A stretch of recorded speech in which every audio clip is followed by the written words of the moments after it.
The wrought iron gates swung open automatically as a Rolls-Royce Phantom glided smoothly into the courtyard, halting before the villa's entrance. The chauffeur stepped out and opened the door, announcing, "Monsieur, we have arrived." The girl descended from the vehicle, clad in a pristine light blue cotton dress and sporting slightly yellowed white canvas shoes, revealing a glimpse of her slender calves. She furrowed her brow, a hint of discomfort evident on her face. "Monsieur has arrived, please come in." A well-dressed, middle-aged woman approached, her smile cordial, yet her gaze discreetly assessed the girl from head to toe. Noticing her inexpensive attire and her evident unease, a wave of disdain washed over her.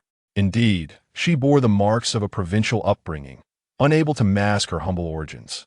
Xie Sangning's gaze suddenly flicked in her direction, prompting Chanma to quickly suppress her contempt, donning a more polite smile, though it rang hollow, clearly dismissive of the girl before her. The chill in Xie Sangning's eyes revealed her awareness of the woman's condescension.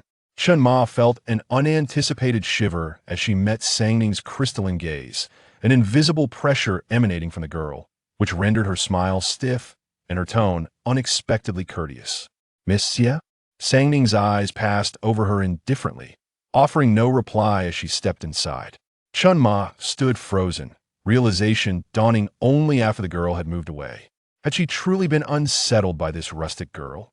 Songning walked slowly, her mind sifting through unfamiliar memories.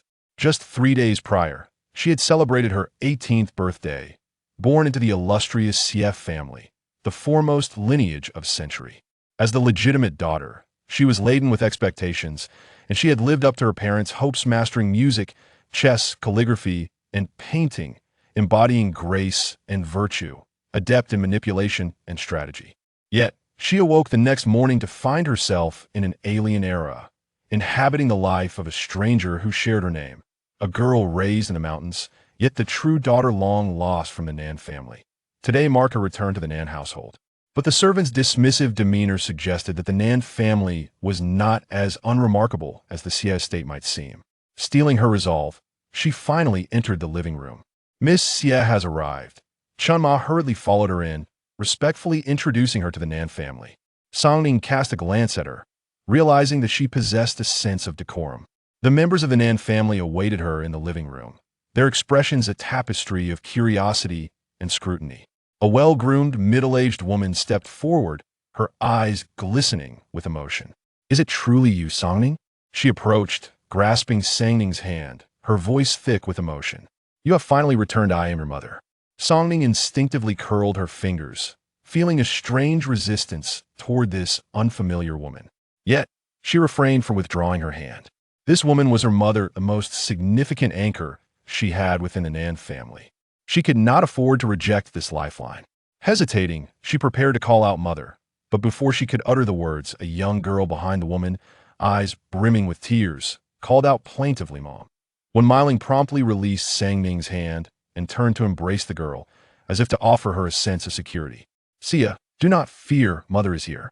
Nan Xie, her eyes tinged with red, nestled against Wen Miling, casting a look of disdainful provocation at Sangning. Sangning raised an eyebrow. "Nan Xie? The impostor who had enjoyed the guise of a rich heiress for 22 years? How eager she was to reveal her true colors, such foolishness amused Sangning immensely. Withdrawing her hand, Sangning lifted her gaze to behold the elderly man seated in the center of the sofa, flanked by the Nan family. Approaching his 60s, his aged visage radiated a stern authority, while his murky eyes now bore a heavy gaze fixed upon her. He perused the documents in his hand, a flicker of disappointment betraying his otherwise stoic demeanor. Raised in the mountains by his grandmother, with scant education, at 22, her Risum was a vast expanse of emptiness and utter failure. The Nan family had such a granddaughter the mere thought would be a source of ridicule. Nevertheless, she had been acknowledged, and they could not abandon her to the streets, lest outsiders cast aspersions on the Nan family's compassion. The old man let out a cold grunt, tossing the documents onto the table. "Since she has returned, Chunma, prepare a room for her, let her settle in first. Then, arrange for a tutor to teach her the proper decorum. Until she has been properly instructed, she is forbidden from wandering outside and embarrassing herself." "Understood," Chunma promptly replied. "Father, The child has just returned. Do not frighten her, interjected a woman standing nearby, her tone light-hearted. Dressed in a new-style embroidered gown with a shawl draped over her shoulders and her hair styled in curls, Nan Wenyu remarked with a hint of nostalgia. Regardless, she is still my elder brother's biological daughter. They say daughters resemble their fathers. I must say, Sang Ning bears a striking resemblance to her father. Nan Jinxing, the second son of the Nan family, chimed in. Indeed, this child Sang Ning is unmistakably her father's daughter. Nan Si Ya's expression soured. How could this unsophisticated girl from the countryside possibly resemble her father? Hearing this, Nan Ziming's countenance also darkened. Recently, he had stumbled on several company projects, and the elderly man was already somewhat disappointed in him. Now, being compared, however subtly, to this daughter raised in the countryside only served to highlight his own shortcomings. With a heavy tone, Nan Jiming replied, "Father is correct. Sang Ning has been left to her own devices for many years and lacks proper upbringing. We must find someone to impart the necessary etiquette. She must not bring shame to the Nan family." Beside him stood a young boy, around 15 or 16, clad in designer attire, unable to conceal his disdainful gaze towards Sang Ning. Having never attended university, what can we possibly expect her to learn? With her eyes reddened, Nancy instinctively lifted her chin. Indeed, this Xie Sang Ning had grown up in the countryside, lacking knowledge. She probably possessed not even a modicum of refinement. What could she possibly compare to her?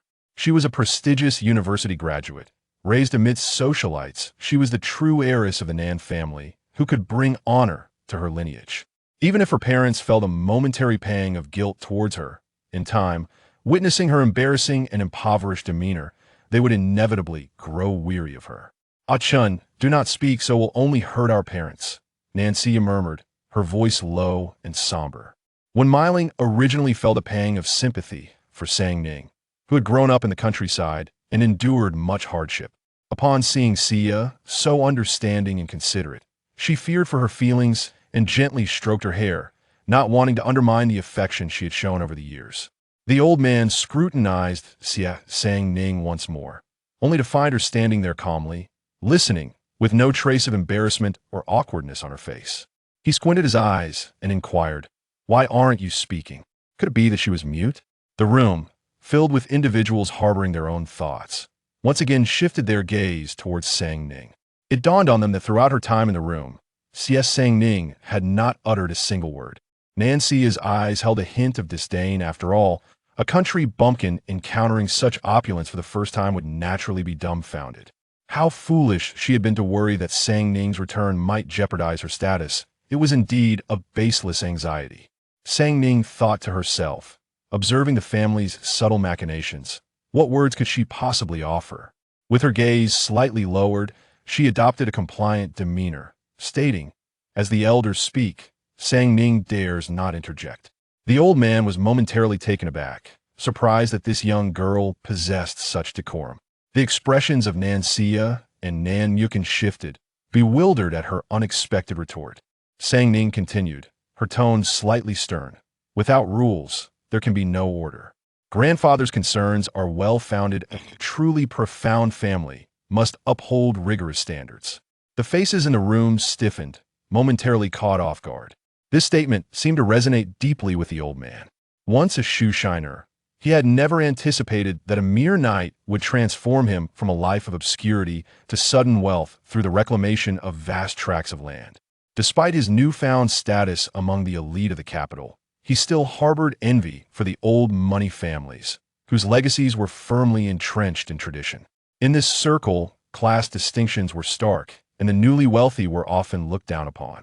The old man yearned to forge alliances with these old money families, fearing disdain from others, hence his emphasis on propriety and reputation. It was the first time he had encountered a younger generation so perceptive and respectful, unlike his own family members who derided him as antiquated and insincere. A newfound appreciation flickered in the old man's gaze as he regarded Sang Ning. Indeed, she is worthy of guidance.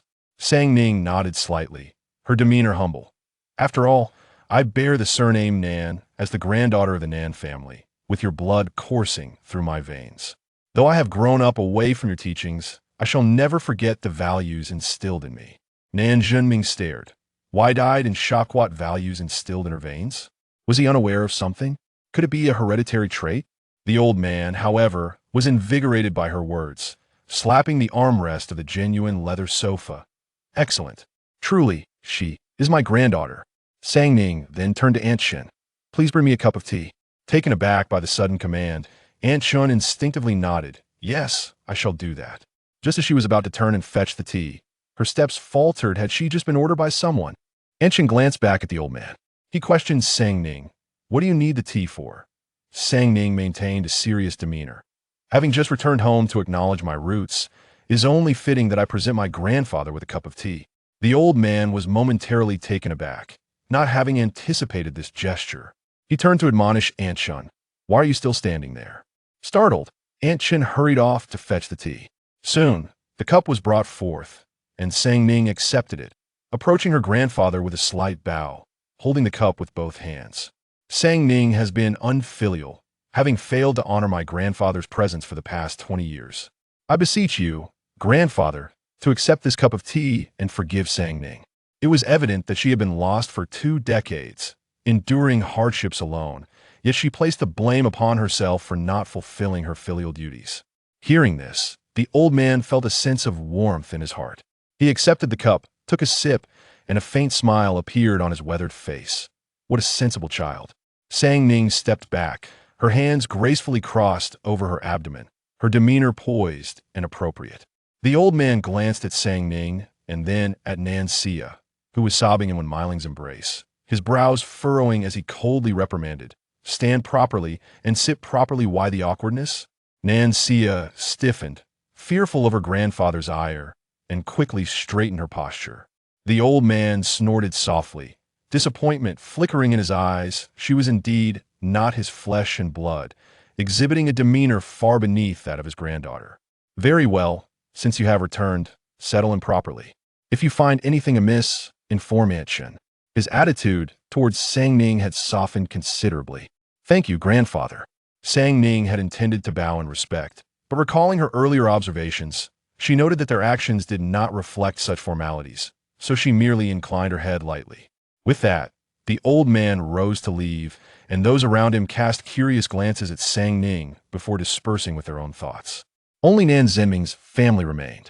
Nan Zhenming regarded this unfamiliar daughter, his heart a tumult of emotions. Having lost her for so many years, he felt a lingering sense of guilt. Yet thoughts of her 2 decades spent in the countryside without even attending university made him uneasy. It tarnished his reputation. He was also concerned that his younger brother might use this situation against him. As Nan Zhenming wrestled with his conflicting feelings, Sang Ning quietly observed him.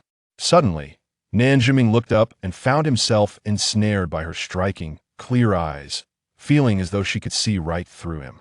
How could this be? A girl so naive and uninformed. Drawing a deep breath, he assumed an authoritative posture and spoke in a grave tone. You've only just returned and need time to acclimatize. Rest for now. I will arrange for a tutor tomorrow. The Nan family is not like the countryside. We have our rules, and you must be eager to learn. Sang Ning nodded slightly, her reply respectful yet distant. When Meiling approached, her eyes red-rimmed as she grasped Sang Ning's hand. Ning Ning, from now on we are family. I am so glad you've returned. Sang Ning cast a glance at Nan Xia, and when Mei Ling took the initiative to hold Nan Xia's hand, placing it alongside Sang Ning's. She addressed Sang Ning, saying, from now on, Xia will be your sister. She is timid, so you must take good care of her. When Mei Ling then reached for Nan Muchen's hand, but he shrugged her off, his expression betraying his impatience. As a high school student, he was at an age where pride mattered greatly. The thought of classmates discovering he had a rustic sister was unbearable, and he could only imagine the mockery that would ensue. Reluctantly, Nan Xia placed her hand on the back of Sang Ning's hand, feeling a sense of repulsion within. Yet she still looked at Wen Mei Ling with a hint of fear, saying, Mom. Wen Mei Ling quickly embraced her, offering a sense of security. I've told you, we are all family now. Do not worry, having been your mother for 20 years. I will always care for you. A sense of smugness filled Nan Xia. What if Sang Ning returned? Her parents would always favor her. After all, she was their daughter whom they had nurtured for 2 decades. How could she possibly be compared to a wild girl they'd picked up from outside? Nan Xia covertly glanced at Sang Ning, who was witnessing their mother-daughter bond, her eyes gleaming with pride, secretly hoping to provoke her into a fit of tears and tantrums, thus prompting their parents to utterly disdain her. Yet, Sang Ning merely smiled gently, her tone composed. Rest assured, Mom, from now on, Sia will be my own sister, and I will certainly take good care of her. She had already managed the household's many half-siblings. How could these two be a challenge? Nan Si Ya's expression shifted in surprise who had asked her to take care of them. Wen Mei Ling was momentarily taken aback, seemingly unprepared for Sang Ning's maturity.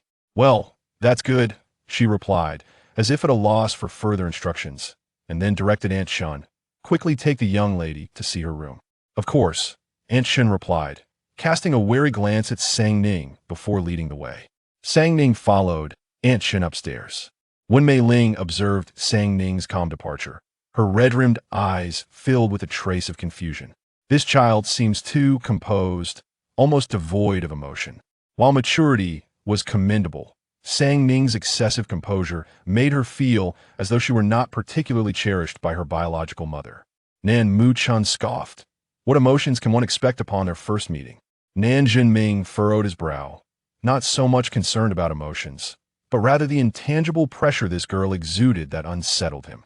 As Sang Ning ascended the stairs with Aunt Chun, she took in the unfamiliar surroundings. The grand crystal chandelier dangling from the ceiling and the winding staircase were sights she had never encountered before, yet the emptiness and chaotic decor displeased her. Aunt Chun discreetly noted the young girl's wide-eyed wonder. Internally scoffing at her apparent naivety indeed, she had never seen the world. It was evident that her eyes would likely betray her in future encounters.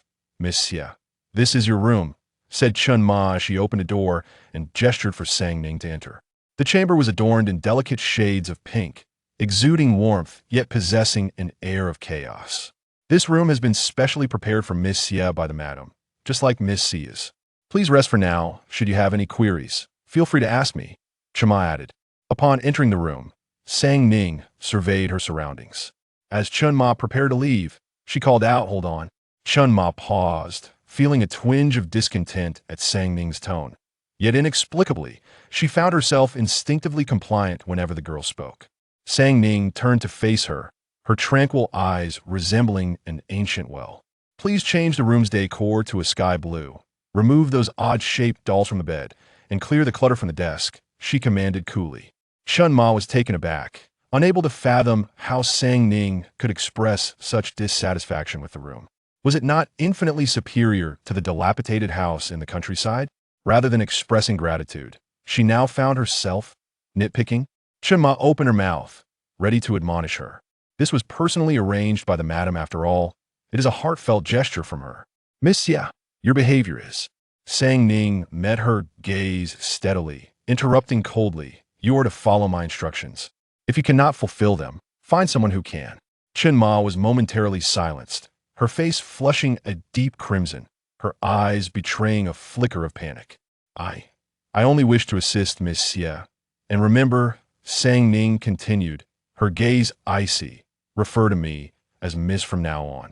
My grandfather has already acknowledged my return to the family by partaking in the tea ceremony. Your current disrespectful attitude raises doubts about your intentions. Such an unruly servant would have been sold off long ago in the Xia household. I did not. Chun Ma stammered, her words tangled as she realized this country girl was far from easily manageable.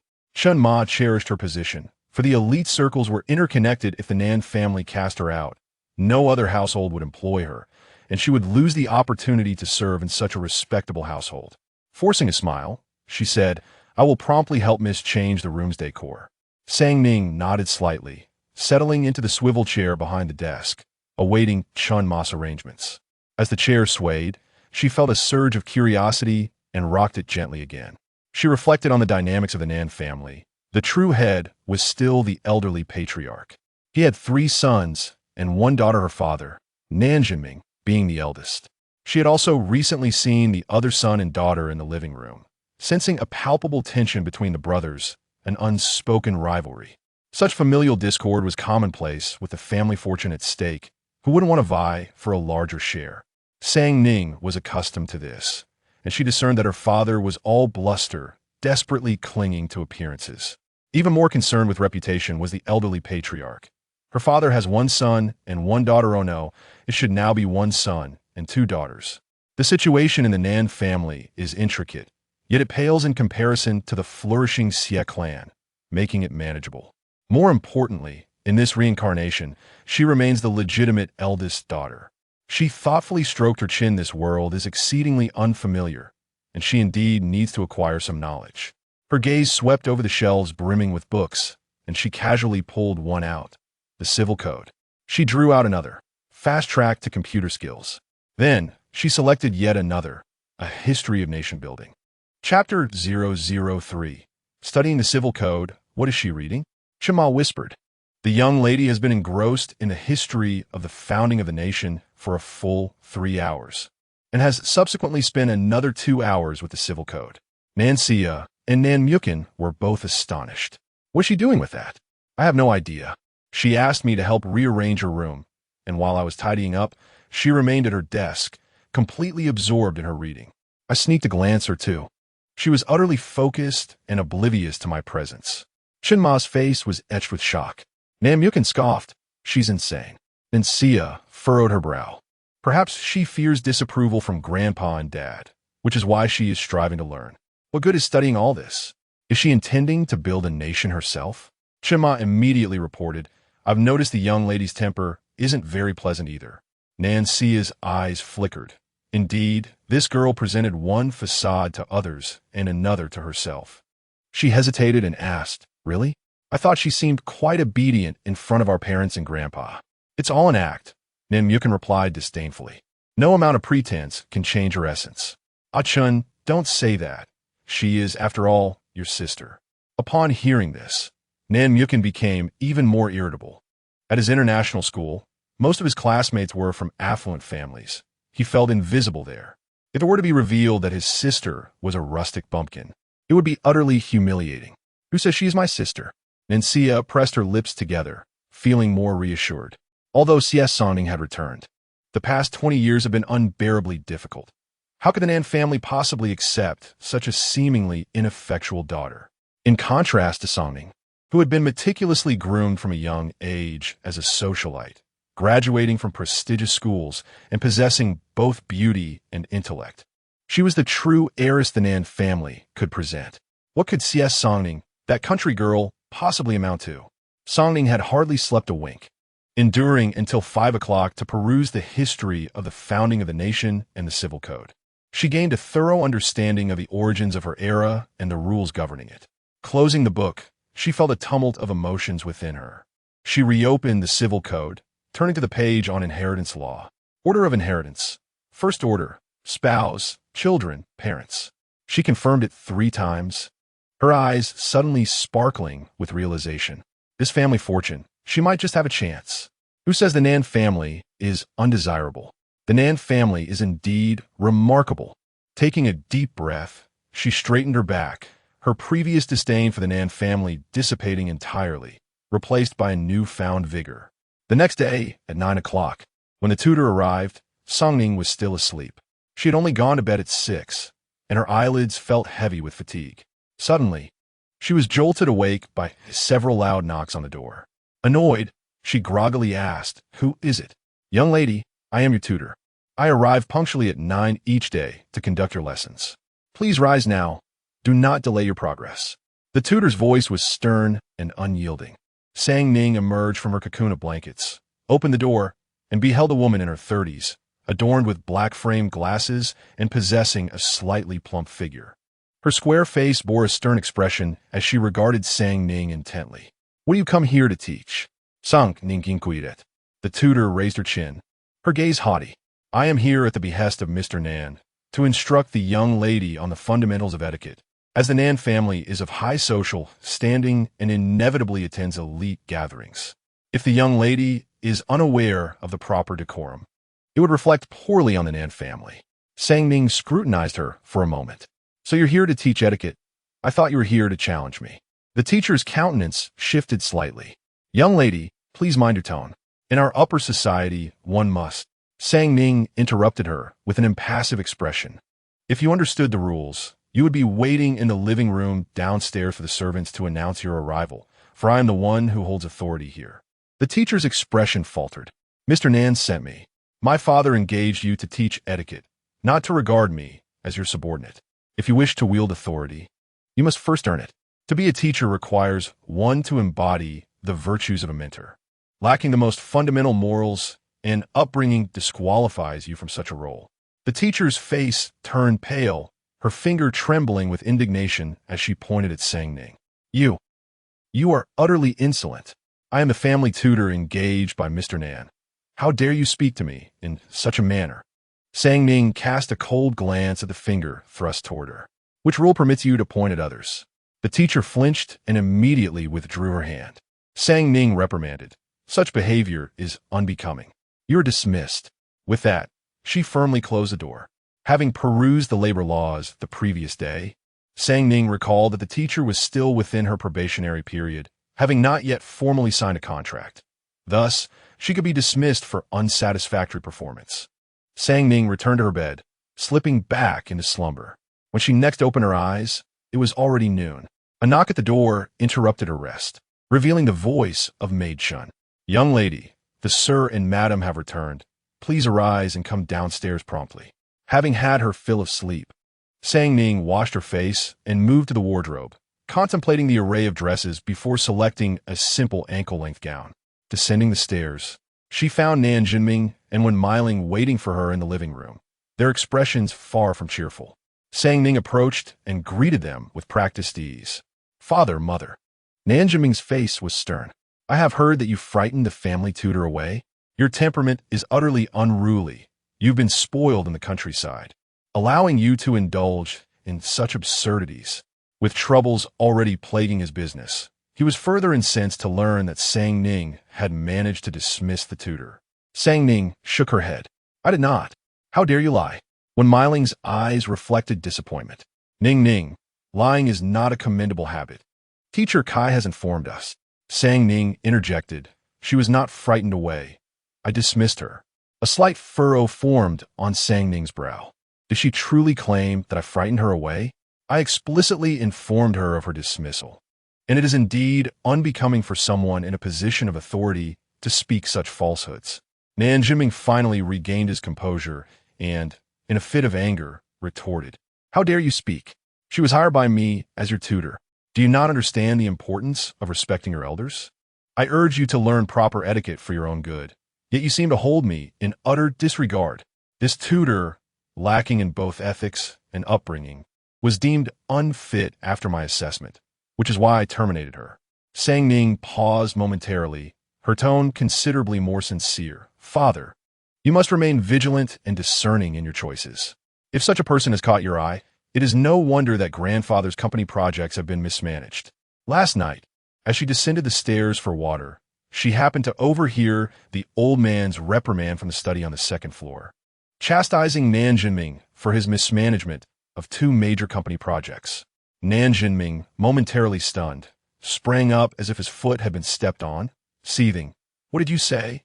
You dare to lecture me now?" When Miling could not intervene. "What is all this commotion?" The old man descended from the second floor, his expression equally displeased. The constant bickering was quite vexing to him. Nan Jinming's face turned crimson with rage. "This girl is utterly unmanageable. She has no sense of discipline." The old man glanced at him, then at the composed and dignified Sang Ning standing nearby, narrowing his eyes in suspicion. "Father, please do not be upset. It was wrong of me to unilaterally dismiss the tutor, but I acted with the family's best interests at heart. If a disreputable tutor were to tarnish the family values that grandfather has painstakingly upheld for years, I would be deeply troubled." Sang Ning spoke earnestly. Her words were quite pleasing to the old man, who replied in a deep voice, "I perceive that Sang Ning is not a child lacking in decorum. It seems that the tutor was indeed inadequate, and your judgment is questionable. Otherwise, you would not have mishandled 2 significant company projects."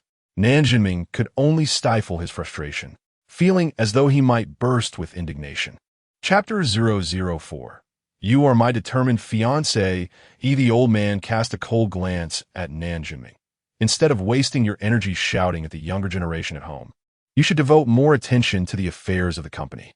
If you truly cannot handle it, I may have to consider whether it's time to replace you with the second son to take the lead. Nan Jinming's expression stiffened, his earlier fury evaporating in an instant, replaced by a hint of panic. When Miling hurried to mediate, "Dad, please don't be angry.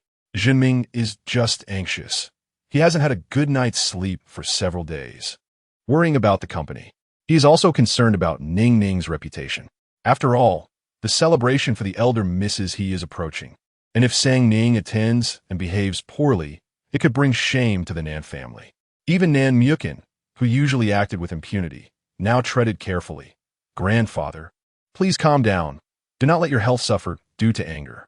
After all, Nan Jinming's fortune is also his." If the old man truly stripped Nan Jinming of his authority, none of them would enjoy a good life. Sang Ning, however, remained composed.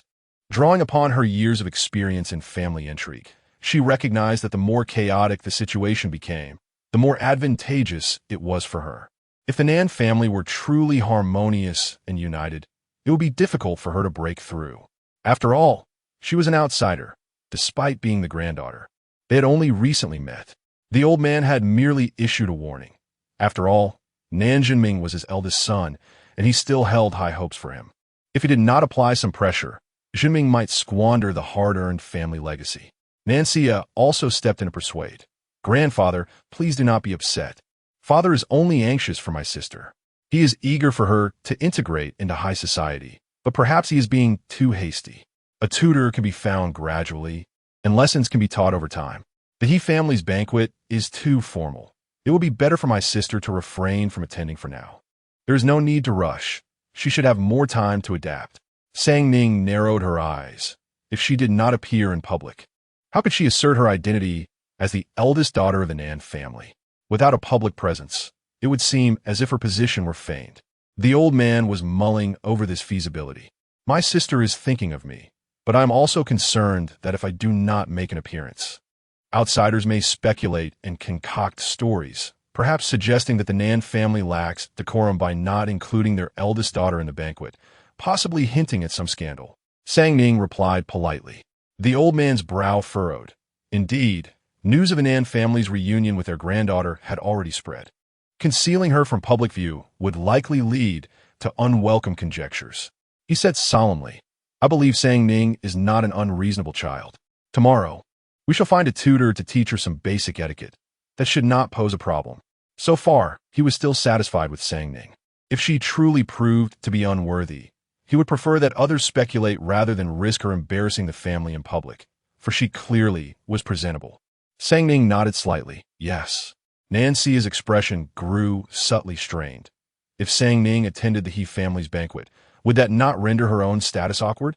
After the old man ascended the stairs, Nan Jinming shot a fierce glare at Sang Ning before storming off. "Sang Ning, how could you provoke your father so?" When Miling chastised. Sang Ning's long, gentle lashes hung down as she spoke softly. "Mother, I apologize. I never anticipated that dismissing a tutor would have such significant repercussions.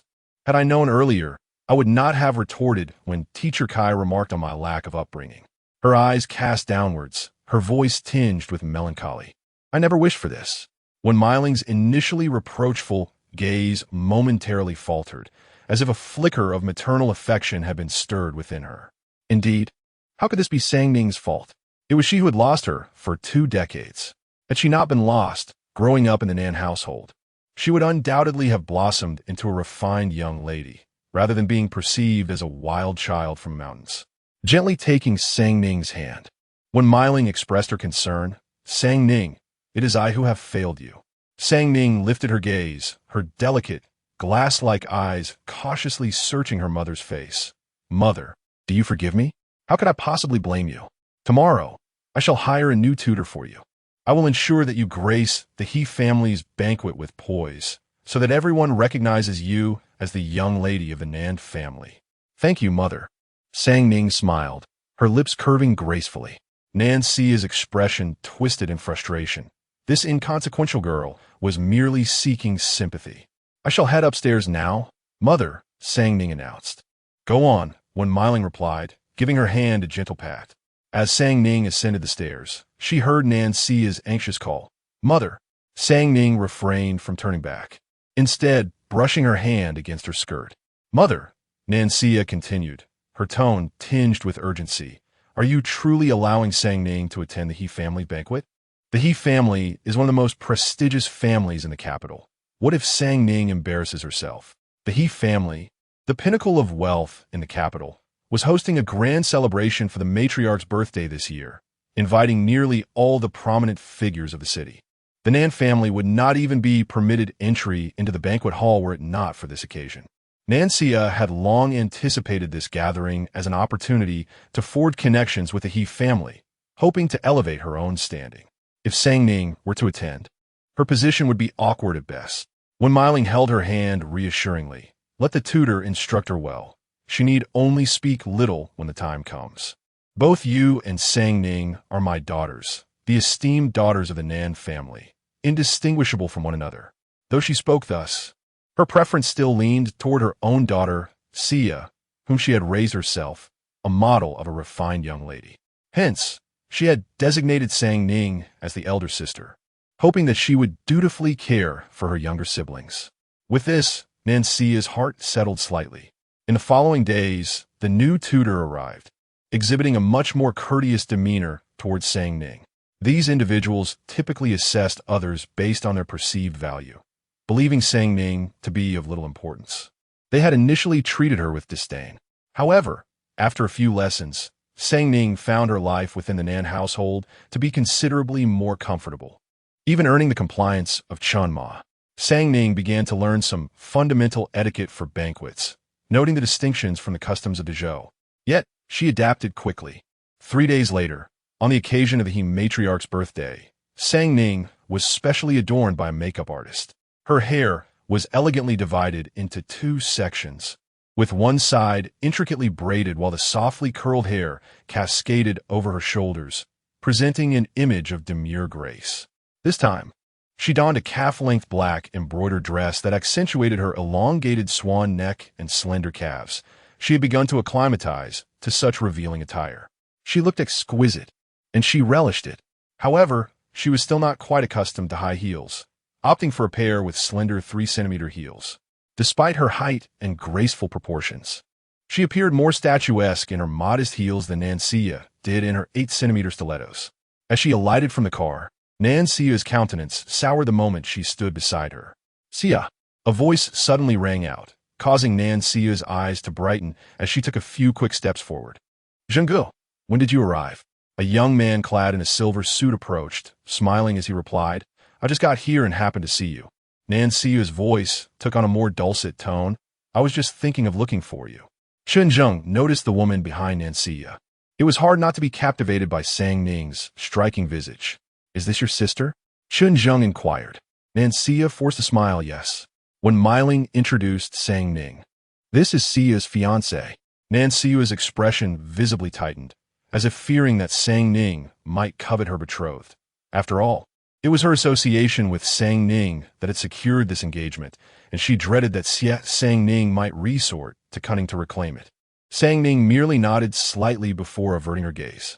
Observing Sang Ning's indifferent demeanor, Nan Xia felt a pang of discomfort. Why did she not express even a shred of envy? Chen Zheng was the scion of the Chen Group, a graduate of a prestigious institution. Young and accomplished, what right did Sang Ning have to regard her fiancé with such aloofness? The elder had already entered, and when Miling busily suggested, "Let us proceed inside," Sang Ning followed in step with Wen Miling. Chen Zheng's gaze lingered on Sang Ning's retreating figure for a moment before Nan Xia tugged at his hand. Her voice low and sulky, "Zhengge." Chen Zheng withdrew his gaze and, seeing the grievance etched on her face, inquired, "What is it? Is your sister bullying you?" Nan Xia lowered her head, somewhat timidly. "She is. Very nice." Chen Zheng furrowed his brow, perceiving that her demeanor clearly indicated she had been wronged. That Sang Ning, who appeared so gentle and beautiful, was in fact quite the White Lotus. It was to be expected. A girl raised in the countryside must surely be coarse and cunning, not someone a sheltered princess like Xia could contend with. Raising her eyes to meet his, Nancy's gaze seemed to cloud with unshed tears. With my sister back, Mom and Dad are more concerned about her. Chun Zheng, feeling a pang of sympathy, enveloped her in his arms, assuring her, "You have me. I will protect you and ensure you are not bullied." "Really?" she asked, her voice barely above a whisper.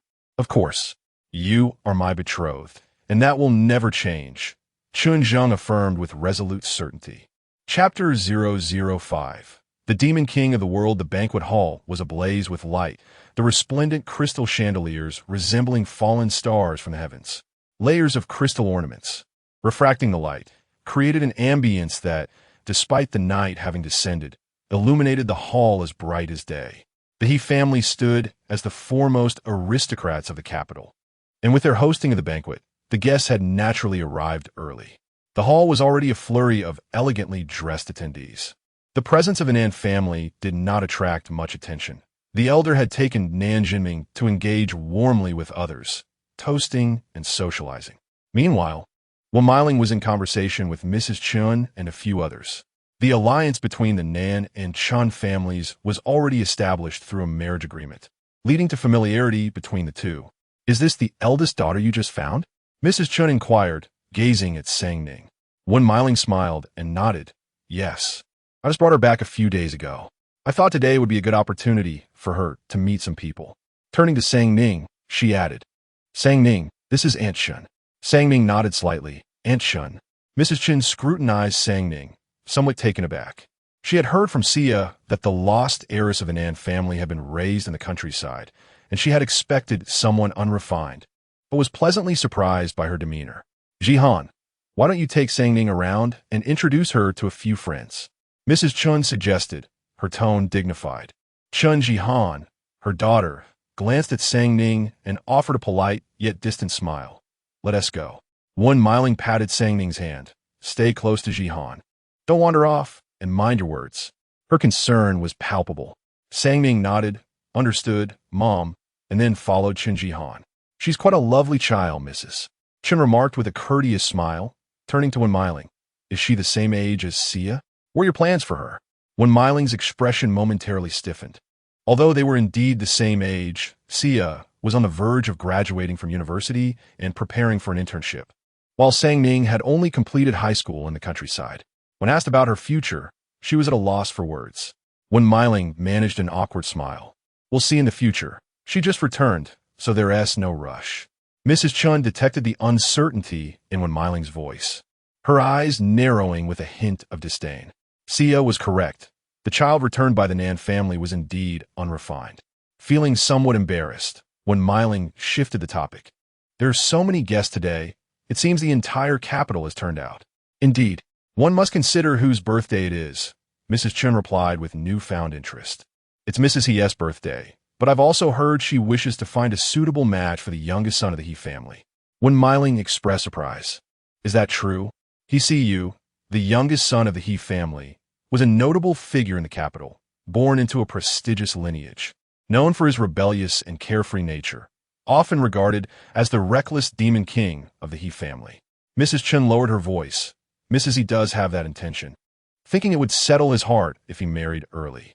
With such a grand occasion, nearly every prominent family in the capital is present. Mrs. He surely has her eye on potential candidates." Miling couldn't help but glance at Chen Yi, standing beside Mrs. Chun. "So, it seems there may be some hope for your Jihan." The Chen family holds a slightly higher social standing than the Nan family, and it is already considered an elevation for Sia to be engaged to Chun Zheng. The two families collaborated on a project, with the Nan family providing the funding and the Chun family contributing resources which facilitated this union. The Nan family harbors aspirations to align with the He family, yet such hopes seem nearly impossible, especially as they currently have only 2 daughters of marriageable age. With Sia engaged, discussions regarding Sang Ning can be omitted. Moreover, Mrs. Chun has a distant familial connection to the He family, rendering her relations with them closer than those with the Nan family. Chun Jihan, being exceptionally outstanding, makes Mrs. Chun's intentions in this regard entirely understandable. Miling's remarks struck a chord with Mrs. Chun, who maintained a polite smile. "When it comes to the He family selecting a granddaughter-in-law, we have no say. As for my daughter Jihan, I have no particular expectations. It suffices that she marries someone she cherishes. When Miling cast a glance at Qin Jihan, pondering how well known it was that her daughter had lofty aspirations, with few suitors meeting her standards. With a smile tinged with flattery, when Miling remarked, Jihan excels in every aspect. Surely, she can choose whomever she desires. The banquet had commenced, with various dignitaries mingling in small groups, engaging in cordial exchanges as the elegant strains of the piano filled the air, creating a gentle ambience. Sang Ning accompanied Qin Jihan through the crowd, surveying the unfamiliar surroundings. While she was accustomed to socializing, the separation of genders at this gathering struck her as peculiar. However, she soon recalled the principle of gender equality enshrined in the civil code, which alleviated her discomfort. Qin Jihan glanced back and noticed Sang Ning's curious gaze. Her expression tinged with disdain. Is this your first time attending such an event? The guests here are all prominent figures from the capital. If you are unfamiliar, it would be wise to speak and act sparingly, lest you embarrass yourself. Such folly would reflect poorly on both of us, Qin Jihan advised. Sang Ning regarded her with surprise. Miss Chun, how do you know so much? Have you made foolish mistakes in such settings before? Certainly not, Qin Jihan retorted, her voice rising in pitch. Sang Ning smiled. Well, that is a relief. I needn't worry after all. Qin Jihan stiffened, momentarily at a loss for words, and resorted to a firmer tone. You should concern yourself instead. Her voice was somewhat loud, drawing the attention of those nearby. Sang Ning merely nodded with a smile.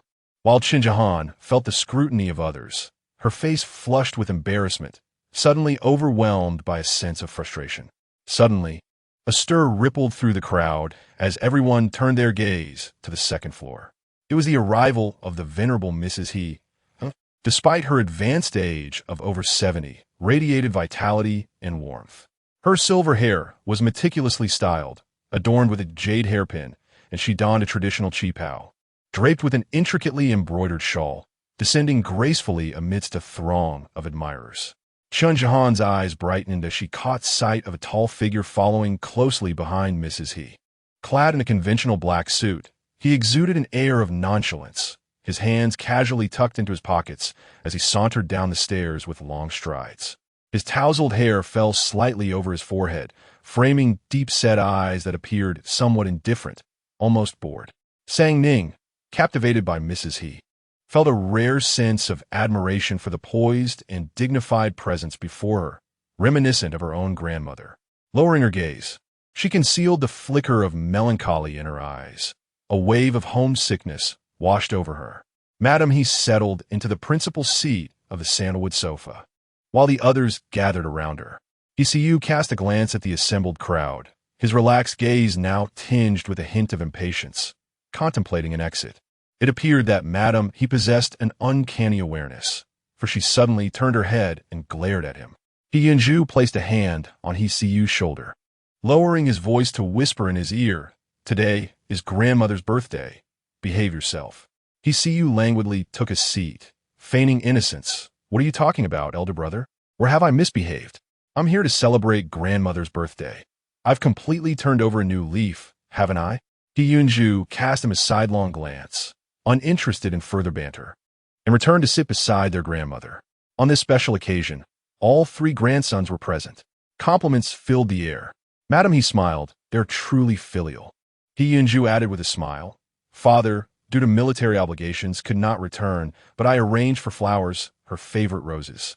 Madam He beamed at the bouquet that had been presented, her joy evident as her eyes glistened with unshed tears.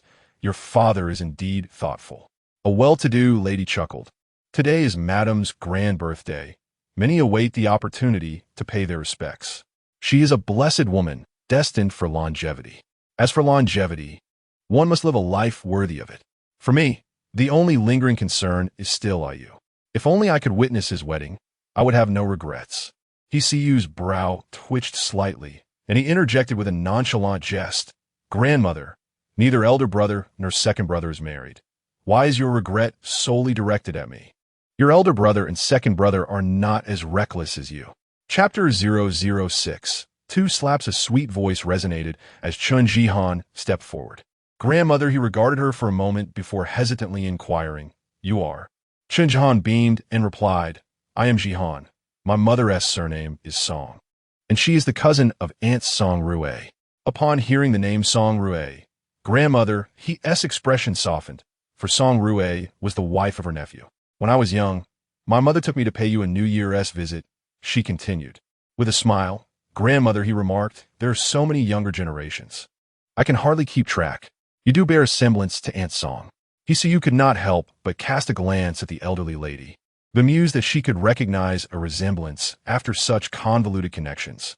He and Zhou shot him a warning glance, seemingly conveying that this was grandmother, his birthday celebration, and any disruption would not be tolerated. Feeling utterly disinterested, Hisayu languidly reclined on the sofa. Grandmother, he had a fondness for young ladies. She could engage in lengthy conversations with any girl she encountered. Chen Jihan's poise and charm certainly caught her attention. Soon, a throng of guests approached, and the atmosphere grew increasingly lively.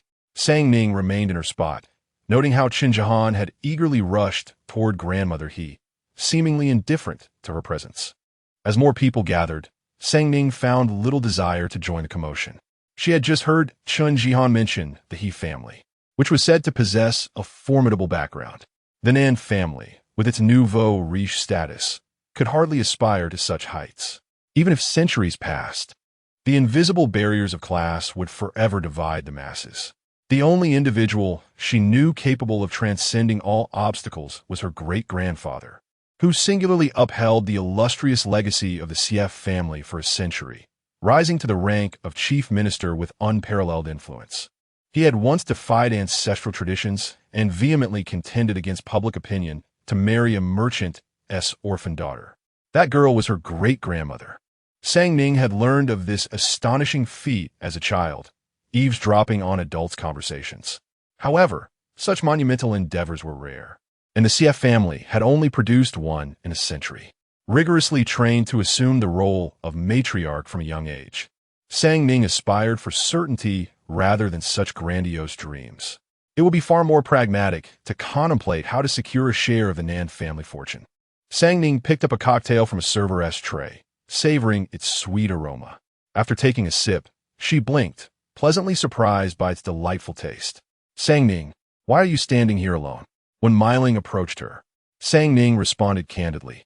Chen Jihan went to congratulate grandmother He. When Meiling's expression soured, recalling how Mrs.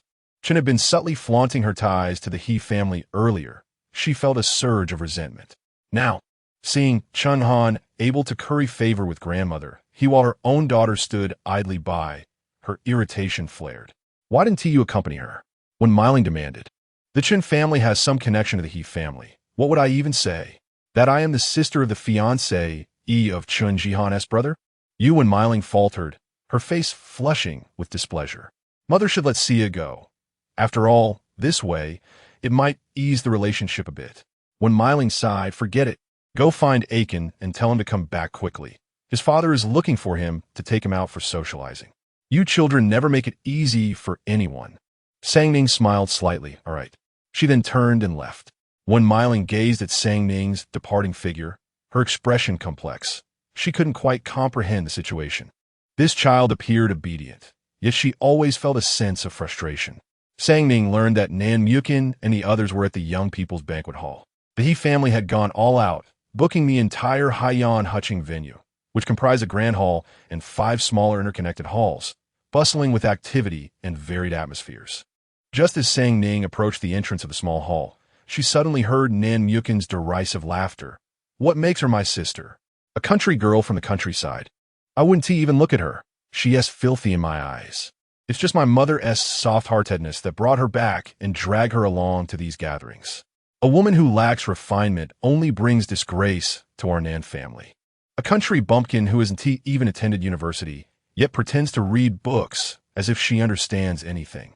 Nan Mukin's arrogant voice echoed throughout the small hall, causing even those passing by to glance back. Some at the banquet mocked Sang Ning, claiming she was unworthy of the Nan family, and in that moment of heightened pride, Nan Mukin was eager to sever ties with Sang Ning, wishing to belittle her completely and distance himself from her. Sang Ning hesitated slightly, her expression darkening. Sang Ning, what brings you here? Nan Xia, also in the small hall, suddenly spotted Sang Ning, her eyes lighting up briefly before feigning urgency as she rushed out. Sang Ning, you must do something about Aiken. He seems to have drunk too much, and I can't hold him back. As she spoke, she tugged at Sang Ning's arm, attempting to pull her inside. This was a rare opportunity to see Sang Ning humiliated. How could she let it slip away? Nan Mukin, rebellious and willful, was now intoxicated and unyielding. The more others persuaded him, the more obstinate he became. With Sang Ning as a rival, he would only escalate his ridicule. Nan Xia wanted Sang Ning to confront this humiliation, hoping she would flee in utter disgrace, never daring to show her face in public again. Sang Ning made no resistance and allowed Nan Xia to draw her in. Inside the small hall, about 20 young people were present, including Nan Mukin's classmates and Nan Xia's friends, all watching with keen interest, eager to see what the so-called unrefined country sister of Nan Mukin looked like. Aiken, please stop. Your sister is here, Nan Xia urged. Nan Mukin, brimming with arrogance, retorted. So what if she is here? I don't regard her at all. Do you really think our parents think highly of her? They find her a disgrace. Just the thought of having such an unrefined daughter in the Nan family drives them mad. As the only son of Nan Jiming, Nan Mukin had always been spoiled and felt no fear of causing trouble. Nan Xia hurriedly comforted Sang Ning. Sister, don't take it to heart. Aiken has just had too much to drink. Sang Ning maintained a stoic expression as she stepped closer, her voice icy. Repeat that. Nan Mu Chen, undaunted, retorted. I said you are unworthy of the stage.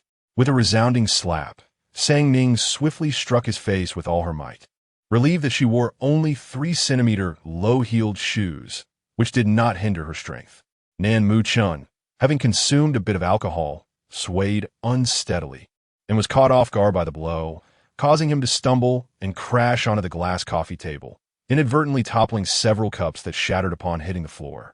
The cacophony of clinking and shattering filled the air as the tumbling cups cascaded off the edge of the table, landing on him in a chaotic mess.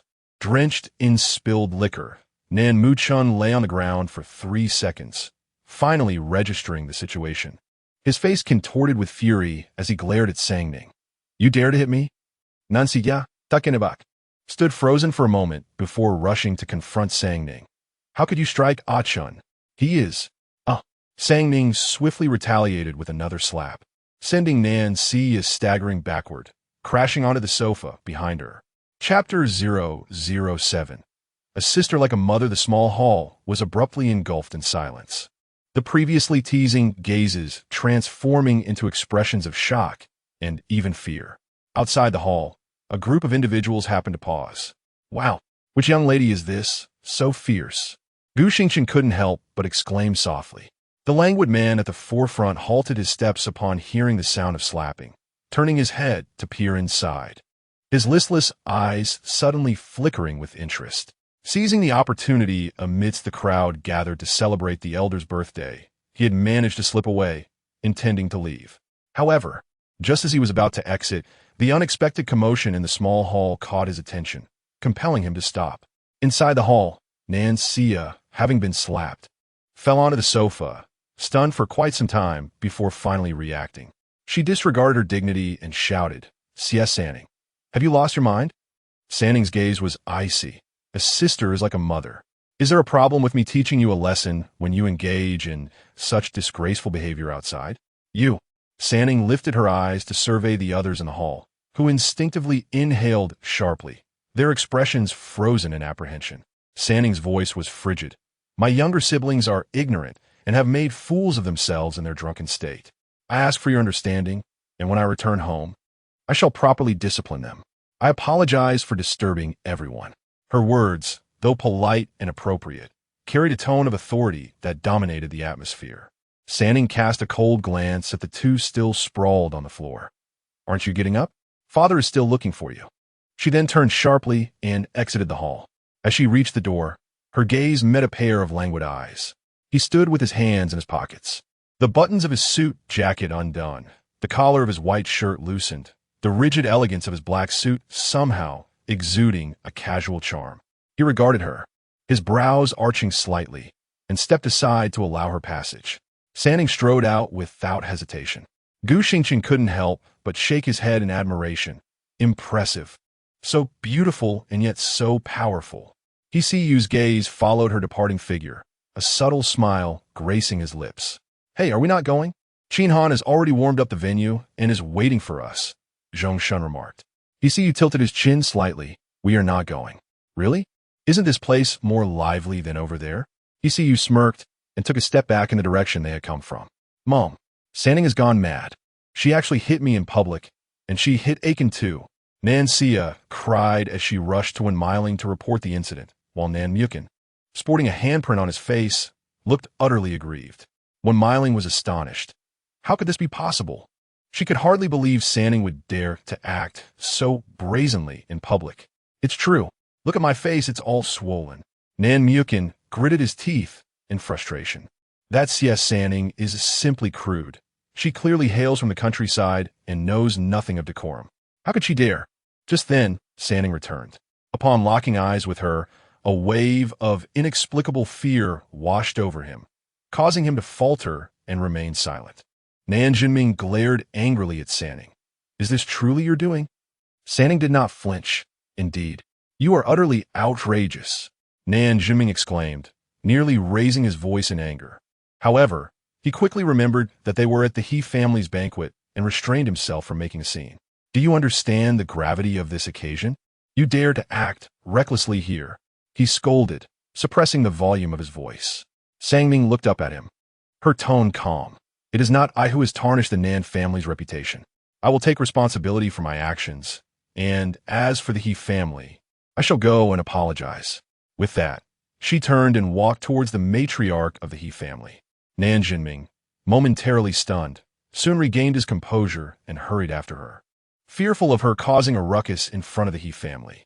Meanwhile, the matriarch of the He family had just learned of the incident in the small hall and was also concerned. Sang Ning emerged from the crowd, approaching the matriarch with a composed greeting. Good day, matriarchy. When Miling hurried to catch up, her demeanor obsequious as she offered an apology. It was Sang Ning who acted thoughtlessly and caused a bit of a scene. I hope it does not dampen your spirits. The matriarch regarded Sang Ning, noticing her rare calmness and refined demeanor, making it difficult to associate her with the chaos that had just transpired. What exactly happened? The matriarch inquired. Sang Ning slightly lowered her head, her tone gentle. My younger siblings had too much to drink and spoke indiscreetly at the table, which has harmed the Nan family's reputation. What you may not know is that my grandfather places great importance on family honor, especially in nurturing the younger generation. As the eldest daughter of the Nan family, it is my duty to guide my siblings. They are not fully aware of their actions, and I do not wish for them to continue misbehaving and spoil your birthday celebration. Sang Ning spoke steadily, her reasoning clear and her demeanor respectful, without a hint of flattery. The matriarch was taken aback, surprised to encounter such a composed and courteous younger generation. However, when Miling felt that Sang Ning was still being defiant and retorted angrily, how dare you make excuses? Apologize to matriarch he at once. The matriarch interjected sternly. You have not verified the truth of what this child has said, so why must you insist on her apologizing? When Miling faltered, momentarily at a loss for words. Sang Ning, having returned from the countryside, lacked formal upbringing and had not received much education. She had raised Nan Xia and Nan Mukin herself, and having attended such events throughout her life, she certainly did not believe that the incident was solely their fault. What really happened just now?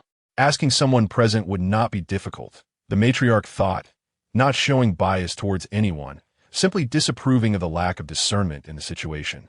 I can attest that it was indeed Nan Mukin who was drunk. A languid voice emerged as the crowd parted to make way for Yu, who strolled in with a leisurely stride. The matriarch shot him a glare. Did you not leave? Not at all. Today is grandmother's birthday. I must stay for the entire celebration, don't you think? I just stepped out for some fresh air and stumbled upon this farce, Yu replied, his eyes clear and his tone sincere. Madam He, weary of his ramblings, turned her gaze toward Wen Miling, reproaching her. To demand an apology without proper inquiry is to unjustly accuse someone, which surely disheartens them. Wen Miling's face fluctuated between crimson and pallor, rendered speechless. Sang Ning, with a tone of sincerity, remarked, "Mother is merely flustered out of concern. I bear no resentment toward her." Such words only deepened Wen Miling's embarrassment. Had it not been for the scene created by her younger siblings, which was undeniably distressing, she would not have resorted to physical intervention. She had considered that, being the hosts, the He family would afford their guests a measure of respect and would not appreciate an overtly forceful intervention. As her elder sister, it would be unbecoming of her to remain indifferent. "Madam," he nodded in agreement, holding Sang Ning's hand and gently patting it. "You are a child of great understanding. I am sorry for the distress you have endured."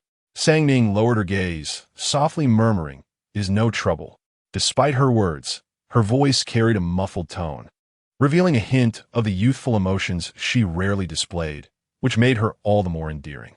Hsu tilted his head, observing her downcast expression, and recalled the cool demeanor she had exhibited when they crossed paths at the entrance of the small hall, her gaze distant and unseeing. It was rather intriguing. Thus, the commotion came to a close. "Madam," he engaged Sang Ning in conversation for quite some time, leaving the other members of the Nan family unable to interject, merely spectators to the unfolding scene. Nanxia, having received a slap, now bore a swollen cheek that was far from presentable. She had anticipated seizing this opportunity to reprimand Sang Ning thoroughly, yet it had instead allowed her to steal the spotlight. Her frustration was nearly overwhelming. However, Nan Jinming and Wen Miling did not dare to voice their opinions, let alone Nan Mukin, whose visage was marred and displeasing, compelling them to depart early. Once the banquet concluded, and Madam he prepared to leave, Sang Ning accompanied her to the vehicle and intended to return home. As she turned, she encountered a nonchalant visage. He sauntered out of the banquet hall with an air of irreverence, his impeccably tailored suit somehow exuding an aura of rebelliousness, yet simultaneously emanating an air of noble refinement, creating a striking juxtaposition. Sang Ning instinctively sensed that this individual was not to be trifled with. Their eyes met, and she stepped forward a couple of paces, sincerely expressing her gratitude. "Thank you, Mr. He, for your support in vouching for me today." Chapter 008. "Mr. He is warm-hearted," Hsu lazily remarked. "It's nothing. I have always enjoyed helping others." Gu Xingchen, following behind, couldn't help but twitch her lips at his words, casting a complicated glance at Hsu. Sang Ning raised an eyebrow slightly. Had she not already heard tales of the notorious He family's third young master? She might have been inclined to believe his dubious claim. However, Sang Ning had never been one to dwell on trivial matters. She smiled. "It is evident that Mr. He possesses a warm heart." Hsu tilted his head slightly. He had heard countless compliments, whether genuine or insincere, and had become accustomed to their flattery. Yet, it was the first time someone had praised him as warm-hearted. The notion sounded peculiar coming from her lips. Was he being dismissed? Noticing members of the Nan family emerging from the banquet hall, Sang Ning took the opportunity to bid farewell. "Mr. He, take care." The vehicle belonging to the matriarch of the He family had already departed, and a black Qian now stood at the entrance. The doorman, positioned by the car door, promptly opened it upon hearing Sang Ning's words. Hsu cast her a cool glance. Sang Ning presumed he had more to say, but he merely shifted his direction and entered the car. The doorman closed the door, and the sleek, black vehicle glided away into the night, shimmering with elegance. Sang Ning furrowed her brow, pondering the meaning behind Hsu's final gaze. Yet, there was no need for further contemplation. Opportunities for their paths to cross again seemed rare, and they were not of the same ilk. She hurried towards the Nan family. "Have you seen off the matriarch?" the old gentleman inquired. "Did she say anything?" His primary concern was whether the Nan family had offended the He family today, as incurring their wrath in the capital would render the Nan family nearly powerless. "No, grandmother," he was quite amiable and did not place any blame. The old gentleman nodded in slight relief. Sang Ning, Wen Miling, and Nan Jinming also emerged, their gazes towards Sang Ning filled with complexity. "Let us head home," she replied, nodding in agreement. Upon returning to the Nan residence, it was nearly 10 o'clock.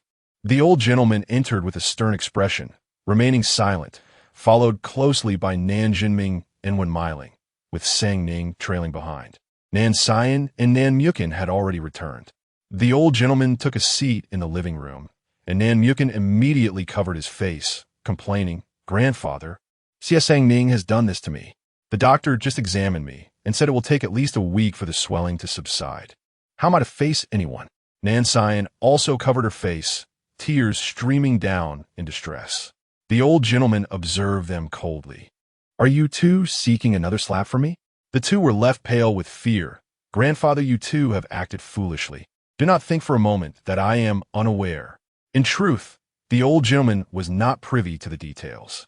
However, with the matriarch of the He family having spoken, and the He family believing Sang Ning was blameless, he certainly could not hold her accountable. Nan Xian's tears flowed even more freely, her body trembling. When Miling hurriedly embraced her, offering comfort, "Father, Xian did not cause any trouble. She was simply trying to mediate and ended up being unjustly struck." Nan Xia wept bitterly, lamenting, "Mother, I have lost all dignity. I can never step outside again." Sang Ning replied calmly. At that moment, Chun was intoxicated and in a frenzy. I had just reprimanded him to quiet down when Nan Xia rushed in to intervene. This only served to embolden Chun, perhaps inciting him to act even more unruly. My intent was to preserve the family's honor. The phrase family honor resonated deeply with the old gentleman, who nodded in agreement. Sang Ning's actions were justified. It was one thing for Chun to misbehave, but for Nan Xia to defend him was to bring disgrace upon the Nans. Nan Xia's complexion fluctuated between pale and flushed, as if she were being cast as the villain. The old gentleman spoke authoritatively. "Sang Ning, as the eldest daughter, has the right to discipline her younger siblings. Although she may have struck you both today, she safeguarded the dignity of the Nans. More importantly, she garnered the admiration of the matriarch of the He family. Given the status of the Nans, we are not entitled to approach the matriarch to offer birthday wishes. However, today Sang Ning was engaged in a lengthy conversation with her, which is a matter of pride for me." "Grandfather," Nan Muchin protested. The old gentleman shot him a stern look. "From this day forth, remember this well. Sang Ning is of the Nan family. If I hear anyone refer to her as Xie Sang Ning or attempt to distance her from the Nan household, you will answer to me." The room fell into a heavy silence. Nan Xia seethed with resentment, while Nan Muchin dared not utter a word. With the day's commotion behind them, Sang Ning's position within the Nan family had solidified. "Enough of this ruckus. My head aches," the old gentleman declared, ascending the stairs. Sang Ning gently remarked, "I shall retire to my room as well," before turning to leave. Nan Jinming pointed an accusing finger at the two incompetent youths and stormed off in anger. Wen Miling, filled with concern, embraced both Nan Xia and Nan Muchin. "Does it still hurt?" she asked. Nan Muchin shrugged off her hand, retorting, "What is the point of your inquiry now? I was in agony, yet you did not utter a single word on my behalf." He then ascended the stairs in indignation. Wen Miling's heart ached, holding Nan Xia close. "Your grandfather is furious, and I dare not speak up. I feel your pain more than anyone else." Nan Xia, consumed by hatred, could not comprehend why Wen Miling insisted on having Sang Ning take on the role of an elder sister, especially since they shared the same birthday. Now, Sang Ning could wield her authority, claiming that an elder sister must act like a mother, justifying her cruel treatment of Nan Xia. However, unlike Nan Muchin, Nan Xia lacked the courage to shake off Wen Miling's embrace, allowing tears to flow as she leaned into her mother's warmth. "Mother, it truly hurts. Do not be distressed. My dear, I will ensure you receive the best medical care," Wen Miling promised, her heart heavy with sorrow. Sang Ning ascended to the second floor, casting a glance back to see Nan Xia clinging to Wen Miling, her expression a mix of bitterness and fragility. A faint, ironic smile graced Sang Ning's lips. Nan Xia seemed to view Wen Miling as her lifeline, perhaps recognizing that she was the only one in the Nan household who genuinely cared for familial bonds. Nan Xia clutched desperately at this lifeline, but could it truly save her? Sang Ning withdrew her gaze and returned to her room. Chun Ma had just finished tidying up the room for Sang Ning when she saw her return, her face adorned with a warm smile. "The young lady has returned." Sang Ning raised an eyebrow. realizing she could discern the distinctions among the prominent figures. The bathwater has been prepared for you, young lady. Should you require anything, do not hesitate to call me. Thank you. Sang Ning pushed the door open, kicked off her low-heeled shoes, and felt the soft carpet beneath her bare feet as she walked into the bathroom, shedding her dress before stepping into the bathtub. Initially, she was unfamiliar with these amenities, relying on others to fill the tub with hot water. Recently, she discovered that she could heat the water herself at any time. Leaning back against the tub, she submerged herself in the warm water, closing her eyes in bliss. How delightful! How utterly enjoyable! Brother Zheng, I have no idea what I did wrong. Suddenly, I was slapped in public by my sister. I feel utterly humiliated, Nan Xia cried, her face a picture of sorrow. Chen Zheng cradled Nan Xia's swollen cheek, his eyes blazing with anger. This Nan Sang Ning is utterly outrageous. She bullies you in secret and now dares to strike you in front of others. A pang of guilt surged within him. It's my fault. I happened to be absent at that moment. Had I been there, I would never have allowed her to treat you this way. Nan Xia sobbed against his chest. Ever since my sister returned, our parents no longer care for me. They feel indebted to her, allowing her to act recklessly without intervention. Brother Zheng, you're all I have left. Her words ignited a fierce sense of chivalry within Chen Zheng. His fragile, vulnerable fiancée leaned against him, entrusting him with her salvation from turmoil. He embraced Nan Xia, gritting his teeth. Do not fear. I am here. Even if the Nan family forsakes you, I shall protect you. With tear-filled eyes, Nan Xia looked up at him. Really? He wiped her tears away, his voice resolute. Of course. Rest assured, you are my fiancé, and an affront to you is an affront to me. I will not allow you to suffer this injustice. I will ensure that this ignorant country girl faces her comeuppance. Chapter 009. Is the love between men and women in this era really so disgusting? Early the next morning, Sang Ning rose at her usual hour of 9 to continue her studies with the family tutor. However, she soon realized that this tutor, specializing in etiquette, had exhausted all her teachings. In truth, the current banquet etiquette bore little distinction from that of the Zhou dynasty. The primary difference lay in the latter's greater emphasis on formality. Discontent with wasting time on such trivial pursuits, Sang Ning yearned to acquire more practical knowledge. After bidding farewell to her tutor at noon, Sang Ning descended the stairs, intending to seek out her grandfather. Yet, she encountered Nan Xia, Nan Guqin, and Wen Miling in the living room. Sang Ning, how did your studies go today? Wen Miling inquired. The tutor responded politely. The young lady learns remarkably quickly. She grasps concepts with ease and requires no repetition. I have nearly covered all I can teach in these past few days. Wen Miling expressed surprise, not expecting Sang Ning to absorb the lessons so swiftly. She had assumed that coming from the countryside would necessitate considerable effort to master these unfamiliar customs. Nan Guqin scoffed. Just superficial tricks, one should at least be able to feign competence. Alas, mere appearances without substance amount to nothing more than a fade, merely posturing. That is a testament to Mr. Lin's excellent teaching, Wen Miling remarked with a smile. Madam is too kind. The tutor replied hastily, as Wen Miling signaled for a servant to escort her out. Sang Ning glanced at the bruised faces of Nan Xia and Nan Guqin, feeling disinclined to linger, suspecting that she might inadvertently disrupt her dear siblings' grievances. I shall head upstairs, Sang Ning announced, turning to ascend. Wait a moment, Wen Miling called after her. Is there something else, mother? Wen Miling furrowed her brow, perceiving an unfamiliarity in her daughter's tone. She gestured for Sang Ning to sit. Since you have nearly mastered the banquet etiquette, there is a charity gala this evening, attended by young people. You should accompany us to broaden your horizons. Sang Ning blinked in surprise. Why was her mother suddenly so concerned? Am I to go alone? Wen Miling chuckled. Fear not, Xia will accompany you. Sang Ning turned to Nan Xia, whose face had been treated and had significantly reduced swelling, though traces remained. Noticing Sang Ning's gaze, Nan Xia forced a smile and said, Since you returned, you've kept to yourself and made no friends. I thought it best to introduce you to our circle, so you won't feel so isolated. Sang Ning raised an eyebrow, surprised by Nan Xia's sudden empathy. Had the previous day's confrontation altered her demeanor? Seemingly sensing Sang Ning's scrutiny, Nancia lowered her head and spoke in a subdued tone. Upon reflection, I realize I was in the wrong yesterday. I should not have interfered when you sought to discipline Mukin. After all, it was the He family's banquet. If Mukin had caused a scene, your intervention could have spared our family from their ire.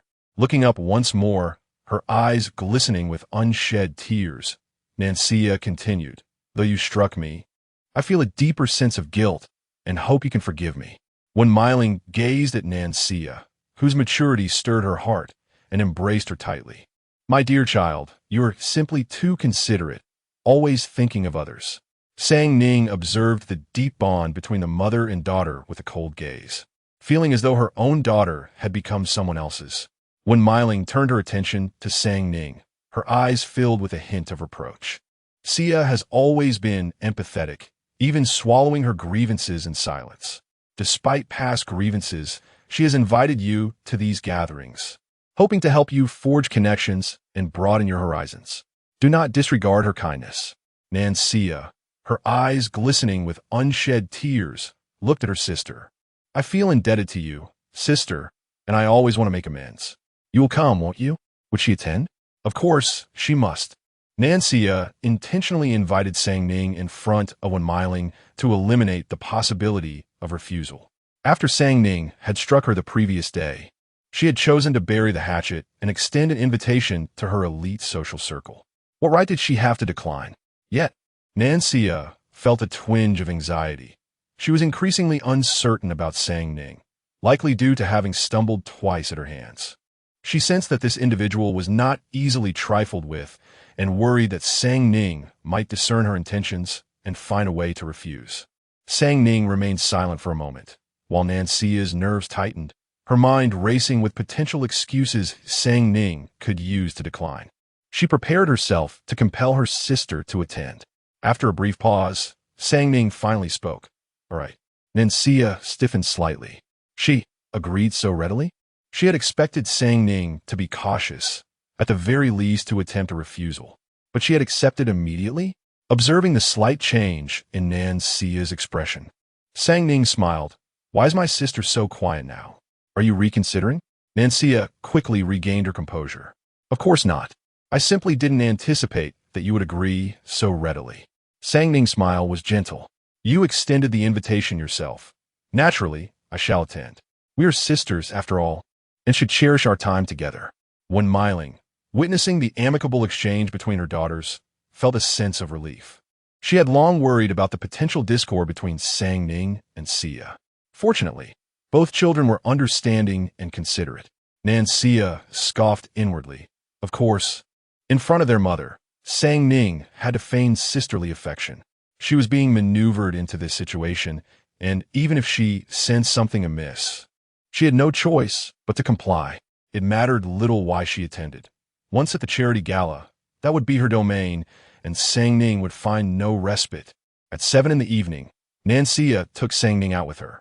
They settled into the back seat of the car, and Nancia reassured her along the way. Sister, do not worry. Tonight's gala is not overly formal. It is mainly young people, and there will be no constraints. Most of my friends, and I will introduce you to them.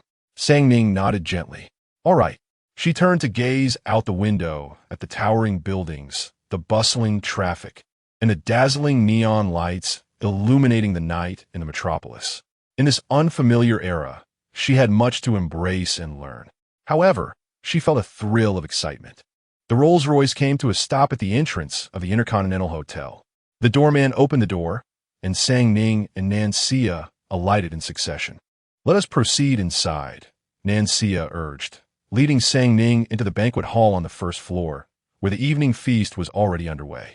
This evening's gathering was indeed more casual, predominantly attended by the youth, adorned in various elegant dresses and suits, yet more relaxed and daring than the previous day's attire. Brother Zheng.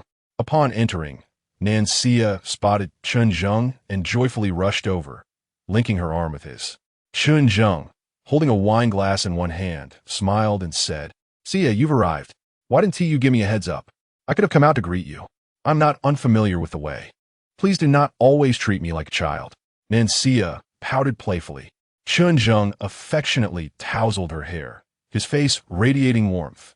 In my eyes, you will forever remain my little girl. Sang Ning observed the couple before her with an expressionless demeanor.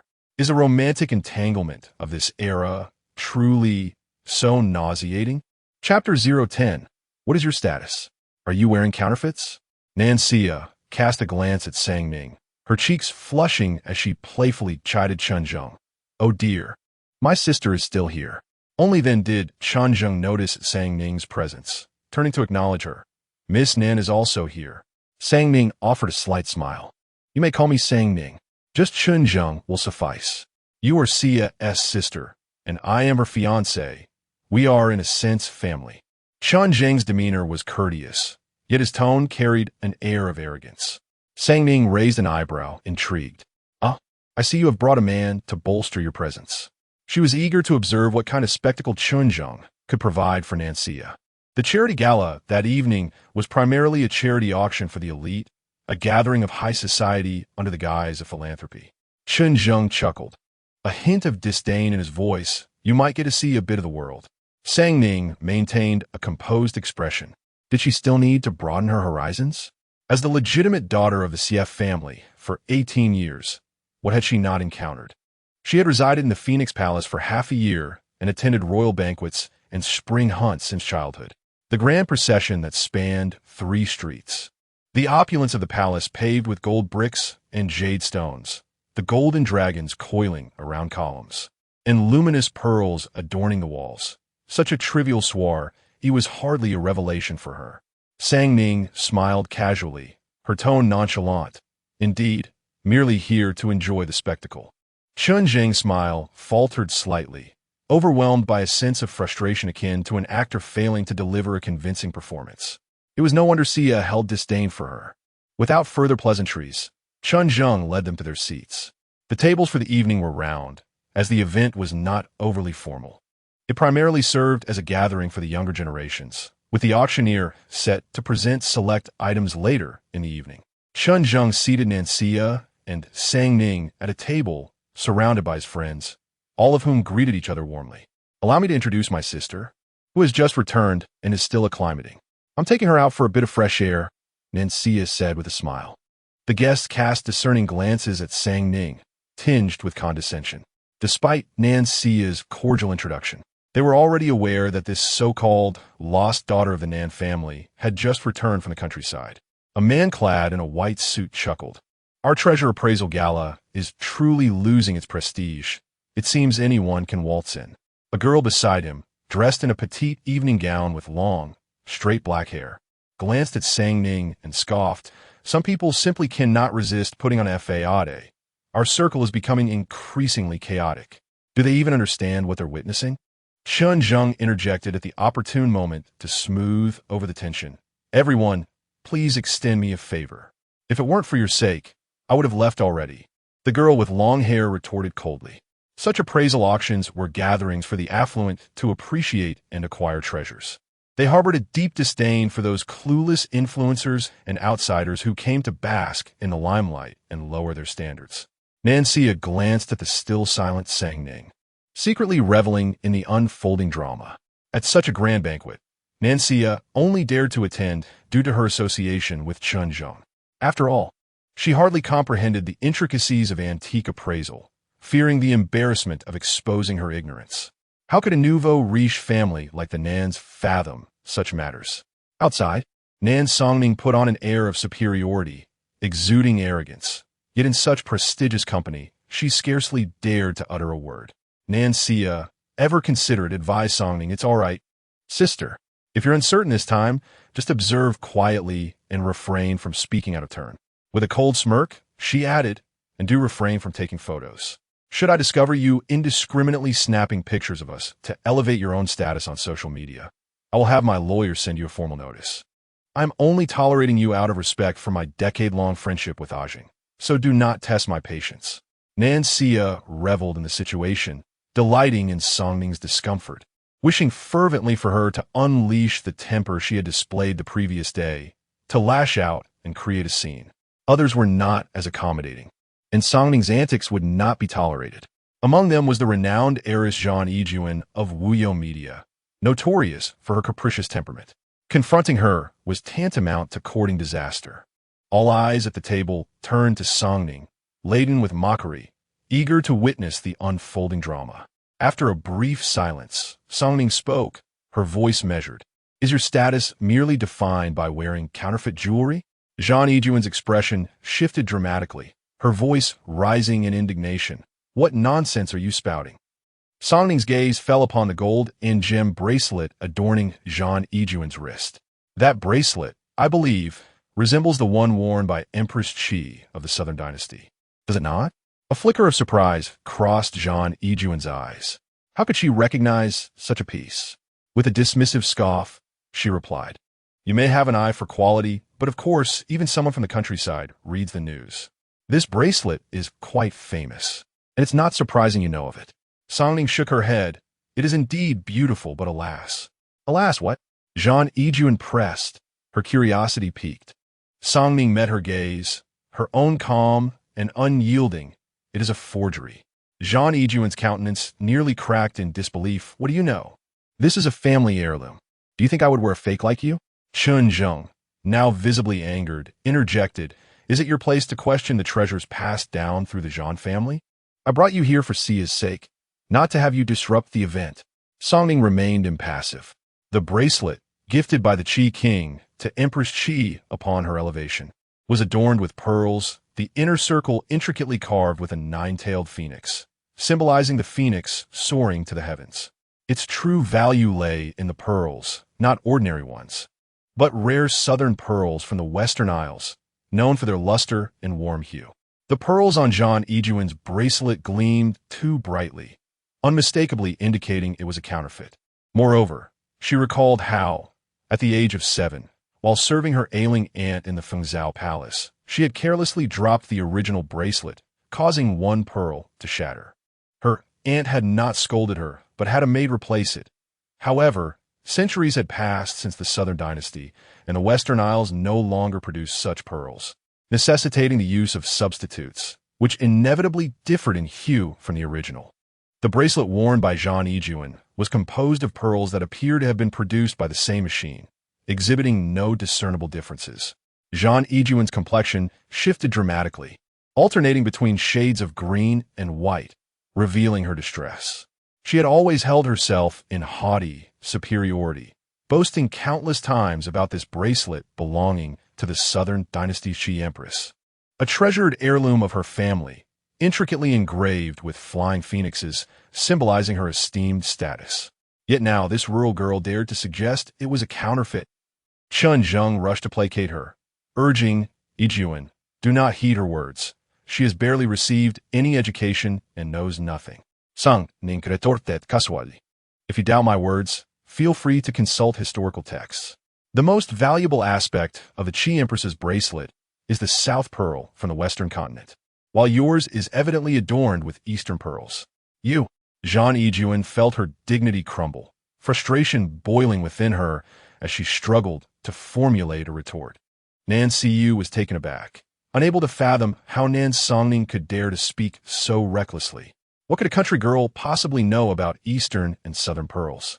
"Sister, cease your nonsense. Do you understand the gravity of this occasion? You must apologize to Miss Zhang at once." Sangning turned to her, responding, "Sister, do not fret. Miss Zhang has Chun Zheng to protect her. Why should you be concerned? Their bond, forged over more than a decade, may very well run deeper than yours." Nan Siyu stood frozen, caught off guard. Zhang Yijuan was on the verge of exploding, her voice piercing as she exclaimed, "What absurdity are you spouting?" Sang Ning maintained a polite smile, clarifying, "What I meant to convey is that Miss Zhang and Chun Zheng share a close relationship. Naturally, I am aware that someone of Miss Zhang's stature would not regard Chun Zheng highly. At most, she might consider him as." Sang Ning paused to reflect, recalling a term she had recently learned, and concluded with precision, a spare tire. Chapter 011. Wearing counterfeits and being a mistress in both the imperial palace and the inner chambers, skirmishes occur without bloodshed. The CF family places great emphasis on the education and cultivation of their descendants, ensuring that even the daughters partake in the clan studies. from the tender age of 8. She began her studies on governmental policies. She has always stood out among her peers, adeptly navigating even the most complex environments, for she possesses an acute understanding of subtle expressions. A mere glance at the minute shifts in a person's facial expressions and the nuances of their gaze allows her to grasp the profound implications behind their words and thoughts. From the moment she took her seat, she observed the individuals at the table, noting a rather intriguing detail. Chen Zheng consistently cast furtive glances at Zhang Yijuan's countenance, while Zhang Yijuan's demeanor toward Chen Zheng was equally nuanced, as if treating him as her personal possession. Naturally, such subtle expressions and attitudes would not be overtly displayed. Nasia, lacking in discernment, remained oblivious, foolishly flaunting her affections before her, asserting her claim, fearful that her fiancé might be stolen away. This behavior was not lost on Sang Ning, who had seen through it on numerous occasions. Though she was not one to meddle unnecessarily, the antics of this group had provoked her ire, and thus, none would escape unscathed. Sang Ning decisively pierced the veil of pretense, laying bare the delicate and ambiguous relationship between Chen Zheng and Zhang Yijuan, plunging the room into an immediate silence. Chen Zheng was momentarily stunned, his thoughts a cacophony, before he slammed his hand on the table and stood up, exclaiming, "Na Sang Ning, are you deliberately trying to create a scene?" The commotion at their table drew the attention of many onlookers. Sang Ning glanced around at the surrounding gazes, frowning slightly at such a breach of decorum. Blinking, she queried, "Are you quite certain that it is I who is causing the disruption?" At that moment, she remained quietly seated, having not raised her voice, while Zhang Yijuan and Chen Zheng shouted and pounded the table, making it abundantly clear to any discerning observer who was truly making a scene. "Clearly, it is you causing the ruckus, Chen Zheng," interjected a woman at the adjacent table, her long waves framing her face as she donned a little black dress. The gazes of those around shifted to Chen Zheng, expressing their agreement.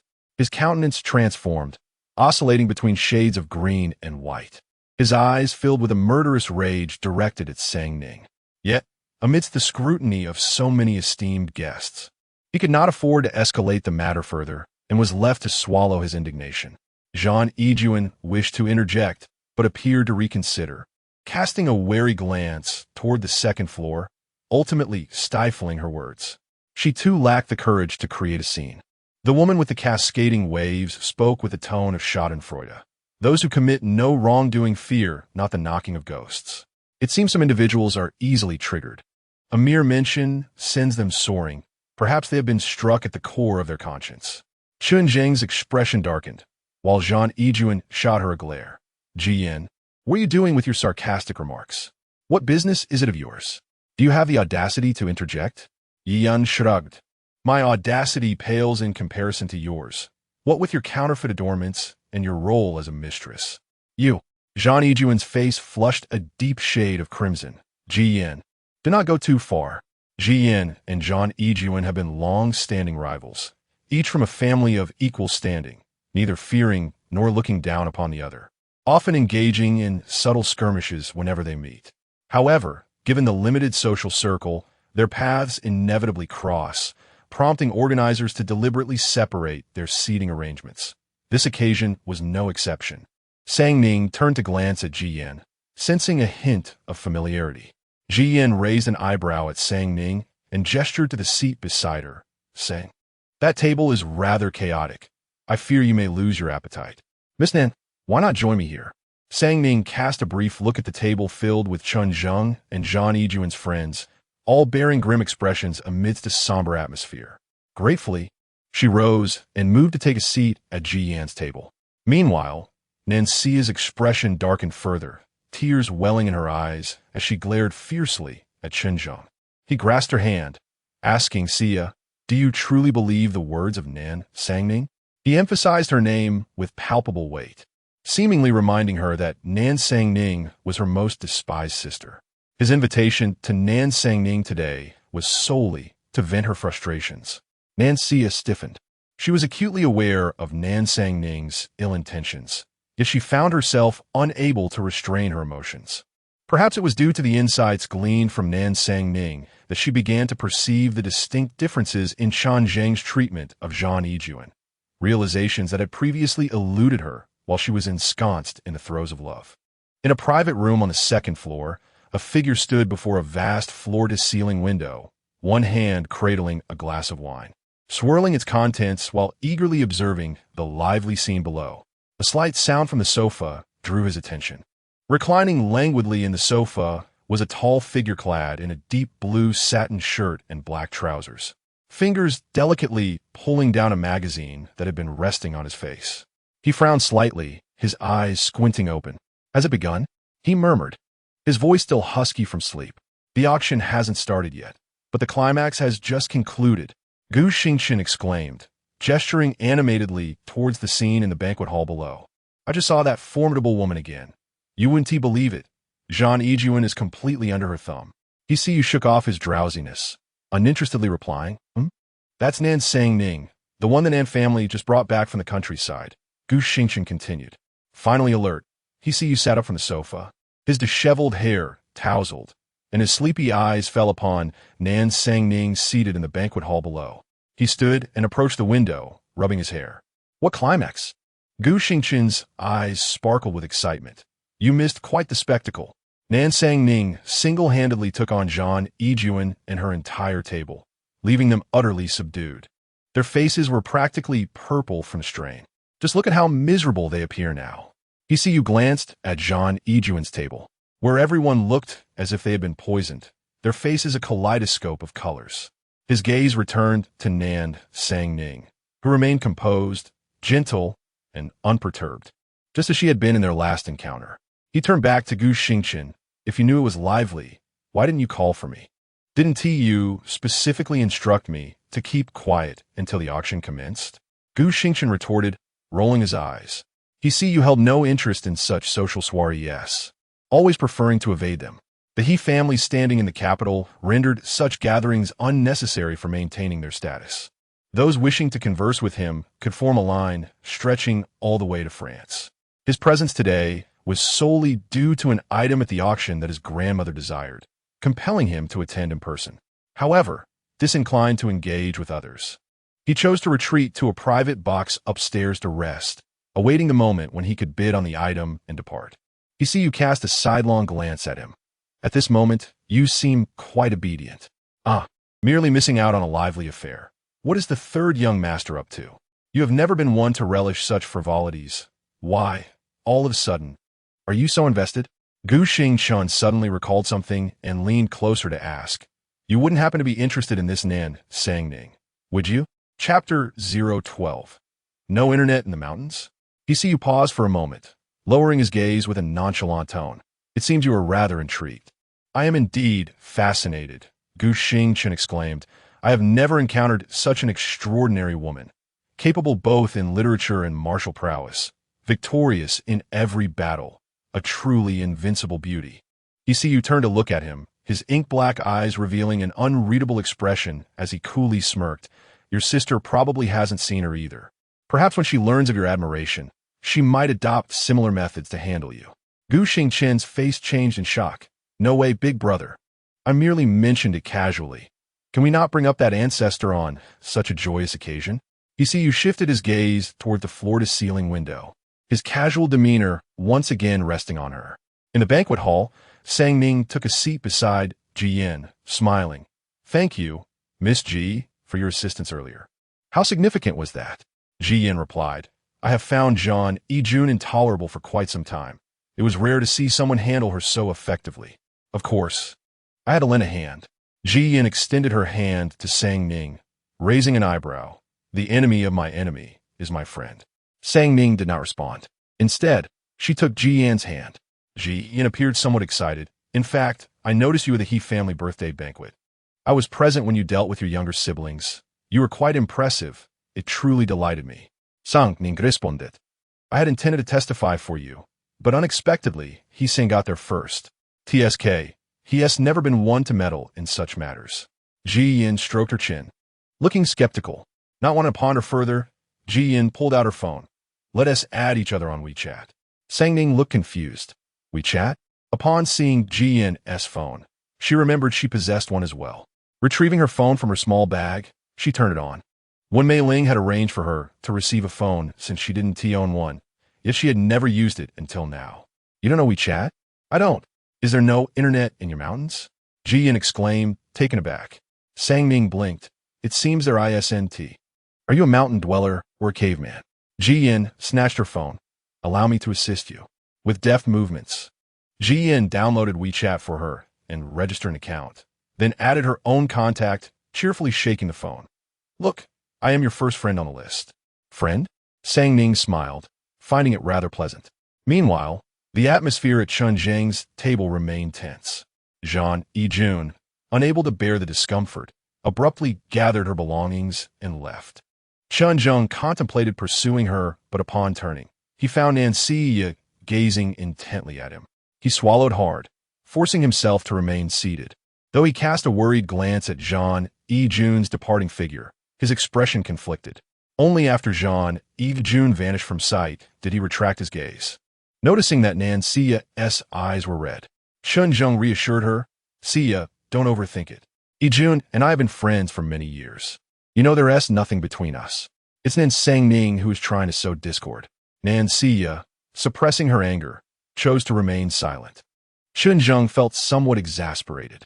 Today, he had exerted considerable effort to support Nancy, but now he found himself in an awkward position. If there were truly something between us, we would have been together long ago. How could we possibly be engaged?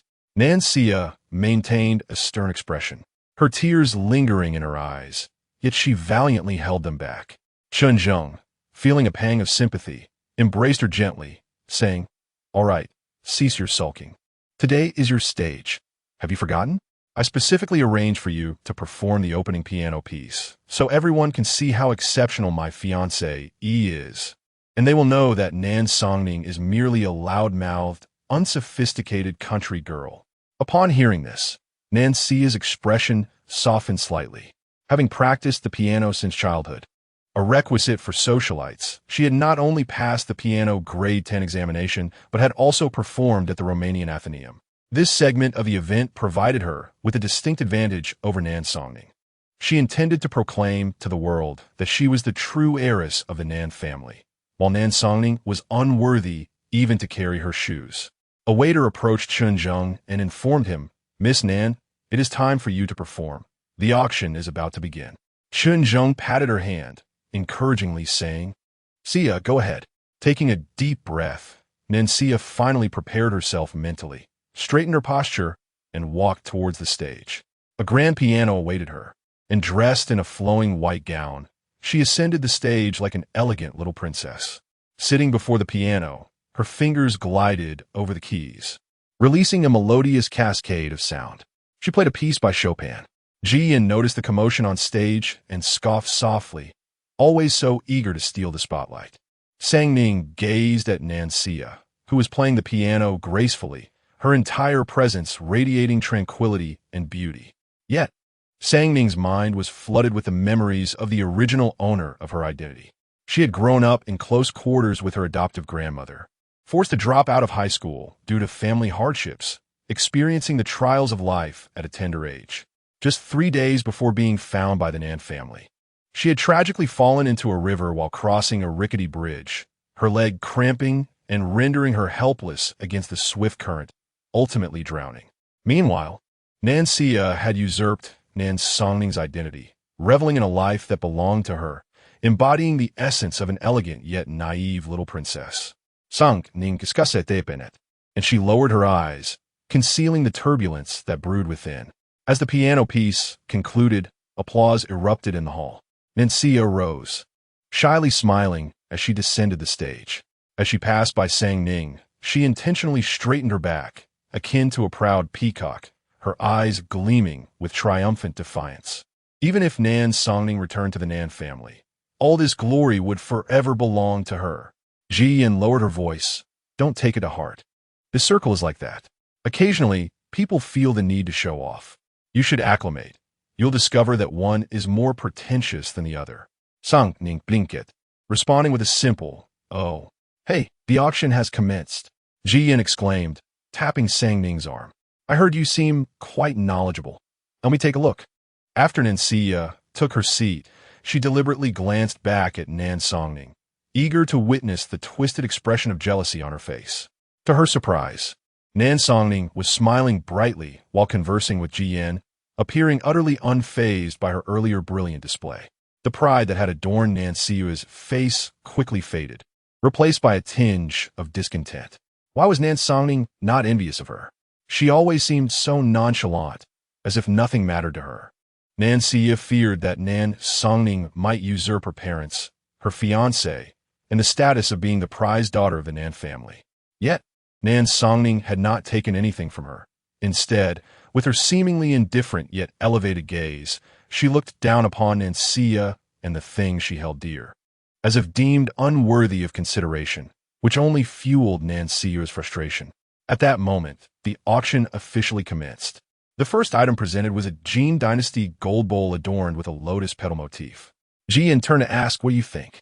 Nan Songning glanced at the enlarged details on the screen and shook her head slightly. It is a gold bowl, but not from the Jin Dynasty. This style of pattern did not exist in that era, nor even in the subsequent Zhou Dynasty. Soon after, someone placed a bid. Ji Yan scoffed. "Did you see that? These people can't even distinguish between genuine and fake." However, Nan Songning pondered that if these individuals were so easily deceived, it would be quite profitable. The second item was a pair of Hetian jade rui. Ji Yan eagerly inquired, "What about this one?" Nan Songning nodded. "This is quite good. The jade is translucent and of decent quality, but there are some icy veins within, lacking in absolute purity. However, it will be difficult to discern with the naked eye." Ji Yan immediately raised her paddle to bid. The third item was a painting by the renowned artist Sun Yin, titled "100 Birds Paying Homage to the Phoenix." As the scroll was unfurled, Ji Yan's eyes sparkled with delight. The painting was breathtaking. The starting bid was set at 10 million. "What do you think?" Yan repeated eagerly. Nan Songning shook her head. "It's a forgery." Ji Yan, taken aback, insisted, "You haven't even looked closely. This painting is famous, and the depiction of the 100 birds is lifelike. There's also an expert team's authentication. It doesn't seem fake to me." Bidding had already begun around them, and the price quickly soared to 30 million. Ji Yan, anxious, yearned for the painting, glancing at Nan Songning with hope. Yet, Nan Songning remained resolute. "This piece is undoubtedly a counterfeit." "Why?" "Because the original bears her seal. Sun Yin created only 100 birds paying homage to the phoenix throughout his lifetime, and the inscription and date on this painting were accurate. However, this particular work had once resided in the Xie family's library, gifted by Sun Yin as a birthday present to her grandfather. When she stumbled upon it at the age of 7, she was captivated. Upon learning of her fondness, her grandfather gifted her the painting, and she joyously cradled it through the night, overwhelmed by possessiveness. In a moment of childish impulse, she stamped her personal seal in the corner of the scroll. Yet, this painting bore no trace of her mark, although the current piece was equally vivid. The brushwork deviated significantly from Sun Yin's typical style, with subtle color variations. For instance, while Sun Yin used a verdant hue for the feathers of small birds, this painting employed a cypress green, confirming its status as a forgery. Nan Songning concluded. Ji Yan was astonished. "How do you know so much?" Songning posed. For the authentic piece had been in her possession for a decade, and she had examined it countless times. Yet, she had not yet formulated a suitable response to Ji Yan. "Miss Nan is quite remarkable. Perhaps she could assist me as well?" A deep voice resonated. Sang Ning turned to find ECU gazing at her, his elongated phoenix eyes unusually devoid of their usual nonchalance, instead appearing profound and inquisitive. His sudden appearance stirred a wave of low murmurs throughout the banquet hall. "Yishao has actually arrived?" Chapter 013. "Do you also harbor a secret crush on me?" ECU cast a glance at the woman seated to the left of Nan Songning, who hurriedly stood up to offer her seat. ECU pulled out the chair and sat down. Songning was taken aback. It was her first encounter with someone so brazenly audacious. Even the dandy gentlemen she had previously encountered in Yanjing maintained a semblance of courtesy towards young ladies. After all, despite their frivolous behavior, they still cared for their reputation. Yet here was someone who so shamelessly demanded a young lady to give up her seat. Meanwhile, Nancy's face turned pale as she witnessed Hsiu's audacious move to sit beside Nan Songning. How could this country bumpkin possibly command the attention of the esteemed He San Shao? It was nothing but nonsense, and she was merely pretending. Chun Zheng's expression was equally grim. He had not anticipated that Nan Songning possessed such cunning and could actually associate with He San Shao. He had yet to even muster the courage to engage He San Shao in conversation. Amidst the fluctuating expressions and hushed whispers that enveloped the room, Songning regained her composure and inquired, "Mr. He, what kind of item would you like me to see?" Hsiu slightly lifted his chin, prompting Songning to follow his gaze toward the stage, where the final auction item was being presented. It was the renowned inlaid Zitan pipa from the Zhou dynasty. The exquisite instrument was carefully placed on the stand, crafted from the finest Zitan wood, adorned with 16 delicate floral patterns. The petals were inlaid with tortoise shell, while the flower centers were embellished with colorful transparent amber, showcasing exceptional craftsmanship. Songning found herself momentarily entranced. This pipa was indeed famous from the Zhou dynasty, belonging to the beloved consort of the late emperor, Consort Ning. The consort had gained favor due to her skill with the pipa, which had been bestowed upon her by the emperor himself. When Songning was merely 5 years old, before the late emperor's passing, she had witnessed Consort Ning perform on this very pipa at a royal banquet, captivating all in attendance. "Wow, this pipa is stunning," Ji-Yin exclaimed, her eyes sparkling with excitement as she turned to Songning, asking eagerly, "What do you think?" Songning scrutinized the enlarged details on the screen for a moment, feeling hesitant. Chun Zheng scoffed, "If you can't pretend, then just stop. Well, how little you understand. Do you really think you can bluff your way through?" He San Shao must not be fooled by her. She has barely studied, just a wild girl from the mountains. How could she possibly recognize such treasures? Ji Yin replied with a mocking tone, "Oh, I wonder where that barking was coming from. What's the matter? Did Songning just reveal that the bracelet of your crush is fake, and now you're holding a grudge?" Chun Zheng, exasperated, retorted, "Ji Yin, stop talking nonsense. I have been friends with Yijuan for over a decade, and you have known He San Shao for just as long. What about you? Are you secretly in love with him too?" Ji Yin laughed derisively. "Unlike you, I don't spend my days fawning over him like a sycophant." Nancy's eyes reddened again, truly on the verge of tears. Her fiancé, whom she held in high regard, was being publicly ridiculed as another woman's lackey, and worse, in front of Nan Songning. She felt she had never experienced such humiliation in her life. Songning's brow twitched slightly as she turned to glance at Hsiu, who appeared remarkably unfazed amidst the quarrel. He shot her a sidelong glance and asked, "What are you looking at? Do you also harbor a secret crush on me?" Songning, "Mister, he is overthinking. Oh, that is good." Hsiu cast another glance at the pipa on the stage and finally diverted the topic. "Do you think this pipa is genuine?" Sangning pondered. "Am uncertain. It requires testing." She had played the pipa belonging to the late Empress Ning, who was kind-hearted and, upon realizing Sangning's fondness for the instrument, had graciously gifted it to her for enjoyment. Nancy interjected, "Sister, you have never participated in an auction, so you are unaware of the rules. Until the item is sold, it cannot be touched. Otherwise, if it gets damaged, who will take responsibility? Your request puts the organizers in a difficult position. Our parents have advised you to learn the rules before venturing out, but you never listen." Nancy seized the opportunity to highlight Sangning's mistake. Eager to see her humiliated, Hsiu casually spoke up, "Bring it here. Let her try it. If it breaks, it will be on me." Nancy's expression froze instantly, turning a shade akin to liver. With Hsiu personally intervening, who would care about rules? Hsiu was the embodiment of the rules. The auctioneer, upon hearing this, promptly approached with the pipa in hand, presenting it to Sangning. "Miss Nan, please." Nancy anxiously urged, "Sister, you don't even know how to play. Don't experiment recklessly. Such antique collectibles are exceedingly precious. You might create trouble for the family." Sangning did not even glance at her, merely accepting the pipa. After adjusting the tuning pegs, she cradled the instrument and let her fingers gently glide across the strings, producing a cascade of melodious notes. The entire hall held its breath, uncertain whether to anticipate a farce or simply enjoy the spectacle. Once Sangning had tuned the pipa, she embraced it, her left hand pressing the strings while her right fingers plucked them delicately. A serene and expansive melody reminiscent of lofty mountains and flowing waters filled the air. The once raucous banquet hall now seemed enveloped in a tranquil valley, serene and still. Devoid of dramatic crescendos, yet captivating, drawing everyone into its depths. Suddenly, the music ceased, leaving the audience ensnared in the enchanting atmosphere, momentarily dazed. A rare silence blanketed the hall, not a whisper to be heard. 3 seconds later, the crowd regained its senses, erupting into thunderous applause. Nancy's face twisted in shock. How could she still play the pipa?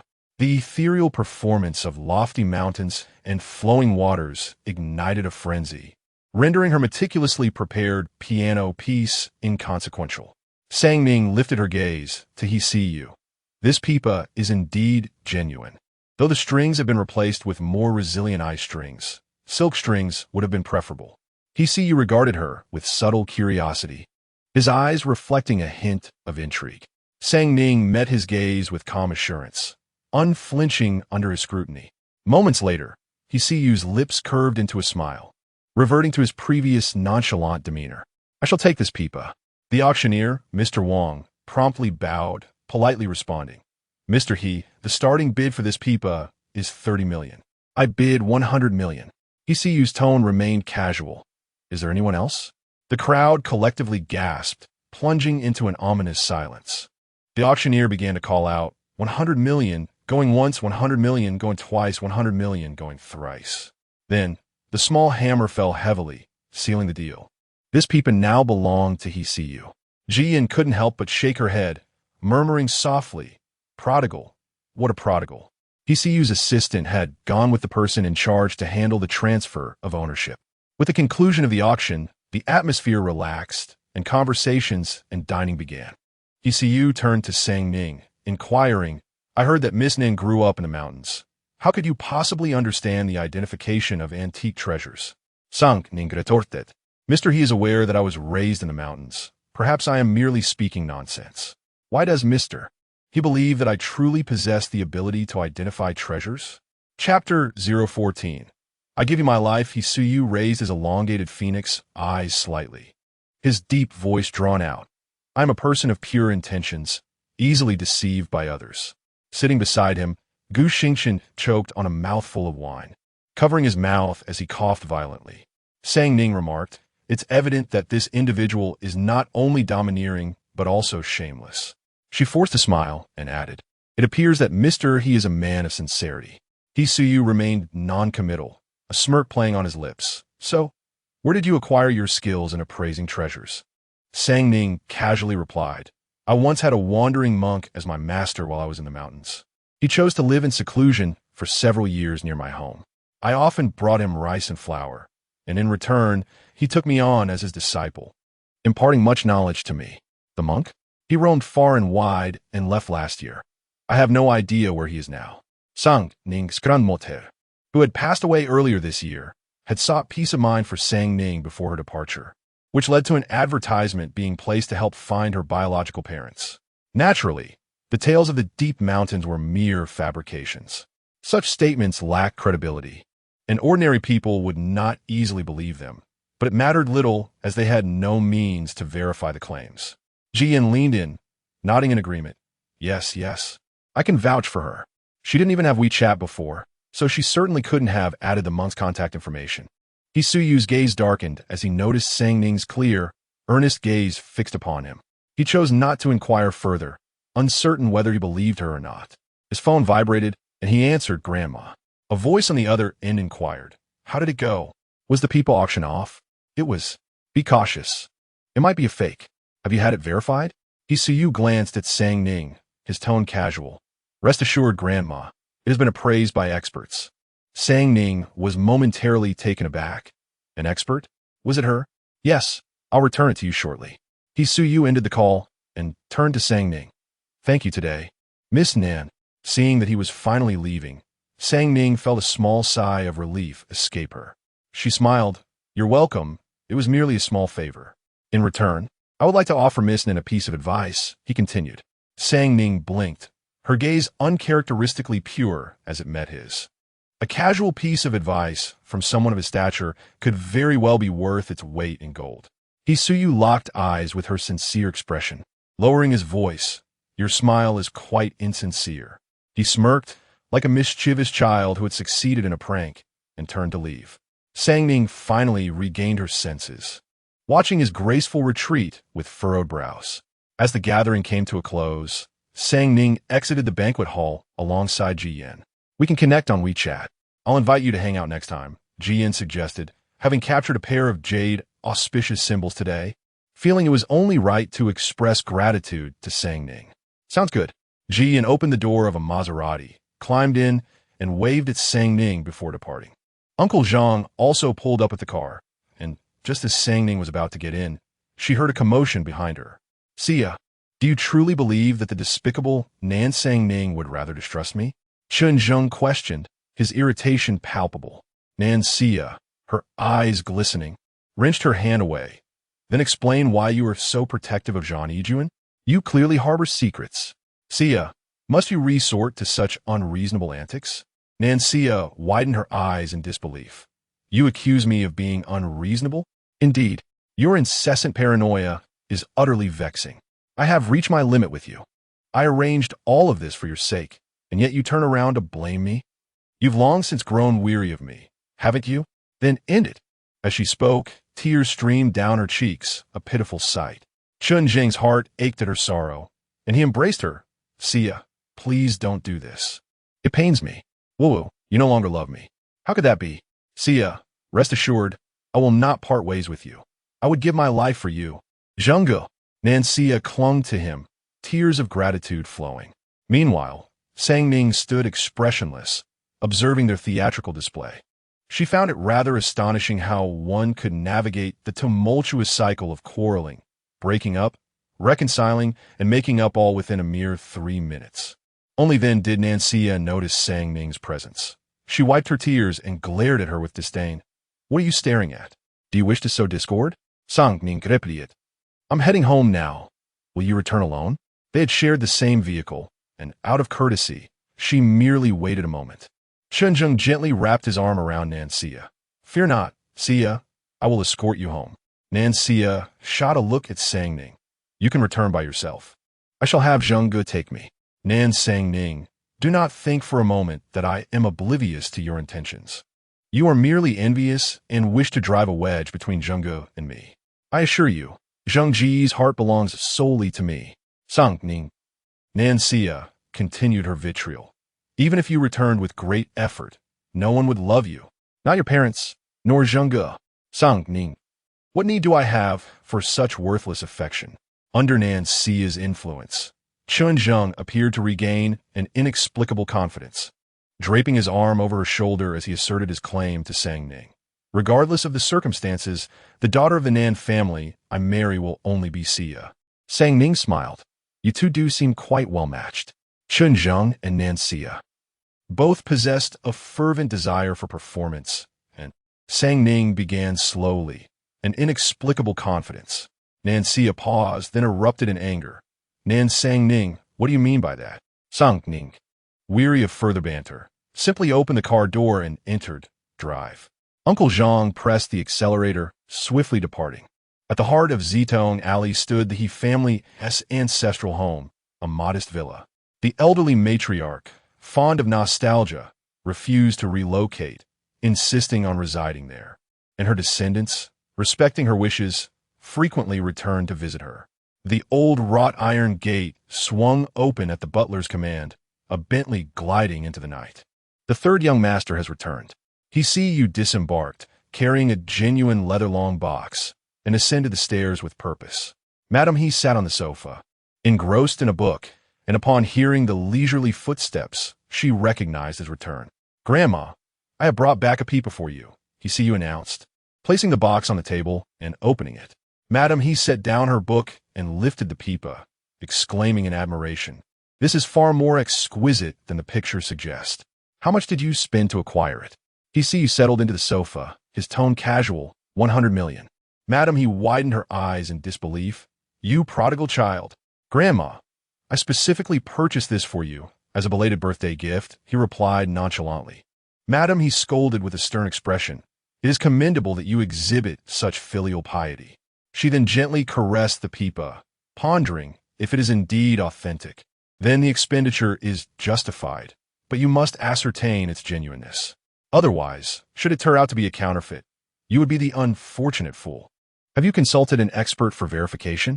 Yes, he languidly replied. If you remain uncertain, shall I invite someone to authenticate it for you personally? Chapter 15. Jealousy upon returning home. Sang Ning found Wen Miling in the living room downstairs. Upon seeing her, Wen Miling inquired, "Why are you back alone? Where is Xia?" Sang Ning explained that Xia had decided to ride home with Chunzhong. After changing into her slippers, she felt a wave of comfort wash over her. Wen Miling's demeanor shifted slightly upon hearing Sang Ning mention Chunzhong. Her expression became somewhat rigid, possibly betraying a hint of guilt. This marriage proposal had been arranged 2 years prior, a union orchestrated through a collaborative project between the Chun family and the Nan family, uniting the Chun family's youngest son with the Nan family's daughter. For the Nan family, this match was already considered an elevation. Given the Chun family's deep-rooted influence in the capital, intertwined with several prestigious families, had it not been for the recent financial troubles faced by the Chun family, necessitating the Nan family's investment, they likely would not have regarded the Nan family with such esteem. As the sole daughter, Nan Xia had naturally been granted this splendid engagement. However, everyone in the Nan family was acutely aware that the engagement rightfully belonged to Nan Sang Ning. Wen Miling spoke with a tinge of guilt, Sang Ning.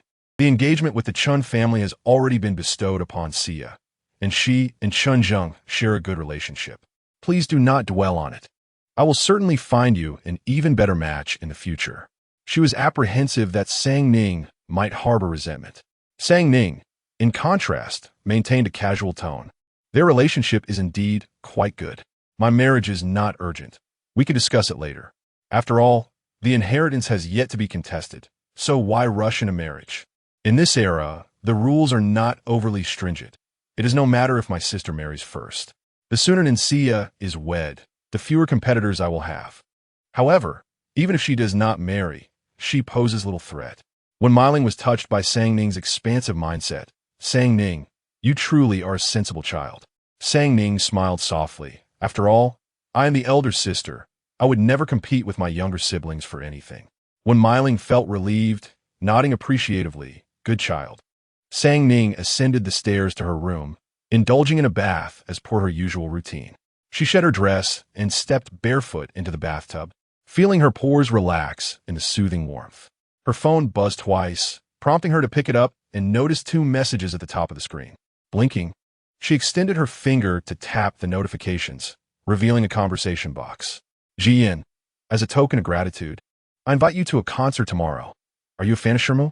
Having recently learned how to use her phone and the basics of pinyin typing from her tutor, Sang Ning was still somewhat clumsy. She laboriously extended her slender index finger to type on the screen. Who is Shermu? Jian. The hottest sensation this year. His concert is absolutely stellar. You won to be disappointed.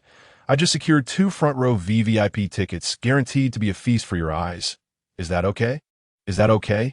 The rapid-fire typing from the other side felt like a screen was being flooded with messages, leaving Sang Ning struggling to keep up. Although she was unfamiliar with this phenomenon, she was determined to embrace every experience in this new era. Sang Ning earnestly tapped the keyboard. Okay. The response came back in an instant. Okay. Then it's settled. Tomorrow afternoon at 2 o'clock. Let us meet at Taikoo-li. Sang Ning set her phone down, luxuriating in the bubbles of the bathtub, feeling utterly relaxed. After half an hour, she emerged, dried herself with a towel, and donned her nightgown. Her routine was remarkably disciplined. Although it was only 10 o'clock, her internal clock dictated that it was time for slumber. Just as she prepared to recline on her bed, a sudden knock echoed at her door. Miss, Madam requests your presence downstairs. She has matters to discuss with you. Chima announced. Sang Ning frowned and reluctantly rose from her bed. The late-night summons could hardly bode well. As she descended the stairs, she was met with the sight of Nan Xia, pitifully weeping in Wen Miling's embrace. I truly do not understand why my sister behaves this way. If she is genuinely envious of the affection I receive from Brother Zheng, She could have simply expressed it to me. She is my sister, and I would willingly relinquish Brother Zheng to her. Yet, why must she publicly slander him at the banquet, subjecting me to humiliation? Nancia cried, tears streaming down her face. When Miling, filled with concern, held her close, soothing her. Upon noticing Sang Ning's arrival, her expression shifted instantaneously. Are you the one who publicly defamed Chen Zheng? Sang Ning regarded Nancia, her tone calm. Is it defamation? Surely, Sia knows the truth better than I. Nancia stiffened, her gaze locking onto Sang Ning's tranquil, glass-like eyes, her inner turmoil laid bare, as if exposed by a mere glance. As Chen Zheng's fiancée, she was acutely aware of his undue favoritism and ambiguous relationship with Zhang Yijuan. However, she refused to accept any unpleasant truths about him. To her, Chen Zheng was the finest potential husband, a match she had secured by virtue of her status as the true daughter of the Nan family. She could not forsake him, nor could she entertain any negative facts regarding him. With eyes blazing with resentment, Nancia glared at the one who had shattered her fairy tale. I know very well that you are envious of me, envious of Brother Zheng's love for me, which is why you wish to publicly malign him to humiliate me. When Miling, equally incensed, rebuked her, I have asked you before if you cared about this matter. You claimed you did not. Yet, your actions contradict your words.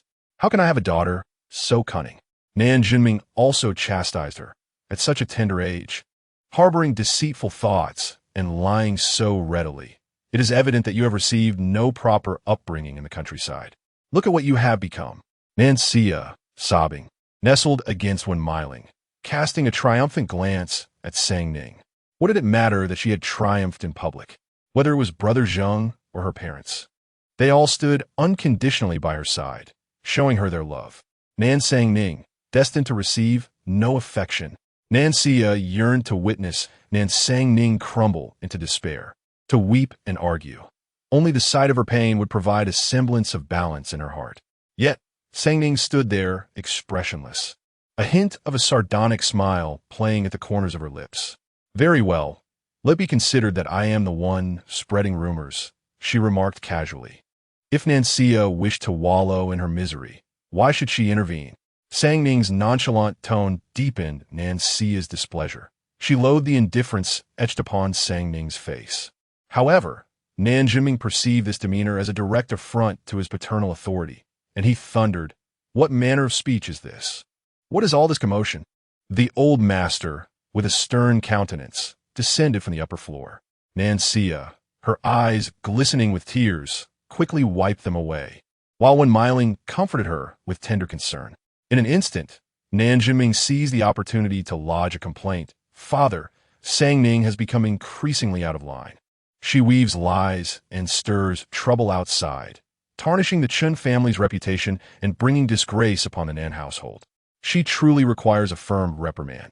Yet the old master interrupted with a sharp retort. Silence.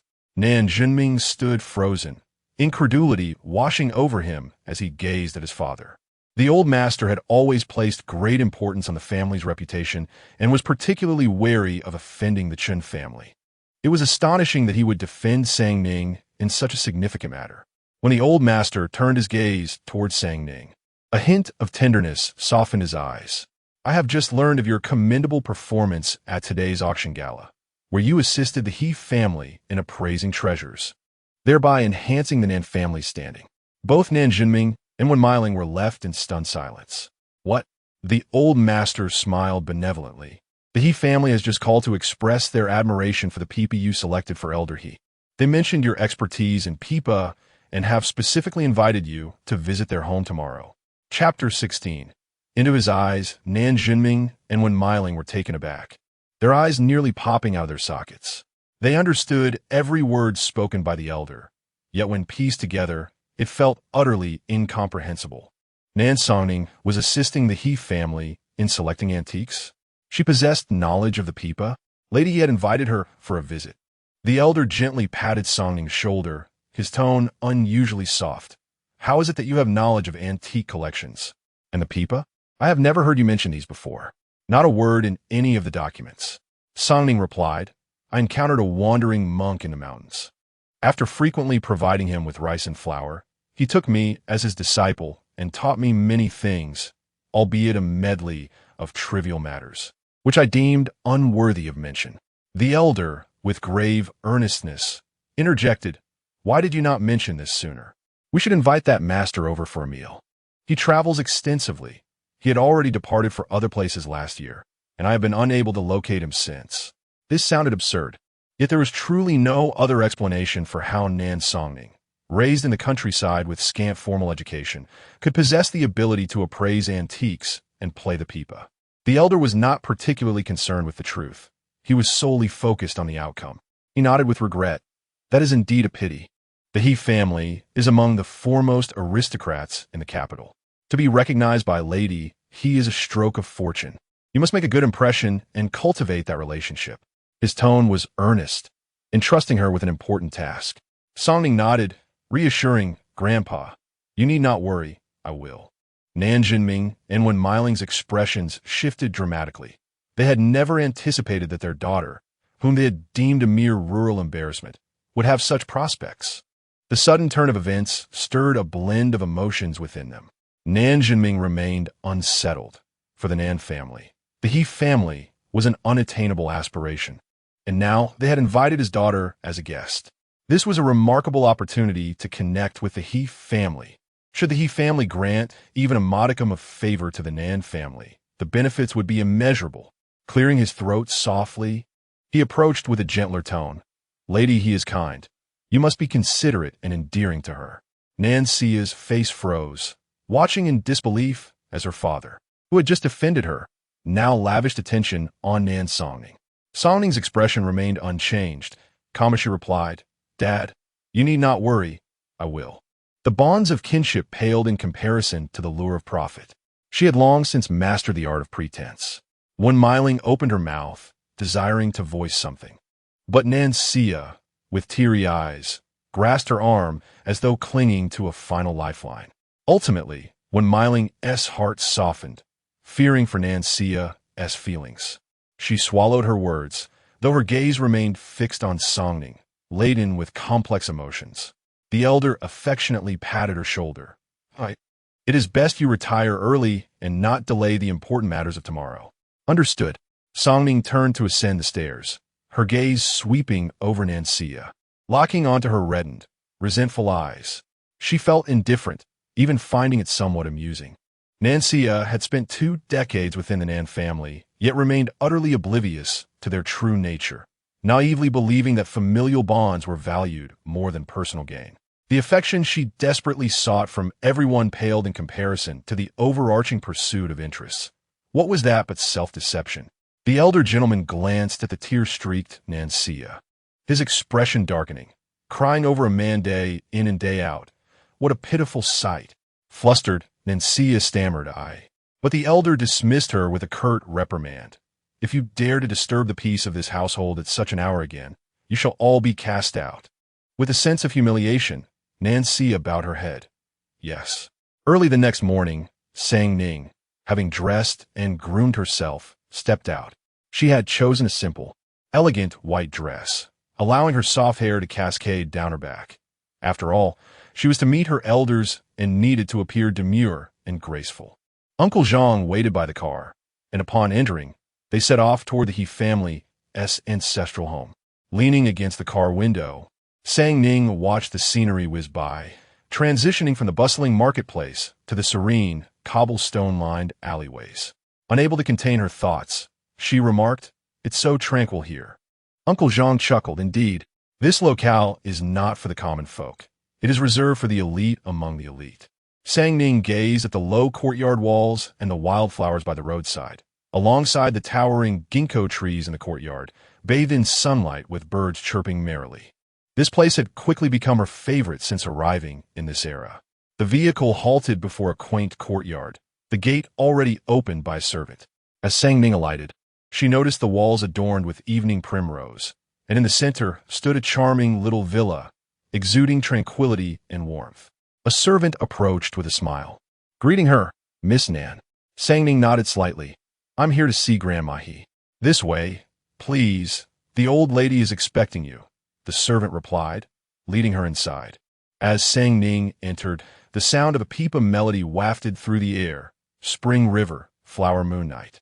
"Madam, Miss Nen has arrived," the servant whispered.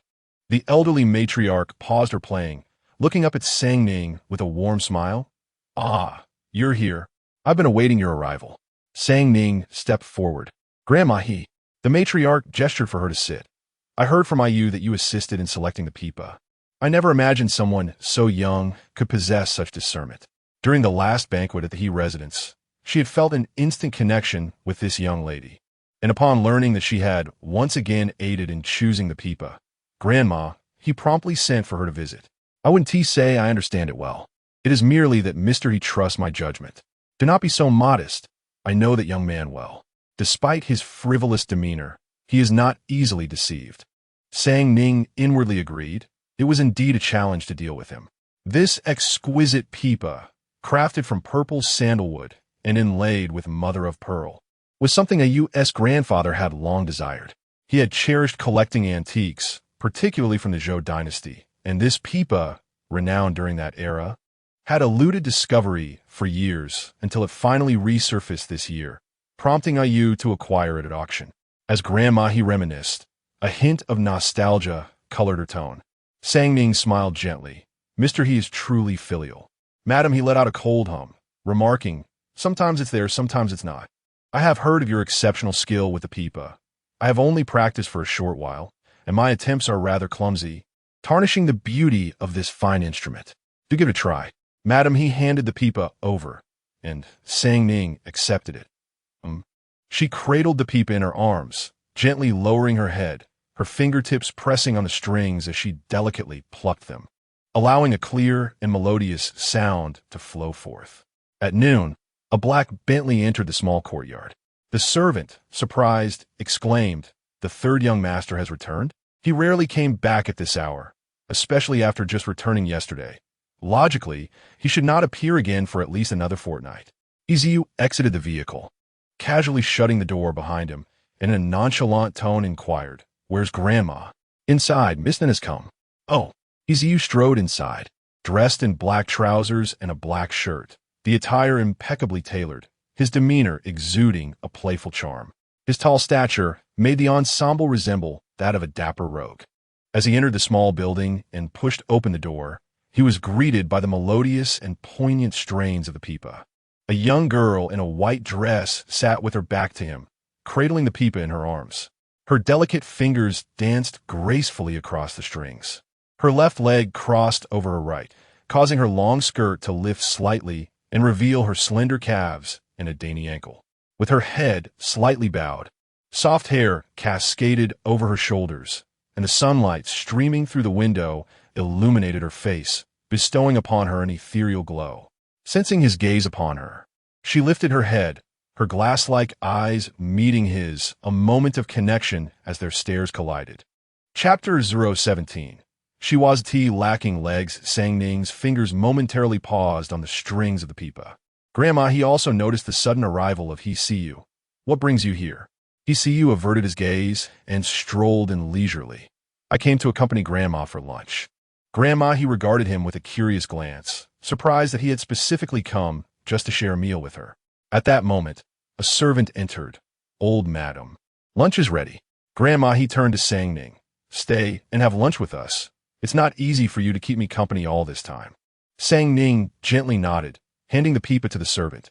"Thank you, Grandma." Sang Ning followed Grandma as they made their way to the dining room. He See You cast a nonchalant glance at her before turning to walk ahead.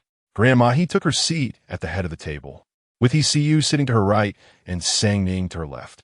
Today, Grandma, he was in high spirits and remarked to Sang Ning, "Your pipa playing is exquisite, delicate, and melodious. It's a pity that you haven't participated in any performances." Sang Ning sweetly smiled. Playing the pipa is a means of cultivating one's spirit. It's not solely about performing in front of others. Grandma, he nodded appreciatively. "Indeed, no wonder you carry such composure at such a young age." Sang Ning beamed. "Thank you for your kind words, Grandma." He See You, seated opposite her, caught sight of her bright smile revealing her small white teeth, with a hint of a dimple at the corner of her cheek. Suddenly, He recalled that he had never noticed that dimple whenever she smiled at him. He cast her a cool glance and asked casually, "What piece did you just play?" Sang Ning looked at him, the dimple fading slightly, her tone polite. "It was Spring River. Flower Moon Night." "Grandma," he chuckled, "your grandfather used to adore that piece. I listened to it many times with him." The old artists of that time had a certain charm in their playing. Unlike today, as performers, alas, they lack that sentiment. It was quite a surprise to hear Sang Ning play today. I haven't heard such graceful melodies in ages. Hsiu took a sip from his cup. "Does your monk master still teach the pipa?" Sang Ning replied effortlessly. "He travels far and wide with his pipa." "Grandma," he expressed her fascination. "In my day, I often encountered wandering monks, each possessing remarkable skills. Such monks are rare now." Hsiu shot a sidelong glance at Sang Ning, the corner of his lips twitching slightly, an inscrutable expression on his face. Sang Ning, feeling the chill of his gaze from above, refrained from looking up as she fed herself a piece of shrimp. "Grandma," he then inquired of Hsiu, "why did you suddenly come back today?" Hsiu replied casually, "I happen to have some free time." "Grandma," he regarded him oddly, but did not press further, instead kindly urging Sang Ning to eat more vegetables. After lunch, Sang Ning excused herself. "Grandma," he, fond of her, grasped her hand. "Do come and visit often when you have the time." "Madam," he has always cherished the company of a younger generation, and Sang Ning, a rare gem among young ladies who possess both knowledge and grace, naturally found common ground with her. Madam, he, hailing from a prestigious background, felt an affinity in their conversations. Sang Ning nodded obediently, expressing her willingness to visit often, hoping to indulge in the exquisite sound of the Zetan pipa. "Such a treasure deserves to be played by someone like you." "Madam," he responded cheerfully. "Then I shall take my leave. Goodbye, Grandma," he, Sang Ning said, pausing momentarily before turning to Hsiu. "Goodbye, Mr. He." Hsiu remained seated, languidly sprawled in his wrought-tan chair, his long legs carelessly positioned, responding with a nonchalant tone. "Madam," he glanced back at Hsiu, urging, "You should see her off. Her driver left this morning." Presently, Sang Ning did not possess her own vehicle. She was utilizing the car that usually transported Nancia. Uncle Zhang had dropped her off earlier, and since Nancia was leaving, he had driven back. Hsiu playfully poked a rose in the nearby vase with his slender fingers, lazily remarking, "She has legs of her own." Sang Ning quickly interjected, "No need, Grandma, he. Mr. He is quite busy. It would be an imposition to trouble him. I can take a taxi back." Hsiu lifted his eyelids, casting a scrutinizing glance her way. "Where did you see me busy?" Dealing with someone who completely disregards social decorum is truly exasperating. "Madam," he approached, removing the vase from Hsiu's side to prevent him from ruining her flowers, and shot him a glare. "Stop being an eyesore. Go see Miss Nanoff." Only then did Hsiu rise from his chair, his tall figure seeming to ascend with purpose. He gestured for her to follow. "Let us go." Sang Ning smiled at Grandma He, saying, "I'm off now." "Go on, come visit again soon," Madam, he said with a smile. Sang Ning nodded and turned to follow the strides of the man ahead. Hsiu had driven himself today. He opened the driver's door, while Sang Ning instinctively reached for the rear door. He stood there, questioning, "Do you take me for chauffeur?" Sang Ning paused, realizing his implication that she should sit in the front. Does he really need to be so indirect in his remarks? She smiled. Who would dare to treat someone as talented as Mr. He as a mere driver? If he were my driver, I would have dismissed him immediately. Hsiu raised an eyebrow. "Are you being sarcastic?" "How could I?" She replied with sincere eyes. Hsiu snorted softly, entering the car as Sang Ning opened the passenger door and took her seat. The sleek black Bentley glided out of the courtyard. Madam, he stood by the window, watching the car depart before turning away, her gaze falling to tend to her roses. Why would the third young master come back only to leave so soon? A servant inquired. Without lifting her head, Madam, he gently touched the petals that had been damaged by Hsiu. "How rare it is for him to think of visiting me in the middle of the day. I suspect it's not for anything good. Staying here only ruins my flowers." Though the young master is reckless, he has never caused any trouble and conducts his affairs with a level of prudence. He is indeed reliable, managing matters with remarkable competence. The elderly matron let out a cold snort, her heart suddenly filled with confusion. What brings him back today? Is he returning you to your family? He see you adjusted the steering wheel, the interplay of light and shadow dancing across his handsome visage, his voice languid. Sang Ning glanced at her phone, noting it was already past 1 o'clock, for she had arranged to meet Ji Yin at 2. Take me to Taiguli, she requested. What business do you have there? He inquired. I have an appointment with a friend. He did not respond further, and Sang Ning remained silent as well.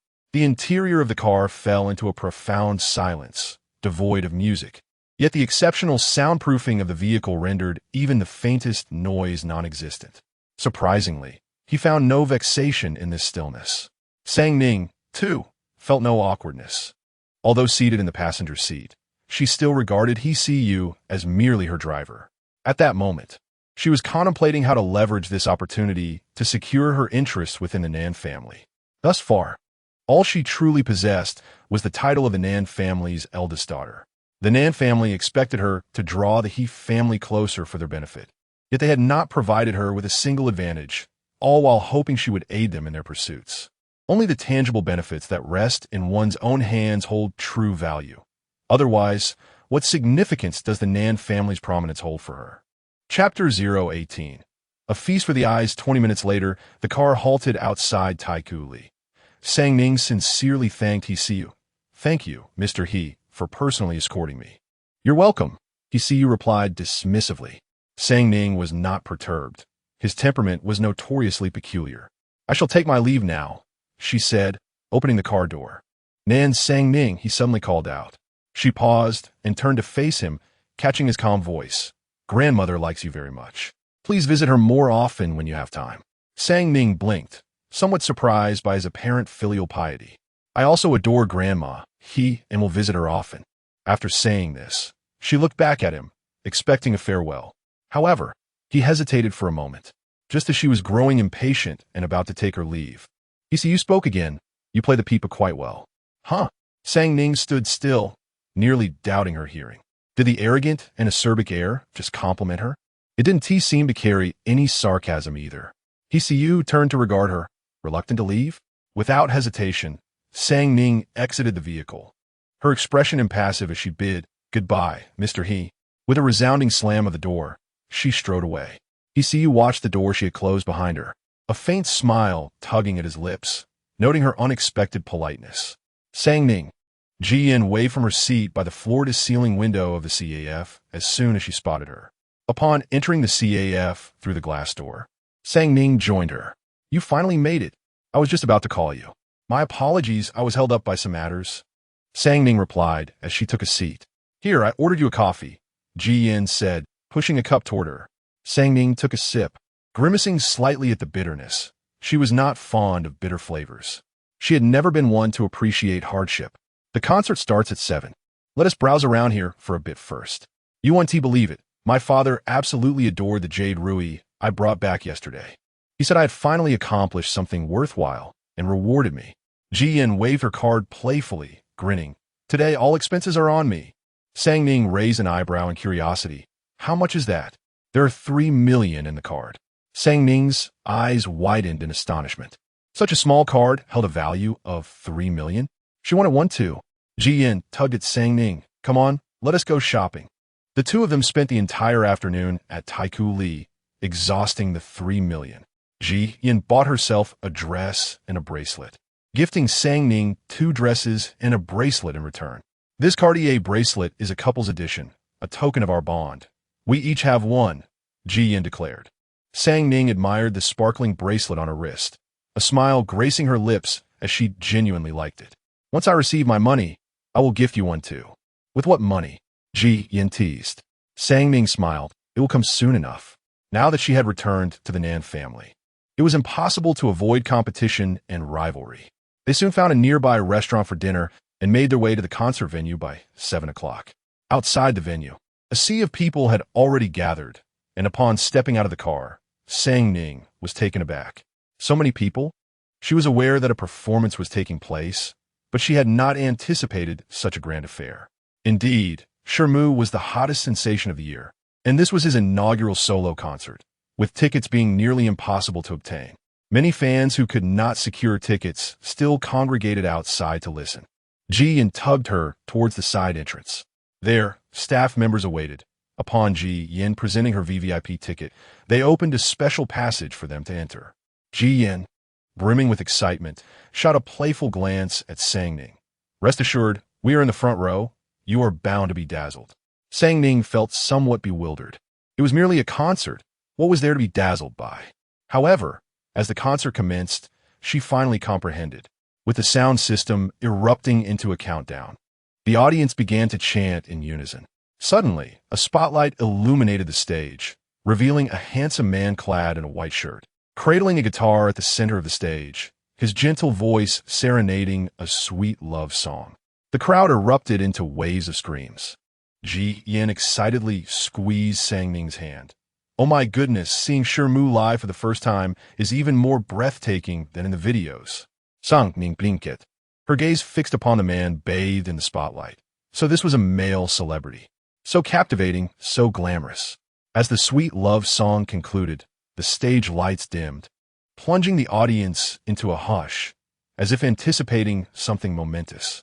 Ji Yin clenched her fists, her eyes glued to the darkened stage.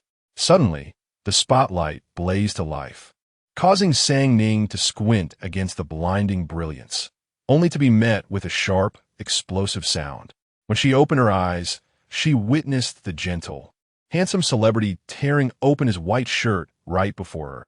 Her pupils dilated. The audience's screams crescendoed as the male star revealed his well-toned physique, then picked up a bottle of mineral water, vigorously wiping it across his abdomen, the cap popping open. With a flourish, he tossed the water bottle into the crowd. Ji Yin jumped, reaching out to catch it. Sang Ning stod akape. Having adhered to traditional decorum throughout her life, and having exchanged only a few words with men, she had never encountered such a bold display. To experience it for the first time amidst thousands was utterly unexpected. Their seats were precisely in the center of the front row, with only a meter separating her from the male star's half-naked, muscular form, shattering the modesty she had upheld for 18 years. The male star casually removed a scarf from his belt. For today, as first concert, I have decided to give away a small gift. The crowd erupted into another frenzy of screams. With a flourish, he tossed the scarf into the audience. Ji Yin leapt up to seize it, exclaiming with delight, "Ah, I got it. Sang Ning, look." Sang Ning stared at the scarf in Ji Yan's hands, her mind buzzing. In the Zhou dynasty, such an act would have been deemed scandalous.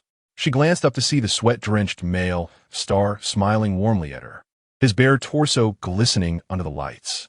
Truly, this era was exhilarating. Goodness, who was that wild woman? Could it be Ji Yin? Gu Xingqian sat in the second row, catching sight of Ji Yin as she scrambled for a scarf. He had brought his new girlfriend to the concert today, and the explosive scene before him was quite a shock. Watching Ji Yin with her unrefined antics, he couldn't help but roll his eyes and took out his phone to record a short video, sharing it in their group chat. What a madwoman! How is it that I run into her wherever I go? Meanwhile, on the top floor of the resplendent office building, Hsiu had just finished signing some documents. Bored, he picked up the phone resting on his desk, leaned back in his grand chair, and casually opened the video sent by Gu Xingqian. The piercing screams emanating from the video made him furrow his brow, prompting an immediate urge to turn off the cacophony. However, in the next moment, his gaze landed on the corner of the video, where the demure girl in the white dress had been playing the peep at his home that morning. She was now fixated, eyes wide, on the half-naked man dancing on stage, her ears slightly flushed. Chapter 019. I thought you had long lost your shame. Hsiu brought his phone closer, disregarding the cacophony piercing his ears, and scrutinized the screen once more. It was indeed Nan Songning. Is this what she referred to as a date? Watching a man perform striptease? His grandmother had described her as gentle and poised, possessing a modesty and grace that was rare among contemporary young women. Yet here she was, her eyes seemingly glued to that bare-skinned man. He let out a cold laugh and switched off his phone. Gu Xingqian was still active in the group chat, the screen flashing incessantly. Hsiu expressionlessly turned his phone back on. Gu Xingqian had sent 8 messages already. Wow, I'm utterly astounded. I must be insane. I took her to see Shermu's concert, and she couldn't tear her gaze away from him. What do I even matter? What a decline in societal morals. What on earth is this? It's rather enticing. I can't blame her. Even I'm feeling a bit captivated. Following the messages was a new short video. PCU clicked on it once more, revealing a man on stage clad in a flowing red garment, a black sash covering his eyes, dancing to the rhythm of the music in an exaggeratedly seductive manner. Nan Songning sat there, motionless, her gaze fixated on the man on stage, her mouth slightly agape, saliva nearly drooling down. PCU expressionlessly turned off his phone again. He had long been aware of her duplicity, yet he still underestimated her. How absurd. Why should he concern himself with her? Was he so devoid of things to do? With a scowl, PCU tossed his phone aside. The concert continued until 10 o'clock before finally concluding. When they emerged, Songning seemed somewhat dazed, her mind buzzing. Yan, still brimming with excitement, chattered away. Wasn't tea that exhilarating? I told you Shermu would not disappoint us. He is the embodiment of restraint this year. What does restraint mean? It signifies the control of desire. It's not the absence of desire, but rather the ability to endure and suppress, ultimately culminating in an explosive release. Do you understand? Ji Yin was immensely animated. Songning shook her head in confusion. Ji Yin rolled her eyes. You'll understand after watching a few more performances. Blushing, Songning nodded, realizing the wisdom in her words. Ji Yin first escorted Songning back to the Nan residence. Let us meet again next time. Songning waved goodbye as she stood outside the gate. Ji Yin left with an air of nonchalance. Upon ringing the doorbell, Aunt Shun, upon seeing her return, hurriedly opened the door. Standing at the entrance with a beaming smile, Miss, you're back. The old master was just inquiring about you, asking if you had returned. With the elder's increasing regard for Songning, Aunt Shin's attentiveness towards her had likewise intensified. Songning changed her shoes at the entrance. Where is grandfather? In the study. Songning proceeded to the study, aware that her visit to the He family would certainly pique her grandfather's interest. Moreover, she had matters to discuss with him. She knocked 3 times on the study door. Grandfather. Come in. Sangning pushed open the door and entered, discovering Nan Jinming, who was engrossed in a game of chess with the old gentleman, appearing flustered. Upon seeing her, he immediately dropped his pieces, visibly relieved, yet sternly reproached. Why had he returned so late? The old gentleman shot him a glare. Sangning is out attending to important matters. What right do you have to raise such a commotion? Nan Jinming fell silent, feeling embarrassed but daring not to retort. The old gentleman, with a warm smile, beckoned to her. Sangning has returned. Come sit and tell Grandpa about your visit to the He family. Did Grandma he take a liking to you? Sangning settled into the sofa opposite him, smiling gently. Grandma, he asked me to play the pipa for her and praise my skills, saying she would like me to visit again. Hearing this, the old gentleman's smile widened. Then you must continue to make a good impression. Grandma, he is a kind person. Upon learning that I had no means of transportation, she even arranged for a driver to take me. The old gentleman's eyes sparkled. It appears that Grandma, he holds you in high regard. Otherwise, she wouldn't have gone to such lengths. However, he suddenly recalled something and inquired. Did she not send a driver for you? Sangning nodded.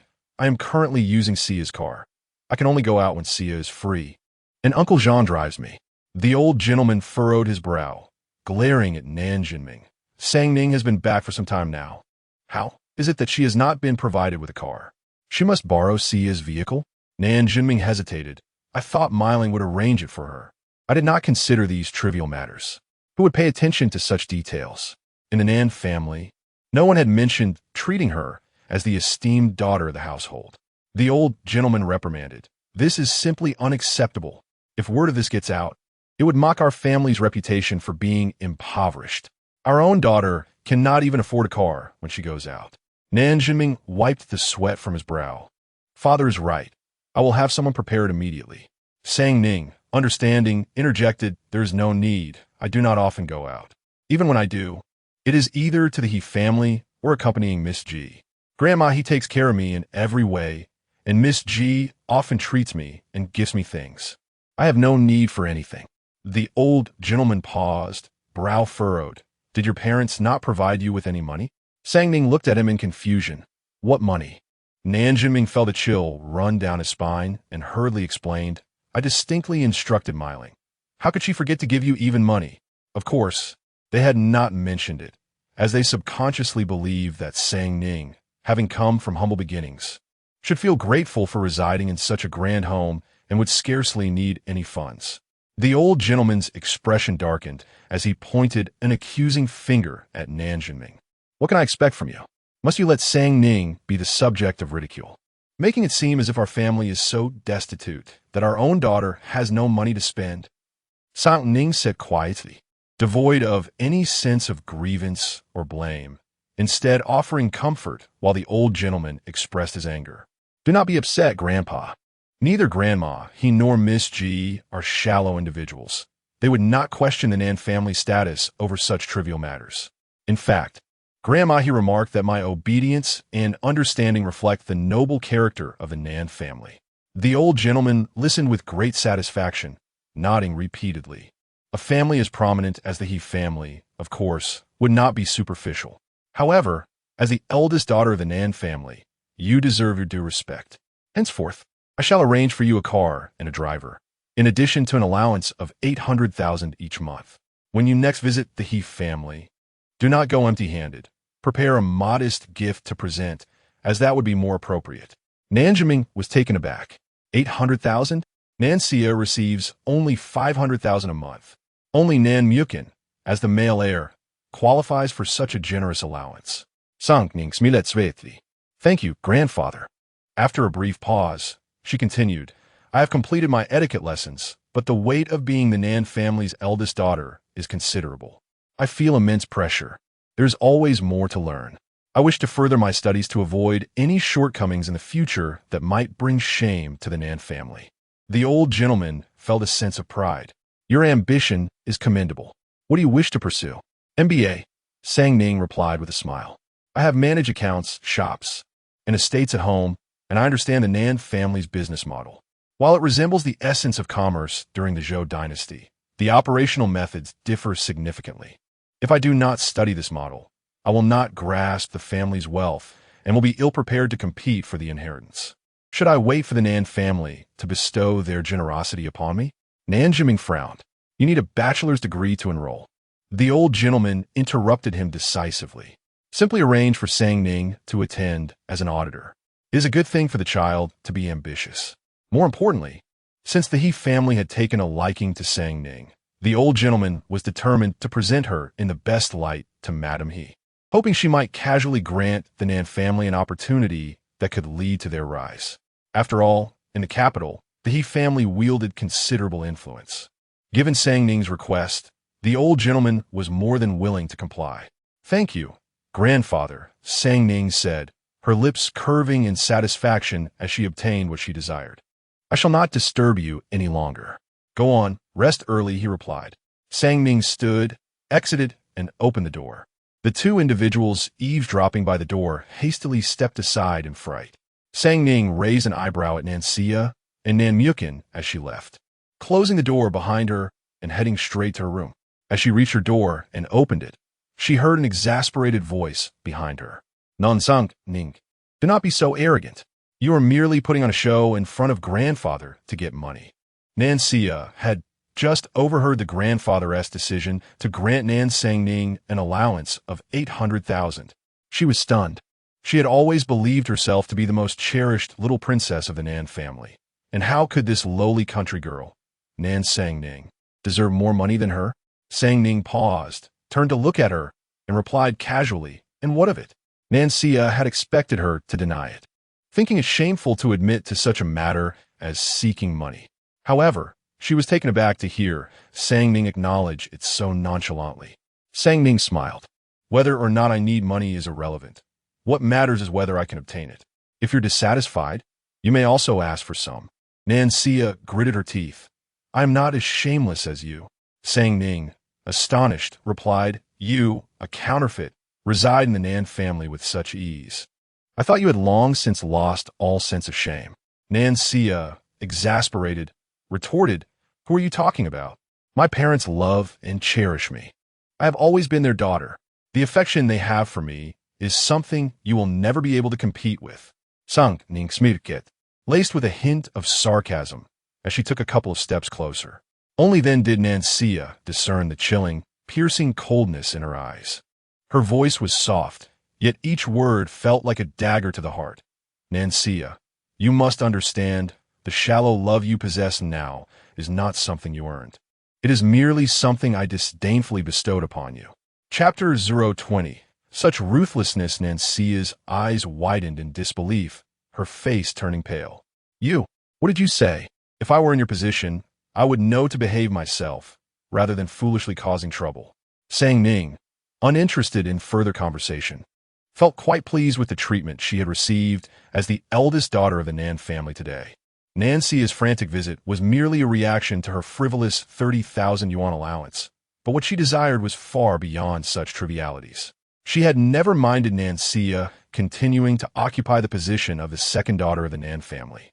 It was merely akin to having an additional half-sister. What was the harm in that? As for familial bonds? In families of privilege, such ties are often tenuous.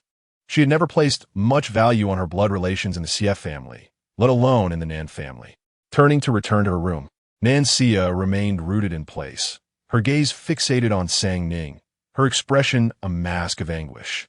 The words, "I will give it to you," seemed to strike at her most sensitive nerve. The love of her parents, which she held dear, was perceived by Sang Ning as mere charity. Clenching her fists tightly, Nancia's face contorted with rage. Would she simply stand by and watch as Sang Ning thrived in the Nan family, surpassing her at every turn? Impossible.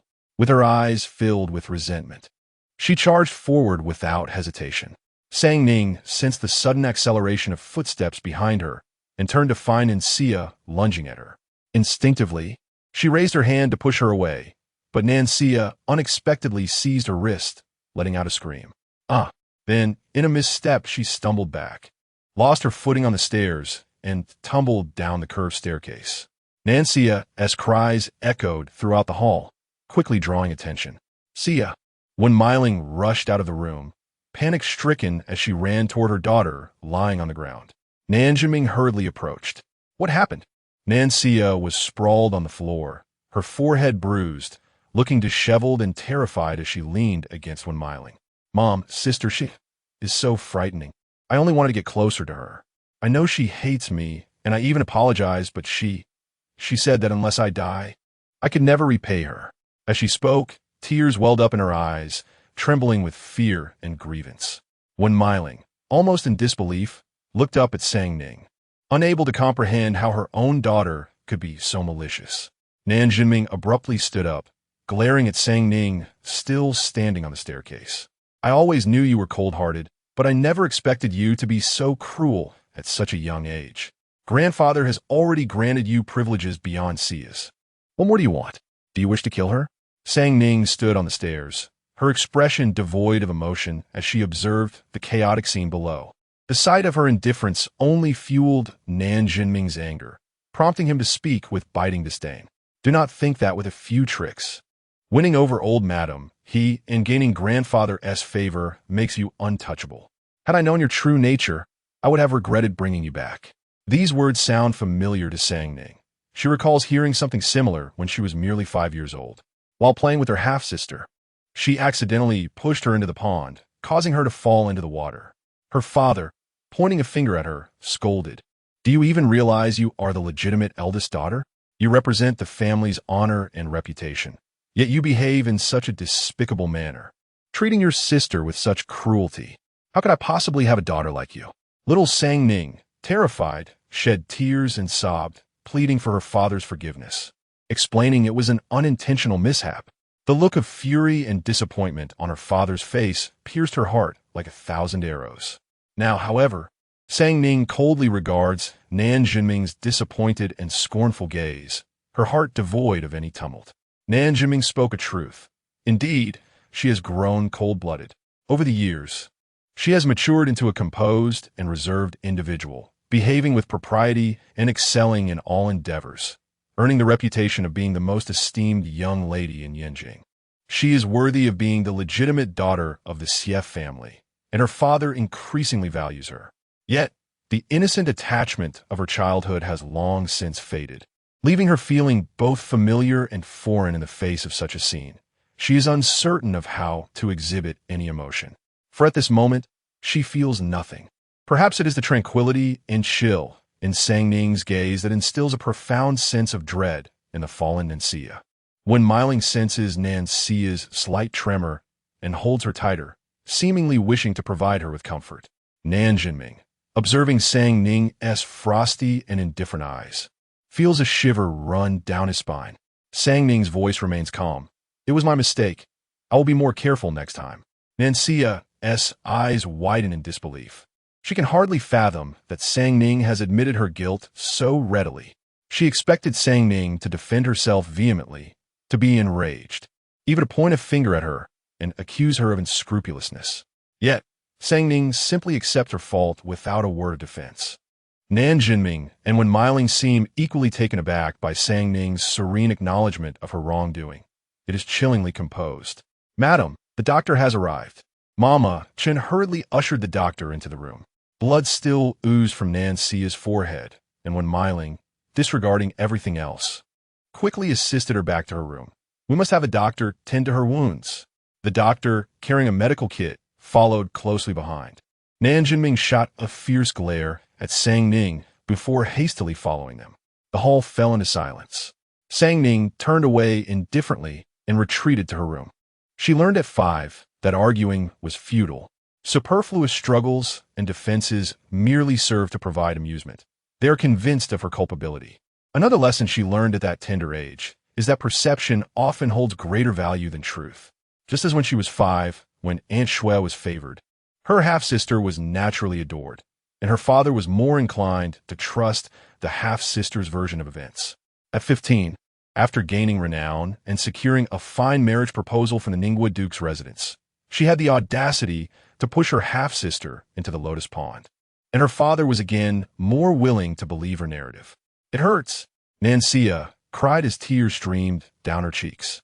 Wen Miling held her, tears streaming down her face. "See, you do not be afraid. Mother is here. The doctor needs to disinfect and apply medicine. You must endure it." "Mother, why must I suffer such torment? Why does my sister treat me this way?" Nancia wept, her face awash with tears. Wen Miling felt a pang of sorrow in her heart, yet thoughts of Sang Ning caused her to waver. Surely, she did not intend this. After all, she was her own flesh and blood. Deep down, Wen Miling felt a sense of guilt and found it hard to believe that she could deliberately commit such a cruel act. Nancia clutched Wen Miling's hand. "Mother, do you truly believe I am wronging my sister?" Chapter 021, A Lifeline. Of course not, Sia. Mother believes in you. After raising you for 20 years, how can I not trust you? Nan Yukin scoffed. Nan Songning is clearly unruly and wild, having grown up in the countryside without proper upbringing. Ever since her return, our home has been in disarray. The memory of her slapping him in public still lingered in his mind. "Ah Chun, you mustn't speak of your sister that way." When Miling interjected, torn inside. "Mother, are you still defending her? Just look at how arrogant she has become. She dares to strike anyone. When meeting gently stroked Cia's forehead, saying, 'It is my fault. I will protect you from now on.'" Sia felt a sense of calm wash over her as she held her mother's hand, tears brimming in her eyes. The elevation of Nan Songning's status within the Nan family had initially filled her with trepidation.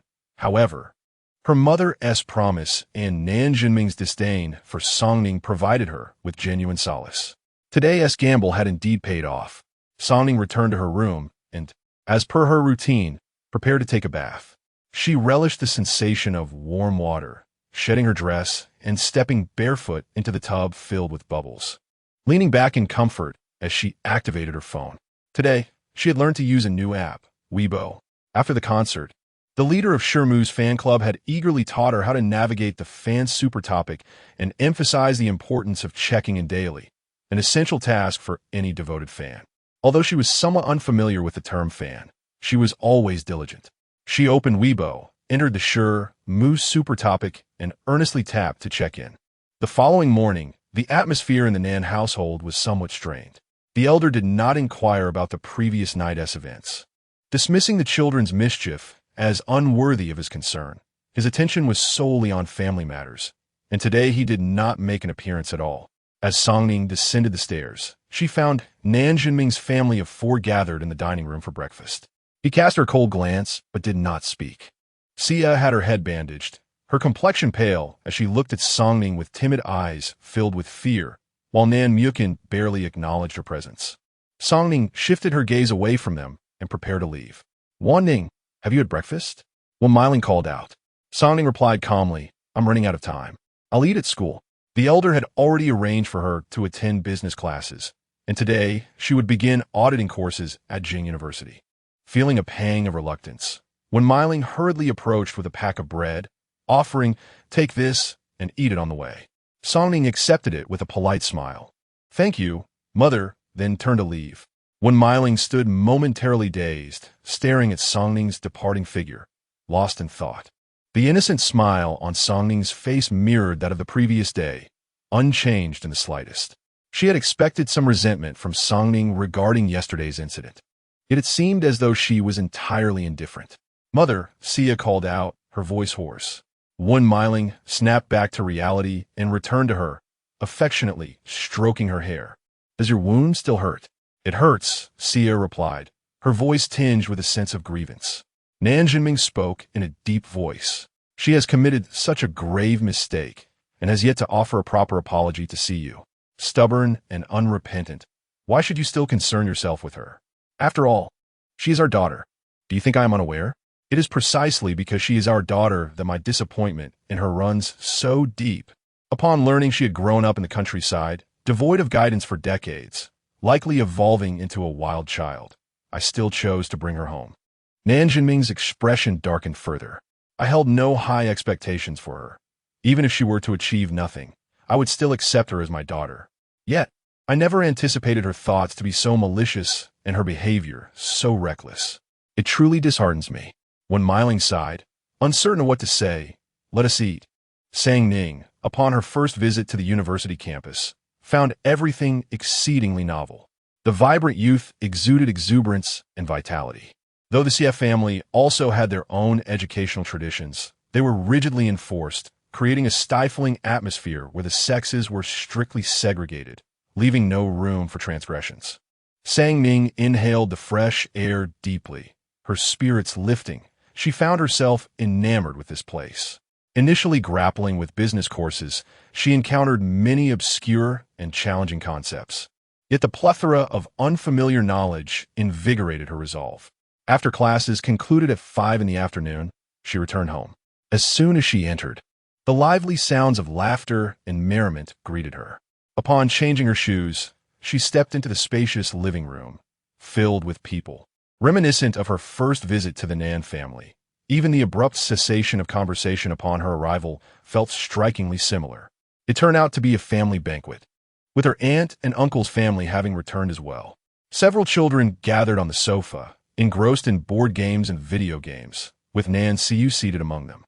At the sight of Sang Ning, a myriad of unusual glances flickered in their eyes. The Nan family harbored no secrets.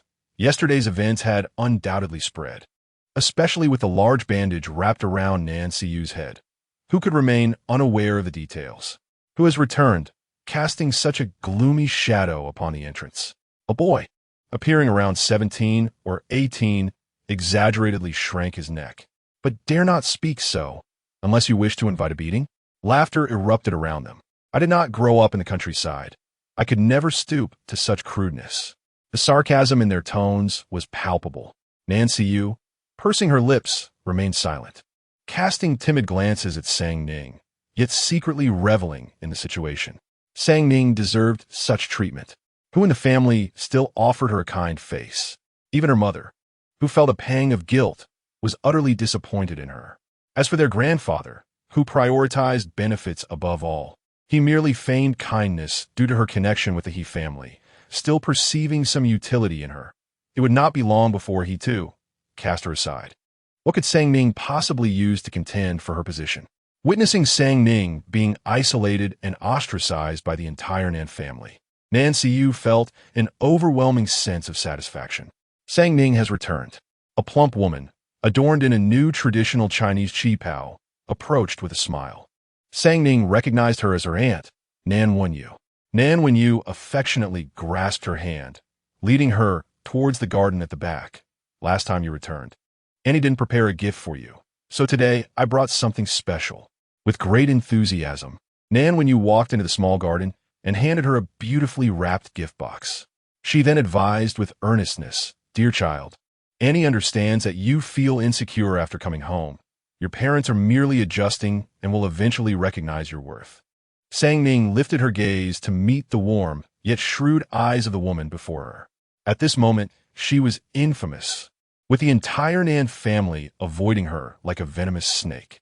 Why, then, was Nan Wenyu suddenly so attentive? Sang Ning lowered her eyes, her voice heavy with melancholy. "Thank you, Annie." "Oh dear, look at how distressed you are," Nan Wenyu said, her heart aching for the girl who had spent so many years alone without proper guidance. "If you need anything, do not hesitate to tell Annie. If your parents do not care for you, Annie will." When Sang Ning raised her eyes again, they shimmered with a glimmer of hope, as though she had spotted a lifeline. Is it truly possible? Chapter 022. Kicking into the pond. If one truly felt compassion for her, one would not allow their own son to publicly humiliate her. While indulging her son and playing the role of the villain, she stood by, watching as the young woman was isolated and ostracized. Such antics were all too familiar to Sang Ning. Indeed, Nan Wenyu grasped her hand, saying, "Your parents are quite foolish. They neglect their own daughter for the sake of a false one. Even your aunt cannot bear to watch. Rest assured, I shall protect you from now on." Sang Ning blinked and smiled. "Thank you, Aunt." Nan Wenyue's eyes sparkled with satisfaction. Clearly, this girl was easily swayed. At this moment, the entire Nin family was turning their backs on her, and with just a few kind words, she felt immensely grateful. "My dear child, there's no need for such formalities between us. Your aunt cares for you deeply," Nan Wenyue continued, her gaze appraising Sang Ning. Upon witnessing her trusting nod, she tentatively broached another topic. "I heard you visited the He family?" Sang Ning raised an eyebrow, realizing she had been anticipated. "Yes," she replied. "I happened to play the pipa, and Grandma he invited me over." "Oh my, you are quite remarkable possessing such a skill," Nan Wenyue exclaimed, her eyes glinting with barely concealed avarice. "What did Grandma he say to you? Did you encounter anyone else there?" The He family's standing in the capital was unparalleled, and their ancestral residence seldom welcomed guests. Ordinary folk could not even enter Zitting Alley. Yet, due to the He family's prominent status, acquiring even the slightest information from them could yield tremendous benefits. The Nan family had no ties to the He family, let alone Nan Wenyue, who had married early. Her husband's family was even lesser than the Nans, thus they could not aspire to such connections. The Nan family had at least attended the birthday banquet hosted by Grandma He, while Nan Wenyue's family had not even stepped foot inside the banquet hall. Nevertheless, who would not wish to seize the opportunity to glean any morsel of information regarding the He family? Sang Ning replied obediently. "Grandma he praised my pipa playing and inquired about how I learned it." Nan Wenyue pressed further. "Did you see anyone else?" Sang Ning hesitated, her expression faltering. "Others?" She shook her head. "I did not see anyone else." Nan Wenyue's keen eyes detected Sang Ning's hesitation, indicating that she was withholding something. Clearly, the trust was not yet fully established. Nan Wenyue forced a smile. "It seems Grandma he holds you in high regard. It would be lovely to hear you play for your aunt sometime." Sang Ning smiled in return. "Perhaps next time, if one wished to extract information from her." Sincerity was required. A few flattering words would not suffice to charm out substantial benefits. At that moment, Nincia stepped through the glass door and, "Sister, what are you two up to?" Nan Wenyue smiled. "Nothing much. I was just asking Sang Ning how she has been adjusting since her return." She then earnestly advised, "Sia, you must get along well with your sister. You two are now sisters and should not let trivial matters cause discord between you." Nancia was taken aback. "Aunt, what are you saying? I have never quarreled with my sister." Indeed, I know, Sia, you are the most sensible one." And NWNYU replied, not wishing to wade into murky waters, preferring to smooth things over. Nancia glared fiercely at Sang Ning. "Don't think that by playing the victim you can garner sympathy. Our parents despise you, and even if Aunt's heart softens, she is not one to be swayed without discernment." Sang Ning gazed at her indifferently. "Are you truly that fearful?" Nancia widened her eyes. "What did you say? You have now acquired the affection of everyone in the Nan family. Shouldn't you be brimming with confidence? Why so anxious and insecure?" Sang Ning's tone was casual, Yet each word seemed to pierce Nancia's heart. Nancia immediately raised her voice. When have I ever lacked confidence? Nan Sang Ning, do not think that a mere way with words can win you over me. Just take a look in the mirror. You are nothing but a drowned rat. And NWNYU, witnessing their quarrel, hurriedly attempted to mediate. Oh dear, we are sisters. What are you saying? Please do not fight. If your mother's here, they will be heartbroken. Suddenly, Sang Ning's lips curled into a smile. Oh. Nancia felt a chill run down her spine at the sinister smile that graced Sang Ning's face. Stiffening, Nancia forced herself to maintain composure. Who do you think you are? You, a crude country bumpkin, have long since disappointed our parents. They would rather you never returned. Ah, Sang Ning kicked her, and with a splash, Nancia was sent tumbling into the small pond in the garden. NWNYU stood frozen in shock. Her face pale, unable to believe that Sang Ning had so fearlessly kicked Nancia into the pond. The pond was merely a decorative one, home to a few koi fish, and it was only knee-deep. Nancia fell in, struggling to rise from the water, and then she screamed madly. Sang Ning, are you insane? How dare you kick me? Soaked to the bone, her hair hung limply over her face like that of a vengeful spirit. She was too enraged to fix her carefully curated appearance. Her chest heaving with fury, Sang Ning tilted her head, looking down from the bank, a smile playing on her lips. Did you not say just yesterday that you wished I were dead? Is my current action not aligned with your desires? Nancia's face faltered, turning an ashen hue. Just yesterday, she had made a desperate ploy, falsely accusing Sang Ning of pushing her downstairs, believing that Sang Ning would henceforth live in meekness, overshadowed by her in the Nan household. Yet, to her astonishment, Sang Ning had dared to kick her into the pond. Nancia trembled with rage. You just wait. I will tell our parents. I will make them aware of your true colors. Just then, the glass door swung open once more, revealing Wen Meiling, who had hurried over upon hearing the commotion. What is going on? As Wen Meiling opened the door, she was taken aback to find Nancia standing in the pond, drenched and in a state of utter disarray. Her forehead wrapped in a bandage that was also soaked and seeping blood. Shock coursed through Wen Meiling, and in a frantic rush, she called out, Sia, what has happened to you? Nancia, in a state of despair, wept, Mother, Nan Sang Ning. She kicked me down. She truly wanted to kill me. Wen Meiling turned in astonishment, never imagining that Nan Sang Ning would dare to commit such an act. However, upon turning, she collided with a pair of innocent eyes. I did not. Sia, was it not you who accidentally twisted your ankle and fell? Nancia's pupils dilated in disbelief, astonished that Nan Sang Ning would still attempt to deny it today. In a fit of rage, she shouted, You kicked me. You madwoman. You wish nothing more than for me to die. Wen Meiling's gaze toward Sang Ning was filled with skepticism and disappointment. How could her daughter be so malicious? Sang Ning then turned to Nan Wenyu, pleading, Aunt, you witnessed everything. You are always fair. You will vouch for me, won't you? Chapter 023. The cold violence. Nan Wenyu stood frozen, her expression a tumult of emotions. She had yet to recover from the shock of Nan Sang Ning publicly pushing Nancia into the pond when she suddenly found herself gazing into Nan Sang Ning's clear eyes. At that moment, Sang Ning appeared utterly innocent as she looked back at her. An inexplicable fear began to creep into Nan Wenyu's heart. This unruly, wild girl was genuinely frightening. Yet, everyone's gaze was fixed upon her, and Nancia remained in the pond, a picture of disarray, tears streaming down her face. Aunt, please say something. Wen Meiling also fixed her stare upon Nan Wenyu, awaiting the response of this outsider. Nan Wenyu's mind raced as she weighed her options, ultimately turning her attention to Nancia. Sia, it was indeed your own carelessness that led to your fall. You cannot hold Sang Ning accountable for that.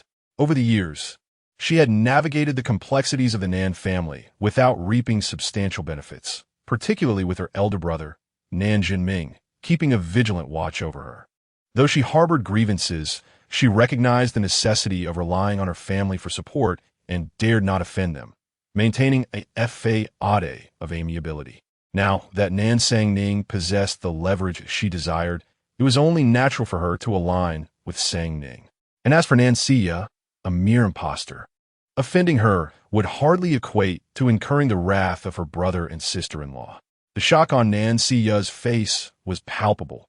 She could hardly believe that her aunt, with whom she had spent over 20 years, was siding with that wild outsider. Nan Sangning. You're talking nonsense. It was clearly Nan Sangning who kicked me. When Mei Ling's eyes flickered with doubt as she glanced between Nan Siya and Sangning.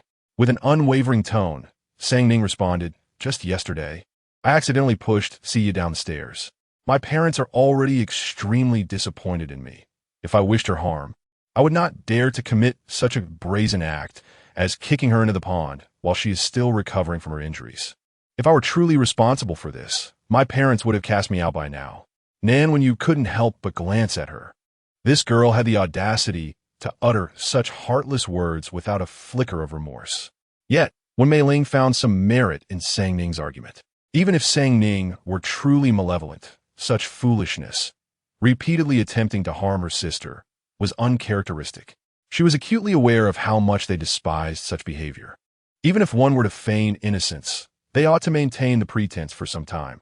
How could one dare to be so brazen? Moreover, there were witnesses.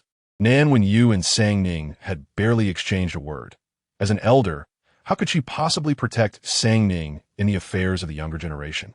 Seeing her mother hesitate, Nan Siya grasped her hand. Weeping, Mom, do you not believe me? This was a sentiment she had already expressed the day before. One Mei Ling gently wiped Nan Siya's tears. Enough, it must be a misunderstanding. Your aunt witnessed it. Perhaps you tripped and mistakenly thought Sang Ning was to blame. Nan Siya's heart raced with indignation, nearly causing her to faint. She had never endured such an injustice in her life. No, it was clearly her. What is all this commotion? The old man stepped out from behind the glass door. His expression darkened. He was irritated by the incessant clamor. The household was in disarray, resembling chaos itself. When Meiling, apprehensive of the old man's temper, hurriedly explained, Siya accidentally fell into the pond. I was just about to take her change clothes. The old man furrowed his brow, remarking, clumsy, can't even walk properly? Nan Siya's complexion fluctuated between hues of blue and white, her eyes brimming with unshed tears. Unable to voice her frustration, the old man turned and entered, commanding, hurry and clean up. This is unacceptable. One Meiling supported Nan Siya to her feet, saying, come, dear. Let me help you change clothes, lest you catch a chill. Nan Siya shot a furious glare at Nan Songning, her eyes filled with resentment, her chest tight with suppressed anger. Yet she could only swallow her indignation. When Meiling guided Nan Siya out of the small garden, which once again fell into silence, Songning turned to Nan Wenyu with a smile. Thank you, Aunt, for corroborating my side. Nan Wenyu chuckled, of course. Aunt is aware that you have also faced difficulties. Naturally, I feel for you. However, remember that Aunt is on your side this time. Nan Songning replied, of course. Upon returning to the living room, the maid announced that dinner was ready and invited them to the dining room. Today marked a rare family reunion for the Nan family. Aside from the youngest uncle studying for his doctorate in Germany, everyone else had returned. The old man took his seat at the head of the table, prompting everyone else to take their places. Nan Jinming and Nan Jinxing sat on either side of the old man, with the rest of the family arranged according to seniority around the long table, which was unusually filled. As the maid approached to pour wine, the old man raised his glass, his expression serious. This monthly family banquet serves to strengthen our bonds. The past month has been tumultuous at home, and I hope for fewer disputes in the future. Of course, Father, Nan Jinxing replied in agreement. Nan Jinming, eager to respond but unable to interject, merely nodded. Father speaks wisely. Nan, when you chimed in, we are all family. Why speak of it as if we were strangers? Father, do take care not to drink too much. Your health is paramount. The old man, slightly buoyed by the attention, sipped from his glass and set it down, saying, very well, let us eat. The atmosphere brightened as they began their meal. At that moment, Nan Jinming glanced back and noticed Nan Siya's seat was empty. Where is Siya? He inquired of a Meiling. She replied softly, Siya just fell into the pond and is sulking, refusing to eat. Nan Jinming's expression darkened. How did she fall into the pond? Instinctively, he cast a glance at Nan Songning, who was intently focused on cutting her steak. It was her first time using a knife and fork, and she was still clumsy with them. In truth, she had rarely peeled fruit herself. Her personal maid would always prepare everything for her, neatly portioning and presenting it with a small fork. She had never needed to exert herself in such a manner, making her current endeavor seem almost primitive. Yet, she found it intriguing, carefully and earnestly cutting, oblivious to Nan Jinming's gaze. When Miling hesitated before speaking again, Xia insists that Songning pushed her. What? Nan Jinming's fury ignited as he glared at Songning. Songning, did you push Xia into the water? He could scarcely believe that his daughter could be so malicious, repeatedly inflicting such cruelty upon her own sister. The atmosphere at the dining table grew tense, as everyone fell silent and turned their gazes towards her. Meanwhile, Sang Ning continued to slice her steak. Sang Ning, Nan Jinming barked, his irritation escalating as he felt increasingly ignored. Did you not hear me speaking to you? How utterly audacious. Sang Ning furrowed her brow slightly, then deliberately set down her knife and fork, slowly raising her head to meet Nan Jinming's furious gaze. Responding in a calm voice, I heard you. Then why do you not speak? Is there not a shred of decorum left? Nan Jinming was infuriated. He could not believe he was being subjected to such silent treatment by his own daughter. Sang Ning's expression turned solemn. As the ancients say, one should not speak while eating nor whisper while resting. Nan Jinming. Sang Ning's voice remained tranquil, given the standing of the Nan family. I assumed we would adhere to the most fundamental etiquette. After all, no esteemed family engages in raucous quarrels at the dining table. She lifted her gaze to meet Nan Jinming's, her brow slightly knitted. It is simply unbecoming. Nan Jinming's face stiffened in response. Upon hearing her words, the elder gentleman immediately set down his utensils, casting a glance at Sang Ning, feeling an inexplicable tension within. It was fortunate he had refrained from speaking earlier. Chapter 024. A profound silence enveloped the dining table as everyone instinctively sealed their lips. Nan Jinming's face oscillated between shades of blue and white. His voice gritted with anger. You dare to lecture me after committing such a heinous act yourself? Sang Ning's voice turned icy. One should refrain from reprimanding children before meals and wives before sleep. Today marks the Nan family's monthly reunion dinner. In such a setting, is it not unbecoming for you to disregard even grandfather's face? Caught off guard, Nan Jinming stiffly turned to the elder seated at the head of the table. The old man, with a stern expression, slammed his hand on the table. Unseemly. He fixed his gaze upon Nan Jinming.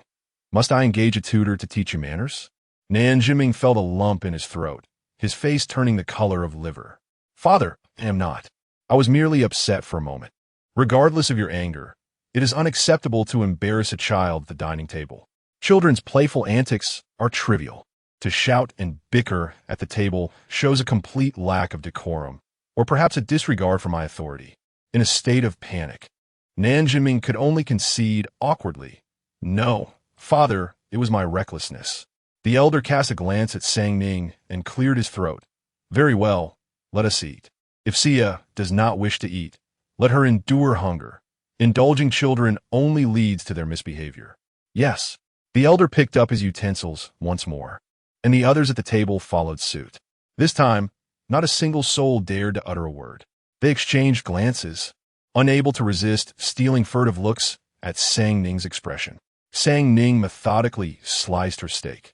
Though her movements were somewhat clumsy, they exuded a serene elegance. She cut a small piece, placed it in her mouth, and chewed slowly, her demeanor radiating sophistication.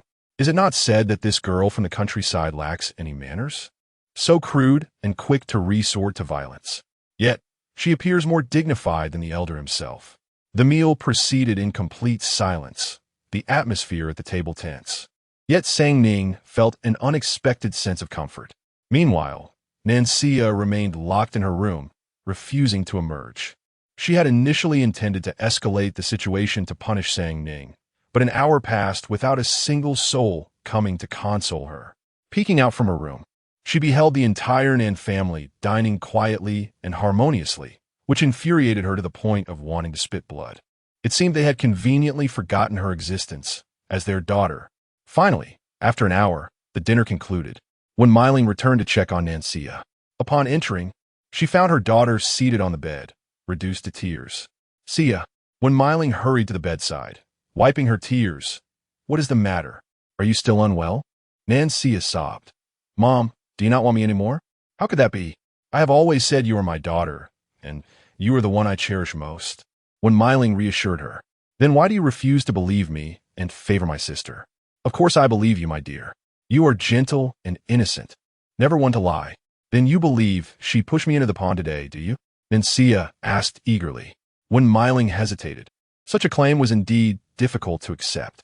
Nan Sang Ning's character remains uncertain to her. Yet since her return home, her demeanor has been remarkably composed and dignified, displaying a level of maturity that surpasses that of her peers, even more so than the elder. The notion that she would brazenly kick Nancia into the pond is utterly preposterous, especially with Nan Wenyue as a witness. When Myling grasped Sia's hand, saying, "Sia, dear, I understand that you were frightened by yesterday's incident, which may have led to some misconceptions. You must have merely stumbled over a stone and mistakenly believed that Sang Ning kicked you." Nancia screamed, "No, it was her who kicked me. Mom, why don't you believe me?" At that moment, Nan Jinming entered, his expression stern. "What is all this commotion about?" "Dad, today, Nan Sang Ning," Nancia sobbed. Eager to report, Nan Jinming coldly interrupted her. "Your mother has already informed me of the events, and your aunt witnessed it as well. It was clearly a misunderstanding. What more is there to argue about? Today is a family gathering, and your childish antics are causing embarrassment for everyone." His frustration had already been heightened by the earlier incident at the dining table, and upon learning the full context, he realized that it was Nancia who was being unreasonable, which only fueled his anger further. Nancia stood frozen, tears still glistening on her cheeks. It was the first time her father had chastised her so fiercely, and it was for Nan Sang Ning. "You ought to temper your temper. Behaving inappropriately without regard for the occasion. Your aunt witnessed it. It was merely a misunderstanding. How long do you intend to carry on like this?" Nan Jinming admonished. Nancia bit her lip, tears welling in her eyes, too afraid to speak further. When Myling quickly intervened, "All right, that's enough. Sia, please don't provoke your father. He doesn't hold anything against you. Sang Ning has brushed this off. It's all in the past now. Just a misunderstanding. Rest well and don't dwell on it. We are family. Let's not let this sour our spirits." Nancia trembled with suppressed indignation. What did it mean that Nan Sang Ning had brushed it off? She had kicked her into the water, and she was supposed to be grateful that she wasn't blamed. Nan Jinming said nothing more and turned to leave, while when Myling gently patted Nancia's back. "Take some time to calm down, dear. I'll have someone bring you dinner." She then exited, believing it best to allow Nancia some space to collect herself. As the door closed, Nancia was left alone in the room, filled with rage as she hurled her pillow to the floor. "Nansung Ning, you wretched girl." Meanwhile, Nan Jinming and when Myling returned to the living room, where they found Sang Ning seated on the sofa, quietly sipping a cup of milk while watching television. In contrast, several children from the Nan family were engaged in raucous gaming on the main sofa, laughter echoing throughout the room. A pang of guilt surged within Nan Jinming as he recalled how he had publicly confronted her without understanding the situation. She was, after all, innocent in this matter. Sang Ning seemed to notice their gaze and turned to look, her clear eyes reflecting a hint of surprise. "Mom and Dad?" Nan Jinming approached her, his expression slightly awkward. Regarding today's incident, it was a mere accident on Sia's part. She fell into the water and got startled. "Please don't take it to heart." Sang Ning smiled gently. "I understand that Sia is timid. It's only natural for her to be frightened. I won't hold it against her." Ven Mei Ling, observing Shou Ning's considerate demeanor, felt a pang of guilt towards the child. Nan Jinming spoke in a solemn tone. "All I wish is for you both to get along well." "I will, Dad." "You can rest assured," Sang Ning replied obediently. Nan Wenyu approached with a smile. "We must take our leave now." When Mei Ling turned to Sang Ning, "Why don't you see off your aunt and the others?" "Of course," Sang Ning agreed. The Nan family departed together, with her husband and son heading ahead to fetch the car, while Nan Wenyu deliberately lagged behind to walk alongside Sang Ning. Once they exited the villa and stood in the open courtyard, Nan Wenyu's expression shifted. Do you have nothing to say to me? Sang Ning asked, taken aback. What is there to say? Nan Wenyu retorted with a cold smirk. Don't play innocent with me. After today's incident, your parents must feel a sense of guilt towards you, and they have drawn closer, haven't they? Nan Sang Ning, you possess a certain cunning. Yet you ought to know your limits. If your parents discover that it was you who pushed Nan Xia into the pond, do you think they would be so furious as to cast you, their wicked daughter, out of their home? The facade of warmth was torn away, revealing nothing but a blatant threat. A flicker of panic crossed Sang Ning's eyes. Aunt, please don't say that. Nan Wenyu chuckled, her eyes glinting with shrewdness. It will depend on what you can offer me. The reason Nan Wenyu chose to assist Sang Ning was to gain leverage over her. From this moment forth, Nan Sang Ning would be her obedient pawn, to be commanded as she pleased. As long as you can help me keep my secret, I am willing to do anything. Sang Ning exclaimed. While at the He family, did you encounter anyone or overhear anything of significance? Nan Wenyu inquired swiftly. Sang Ning hesitated before nodding. I also saw the third young master of the He family. Chapter 025. Collaborating with the tiger. Nan Wenyu's eyes immediately sparkled. He see you? Did he speak to you? Did you get his contact information? The He family, while holding an eminent status, was exceedingly discreet, especially when it came to maintaining confidentiality. Commander He and his eldest son, He Yunzhou, serve in the military, their whereabouts never disclosed to the public. The second son, He Jinxing, managed the family business in the deep city. Only the youngest, He Siyu, had not entered the military nor taken charge of the family enterprises. Much to Commander He's frustration, this wayward son, however, was unmanageable. He indulged in car racing during high school and ventured into internet entrepreneurship in university. The company he founded, Huiyao, had now achieved a market value of hundreds of billions. Old Madam, he had long since enjoyed her twilight years, never meddling in her descendants' affairs. Even if one were to appease her, it would not guarantee immediate substantial benefits. Yet, He Siyu was different. His mere presence in the capital could create ripples. If Nan Wenyu could connect with He Siyu through Nan Sang Ning, even a fraction of his influence could uplift their family from adversity. Nan Wenyu looked at Sang Ning with eager anticipation, but Sang Ning shook her head. No, I only exchanged a couple of words with Mr. He. He acknowledged me merely out of respect for Grandma He. Disappointment flickered in Nan Wenyu's eyes. However, Sang Ning continued, but Grandma He had him drive me. And while in the car, he was on the phone. I think I heard him mention investing in Guqin automobile. Really? Nan Wenyu's eyes lit up again, brimming with urgency. Yet, she soon wore an expression of skepticism. But Guqin automobile's market situation doesn't seem promising. Why would Mr. He take on such a burden? Sang Ning shook her head in confusion. I don't know. I just think I heard him mention it. Aunt, if you're uncertain, perhaps you should ask Mr. He directly? Nan Wenyu's eyes flickered. How could she even dream of having the qualifications to meet ECU? Looking at Sang Ning's naive demeanor, she felt a surge of disdain. What use was there in consulting this unsophisticated country girl? If ECU had indeed spoken of investing in Guqin automobile, he must have had his reasons. Clearing her throat, Nan Wenyu declared, Very well from now on. Any matters regarding the Nan family or the He family must be reported to me in full detail. Sang Ning furrowed her brows, hesitating to respond. Aunt, I truly cannot speak freely about the He family's matters. I haven't even shared this with Grandpa, fearing the He family might take offense. Nan Wenyu's expression darkened. What? You wish to sever ties over such trivial information? Let me remind you, Nan Sang Ning, I hold evidence of your misdeeds. If you dare defy me, I will inform your parents and ensure they cast you out. Sang Ning fell into silence. Nan Wenyu reveled in her triumph. In this chaotic episode, she was the ultimate victor. Behave yourself. Nan Wenyu warned again before turning on her heel and departing. Sang Ning looked up, watching as Nan Wenyu, with her opulent demeanor, drove away. The fear in her eyes had dissipated, leaving only a chilling indifference. Collaborating with a tiger is undoubtedly perilous. Yet, who can truly discern who the tiger is? On that day in the car, He Siyu did not answer the phone. It was during today's MBA class that she first heard of Guqin Motors, as the instructor mentioned it in the context of a quintessential business failure. Within 3 months, Guangling Motors will face bankruptcy, he stated. Suddenly, Yu felt a twitch in her right eyelid. The hand holding the pen hesitated momentarily, her brow furrowing in an inexplicable sense of unease. President He? Zhu reminded him gently. Yu regained her composure, allowing the paused pen to resume its swift, elegant strokes as she signed her name. Please continue. Aside from the opening ceremony for the Luzhou project, she had received several other invitations, including the centennial celebration at Peking University, a victory banquet for I Ching International, and a technology exhibition.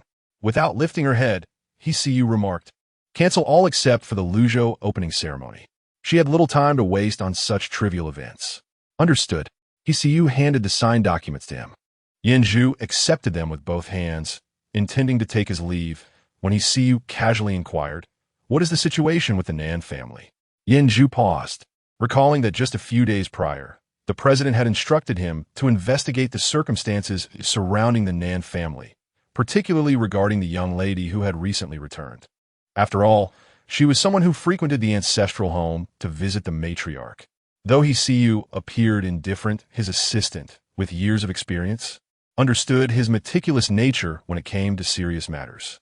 Without a thorough investigation, it would be inconceivable for her to be permitted access to the He family's ancestral home. The Nan family has been rather quiet. Miss Nan seems to have behaved appropriately upon her return, Zhu reported, glancing at Yu, who returned his gaze. Is that all? His tone was nonchalant. Yet Zhu's experience told him that Yu was not entirely satisfied. A cold sweat broke out on Zhu's forehead as he continued to elaborate. The Nan family has recently faltered on 2 projects, leaving President Nan in a state of distress. Their patriarch had to personally intervene to smooth things over. Though they aspire to align with the He family, they are cautious in their approach. There seems to be some discord within the Nan family as well. It appears that the elder and younger daughters are not on good terms since the elder daughter has returned home. The younger daughter is interning at the Nan group while the elder daughter is studying at Peking University, leading to a lack of interaction between them.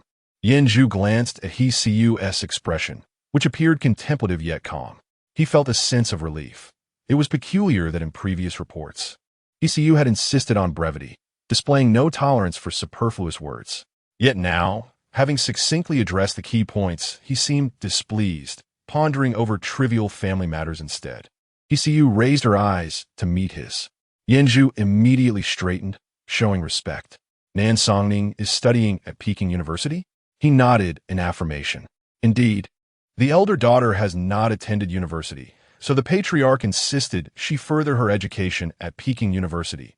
Otherwise, her lack of knowledge would be rather unbecoming. However, she is merely auditing classes. Yu arched an eyebrow slightly. What other invitations did you mention recently? Zhu was momentarily taken aback, struggling to follow his employer's sudden shift in conversation. The centennial celebration of Kyoto University is approaching, and I Ching International. Yu lightly tapped the table with his fingertips and lifted his chin. The itinerary for the anniversary celebration has been finalized. Oh, Chapter 26, The Exemplar of Humanity, after all. It was the centennial celebration of his alma mater. It would be inappropriate not to attend. Yu moved leisurely. Zhu was momentarily dazed. When did President He become so sentimental? Moreover, President He had barely attended classes at Jing University for a few months back in the day. Zhu nodded, acknowledging the inappropriateness of the situation. Then I shall assist President He in arranging the schedule for the centennial celebration. Jing University. Tomorrow marks the 100th anniversary. I hear that President He will be attending this year. Which President He? It can't possibly be He San Shao. Of course. Otherwise, why would the school make such grand preparations? When I entered, I saw the principal personally overseeing the wall painting. I heard they planned to arrange for a photo with President He against that wall. As Sang Ning just settled into the classroom, a girl eagerly approached her, tugging at her arm. Sang Ning, did you know? He San Shao will also be attending the centennial celebration tomorrow. Sang Ning blinked in confusion. What is a centennial celebration? It's to commemorate the founding of Jing University, which has reached its 100-year milestone. Such celebrations typically invite distinguished alumni back to the school. He San Shao is a notable graduate but he has always been low-key and rarely attends such events. It's surprising that he will come this time, Yi Qian exclaimed with uncontainable excitement. Sang Ning hesitated for a moment before slowly asking, "What activities will there be for the celebration?" Ye Wien repeated, "Could you please stop focusing on the celebration? But I've never attended a centennial celebration before. Have you ever met He San Shao?" "I have." Yi Qian's eyes widened in disbelief. "You've met him? What was he like? He must be quite the figure." "Indeed, he is quite the exemplar of humanity." Yi Qian appeared dissatisfied. "You must have only caught a glimpse of him from afar. You don't truly understand He San Shao." Yi Qian eagerly continued, "Do you know about Hui Yao? He San Shao founded it himself, and in just a decade, its market value has surpassed $100 billion. Sang Ning recalled that the teacher had indeed mentioned Hui Yao's development history in class as a positive case study. Moreover, are you aware the He family's background? They are a prestigious lineage, not just for 3 generations, but even 5 or 10. I heard that Commander He originally intended for his youngest son to join the military. But He San Shao has always been rebellious, refusing to follow the path laid out for him, much to Commander He's chagrin. In the end, he had no choice but to let him be. Now, Hui Yao is flourishing, yet the father and son remain estranged. Why would there be anything to be unhappy about?" Sang Ning pondered. Yi Qian's vague response indicated her own lack of understanding. Sang Ning thought of the Xie family and understood that the more prestigious the family, the stricter the adherence to tradition and the less tolerance for deviations. She was unaware of how her great-grandfather had managed to suppress the family elders to marry her great-grandmother, who came from a merchant background, thereby violating ancestral customs. Yet, this was a matter the Xie family never spoke of. She had only learned of it by eavesdropping on adult conversations, as they feared others might follow suit. "I still wish to ask He San Shao for his autograph," Yi Qian exclaimed, pulling out a financial magazine from her bag, the cover graced by that familiar handsome face. It is merely a half-length photograph, seemingly captured spontaneously during an interview. Dressed impeccably in a black suit complemented by a navy blue tie, the individual exudes a meticulous aura, yet his demeanor remains casual, with a hint of sharpness visible in his profound gaze. This is an interview conducted a few years ago by a financial magazine with Mr. He, coinciding with his company's triumphant listing. Mr. He has always been low-key, rarely making public appearances. This was his only formal interview. I have diligently preserved this magazine in my collection, and my greatest aspiration now is to obtain Mr. He's autograph within its pages. Yi Qian, who also graduated from Peking University with a degree in finance, is well aware of the esteemed reputation of He in their field. Sang Ning took the magazine and flipped through it, discovering that the first article was indeed the interview with He with certain highlighted phrases. The reporter inquired, "Mr. He, what do you believe is the secret to your success?" He replied, "Diligence, perseverance, research, and ambition." Sang Ning full hiaplao, finding it difficult to associate such admirable qualities with He. Noticing Sang Ning's gaze, Yi Qian pointed at the red highlighted phrase and asserted, "Mr. These words have become my life motto. They're my goals for striving forward." "Oh, regardless, we shall see him tomorrow. Perhaps we will have the opportunity to converse with Mr. He." Today's classes concluded early, and although Sang Ning struggled a bit due to her lack of foundation, Yi Qian was enthusiastic in her explanations, which proved immensely beneficial. The Nan family has calmed down significantly following yesterday's incident. Nan Jinming and Wen Meiling felt a twinge of guilt over their misunderstandings and have been much kinder to her. Nan Xia is at home recuperating, locked away in her room due to her frustration, resulting in a rare tranquility. Sang Ning felt quite elated. The centennial celebration of Peking University was grandly organized, with traffic already congested at the entrance early in the morning. Sang Ning had no choice but to alight from the vehicle at a considerable distance and walk the rest of the way. Upon entering the campus, she was greeted by an array of red banners and students volunteering to assist. Peking University, as a prestigious institution, boasts alumni scattered across various sectors, with many prominent figures in attendance. Sang Ning wandered in curiosity as she made her way through the campus. Just as she entered, she spotted Yi Qian. "Sang Ning," Yi Qian exclaimed, immediately pulling her along. Hurry, we're running out of time. What are we running out of time for? The auditorium. I specifically asked Zhang Liang to reserve us seats. If we arrive late, they might be taken. Do we really need to reserve seats in such a large auditorium? Sang Ning questioned. They usually have student council members gathering crowds for events. Today is different. Mr. He is coming. I inquired, and he will be speaking in the auditorium. If we don't secure our spots early, it will surely be packed, and there won't even be standing room. Yi Qian dragged Sang Ning along briskly, nearly breaking into a run, leaving Sang Ning breathless. Upon finally entering the auditorium, Yi Qian scanned the room and spotted Zhang Liang waving at them. What's going on? Why are we seated so far back? Yi Qian asked. This spot is quite good. I arrived an hour early, and half the seats were already filled. Do you think you're the only one who can inquire? Yi Qian felt a tinge of dissatisfaction, yet upon glancing around the auditorium, filled to capacity, she recognized that their seats were reasonably situated in the center. Thus, she had no choice but to pull Sang Ning down to sit with her. Had she known, she would have arrived 3 hours early to secure a better spot. After settling in, they waited for approximately half an hour when suddenly, the auditorium erupted in a wave of commotion. Yi Qian immediately stood up, peering to see what was happening, her eyes lighting up. Mr. He has arrived. The grand doors of the auditorium swung open, and a throng of people surged in, surrounding Hsiu. His tall stature made him stand out remarkably amidst the crowd. Clad in a sharply tailored deep blue suit, he moved with an effortless grace. His deep-set eyes and refined features exuded a calmness and ease, contrasting sharply with the solemnity and seriousness of those around him. Chapter 027. Waiting for me? Yi Qian excitedly grasped Sang Ning's hand, exclaiming, "Ah, President He is here. President He has truly arrived."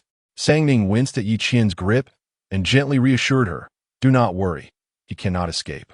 As a throng of individuals centered around Hsiu entered, the entire auditorium buzzed with fervor, akin to water reaching a boil. Sang Ning's gaze followed him as he was ushered onto the stage by the school leaders, this individual seemingly destined to bask in such adulation. Yevin, in head excitement, attempted to capture the moment with her phone, only to be swiftly halted by security personnel. Student, photography is not permitted in the auditorium. Yi Qian quickly stowed her phone, acknowledging, indeed, President He is not fond of public appearances, and no photographs are allowed at any activities he partakes in. Why is that? Yi Qian whispered conspiratorially to Sang Ning. You may not know, but during the launch of Hui Yao, a financial magazine conducted an interview with him, and that issue sold out within a week. Countless individuals were captivated by President He, creating quite a stir. Since then, he seldom engages in public events, and photography is strictly prohibited whenever he does. Is it really that extreme? Sang Ning questioned. How can it not be?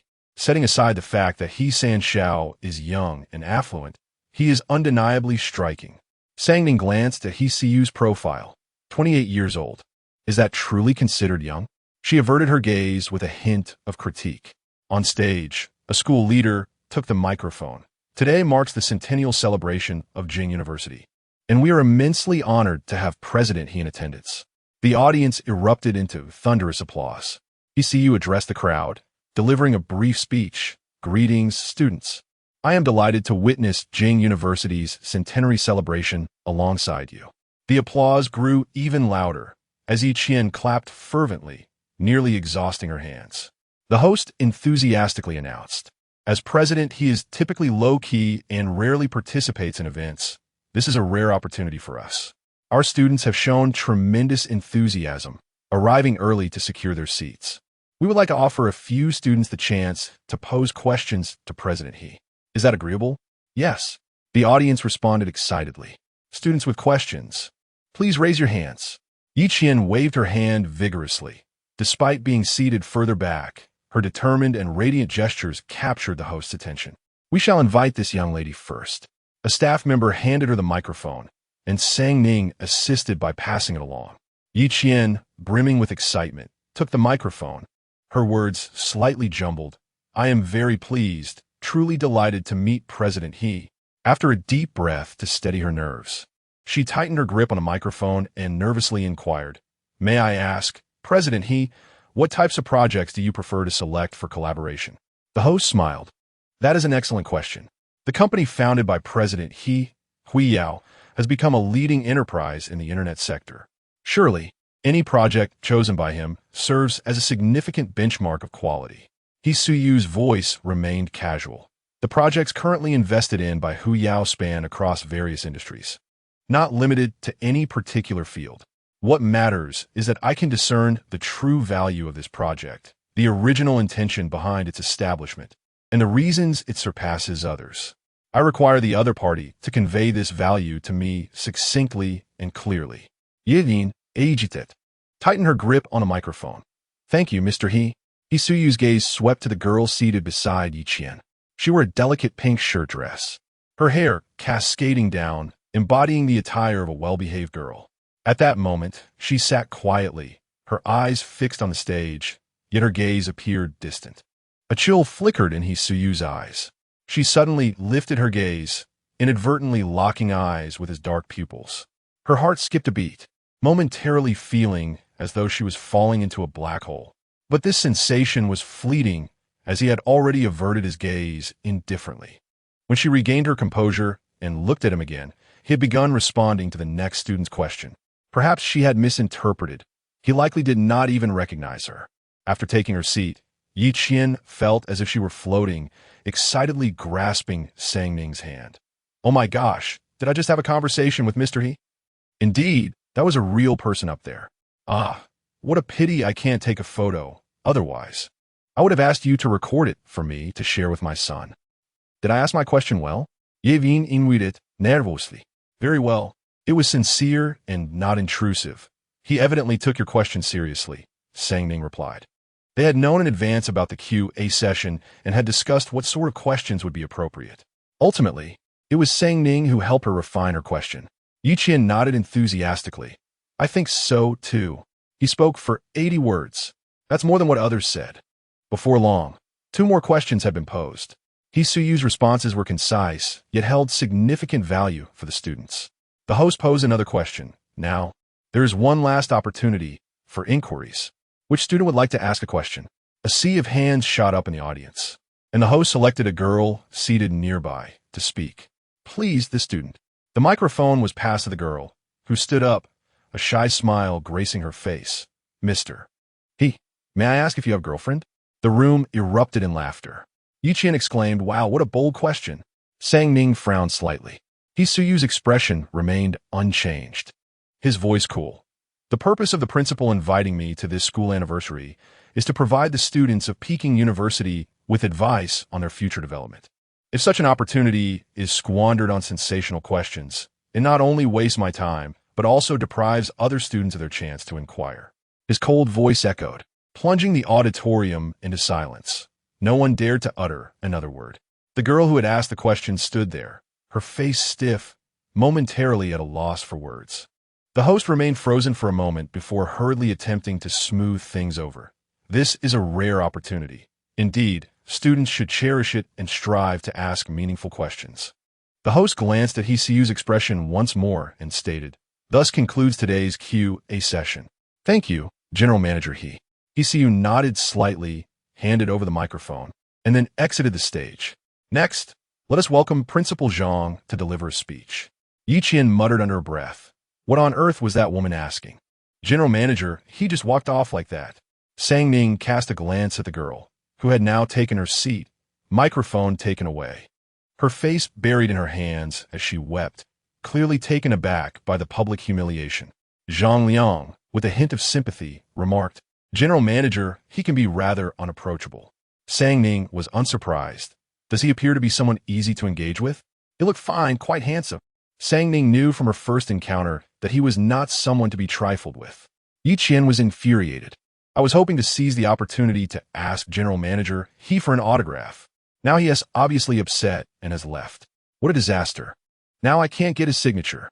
Sang Ning thought to herself, what value does a mere signature hold? It cannot be sold. She consoled her friend, never mind. At least you had a chance to speak with General Manager He. Audit. Ye win repiet, deflatet. Next came the speeches from the school leadership, which everyone found tedious, and they discreetly began to leave. Yi Qian and Sang Ning also slipped away. As soon as they exited the venue, Yi Qian's phone rang. She answered it wearily, only to hang up with a look of exasperation. What a stroke of bad luck. Even drinking cold water feels like a chore. Old Zheng said I made an error in last month's report and wants you to rectify it now. Yi Qian was fuming. Then you should hurry. Teacher Zheng is the strictest. If you don't correct it properly, he might not pass you, Sang Ning advised. Yi Qian shoved her magazine into Sang Ning's hands. I'll head off first. Please bring this back for me. Okay. Yi Qian stormed away in a huff. Sang Ning planned to return directly to class. After all, the school anniversary bore little relevance to the students of their MBI class, and lessons would proceed as usual. As she strolled along a tree-lined avenue adorned with phoenix trees, she made her way to the teaching building.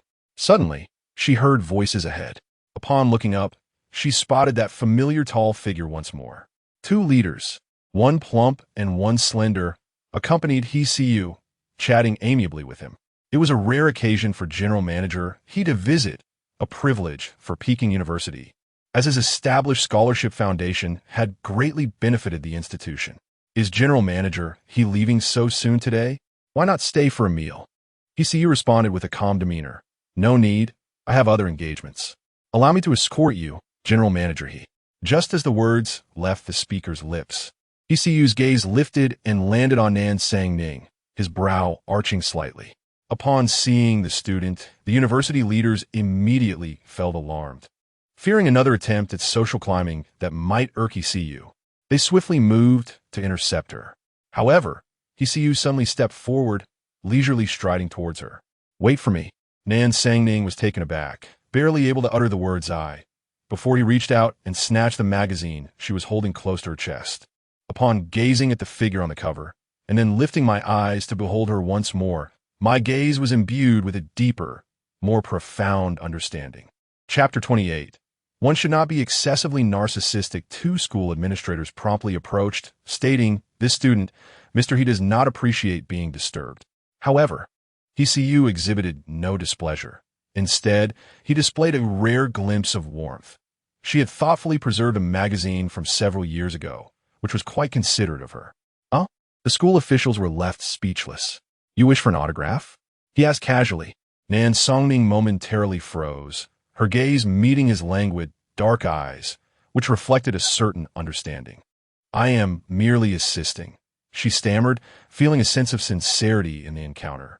He-Siu nonchalantly produced a fountain pen, removing the cap with ease. His fingers, long and deft, grasped the pen loosely as he elegantly inscribed his name on the magazine's cover, returning the magazine to her. He capped the pen and tucked it into his palm before striding past her with an air of composure. Nan Sang Ning remained rooted in place, momentarily dazed. Upon glancing down, she beheld the flowing characters of He-Siu's name emblazoned on the cover of the magazine. Heavens! Yi Qian, upon receiving the magazine, could hardly believe her eyes. Overwhelmed with excitement, she embraced Sang Ning tightly, exclaiming, Sang Ning, you are truly my lucky star. You actually secured the autograph for me. Sang Ning gasped for breath. I merely happened to run into him. I thought that after this incident, young master, he would surely disregard us students from Jingda. Yet here he is, willing to sign? Sang Ning replied dryly. He said you were quite sincere. I knew it. I always believed he wasn't an unapproachable individual. Sang Ning fell silent, recalling the meaningful glance He-Siu had cast her way while signing. Was it just her imagination, or did it carry a hint of pride? Unaccountably irked, Yi Qian was overjoyed, clutching the magazine as if it were a treasure, and insisted, next time, I shall treat you to a meal. Very well, Sang Ning replied, deciding to let bygones be bygones, unwilling to dwell further on the matter. At last, the class concluded. Sang Ning first called Uncle Zhang and then waited at the school gate for him to arrive. After standing there for a while, a Maybach suddenly halted before her. Taken aback, she remembered that her grandfather had provided her with an Audi. Could it be that he had changed the car unexpectedly? The rear window descended, revealing a pair of languid brows. She blinked in surprise. Mr. He? She had assumed he had departed Jingda long ago, never expecting to encounter him at that moment. His gaze swept over her. Are you on guard here? I'm waiting for my car. Get in. I shall give you a ride. No need. Uncle Jean will be here shortly. I have something to inquire. He paused, then lifted his eyes to her. With a slight arch of his brow, he seemed to offer her a chance, perhaps to obtain another autograph. Songning took a deep breath, choosing to swallow her irritation for the time being. She opened the car door and entered. Why is Mr. He still at Jingda? Just finished some business. What other matters could there be? The anniversary celebrations have long concluded. However, Sang Ning has always been acutely aware of boundaries. Although she harbors doubts, she seldom inquires. Yi Qian remarked that this quality reflects her high emotional intelligence. Sang Ning was quite pleased by this compliment. She then shifted the conversation. Is there something you need from me, Mr. He? Grandma inquired about the unknown piece you played last time. Do you have the sheet music?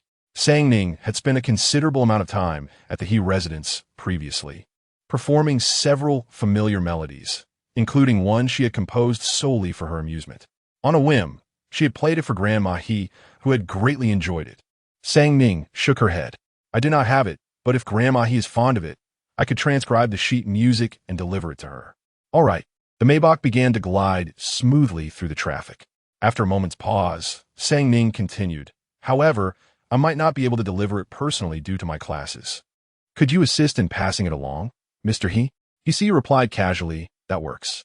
Sang Ning pondered for a moment before cautiously suggesting, shall I leave Mr. He's assistant's contact information? You produced a business card and handed it to her. She accepted it. The card bore only the name you followed by a string of numbers, his phone number. The reverse side was blank, devoid of any additional text or title, as if his name alone sufficed to signify his identity. Sang Ning was momentarily taken aback, given his cautious nature. She had assumed he would not readily disclose his contact information, perhaps only that of his assistant. Sensing her astonishment, he turned back to her with a nonchalant tone. Not satisfied? Do you require my handwritten signature? Sang Ning was bewildered. He casually snatched the card from her grasp, flipped it over, and elegantly inscribed, He with a flourish of his pen. He then returned the card to her, asking, is this satisfactory? Clutching the card, Sang Ning took a deep breath, mentally repeating to herself that it was unwise to offend He. It was better to avoid unnecessary conflict. She smiled. Thank you. Mr. He let out a light hum. What prompted you to take a business course? He inquired. My grandfather encouraged me to come. He said it was to broaden my horizons. He scrutinized her for a moment, as if questioning whether she was someone who could be easily manipulated. It was evident she was merely deflecting him. Yet, she noticed the way he observed her and turned to meet his gaze, which was both innocent and gentle. Suddenly, he recalled the video Gu Xingxin had sent that day, where she had been fixated on a man, her eyes reluctant to blink, as if she had never encountered a man before. He coldly smirked. You certainly need to broaden your horizons. Sang Ning was left baffled. Was he mocking her? Did he always speak with such sharpness? Was it too much to expect a modicum of courtesy? They bore no enmity, yet he persistently provoked her. Who could tolerate such treatment? She possessed high emotional intelligence, but was not a pushover. The car came to a smooth halt outside the Nan residence. He casually remarked, we have arrived. Remember to send the sheet music promptly. Sang Ning took a deep breath, her pent-up emotions seemingly on the verge of eruption. Mr. He, she suddenly spoke with an unexpected calmness. He responded with a cheerful demeanor. She turned to face him, her expression impassive. I am grateful for your kindness in escorting me home, but there seems to have been a misunderstanding. The magazine is not mine. It belongs to a classmate. I was not waiting for you on Wudong Road. I merely happened to pass by. Furthermore, she pinched the business card between her fingers. I have no interest in your autograph. The smile at the corner of He lips gradually faded. In order to facilitate our communication regarding the sheet music, I shall reluctantly keep this card. Sang Ning retracted her fingers, enclosing the card in her palm. He's brow twitched slightly. Reluctantly keep? Indeed, Mr. He was correct. I do need to broaden my horizons. I shall remember Mr. He's advice, and in return, I would like to offer a suggestion of my own. Sang Ning smilet. Do not be overly self-absorbed. Chapter 029. Not even worth being a spare He remained silent as Sang Ning opened the car door and gracefully exited. Bidding farewell, I shall take my leave now. She then closed the door and entered the Nan residence. The atmosphere inside the car plummeted to a frigid silence. with the driver and Yanju holding their breaths, fearful that even the slightest noise might betray their presence to President He. Yet, the vehicle remained devoid of sound, and a glance exchanged between Yanju and the driver suggested that perhaps the boss was not upset after all. Indeed, President He had weathered countless storms. His temperament was surely resilient enough not to be ruffled by a trivial matter involving a young girl. Cautiously, Yanju peered into the rearview mirror. Noticing that Hisu's expression had darkened considerably, he swallowed hard and stammered. President He, shall we return to the company now? Hisu tugged at his tie, replying curtly, yes. The oppressive atmosphere lingered, prompting Yanju to steal another glance at the mirror. With an awkward chuckle, he attempted to lighten the mood. Miss Nan has just returned from the countryside. Being young, she might still be unaccustomed to the city and may inadvertently speak without restraint. Hisu's cold laughter cut through the air. Do I care? Yanju, sensing the chilling intensity in his gaze, forced a nervous smile. No. With a scowl, Hisu's grip tightened on the pen in his palm, nearly bending it. Suddenly, his phone vibrated, and with a grim expression, he unlocked it to find a friend request on WeChat. The profile picture depicted a cat's face, causing him to furrow his brow. Upon opening it, he discovered the request. I am Nan Sangning. His eyebrows raised slightly, and the previously oppressive aura dissipated by half in an instant. He relaxed against the seat, his demeanor softening as he leisurely scanned the friend request once more. No wonder she sought his contact information. She wished to add him on WeChat. Both Yanju and the driver sensed the peculiar shift in the atmosphere within the car and could not resist a furtive glance at the rearview mirror. They were taken aback to see their boss's lips curling into a subtle smile, his expression warm as he gazed at the phone screen. This was even more alarming than his earlier scowl. Yanju felt a shiver run down his spine and quickly redirected his gaze forward, not daring to look back again. Hisu leisurely accepted the friend request. Upon returning to the Nan residence, Sangning's phone chimed, revealing a message. Hisu had accepted her friend request. She blinked in surprise, initially thinking he might refuse out of irritation, but it seemed he was more magnanimous than she had anticipated. Jian had informed her that in this era, making a phone call could come across as impolite. If contact information had been exchanged, it was preferable to add one on WeChat. In non-urgent matters, sending a message was a more emotionally intelligent way to maintain boundaries. Sangning had taken this advice to heart, as her WeChat contacts had grown, including those of Nan Xia and Nan Mukin. With a courteous demeanor, she opened Hisu's WeChat and greeted him. Hello, Mr. He. One must not truly offend him. Maintaining a semblance of decorum was essential. 2 minutes later, a reply from Hisu appeared. What does signify? Sangning furrowed her brow, pondering whether it indicated pleasure or displeasure. She remains rather averse to chatting on WeChat, finding it difficult to discern the other person's intentions and emotions without visual cues. However, Hisu has always been an enigmatic individual, making it equally challenging for her to perceive his true nature even in face-to-face interactions. What a troublesome man he is. Sangning ascended the stairs to her room, retrieving her pipa along with some paper and pen, and ventured out to the small balcony to compose music.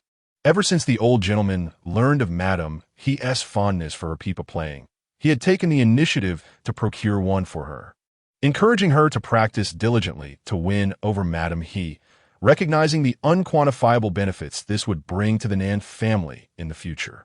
Yet, Sangning found herself with little time to indulge in playing. Her schedule was utterly packed with a myriad of subjects she needed to master, compounded by the ongoing chaos within the Nan household that required her to familiarize herself with before she could reflect on her musical compositions. Although her modest balcony faced the garden in the backyard and was bathed in splendid sunlight, it was adorned with a hanging basket where she delighted in curling up with a book while basking in the sun. Having now fully acclimated to life in the Nan family, she had also learned how to savor it.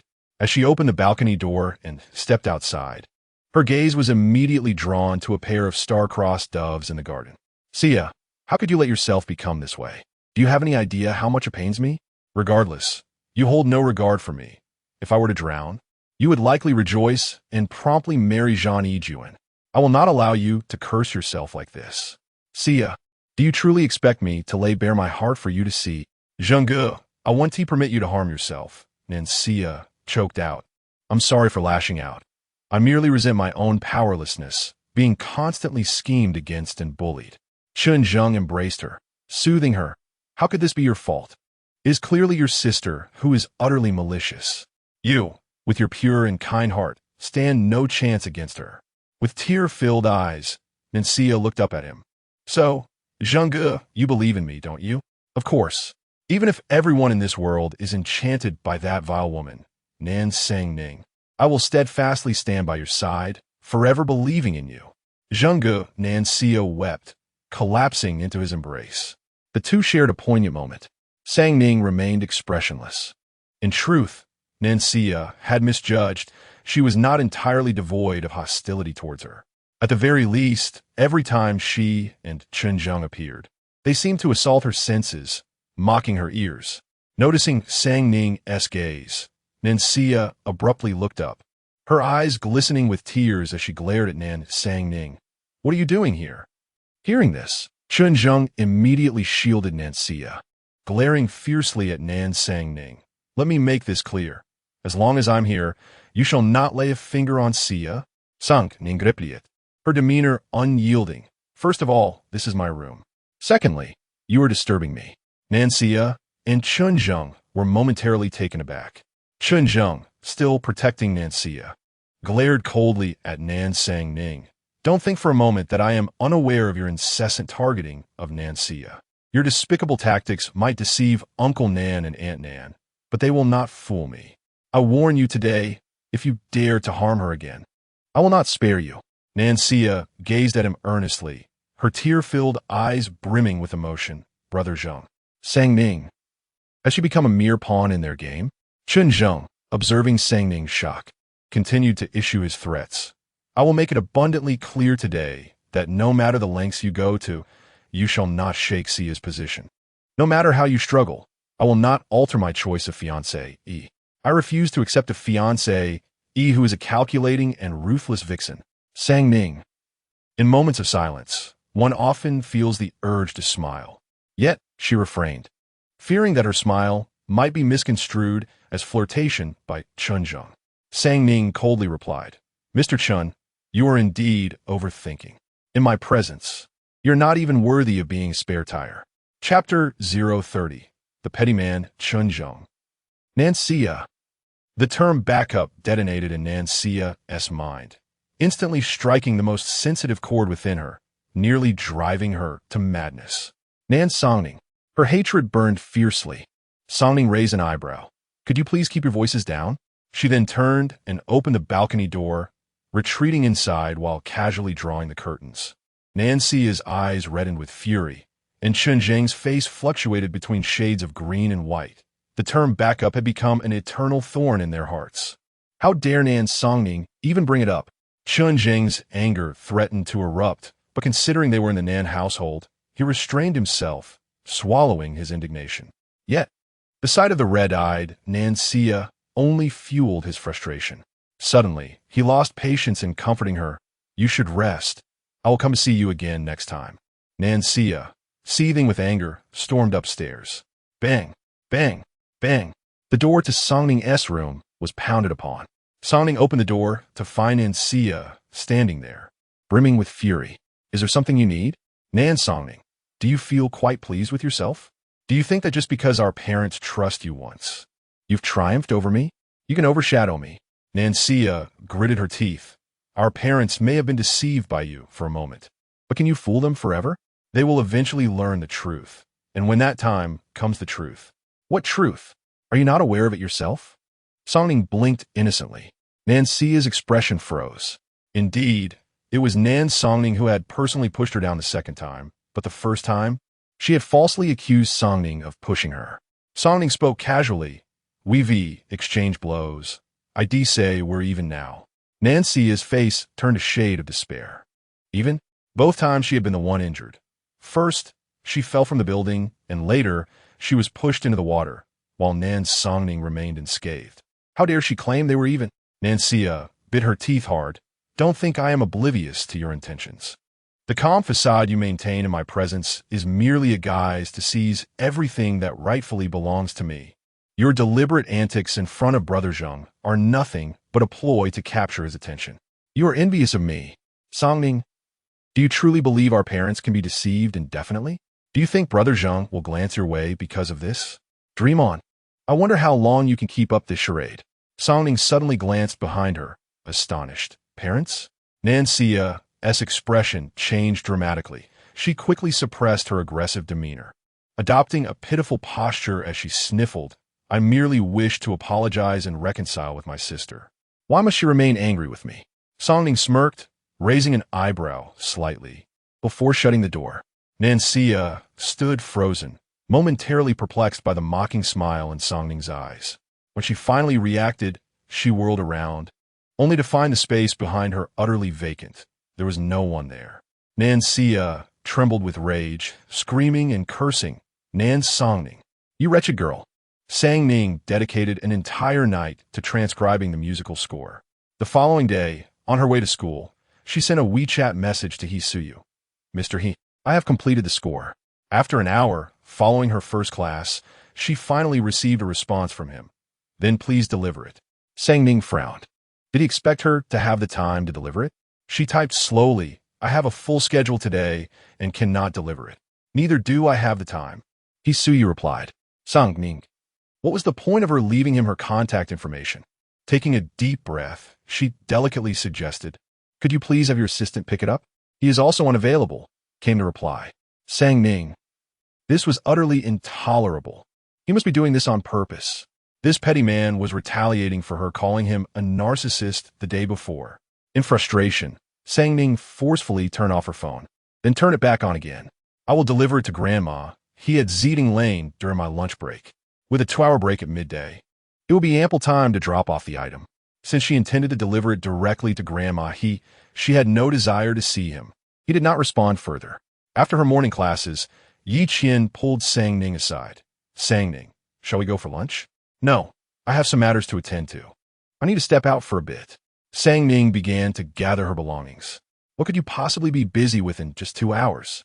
You can drop off the item and return before class. Sangning quickly exited.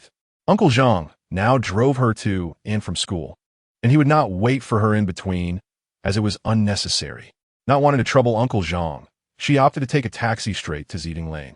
Upon hearing the destination, the taxi driver turned back to glance at Sangning and, noticing her modest appearance, asked, Young lady, are you sure about this location? Zeeding Lane is not accessible to just anyone.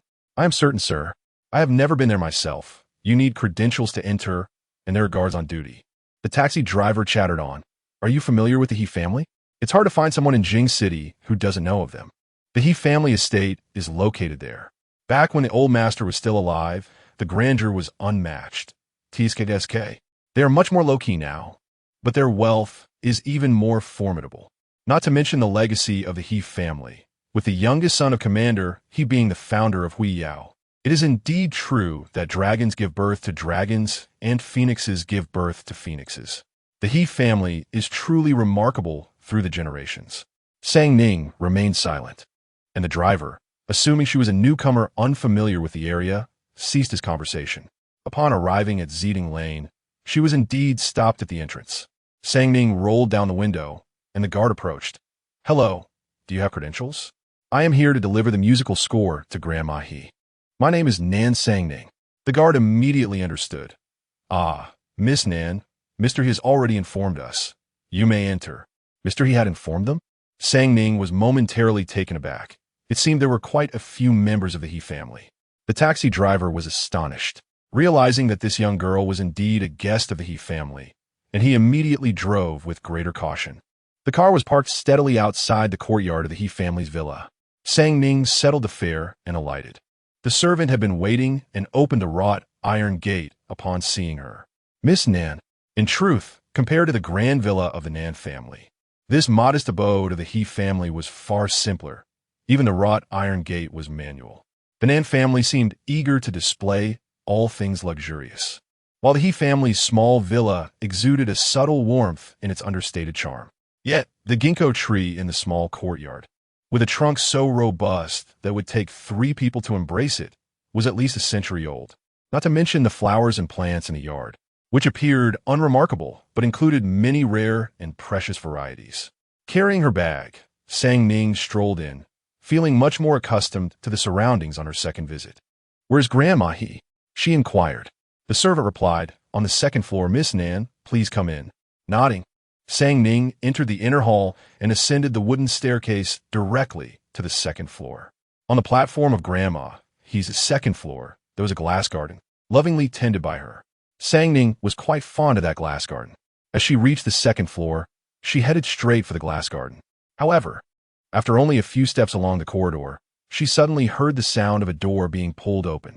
A tall figure emerged, clad in light gray loungewear below, with a muscular upper body bare, one hand holding a towel as he carelessly dried his water-drenched hair, his arm movements showcasing fluid muscles.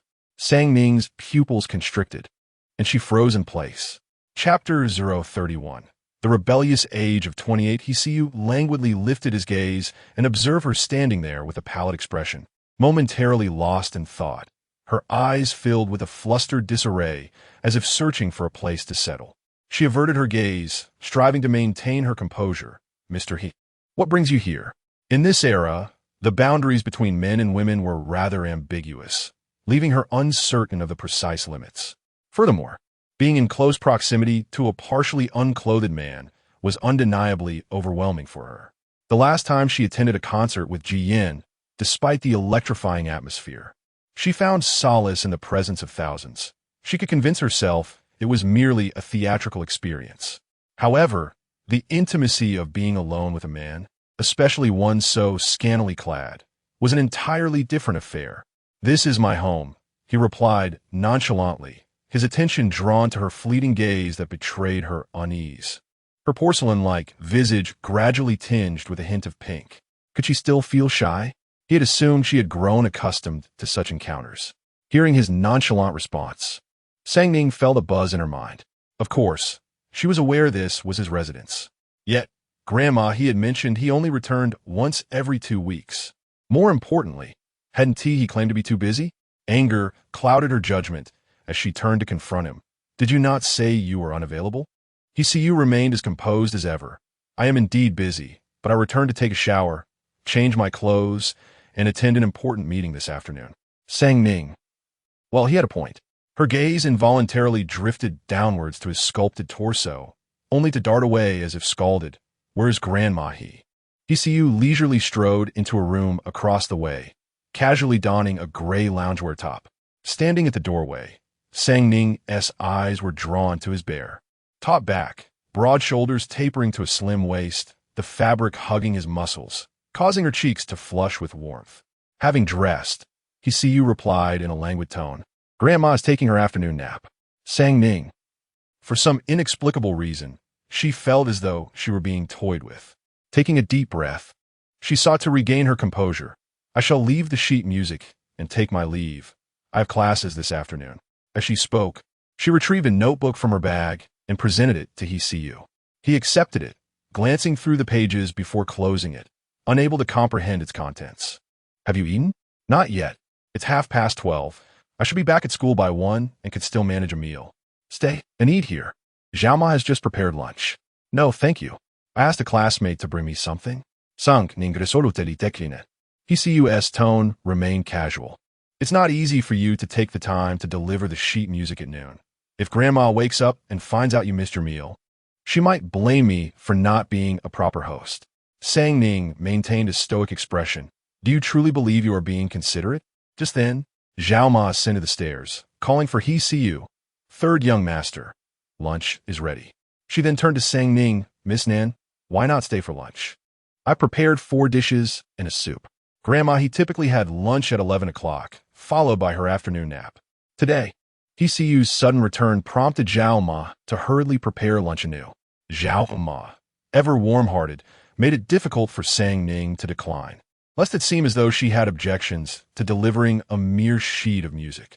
Though, in truth, she did harbor some reservations. Hsiu descended the stairs and took a seat in the dining room, with Sang Ning following closely behind, settling down opposite him. Zhao Ma had already arranged the dishes on the table and brought out bowls and chopsticks. These are all home-cooked meals. Miss Nan, please feel free to enjoy. Next time, let me know in advance what you'd like, and I shall prepare it especially for you. Having worked in the old residence for many years, Zhao Ma knew Granny He well and was aware of her fondness for Miss Nan. Thus she treated her with particular care. Sang Ning smiled. Thank you, Zhao Ma. As Zhao Ma exited with a smile, Sang Ning turned around and found herself gazing into He Siyu's dark, penetrating eyes. His hair was still damp, with small strands falling over his forehead, and perhaps due to his casual attire, he appeared softer than usual, reminiscent of a gentle, well-groomed dog. Sang Ning's gaze flickered momentarily before she averted her eyes, for the sight of his face inevitably conjured images of his bare torso, a consequence of her exceptionally good memory. He Siyu's cool voice broke the silence. You seem quite courteous to others. The moment he spoke, the slightly awkward atmosphere dissipated entirely. Sang Ning smilet. I am equally courteous to Mr. He. Whoever is discourteous knows it in their heart.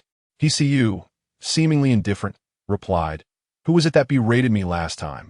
Sang Ning narrowed her eyes, realizing he still held a grudge about their previous encounter. This man had a temper and a petty side. One must tread carefully. I bear no ill will towards you, President He. I merely offered a heartfelt reminder. Her gaze was earnest, as if she were the most sincere person in existence. He Siyu scoffed softly. He lapsed into silence, and Sang Ning focused on her meal. They finished the simple family-style lunch. Although quiet, the atmosphere was surprisingly harmonious. Once He Siyu set down his bowl and chopsticks, he stood up. I shall take my leave now. I can drop you off on my way. Sang Ning quickly interjected. There's no need for trouble. It's difficult to hail a taxi here. If you wish to walk 5 kilometers to find one, I won't stop you. Sang Ning paused. How did you know I came by taxi? She asked suddenly. Do you think the security outside is merely decorative? He Siyu replied. Sang Ning hesitated, recalling the security guard's words that Mr. He had already informed him. So it was he who had communicated that. He Siyu had already begun to stride towards the exit, and Sang Ning hurriedly followed suit. She could not possibly walk 5 kilometers to catch a taxi. This time, He Siyu drove his Bentley again, and Sang Ning, understanding her place, took the passenger seat. The Bentley glided smoothly out of the courtyard. Just then, Granny He awoke from her afternoon nap, and upon hearing the commotion, Zhao Ma hurried upstairs. The old lady is awake. Zhao Ma smiled. The third young master and Miss Nin have just left. Miss Nin is here. Indeed, Miss Nin has sent over the musical score, and Master San is increasingly mature. Today, when Miss Nan visited, Master San took the initiative to invite her for lunch. And after their meal, he even escorted her back to school. In the past, who would have dared to expect such behavior from him? It would have been a miracle if he indeed caused someone to cry out of frustration. Since childhood, He Siyu has been the troublemaker of Zitting Lane, causing chaos wherever he went, unhesitant to provoke tears even from girls. His father, a paragon of integrity throughout his life, never anticipated that he would have such a rebellious son. Yet, neither scolding nor punishment has proven effective. Instead, He Siyu has grown increasingly unruly, never bound by the rules of the He family. The eldest and second sons have always been obedient, following Commander He's plans from childhood, allowing him to worry little. However, this youngest son's rebellious phase seems to stretch on interminably, causing him great distress. To make matters worse, the matriarch dotes on her youngest grandson, protecting him fiercely, leaving Commander He at a loss. Grandmother He squinted her eyes, her gaze filled with skepticism. Has he truly matured? It is unheard of for a child to rebel for 28 years only to suddenly embrace maturity. Chapter 032. Expelling her from the house, are you free next Saturday? He Siyu inquired. Sang Ning turned her gaze towards him. Is there something you need, Mr. He? Noticing the subtle caution in her eyes, he spoke in a casual tone. There's an auction next week, and I require an expert in antiques. Should everything proceed smoothly, there will be a remuneration. The mention of remuneration piqued Sang Ning's interest. She blinked in surprise. I am available. He glanced at her again, a chill in the air, yet her vigilance seemed to have dissipated. All right, I shall pick you up next Saturday. The Bentley halted at the school gate. Sang Ning checked her phone. It was 1:30. Perfectly timed. Thank you, Mr. He, she said, her tone considerably more amiable this time. Perhaps it was the sight of his physique or the prospect of compensation that softened her demeanor. He replied, nonchalantly, Sang Ning opened the car door and stepped out, politely bidding farewell. Goodbye, Mr. He. He inclined his chin slightly, adjusted the steering wheel, and drove away. In the rearview mirror, he caught sight of her still standing there, watching his car depart. A subtle smile graced his lips, enhancing his mood. Sang Ning remained rooted to the spot until his vehicle disappeared from view before she entered the school grounds. After their interactions, she had begun to understand his nature. He was petty and held grudges, thus details were paramount. As she watched his car fade away, he might not have seen her lingering silhouette, but if he chose to remember, he would surely harbor resentment for not witnessing her presence. Upon returning to school, she found Yi Qian waiting for her. Where have you been? I brought you dinner, fearing you might not get a meal. I've already eaten, thank you, Sang Ning replied. Oh, where did you dine? Yi Qian asked, her curiosity piqued. Sang Ning smiled gently at the home of an elder. She preferred to keep her affairs private, especially considering the notoriety of the He family. Even taxi drivers would cast sidelong glances upon hearing the name. She wished to avoid unnecessary gossip that could lead to trouble. Throughout the week, Sang Ning gradually began to grasp her courses. Any topics she struggled with post-class, she would diligently review on her own, utilizing numerous online video lessons that elucidated the material thoroughly. In this process of learning, she felt herself slowly integrating into the contemporary world. As the week drew to a close, she began preparing her attire for the auction. Tomorrow marked Saturday, and she had heard this auction would be notably more formal, offering the opportunity for close observation and selection. Sang Ning looked forward to expanding her horizons. More importantly, the compensation offered by He was substantial, 1 million for the event, exceeding her monthly living expenses. Sang Ning, it's time for dinner, when Miling knocked on her door. I'll be right there, Sang Ning responded, pulling the door open and descending the stairs alongside Wen Miling. The atmosphere in the Nan household had improved considerably. Nancia was no longer causing disturbances, as she genuinely feared that excessive mischief would tire their parents. She had become much more subdued. Nan Jinming and Wen Miling also felt a degree of guilt towards Sang Ning, offering her a touch more warmth. Thus, a seemingly cozy family life precariously sustained itself, built upon a foundation of numerous falsehoods and lies. Today, I asked Dan Chun to prepare your favorite meatballs, Wen Miling announced. Thank you, Mom, Sang Ning replied. Sang Ning gracefully pulled out a chair and took a seat, while Nan Jinming lifted his gaze towards her, his tone slightly awkward as he inquired. How has your recent academic experience been? Sang Ning smiled. Quite well, I have adapted. Nancia forced a smile that did not reach her eyes, retorting, If you don't understand, there's no need to pretend. Nan Jinming lightly admonished, Sia, your elder sister has only just begun her studies. Her eagerness to improve is commendable. Nancia, feeling stifled, sealed her lips, tears welling in her eyes. How could their father be so protective of Nan Sang Ning now? Once you complete this year, you will join the company for an internship next year, just like Sia, Nan Jinming added.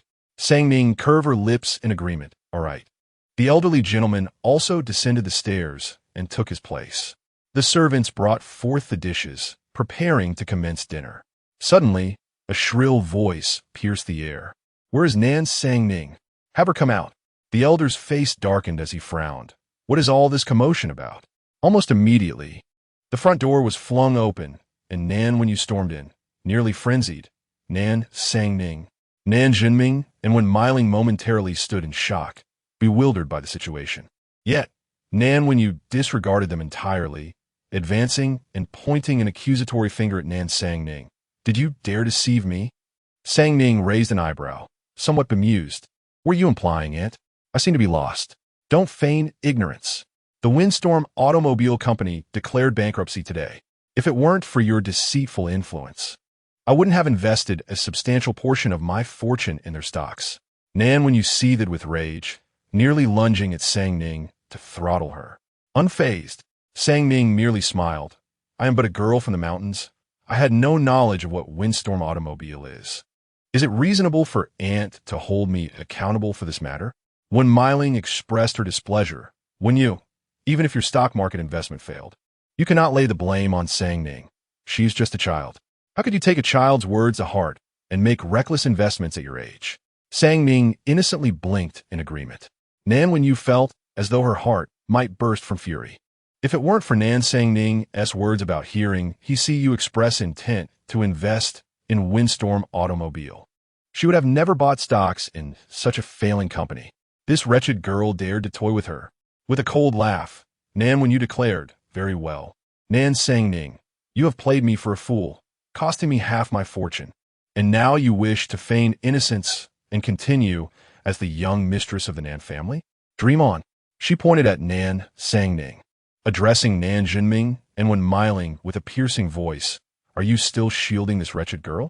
You may not be aware, but this little viper is extremely vicious."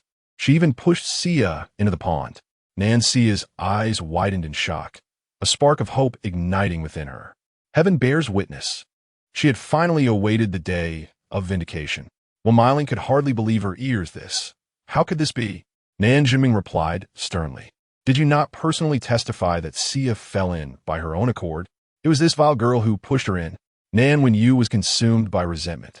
She had initially believed she held leverage over Nan Sang Ning, thinking she could mold her into a compliant servant, one who would heed her every command. She was certain that Nan Sang Ning would not dare to defy her.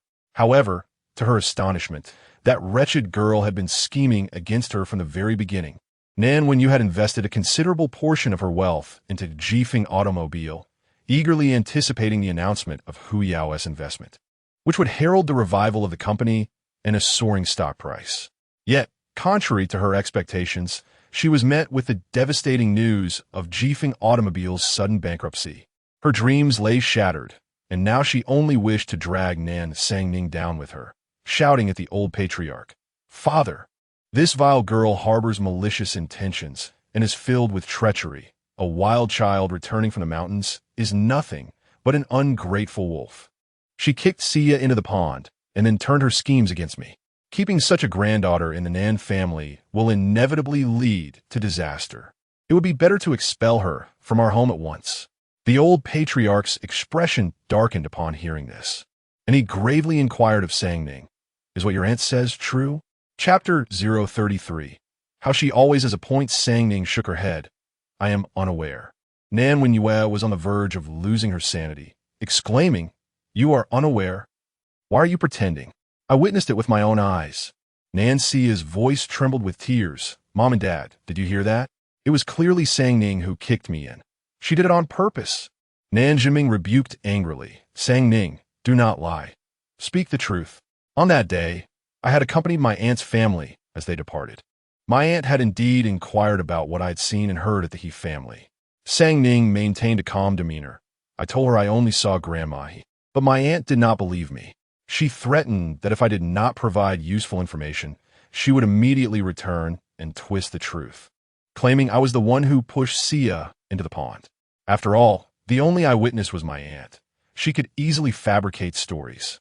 My aunt also warned that once my parents believed I had pushed Sia, they would surely cast me out of the family, forcing me back to the countryside to live as a wild girl. I was genuinely frightened, which compelled me to acquiesce to her threats and recount my experiences at the He residence." "You are speaking nonsense." Clearly it was.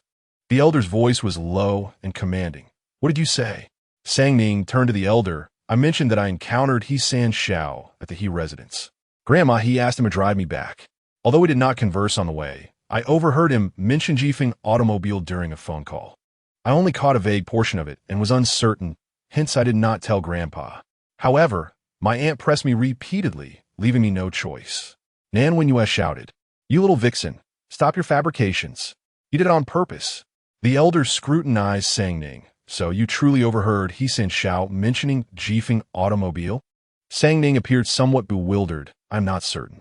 He San Shao is rather aloof.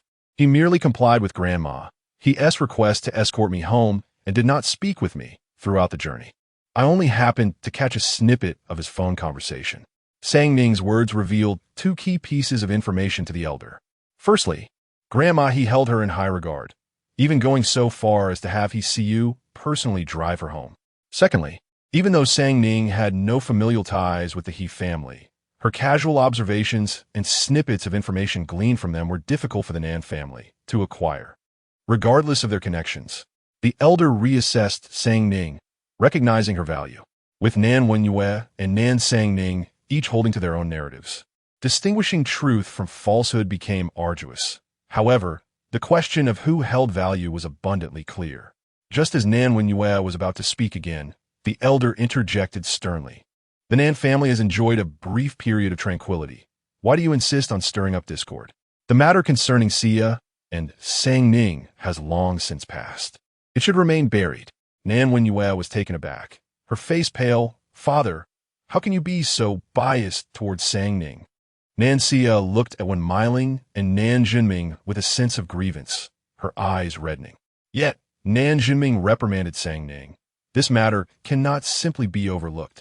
Sang Ning, how dare you lie at such a young age? You are the one who pushed Xia into the pond, aren't you? How could I have such a malicious daughter? Father, why are you so certain that I am lying? Is it that my words hold less credibility than ants in your eyes? Even grandfather trusts me. Why has father never been willing to do so? Nan Jinming was momentarily speechless, then retorted angrily. Have you even considered the consequences of your actions? Sang Ning replied with a stern tone. Even if you do not believe me, can you not trust grandfather? As the elder and head of the family, he deserves respect and should not have his decisions publicly questioned by you. As the ancients said, filial piety is paramount among virtues. If a family disregards its elders and disrespects authority, chaos will ensue, making it difficult for the family to thrive in the long run. Her words seemed to strike a chord with the old gentleman, who looked at Sang Ning appreciatively and nodded repeatedly. However, Nan Jinming was infuriated. You understand the importance of respecting elders? What is your attitude towards me right now? Sang Ning replied calmly. I am merely offering good advice, hoping father will not upset grandfather. Nan Jinming gritted his teeth in anger, feeling that her rebuttal was seen as respectful counsel, while his was perceived as a lack of respect for elders. Why is it that every argument she makes seems to hold validity? Nan Wenyue screeched, Father, do not listen to this little vixen. She deceived me out of half my fortune, costing me tens of millions. She must be driven out. The old gentleman frowned. Sang Ning spoke in a composed tone. As a woman, it is said that marriage is to follow one's husband. Aunt, having married and established her own household, should not return to sow discord and fabricate lies, causing turmoil within our family. Nan Wenyue's eyes widened in disbelief. Where did this little vixen acquire such archaic wisdom? Wen Miling was equally astonished, unable to fathom that her daughter, who seemed to have emerged from the depths of the Qing dynasty, would possess such traditional views, thoughts she had never encountered in her lifetime. Father, she... Enough, the old gentleman interjected sharply. These childish quarrels are merely temper tantrums over trivial matters. Do you wish for me to perish sooner rather than later? The room fell into a heavy silence, with no one daring to speak. The old gentleman took a sip of tea, then placed the cup down with a heavy thud. Nan Wenyue, you invested on your own accord. Why must you blame Sang Ning, a child from the countryside, for your failed investments? Your losses are your own to bear. Do not think you can create a scene and expect me to clean up the mess. Nan Wenyue's face darkened, and, as she opened her mouth to respond, she met the old gentleman's cold gaze and refrained from speaking further. He turned to address Nan Jinming and his wife. I will say this one last time. The past is the past. Do not bring it up again. If you continue to disregard my words, then let this family be yours to manage. No one dared to utter a sound thereafter. With a cold snort, the old gentleman lost his appetite and headed upstairs. Fearing the old gentleman's wrath, Nan Jinming hurried after him, with Wen Miling close behind. Father, do not let your health be jeopardized. Nan Xiyu and Nan Mukin followed suit. Sang Ning met Nan Wenyue's venomous glare with serenity. Nan Wenyue trembled with rage. Nan Sang Ning, you little vixen, you are intentionally setting me up. Rules, rules, she scoffed. I see your heart is as dark as night. Sang Ning replied with a tone of indifference. I did warn my aunt at the time. I cannot say for certain, but perhaps it was her insatiable greed. You. The defeated opponent was met with Sang Ning's lack of patience as she cast a fleeting glance before turning away. She was acutely aware of Nan Wenyue's avarice. If she did not act first, she would inevitably become a pawn in her game. Without showing her true colors, Nan Wenyue would indeed believe she was easy to manipulate. As for the rules, her great-grandfather once imparted to her that only the strong have the right to establish the rules, while the weak are bound to abide by them. Her great-grandmother taught her that if one cannot change the rules, one must learn to wield them, exploiting them to their fullest advantage. With a wry smile, she thought to herself, it is no coincidence that she hails from the Sief family, which boasts a staggering 3,000 family regulations. No one understands the intricacies of rules better than she does, nor is anyone more adept at leveraging them to their advantage.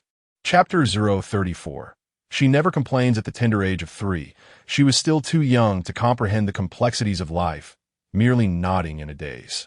It was also the last time she would see her great-grandfather and great-grandmother.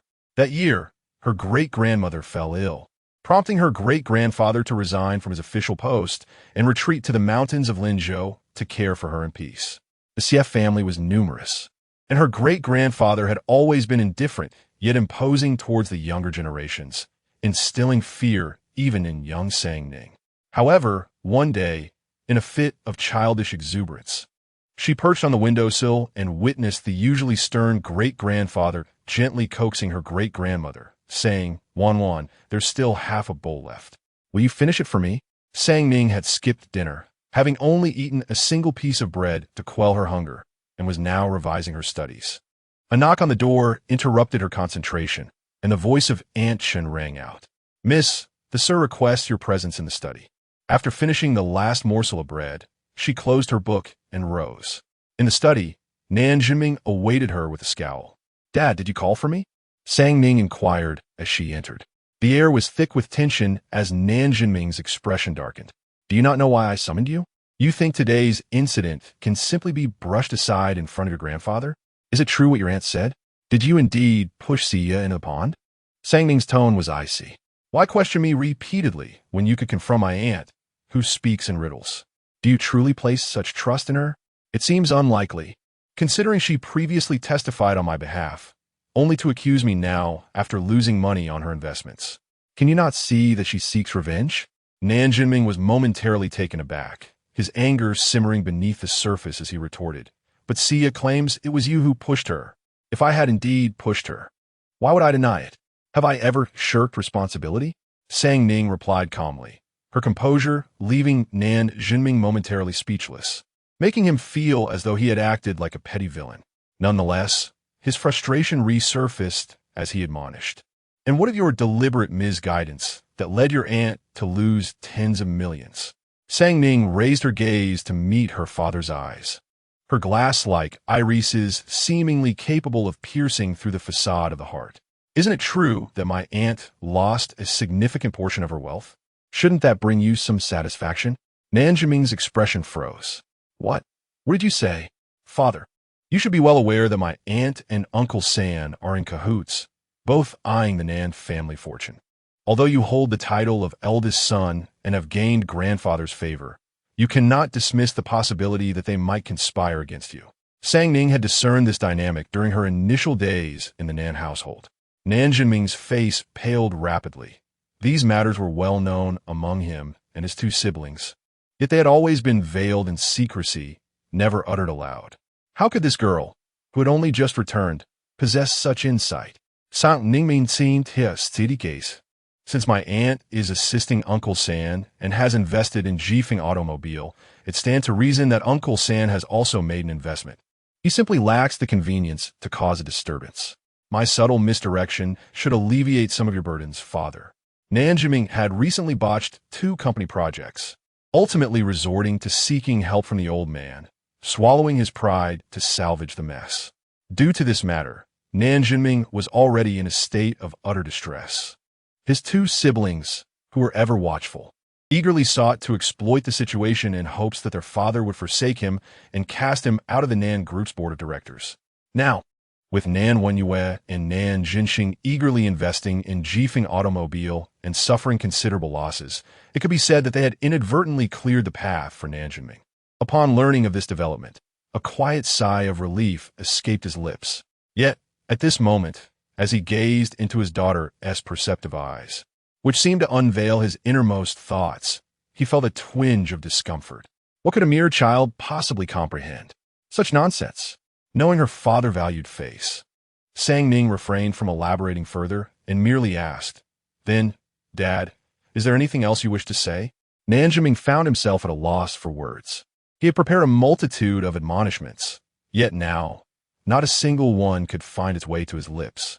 Indeed, as Sang Ning had pointed out, her capriciousness had spared him from considerable trouble. "If there's nothing further to discuss, I shall return to my room," she stated. After a brief pause, and finding her father still silent, she rose to take her leave. Nan Zhiming did not stop her, allowing her to depart in silence. As Sang Ning opened the study door, she unexpectedly encountered Nan Xia and Nan Guqin, who had been eavesdropping outside. Caught off guard, their faces betrayed their panic. Having grown accustomed to such situations, she walked past them without a word and exited the study. Upon seeing the two outside, Nan Zhiming immediately adopted a stern demeanor. "What are you two doing here?" With reddened eyes, Nan Xia asked defiantly, "Is Dad really letting Sang Ning go just like that? What about the thing she did to me?" She had been listening intently, anticipating her father's reprimand towards Sang Ning, believing that even if their grandfather intervened to prevent her expulsion from the Nan family, at the very least, she should receive her due punishment. Yet to her dismay, after listening for quite some time, there hadn't even been a raised voice in reprimand, and Sang Ning emerged unscathed. What, then, of the injury she had endured? Nan Zhiming furrowed his brow. "Let bygones be bygones, lest we disturb the peace at home and vex your grandfather. But she pushed me into the pond. That was merely a misunderstanding, Xia. You and Sang Ning should learn to coexist harmoniously. Do not let a trivial misunderstanding escalate into such turmoil. Father is preoccupied with company matters and cannot attend to your grievances daily." Sang Ning never lodged complaints. In fact, she had assisted him in resolving issues. In light of this comparison, Nan Zhiming felt a wave of irritation towards his daughter, who only knew how to whine and report grievances. Nan Xia stood frozen, her complexion paling. Had her father truly found her bothersome? From a young age, she had been the cherished princess of her parents, who showered her with love and never allowed her to suffer even the slightest indignity. Now, her father seemed to favor that wild girl and found her incessant complaints tiresome. Meanwhile, Nan Guqin, who had been hoping to witness a spectacle involving Sang Ning, found himself utterly disappointed. With a mutter of "what a bore," he turned on his heel and left. Nan Xia wished to speak again, but upon noticing her father's subtly impatient expression, she stifled her tears and returned to her room. Feeling utterly dejected, back in her room, Sang Ning glanced at her phone, where a message from Hsiu awaited her. "Tomorrow at 6 p.m., Chilean dock," Sang Ning blinked, surprised. The dock? An auction on the ship? Originally, Hsiu suggested arranging a car to pick her up, but she declined, opting instead to make her own way. She was acutely aware of the nature of the Nan family. Should they discover her association with Hsiu, they would undoubtedly seek to exploit it for their own gain. It was not that she was opposed to benefiting from the situation, but if she were to reap any rewards, they would be for her own advantage. The following morning, tranquility returned to the Nan household, as though the previous day's uproar had never occurred. Sang Ning was at home, engrossed in her studies. She had now also embraced the convenience of online courses, revisiting areas of confusion through available lectures. By 5 in the afternoon, she set out. Dressed in a beige suit dress that hugged her waist perfectly, with the hem falling just above her knees, she appeared both poised and light. This outfit had been a gift from Ji Yin, whose discerning taste was evident. Upon leaving her home, she opted for a taxi to the pier instead of using the family car.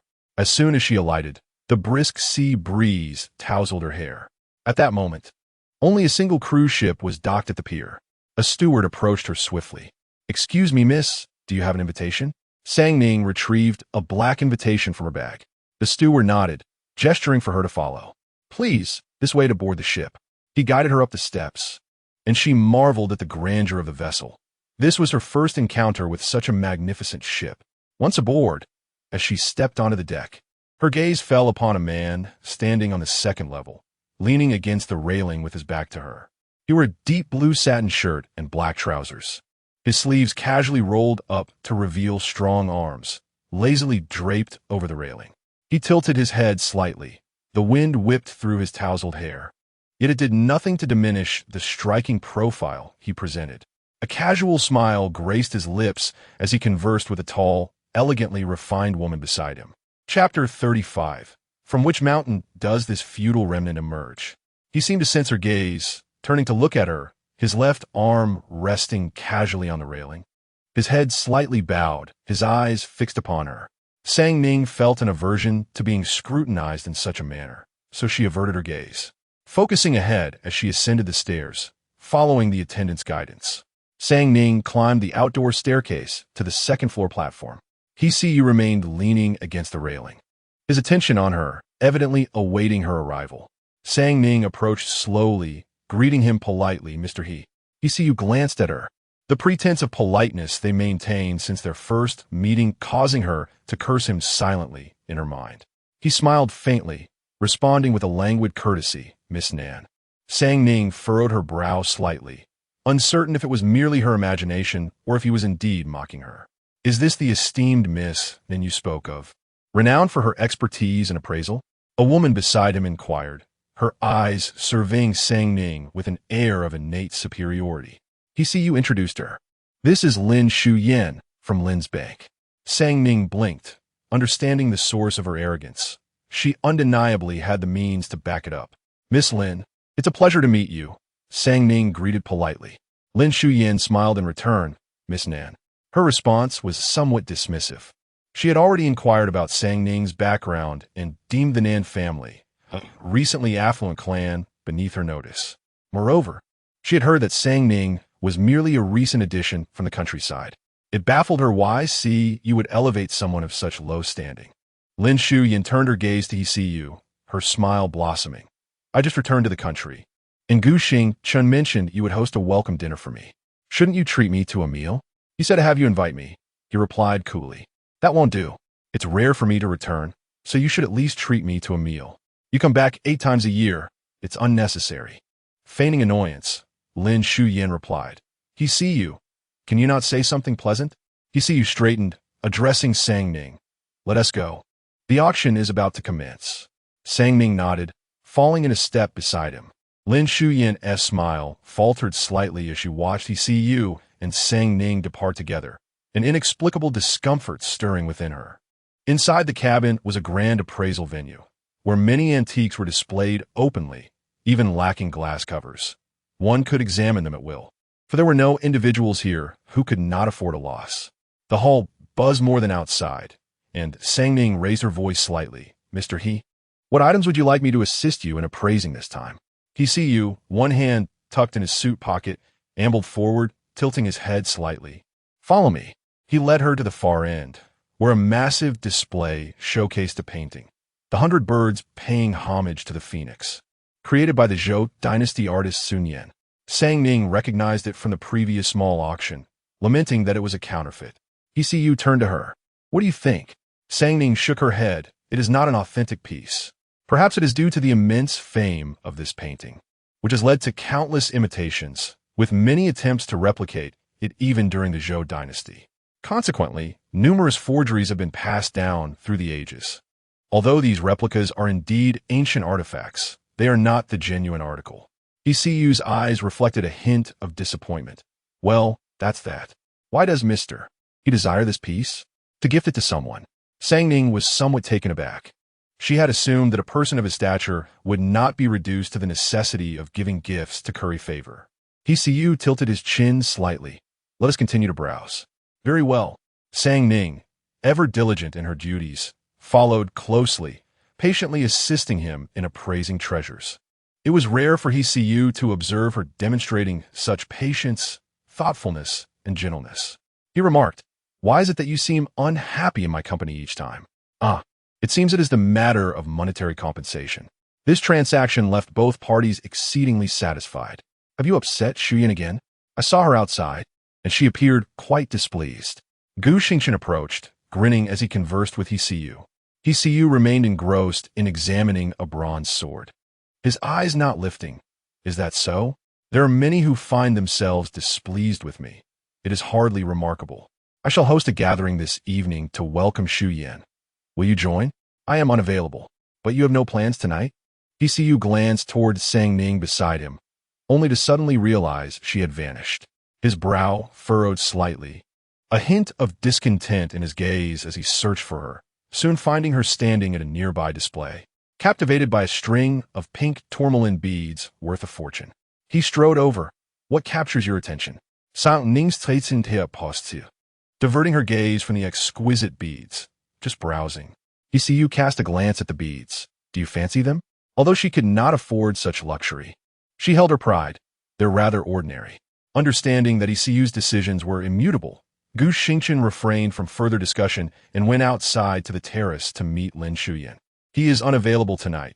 Shall I arrange for a private room at Wang Heikeo for your welcome? Lin Shuyan's expression tightened. Did he not claim to be free tonight? Who knows? In any case, he is not.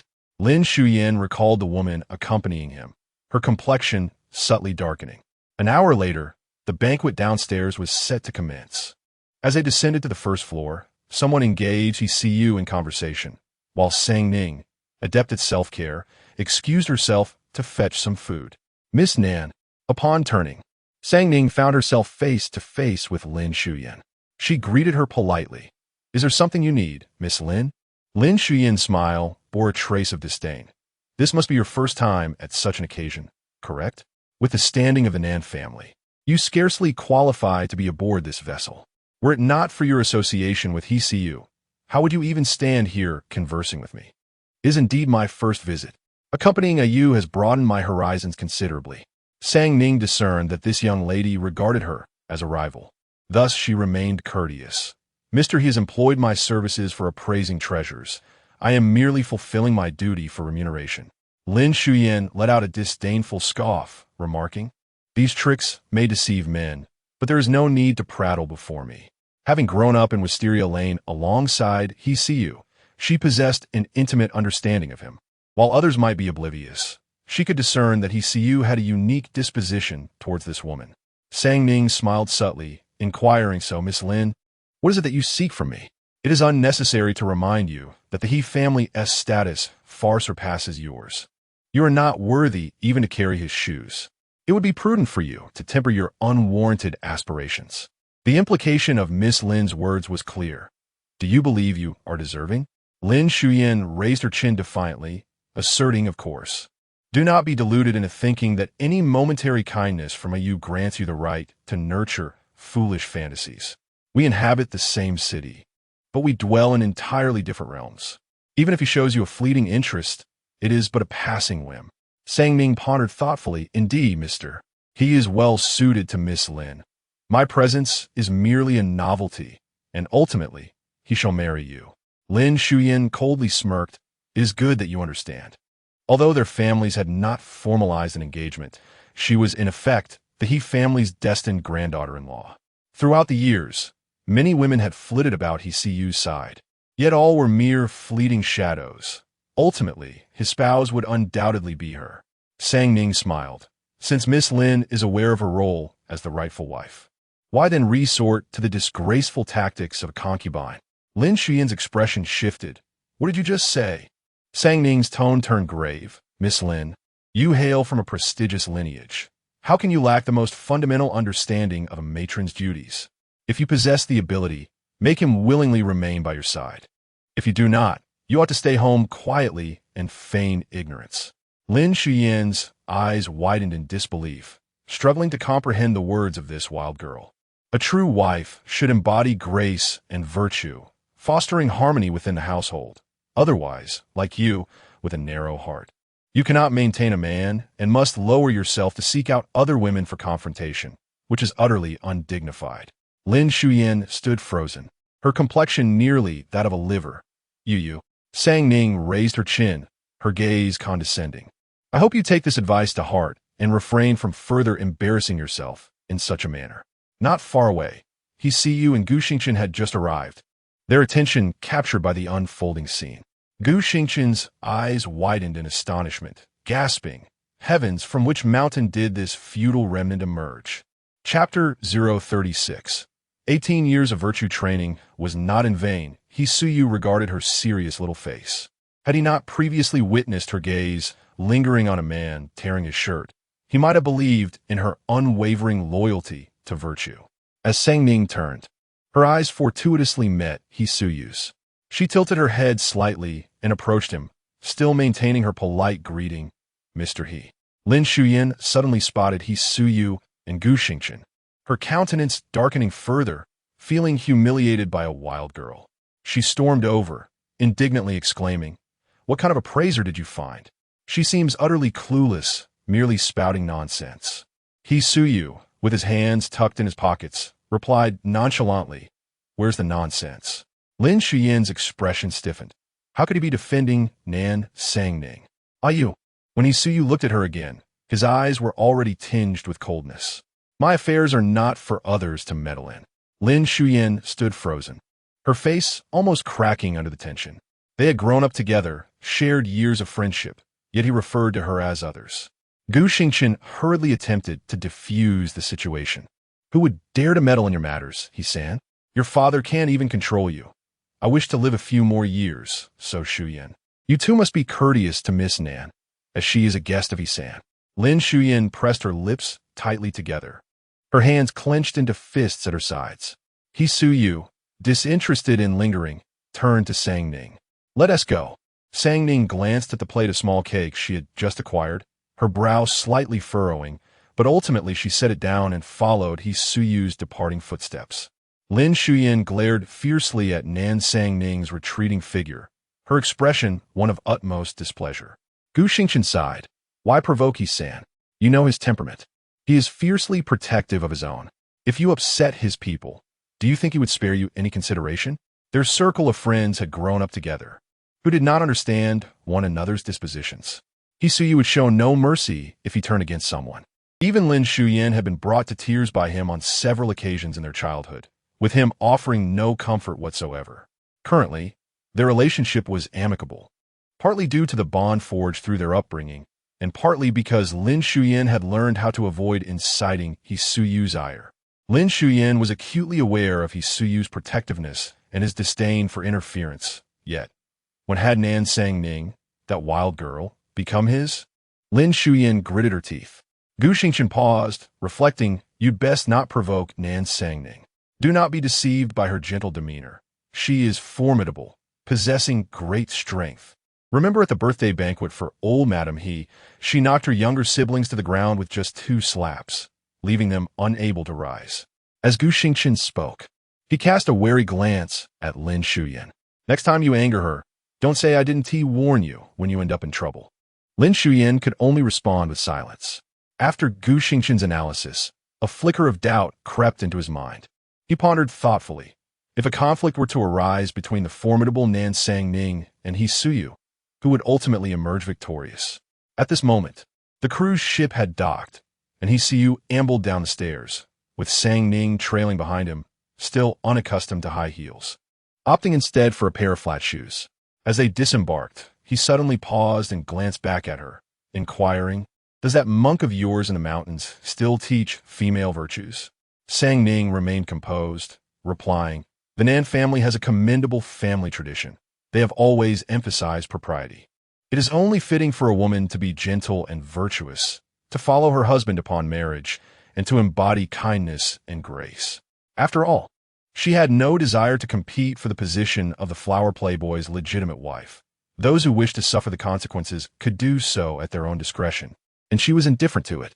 Hisuyu scrutinized her, momentarily unable to discern whether she was mocking the Nan family or him. "You seem to have learned quite well," he remarked. Sangning smiled. "Thank you for your kind words, Mr. He." She pretended not to perceive the sarcasm in his tone. The attendant brought forth a black Heian for Hisuyu. "You've changed cars again?" Sangning asked. Just another from the garage," he replied. She had initially intended to inquire about the number of vehicles in his garage, but reconsidered, deciding it best not to pose a question that might lead to her own humiliation. Her jealousy was also quite pronounced. The attendant opened the car door for Hisuyu, holding it steady as he entered. Mr. He. Hisuyu got into the car, and Sangning observed her surroundings. It was not an easy place to hail a taxi. So she climbed into the passenger seat. "Please take me to the CBD," she requested. He casually maneuvered the steering wheel, his tone languid. "Not heading home again?" Sang Ning frowned, wondering what he meant by again. It was imperative that he did not take her home. Otherwise, the Nan family would undoubtedly discover her association with him, and her grandfather and father would seize the opportunity to exploit it, leading to significant trouble for her. "I haven't had dinner yet. I plan to grab a bite before heading back," she replied nonchalantly. He raised an eyebrow, contemplating if she wished to dine with him. A smirk formed on his lips. "All right then." Sang Ning turned to look at him, perplexed. Did she need his permission to have dinner? Instead of heading to the CBD, He drove to a private dining establishment in the city. Upon arriving, he stopped the car. "We're here." Sang Ning gazed outside in confusion. This tranquil courtyard. Had he brought her here to sell her? He had already opened the car door and leaned in to glance at her. "Are you planning to spend the new year inside?" Sang Ning replied. As she exited the car, "What are we doing here?" "Dining," He stated, already striding towards the entrance. Sang Ning stood there for a moment, then realized she had not explicitly invited him to dine with her. "Miss, please come in," the waiter greeted warmly. Sang Ning pursed her lips and followed suit. The facade of the small courtyard was unremarkable, but upon entering, she discovered a hidden paradise, an ancient, elegant courtyard complete with flowing water and pavilions, evoking the charm of a grand estate from antiquity. Sang Ning gazed around, intrigued. Even the details were meticulously crafted, exuding refinement. The waiter guided them to a private room, where the table and chairs were positioned by a large moon window. The intricately carved design allowed for a view of the courtyard scenery, accompanied by the soothing sound of flowing spring water. The lingering displeasure within Sang Ning dissipated significantly. He drew out a chair and seated himself, casually suggesting, "Choose whatever you wish to eat." Sang Ning perused the menu and selected several signature dishes. "Thank you for your hospitality, Mr. He," she said with a gentle smile. He raised his teacup, taking a sip, and upon lifting his gaze, he found her eyes sparkling with a rare, genuine smile. Was it truly so simple to please her? He mused to himself. "After all, you assisted me today. Treating you to a meal is the least I could do. That hardly qualifies as assistance, since you did compensate me, Mr. He," Sang Ning replied with a measured tone. "Oh, he almost forgot that detail." Soon, the dishes arrived one by one, 4 courses and a soup, each presented with exquisite artistry. Sang Ning picked up her chopsticks and began to savor her meal leisurely, intrigued by the novel flavors, her hunger prompting her to taste each dish. He not particularly hungry, observed her eat with deliberate care, her demeanor reminiscent of a refined young lady. This thought emerged unexpectedly, and he questioned his own sanity. She approached her meal with such seriousness, rarely speaking, her earnestness evident in all her actions. Suddenly, Sang Ning looked up at him. "Why are you staring at me?" He replied slowly, "What else should I look at? Are there others in this room?" Sang Ning frowned, perplexed by his reasoning, yet found it difficult to counter. "Never mind," she resumed her meal. He lips curled into a slight smile, as if his appetite had been stirred. Once the meal concluded, an unusual sense of camaraderie lingered. "Let's go. I'll see you home," He announced as he rose. Sang Ning shook her head. "There's no need. I could take a cab by myself." "Is that so?" "It wouldn't be appropriate for my family to see you," she subtly reminded him. "Am I that unpresentable?" Sang Ning hesitated, then took a deep breath. "I simply wish to avoid any unnecessary complications." He regarded her with a knowing glance, seemingly grasping her underlying implication, yet he chose not to elaborate further. "Let the waiter call a cab for you." "Very well," she nodded. "I shall take my leave then. Please walk carefully, Mr. He," she added. He paused, turning back to her, extending his hand. It was a pleasure collaborating today. Sang Ning found herself momentarily transfixed, staring at the well-defined hand offered before her, her body unmoving. He raised an eyebrow. "A handshake is hardly unseemly." Sang Ning hesitated, recalling her etiquette lessons on handshakes. Yet having never engaged in such with a man before, not wishing to appear uncultured, she steeled herself and grasped his large hand firmly. As her fingertips brushed against his warm palm, A shiver of trepidation coursed through her, her heart racing like thunder, an instinctive urge to withdraw rising within her. Yet, he suddenly tightened his grip, preventing her retreat. His hand enveloped hers entirely, as if deliberately confining her.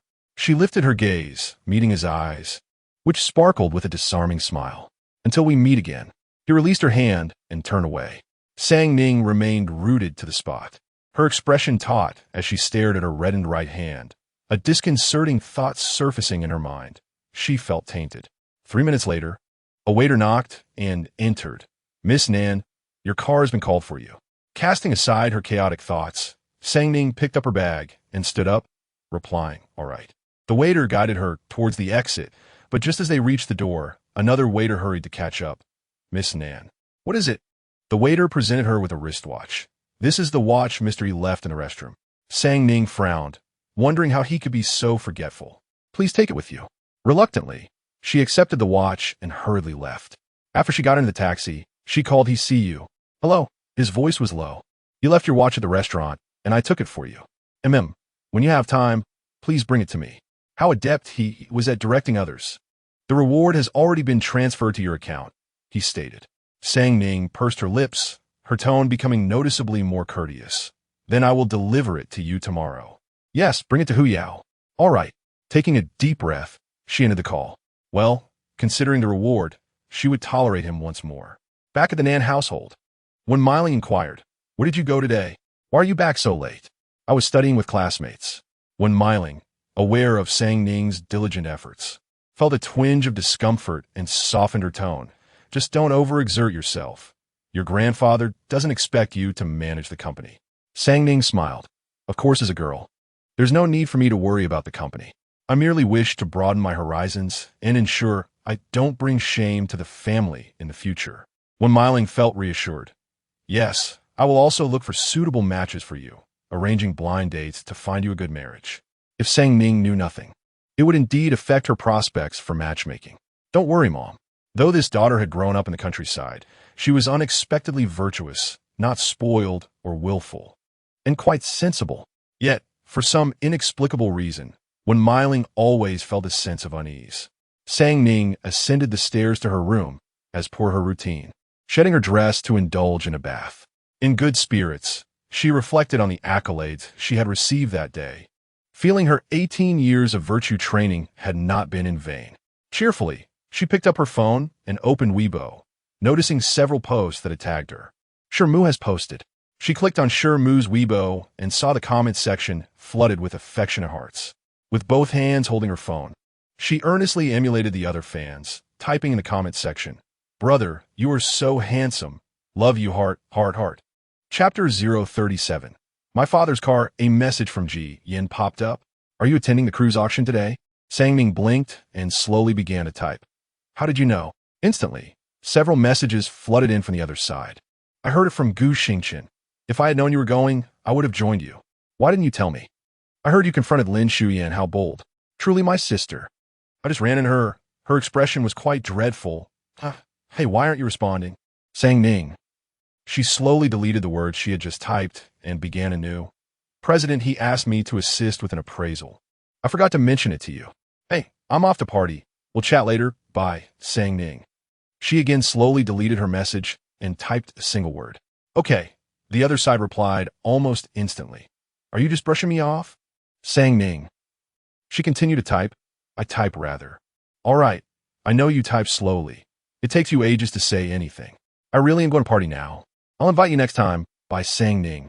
Clenching her fingers around her phone, her porcelain-white face tightened, filled with impotent rage. The next day was still the weekend, and Sang Ning woke up naturally, rising at 10 o'clock. Barefoot, she stepped onto the soft wool carpet, pulled open the glass door to the small balcony, and let the sunlight wash over her face. Taking a deep breath of fresh air, the corners of her lips turned upward in satisfaction. It was yet another beautiful day. After a quick wash, she prepared to head out. Dressed in a simple white sweatshirt and long pants, she placed Hisuyu's watch in her bag and headed downstairs.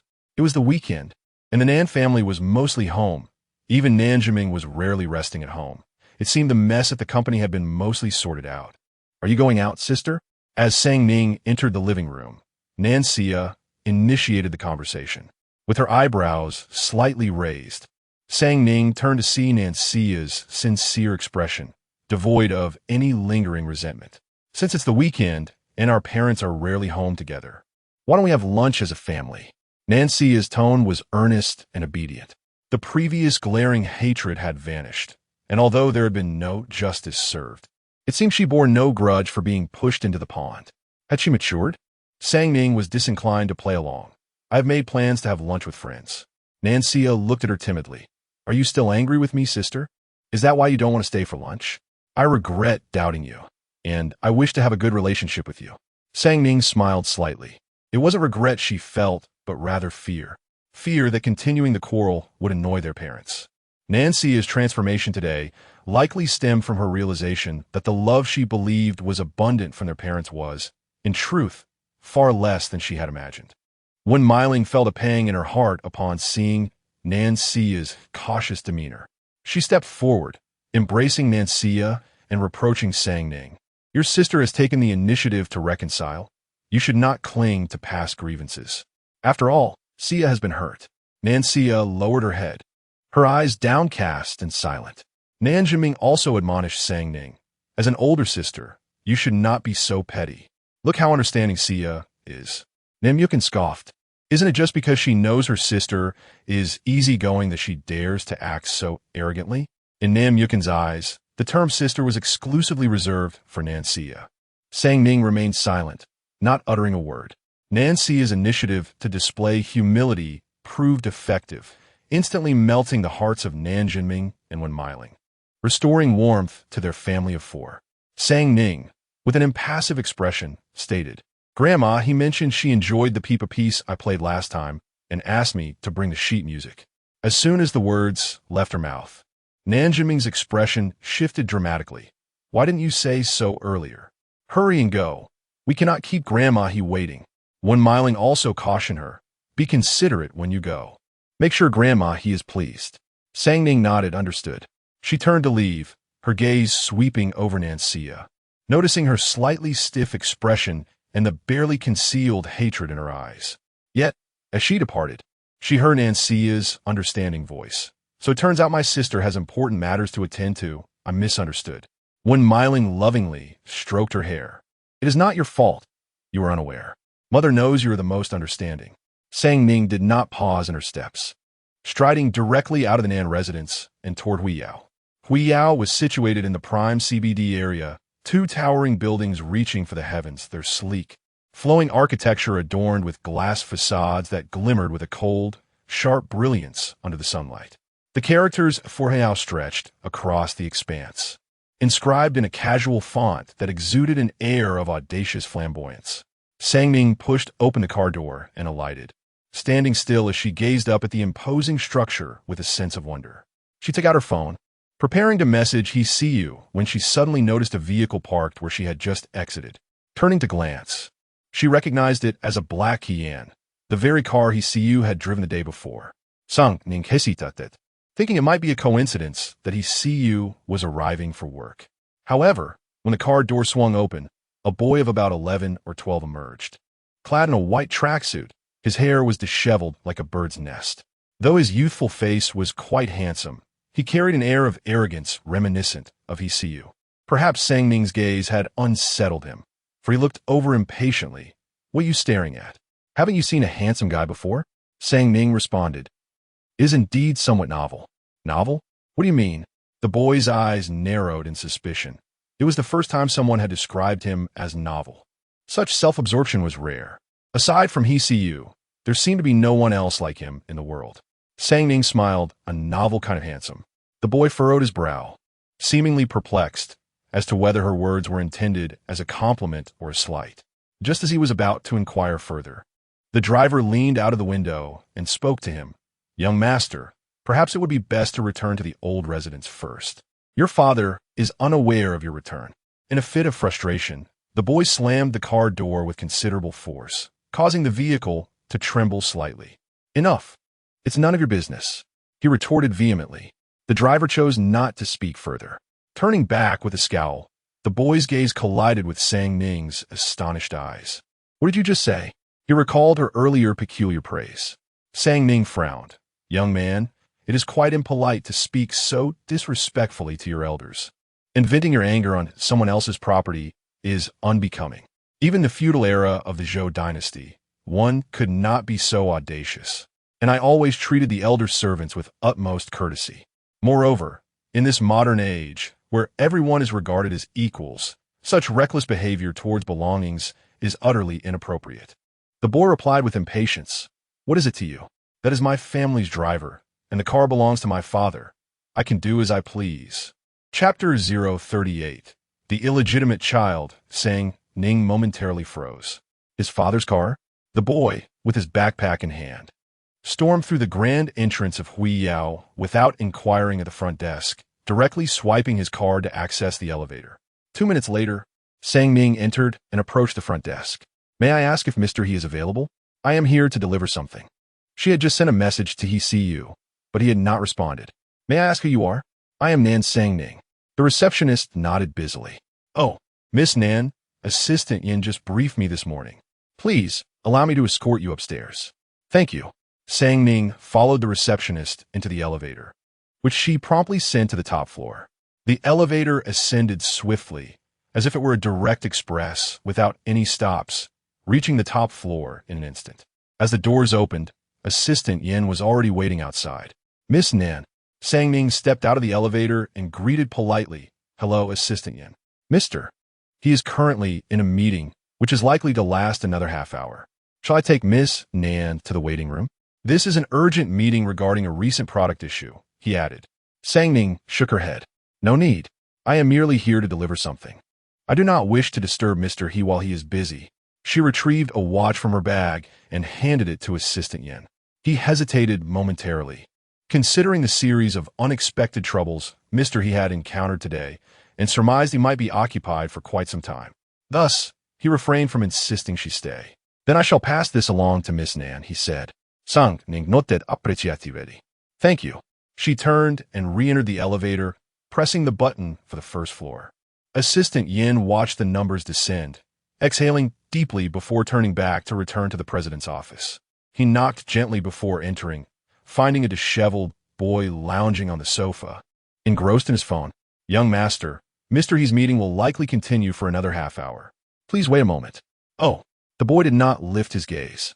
Instead, searching on his phone, what does novelly handsome mean? Baidu responded. It means a new height of handsomeness. The boy's eyes brightened momentarily, a satisfied smirk escaping as he realized it was a compliment.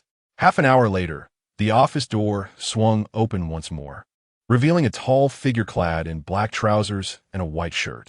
He pushed the door open with one hand while adjusting his tie with the other. Upon spotting the boy sprawled on the sofa, his already irritated mood soured further. What are you doing back here? Upon seeing him return, the boy promptly set down his phone and straightened his posture slightly, pouting. School is on break. It's only September. What break? The semester has barely begun. In Australia, doesn't he even observe National Day? He Yunnan. I will give you one last chance. He Siyu's tone was stern. He Yunnan, though slightly subdued, still protested.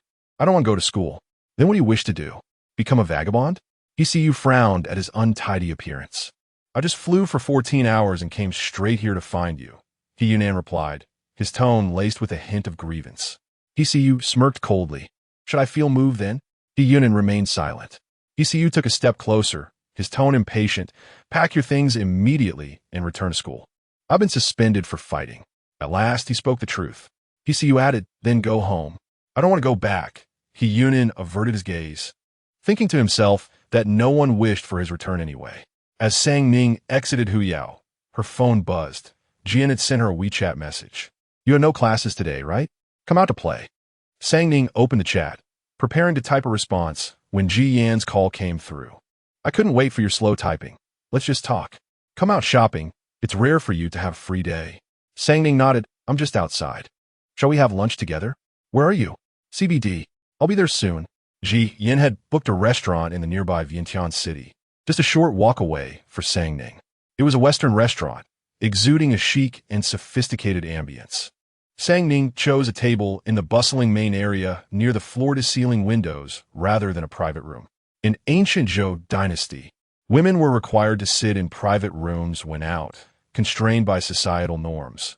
Now, she preferred the liveliness of the crowd, seamlessly integrating into the details of life. After a brief wait, Ji Yan arrived. "Miss Nan, you are exceptionally free today. You are busier than the president," she exclaimed as she sat down, not even taking a sip of water before launching into her complaints. Sang Ning smiled apologetically. "I'm sorry, my schedule has been quite intense lately." She had just started classes and struggled to keep pace, often resorting to online courses after school. Moreover, with the mess at the Nan family and He Siyu's troublesome demeanor, she had little time for Ji Yan. "Don't give me that look. It makes me soft-hearted," Ji Yan teased. Sang Ning responded with a puzzled expression. Ji Yan couldn't help but pinch her cheek. "You should play the pity card with your parents. Your sorrowful demeanor draws more sympathy than your sister's." Sang Ning replied, "I'll take that as a compliment." "Of course it's a compliment," Ji Yan said cheerfully. "By the way, what brings you here?" "Mister, he left something behind yesterday, so I came to return it," Sang Ning explained, pausing before tentatively asking, "Has the He family welcomed a great-grandson yet?" Ji Yan's eyes widened, instantly ignited by the excitement of gossip. "How did you know?" Sang Ning was taken aback. "Is it true? Outsiders are unaware, but we in the circle have a faint idea. The child is probably around 10 years old." Sang Ning furrowed her brows. "But I heard that all 3 of the He family's sons are unmarried. Why keep a secret?" Ji Yan's voice dropped to a whisper. "It's an illegitimate child." Sang Ning's pupils dilated with surprise. "Whose child is it?" "Of course, it's He Siyu's. Who else in the He family could do such a thing?" In truth, within the circle, there exists a palpable hesitance to discuss this child, as it pertains to the private matters of the He family, which has never publicly disclosed such affairs. Consequently, many details can only be speculated upon in hushed tones. The community is vaguely aware that the He family has a child, yet remains utterly ignorant of the child's parentage or the identity of the mother.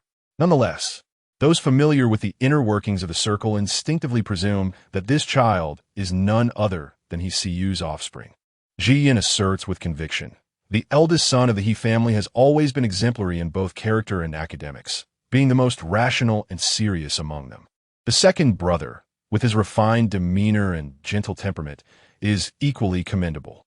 Only He Siyu, the notorious troublemaker, could be capable of such outrageous conduct. No one else in the He family would dare to engage in such folly." Sang Ning furrows her brow. "No wonder. He possesses the very same cantankerous temperament as He Siyu. But does this imply that He Siyu fathered an illegitimate child before reaching adulthood?" Chapter 39. Blind date. Even during the Zhou dynasty, it was customary for men to marry after reaching the age of 20, although there were instances of young men marrying at 16 or 17. However, such unions were typically formalized, allowing them to bear children. The audacity to conceive an illegitimate child before marriage was unthinkable, as it would tarnish the family's reputation. The child, studying abroad, seldom made an appearance, likely because the He family deemed it disgraceful. I did not even catch a glimpse of him during the last birthday celebration for the matriarch of the He family. The Ji and He families maintained a relatively close relationship, yet Ji Yan had barely seen the child a few times. It seems that the He family's situation has not been significantly affected. They do not mention it, and no one dares to inquire. In other families, one might find openings to ask such questions, but who would dare to speak out regarding the He family? Sang Ning shook her head. An illegitimate child brings a tarnished reputation. Others may refrain from mentioning it, but everyone is aware. Not to mention, it would surely complicate marital prospects. Ji Yan raised a finger and shook her head. "How could that be? You have no idea how many women in the capital are eagerly lining up to become stepmothers." "What?" Ji Yan squinted her eyes. "Did you meet Lin Shuyan yesterday?" She was particularly attentive to that child. The He and Lin families are old friends and have frequent interactions. I heard she even sends birthday gifts to him every year. Sang Ning was incredulous. There truly are women vying to be stepmothers? She had seen Lin Shuyan the previous day, and her haughty demeanor led her to believe she would be quite discerning.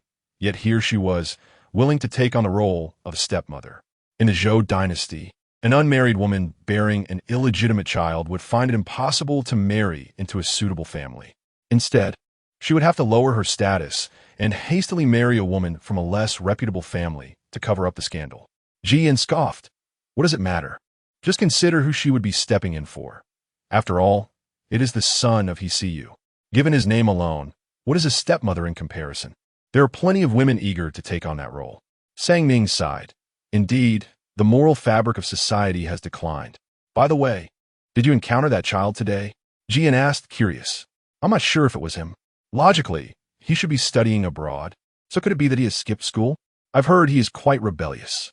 Sang Ning fell silent, pondering the child's troubled background, an unacknowledged lineage, a vanished mother, and an unreliable father known for his flirtations. It was hardly surprising that he would rebel. Hsiu, he said, his patience wearing thin. So, you neither wish to return home nor to resume your studies? What is it that you desire? Yunin sat silently on the sofa, his head bowed, obscuring his expression beneath a disheveled mane of hair. President Yanju knocked on the door before entering. I just spoke with the school.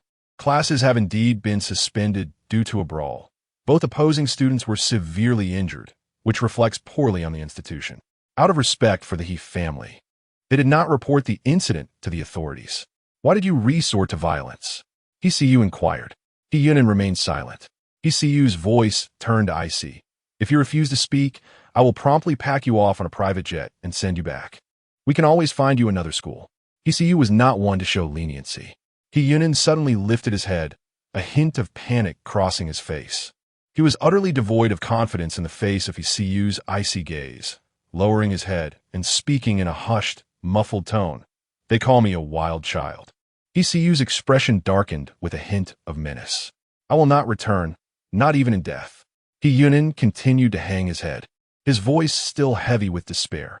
Why can't I stay in the capital? I no longer wish to go to Australia, uncle. After a moment of silence, Hsiu coldly commanded, get up. I shall have someone escort you to Guangxi Villa. Yunin lifted his gaze, his rebellious eyes glimmering with a cautious hope. Unwilling? Yunin promptly shouldered his bag and stood up. Guangxi Villa was Hsiu's private residence. Hsiu instructed Yanju. Inform the driver to take him there. Understood. Yanju gestured for Yunin to follow. Young master, this way please. Yunin immediately exited with him. Hsiu, feeling a wave of irritation, tore off his tie and slumped back into his large chair, pressing his fingers against his brow. After a couple of minutes, Yanju returned, knocking on the door. President, the young master has been sent off. After a brief pause, he tentatively inquired, regarding the young master's unauthorized return, the old madam and the commander. Hsiu interrupted, somewhat impatient. Let us not discuss that now. It will only bring a heap of trouble. Yes. Hsiu released his grip on his brow, his eyes shadowed with a sinister gleam. What about the two who fought with him at school? They were injured and taken to the hospital. Their wounds are not serious, and they should be discharged in a couple of days.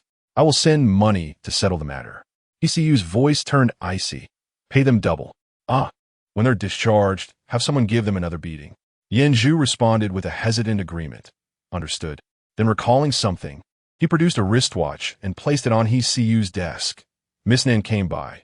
You were in a meeting, so she said not to disturb you and asked me to pass this along. Hsiu looked at the watch on the desk, and the tension in his expression eased somewhat. He picked it up, snorting coldly.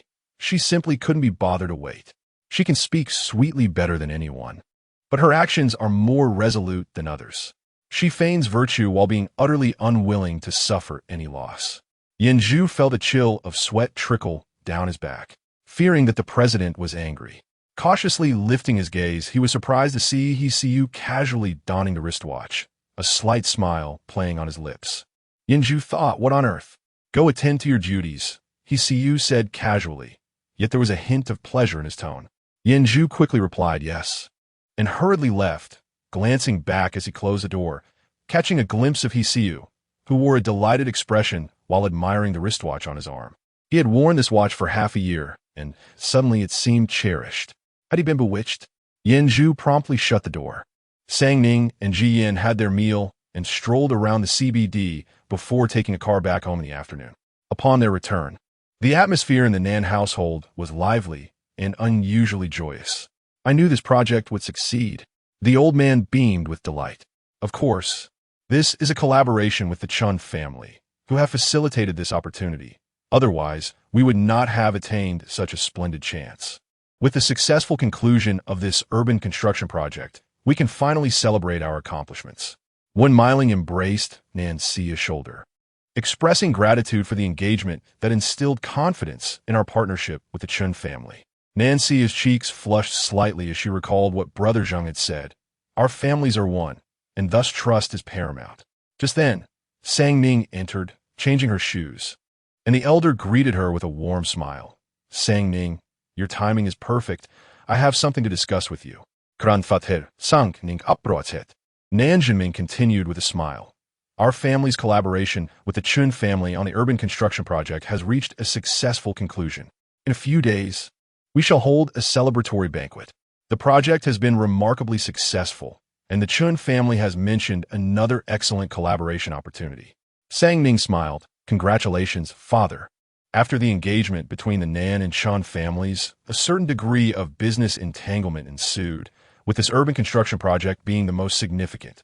Its flawless completion signifies a mutual triumph for both families, which is indeed a fortuitous development, especially since the Nan family has recently suffered losses on 2 projects. The success of the collaboration with the Chun family has mitigated some of the financial setbacks. However, what relevance does this hold for her? The elder gazed at Sang Ning, contemplating before speaking. The project that the Chun family has proposed for bidding is one from the Du family. The Du family? Wen Miling remarked with a smile. This is also promising. Their youngest son is not yet engaged, and I was just thinking of introducing you to a prospective match. The Du family holds considerable prestige in the capital, rivaling that of the Chun family. With the Chun family facilitating introductions, you may have the chance to meet him. The elder nodded with a smile. Diao has already viewed your photos and information and is quite pleased. He has proposed a meeting tomorrow. You should skip class in the afternoon and join him for a meal. Who knows? This might lead to a delightful union, and the Nan family could also secure this significant project. A chill crept into Sang Ning's smile. Could such a fortuitous match truly fall upon her? Her gaze swept over Nan Xia, who displayed not a hint of envy, instead radiating sweetness, her eyes sparkling with blessings that subtly hinted at a tinge of schadenfreude. Chapter 040. How dare she? Upon noticing Sang Ning's hesitation, Nan Xia took the initiative to speak. Sister, it was Aunt Chun who facilitated this matchmaking, convincing the Du family to agree to this meeting. Otherwise, given your qualifications, the Du family would hardly have taken notice. You must not squander this splendid opportunity. Both the Chun and Nan families were keenly observing the substantial prospect presented by the Du family. A union seemed the best approach to partake in this bounty. However, Sang Ning feigned confusion. I recall Aunt Chun mentioning her concerns regarding Chun Jihan's marriage last time. Why would such a splendid match be reserved for her daughter? Nan Xia's smile faltered slightly. Sister Jihan already has an arranged engagement. Is that so? Indeed, Aunt Chun is keen on having Sister Jihan engaged to He San Shao. Sang Ning was astonished. Was Chun Jihan planning to become engaged to He Siyu? Was he aware of this arrangement? Had Lin Shuyan, the rumored future granddaughter-in-law of the He family, consented? Wen Miling remarked, the Chun family's status surpasses ours, naturally aspiring to align with someone of higher standing. If it weren't for her lofty ambitions, this opportunity would never have fallen to you. Your mother has longed to secure a good match for you. Such an excellent chance must not be missed. The entire Nan family was aware that this advantageous engagement belonged to Nan Sang Ning. Yet, no one intended to relinquish it to Nan Xia. Wen Miling, as a mother, felt a tinge of guilt. She earnestly wished to arrange a good match for Sang Ning as a form of recompense. Nan Xia timidly gazed at Nan Sang Ning. Sister, why are you silent? Are you still unwilling to forgive our parents? Upon hearing this, Wen Miling and Nan Jinming frowned, feeling a sense of discontent. They had already done so much for her. How could she still be dissatisfied? The elder was also somber. For him, this matter significantly impacted the family's interests. Securing the Du family project would ensure the Nan family's prosperity for at least 3 years, and he certainly disapproved of any dissent.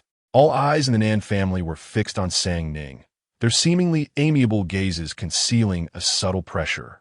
Sang Ning glanced at Nancia and smiled.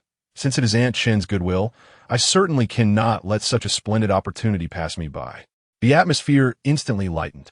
Yet, Nancia felt a shiver as if she were being scrutinized. Very well, I will send you the time and location. Please dress beautifully for tomorrow. When Myling said with satisfaction, Okay, Nancia smiled sweetly. Rest assured, Du Yao will surely take a liking to my sister. Du Yao was known to be fond of any beautiful woman. Although Nan Sang Ning came from humble beginnings and lacked other merits, her striking beauty would surely please him. If this match were to succeed, it would not only benefit the Nan family in business, but also elevate the Chun family's status. Moreover, if Nan Sang Ning truly married Du Yao, her life would be destined to be trampled underfoot. What a gratifying thought. Upon returning to her room, Sang Ning opened her phone and received a message. "You see you. I have received the watch." Sang Ning replied, "All right. Where are you?" Sang Ning full hipo, pondering how this person could possess such a lack of awareness of boundaries. "Is there something you need, Mr. He?" He see you's gaze grew somewhat frosty, as if he could already envision her duplicitous smile. "Are you free tomorrow? Grandma wishes to invite you over to play the pipa." Sang Ning replied, "I have plans tomorrow. How about the day after?" He see you let out a cold snort, indicating her busyness rivaled that of a nation's president. Very well. Sang Ning reclined back on her bed, her eyes heavily fixed on the crystal chandelier above, her mood somber.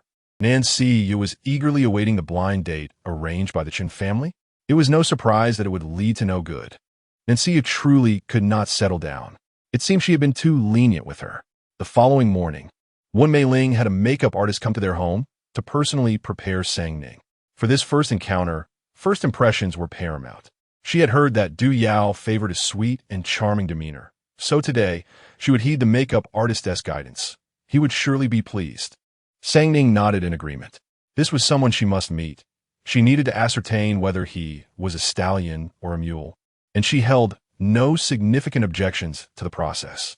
The makeup artist adorned Sang Ning with a delightful visage. Her natural beauty was already quite endearing, though she typically favored a more understated appearance. Her glassy eyes often lacked warmth, presenting a demeanor that seemed both gentle and distant. The artist styled her hair into soft curls, braiding the front while letting the back cascade down, applying a delicate peach blossom makeup, and pairing it with a misty blue silk dress from Yomyo, a short, princess-like ensemble. Once completed, Sang Ning stood before the mirror, momentarily taken aback by her reflection. It felt quite unfamiliar. "Miss Nan, this style suits you perfectly. You're truly a little princess," the makeup artist praised, clearly pleased with her work. Wen Meiling nodded in agreement. "Sang Ning is beautiful. She looks good in anything." Watching from the side, Nancy seethed silently, her gaze fixed on Sang Ning's suddenly sweet and charming visage, her heart filled with jealousy. Sweetness and charm were indeed her most fitting styles. All her dresses were princess gowns, and every ensemble exuded a regal flair. Zhengge loved her sweet appearance. Yet, she had not anticipated that when Sang Ning donned these adorable princess garments, she would completely overshadow her. It was as if Sang Ning were the true pampered princess of the Nan family. No, how could she deserve that? As Sang Ning turned, Nancy plastered on a saccharine smile, exclaiming, "Sister, you look so beautiful. Du Yao will surely adore you." Sang Ning merely curved her lips, disinterested and engaging. Uncle Zhang ushered her out, and their meeting was set at a high-end CAF near Zhoumen Tower. "Miss, we have arrived." "All right."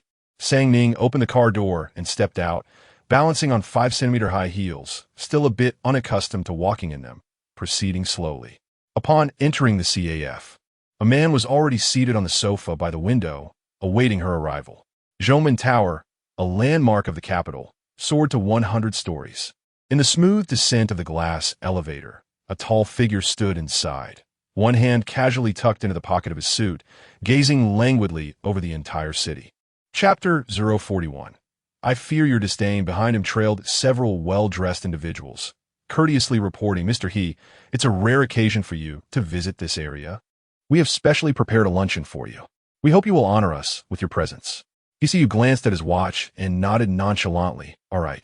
With a chime, the elevator arrived at the first floor. Yu stepped out, followed closely by his entourage. Upon exiting the main tower, a car awaited by the roadside, and the driver alighted to open the door for him. Just as he was about to enter, his peripheral vision caught sight of a CAF nearby. By the floor-to-ceiling window, a meticulously dressed woman, resembling a porcelain doll, sat gracefully, engaging in light-hearted conversation with the man opposite her. His steps faltered momentarily, his gaze momentarily fixated. Is this what she meant when she said she had matters to attend to today? Sang Ning pushed the door open and entered. The man seated near the window immediately brightened to the sight of her, waving enthusiastically, Miss Nan. Noticing him, Sang Ning approached. The man was quite slender, his suit appearing slightly ill-fitting, giving him a somewhat hollow look. His facial features were passably normal, but his thinness rendered his face somewhat gaunt. However, his eyes were lively, and as Sang Ning walked towards him, he had already appraised her twice from head to toe. His eyes sparkled with delight, and a smile that could not be concealed graced his face as he stood. Miss Nan, I am Du Yao. He extended his hand, eager for a handshake. Sang Ning smiled, hello, and then pulled out a chair to sit down. Du Yao, momentarily disregarded, displayed a flicker of displeasure, yet he restrained himself, choosing instead to smile as he took a seat. Miss Nan is even more beautiful in person than in photographs. It then struck Sang Ning that the Nan family had not provided her with any photographs or information about Du Yao. Her sole knowledge was limited to his name. This was not merely a casual blind date, but rather a unilateral selection of a consort by Du Yao. Leaning back into the sofa, Du Yao continued to fixate on Sang Ning's face. To be honest, I was initially reluctant to meet you, as I had heard you return from the countryside and likely lack experience. I have studied abroad since childhood, and we are undeniably from different worlds. Sang Ning's smile faded slightly. She had always prided herself on her composure, remaining unfazed even in the presence of the Nan family's formidable figures. However, the man before her, merely by his gaze, evoked a sense of revulsion. Du Yao's intrusive gaze lingered on Sang Ning's features. Yet upon meeting you, I find you quite to my taste.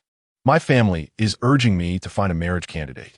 Initially, I intended to consider my options, but it seems that Miss Nan is indeed quite suitable for me. From the moment Sang Ning entered, he had been captivated by her, far more alluring than in photographs, exquisitely doll-like. He was no man of ignorance, having encountered countless women. He prided himself on his discerning eye. Her beauty and figure could easily rival those at extravagant gatherings by the sea. More importantly, she appeared far more refined and dignified than those women found in the local establishments. He is in urgent need of a marriage partner, and the timing of Nan Songning's appearance is indeed fortuitous. He is undoubtedly pleased. How about this?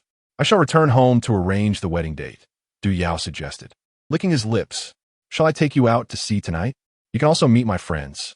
With such a captivating beauty, he could hardly wait until the wedding to make his move. Songning's gaze gradually hardened. Mr. Du, I have yet to agree to this marriage. Du Yao was momentarily taken aback, then burst into boisterous laughter. Are you truly so reserved? After all, you are a respectable young lady, and a bit of modesty is expected. Let us not set a wedding date just yet. We shall talk for a while and get to know each other first. If we grow weary of one another, we can simply find a new partner for marriage. As he spoke, Du Yao eagerly reached out to grasp her hand. Songning, however, tilted her coffee slightly, causing the scalding liquid to spill onto his hand. He let out a pained yelp, recoiling swiftly, his hand reddened from a burn. Songning regarded him coolly. I am not satisfied with you. Du Yao's eyes widened in disbelief, his gaunt face contorting with rage as he slammed his hand on the table and stood up, raising his voice. What kind of pretense are you putting on in front of me? Have you considered your own standing? How dare you express dissatisfaction with me? Songning remained seated on the sofa, her gaze unwavering and disdainful. Since you are so confident in yourself, why allow your defenses to crumble so easily? Deep down, you know you are hardly noteworthy. Her words struck a nerve with Du Yao, igniting a furious outburst. What the hell are you saying? What do you think I fall short? Songning raised an eyebrow. For instance, right now, I am hesitant to stand. fearing that looking down at you might provoke your fragile pride. Du Yao's countenance shifted dramatically, his face reddening with indignation. Standing at less than 7 meters tall, he found himself easily overshadowed by Nan Songning in her high heels. You, he seethed, his eyes blazing with fury. Yet, Songning felt a newfound sense of ease. Du Yao's earlier gaze, filled with satisfaction, felt like a venomous serpent coiling around her, inducing nausea. I apologize for not having your measurements beforehand. Had I known your height, I would have avoided wearing high heels. You wretched harlot. Du Yao could no longer contain himself and lunged forward, intending to strike her. However, just as his hand was raised, it was suddenly seized by a well-defined hand, rendering him immobile. Fuming, he glared. Who the hell dares to interfere? But upon looking, his expression morphed into one of horror as he recognized the figure. San Shao. In the next moment, a piercing scream erupted from him as Songning sprayed him in the face with pepper spray. Du Yao cried out in agony, clutching his eyes, which burned fiercely. He frowned in distaste, releasing his grip, causing Du Yao to stumble back onto his sofa, writhing in pain and shouting, "Help! Help! It hurts!" He turned to Songning, who maintained a polite and composed smile. "Mr. He, what a coincidence." He inquired, "What are you doing here?" Songning blinked and replied, "My family has arranged a blind date." He scrutinized her for a moment, his tone laden with ambiguity. "You seem quite dedicated." "Since my family places great importance on this, I naturally must prepare thoroughly," Songning responded earnestly. Meanwhile, Du Yao continued to cry out in despair, "Help! Someone!" Yet, no one dared to approach, for He presence was a formidable deterrent. Even General Manager Zheng of the Zhoumen Tower Business District was waiting in the background. He glanced at the self-defense spray in Songning's hand and remarked, "Your preparations are indeed quite thorough." Unperturbed by his sardonic tone, Songning nodded. "Thank you for the compliment, Mr. He." He then drawled, "Could you possibly put that away? I fear you might spray me." Songning fell silent. Chapter 042. The sister is a traditional woman. Songning placed the spray back into her small bag. He cast a glance at the wretched Du Yao, who was curled up on the sofa and howling in despair, before indifferently shifting his gaze away. It was then that Mr. Zheng approached discreetly to inquire, "Mr. He, how should we handle this individual?" The CAF was excessively noisy. Mr. Zheng immediately understood. Indeed, this CAF prides itself on being high-end and private. Excessive noise could tarnish its reputation. He turned to the CAF manager. "Quickly find 2 people to carry him out. Deliberately causing a scene here to garner attention is detrimental to the CAF's business." "Understood." Several male waiters rushed forward, clumsily dragging the still wailing and struggling Du Yao out. The CAF returned to its tranquil atmosphere. Mr. Zheng and the others exchanged knowing glances, promptly displaying their discretion by silently exiting, thus avoiding any further disturbance. Songning pondered for a moment before sincerely expressing her gratitude. "Thank you for your assistance, Mr. He." Although she had been prepared for this situation, He lowered his gaze, noticing her appearance, which resembled a charming gift. Her face adorned with a delicate peach blossom makeup, her lips radiating a soft sheen, and her eyes sparkling as they gazed intently at him. His gaze momentarily faltered before he averted his eyes, avoiding her stare. "Is this the blind date arranged by your family?" Songning nodded, her tone compliant. "After all, it is my parents' intention, and it would be inconsiderate of me not to attend." You gave her a sidelong glance, noting her composure.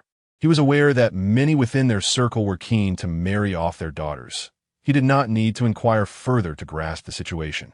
The Nan family certainly lacked shame. "Have you thought about how to conclude this upon your return?" "Roughly," she replied. A hint of coldness flickered across Songning's obedient visage. There must be a conclusion. Not wishing to linger any longer, she stated plainly, "I shall take my leave now." "Wait." She halted and turned back to him. His tone was casual. "If you plead with me, perhaps I might show you some mercy and assist you once." Her brows lifted slightly. "Thank you for your kindness, Mr. He, but I do not require assistance at this moment." He regarded her intently, his gaze deepening. "Very well." Songning smiled. "I will resolve my own matters. You should attend to yours." She turned and departed hastily. He tilted his head slightly, pondering. My matters? What matters? Upon exiting the CAF, Sang Ning called for a car to leave. She opened her phone and discovered that Ji Yin had sent her dozens of messages. I found out. You must not consider that Du Yao. He is nothing but scum. He is a frequent patron of various entertainment venues, indulging in all sorts of vices, and he has a particular predilection for minors. This time, he got into trouble, and the Du family spent a considerable sum to clean up the mess. The Du family is eager for him to marry, primarily to mitigate the consequences of his recent transgressions and to salvage some of his reputation, hoping that marriage will reform him. His reputation in the circle is already tarnished. Who would be willing to marry their daughter to him? Wouldn't that be akin to sending their daughter into a pit of fire? The Chun family facilitating this connection is truly misguided. Clearly, they are fixated on the benefits of the Du family's project, coaxing and deceiving your parents into selling their daughter. As Sang Ning perused the incessant WeChat messages, her gaze grew increasingly frigid. The previous day, she had enlisted Ji Yan's assistance to investigate Du Yao, whose reputation for fickleness and frequent change of girlfriends was evident. Yet the full circumstances required further scrutiny. This investigation only led to the revelation of the truth now. Sang Ning smirked coldly. Nancia, you truly excel at this, eagerly introducing such a man as if you wished to ensure her suffering. Upon returning to the Nan household, she pushed the door open to find her family awaiting her. You actually know how to come back. What have you done to Du Yao? Nan Jinming was the first to confront her. After being insulted by Sang Ning and doused with pepper spray, Du Yao wasted no time reporting her transgressions to the Nan family. Nancia's face was etched with disbelief. Sister, do you realize that Du Yao is the most favored youngest son of the Du family? You've offended them. How will our family manage in the future? Sang Ning, how can you be so thoughtless? Reprimanded when smiling. Are you aware of Du Yao's character? What do our parents know about him? Sang Ning, idiot. Nan Jinming paused momentarily before responding with a grave tone. Given the status of the Du family, it is already remarkable that you can aspire to such a match. What more do you wish to criticize? Have you considered your own circumstances? When smiling echoed, indeed, Du Yao may be a tad youthful and frivolous, but what man is devoid of such tendencies? If you marry him, you will be his wife. With time, he will surely settle down. You must understand that, given your situation, securing a match with the Du family is no small feat. Sang Ning cast a cold glance, the corners of her lips curling into a sardonic smile. Instead of engaging in argument, her tone softened considerably. Today, I indeed acted impulsively, and I regret it deeply. Perhaps, if my parents could grant me another chance, I could meet with Du Yao once more to sincerely apologize. When Miling and Nan Jinming's expressions shifted, their initial accusations caught in their throats, suddenly rendered speechless. Nancia was even more astonished, her eyes wide with disbelief. What was happening with Sang Ning? Shouldn't she return home to create a scene, causing a rift with her parents, who would then force her into marriage with Du Yao out of anger and disappointment? Yet, she was asking for another opportunity? With a sincere demeanor, Sang Ning continued. Having grown up in the mountains, I seldom encounter strangers, especially men, and I often feel apprehensive. Today was an unfortunate incident. If my parents could grant me another chance to meet him, I promised to conduct myself well, if only for the future of the Nan family. What could Nan Jinming and Wen Miling say in response to such earnestness? After all, Sang Ning's sheltered upbringing was a result of their own actions. Wen Miling's voice softened considerably. Then I shall speak on your behalf for one more meeting. Sang Ning, you must be more sensible. Such a favorable match is rare. This cannot happen again, Nan Jinming admonished coldly. Sang Ning nodded obediently. Then, I shall head upstairs. Go ahead, he replied. Sang Ning ascended the stairs and returned to her room. The anticipated confrontation within the Nan family failed to ignite. Instead, an unusual harmony prevailed. An hour later, a knock resonated at Sang Ning's door. Upon opening it, she found Nan Mu Chun standing outside, his voice cold as he declared, Father and Mother have intervened on your behalf. Du Yao has agreed to grant you another chance. Here is the address. Sang Ning accepted the slip of paper from Nan Mu Chun, glancing down to discover it was the address of a hotel. You would do well to be sensible and refrain from causing further trouble for the family. If you offend the Du family, the repercussions for us could be dire. Nan Mu-chun issued a stern warning.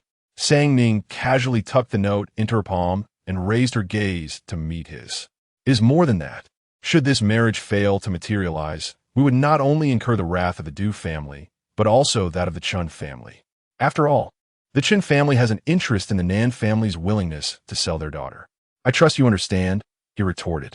Sang Ning smiled faintly. Of course I do. I am also aware that the last collaboration with the Chun family was successful because the Nan family provided the funding while the Chun family facilitated the connections, resulting in a profit split of 70-30. This time, by securing a project from the Du family, the Nan family offers a daughter and financial gain, while the Chun family contributes nothing yet reaps a substantial project. Nan Mu-chun frowned. What are you insinuating? Today, with the Nan family assisting the Chun family in acquiring this project, the Chun family will finally regain their footing. She is fortunate. Next year, she will marry into the Chun family and enjoy a life of luxury as the esteemed Mrs. Chun. However, the Nan family has been drained by the Chun family. By the time the family legacy reaches your hands, you may find yourself merely surviving as a puppet. What nonsense are you spouting? You must know that Sia loves Chun Zheng. Even before their marriage, she has been diligently paving the way for the Chun family. After they wed, Sang Ning sighed, her tone earnest. I am not like Sia. Ah Chun, you know that I am a traditional woman. You are the only male heir of our family, the support of my sister. I understand that I must make sacrifices for the Nan family and support you, our family's sole successor. As long as it benefits the Nan family and you, my sister is willing to do whatever it takes. Nan Mu-chun stiffened momentarily. While he doubted her words, he recognized that no one in the Nan family adhered to tradition more than Sang Ning, who held the principles of female virtue and propriety close to her heart. Chapter 043. Choosing to be a stepmother in matters of marriage. One ought to adhere to the will of their parents and the words of matchmakers. Naturally, I would not defy the matrimonial arrangements made by my parents, Sang Ning declared with righteous conviction. Nan Mu-chun was momentarily taken aback by her unwavering spirit of dedication. He cleared his throat. As long as you understand. Sang Ning smiled. Of course, you can reassure my parents. I will marry Du Yao as they have commanded. With that, she took a step back and closed the door. Nan Mu-chun stood at the threshold for several minutes, motionless, before he numbly departed. He was still reeling from the shock of the conversation. What happened? Did Nan Sang Ning agree?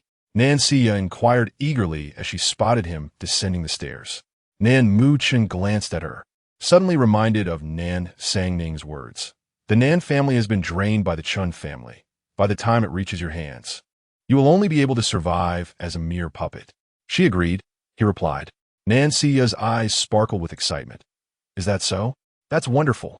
Du Yao has said that as long as she agrees to meet him at the Intercontinental Hotel in 2 days, he will forgive today's incident and directly engage with the Nan family. Then we shall also secure that project from the Du family. While speaking, Nan Sia eagerly pulled out her phone.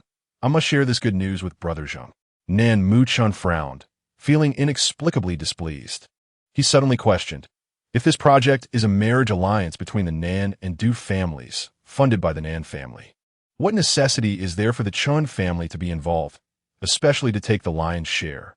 Nan Sia was momentarily taken aback, as if she too was stumped. She had merely thought it was a matter of course. She stammered, if it weren't for the Chun family, how would the Nan family have the opportunity to engage with the Du family? We must not forget our roots. Nan Mu-chun fell silent. Yet his heart grew increasingly convinced of Nan Sia's duplicity.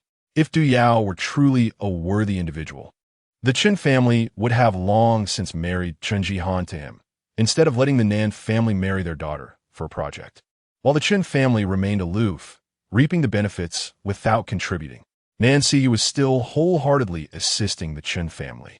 In contrast, Nan Sang Ning was willing to selflessly devote herself for the sake of the Nan family. He regretted considering Nan Sia as a sister, indeed, without blood ties.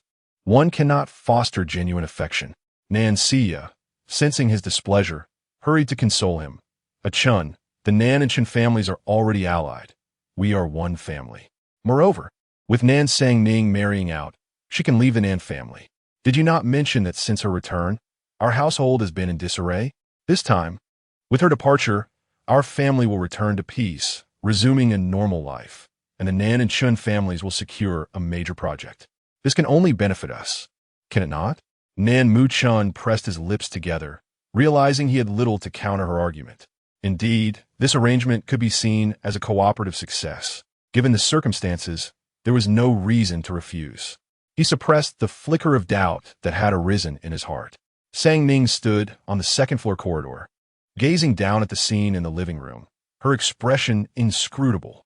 Such earnest sibling affection could be easily sowed with just a few words. However, after 2 decades of affection, it is insufficient to provoke a rift with merely a few words, unless one were to add fuel to the fire. Sang Ning produced the note bearing the hotel address from her hand, a faint smile gracing her lips. She retrieved her phone and slowly began to type. "Can you check ECU schedule for me?" Yan replied instantaneously.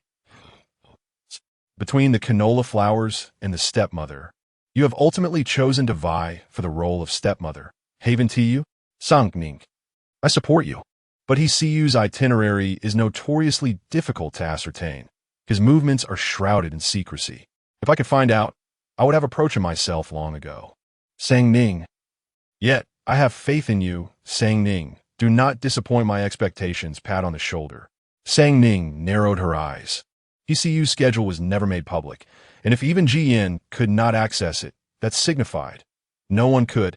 Since no one could, where he was would be entirely at her discretion. Sang Ning raised an eyebrow, satisfied as she extinguished her phone.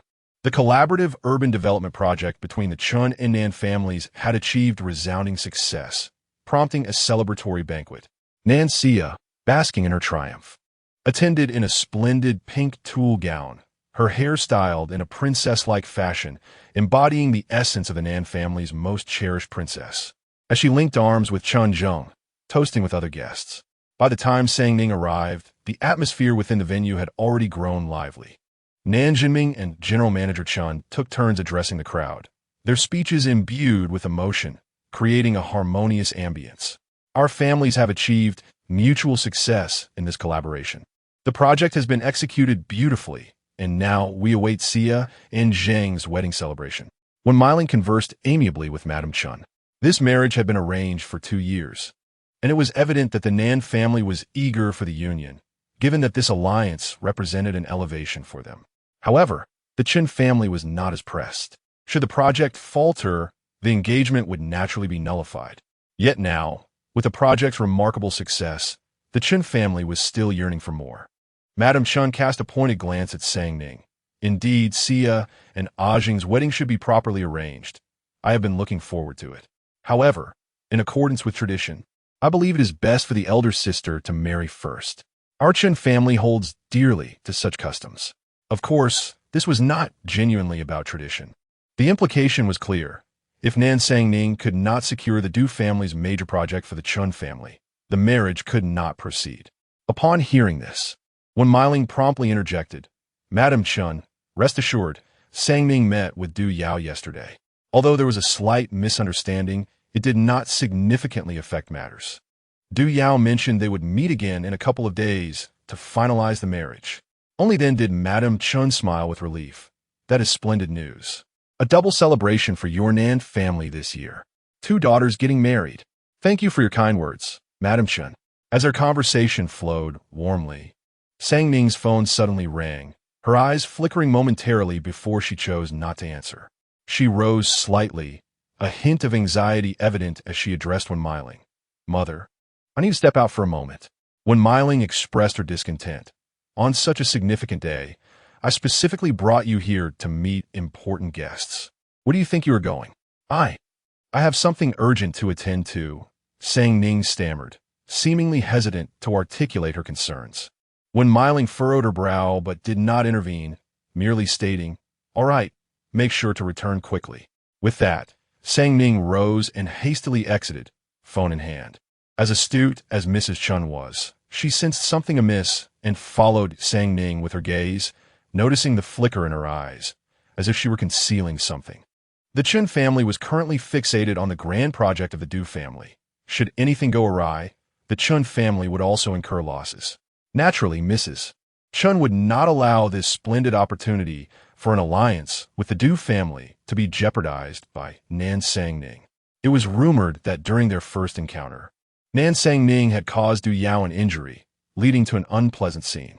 The Nan family claimed to have reprimanded Nan Sang-ning, who was now obediently awaiting her chance to apologize to Du Yao the following day. However, Mrs. Chun remained unconvinced. What if that troublesome girl harbored ulterior motives? Casting a glance at her companion, Chun Jihan, Mrs. Chun conveyed a silent message. Understanding, Chun Jihan rose and discreetly followed her out. Sang-ning stepped outside the banquet hall, where Ji Yin was already waiting for her. "What brings you here at this hour?" Sang-ning asked, quickly pulling her to a secluded corner for conversation. "The item you asked me to procure is secured," Ji Yin replied. "Really?" Ji Yin produced a small vial and quietly handed it to Sang-ning, lowering her voice. "This fragrance can incite desire. Just place it in the room, and I guarantee even the most difficult man will be unable to resist." Sang-ning swiftly tucked the fragrance into her small bag.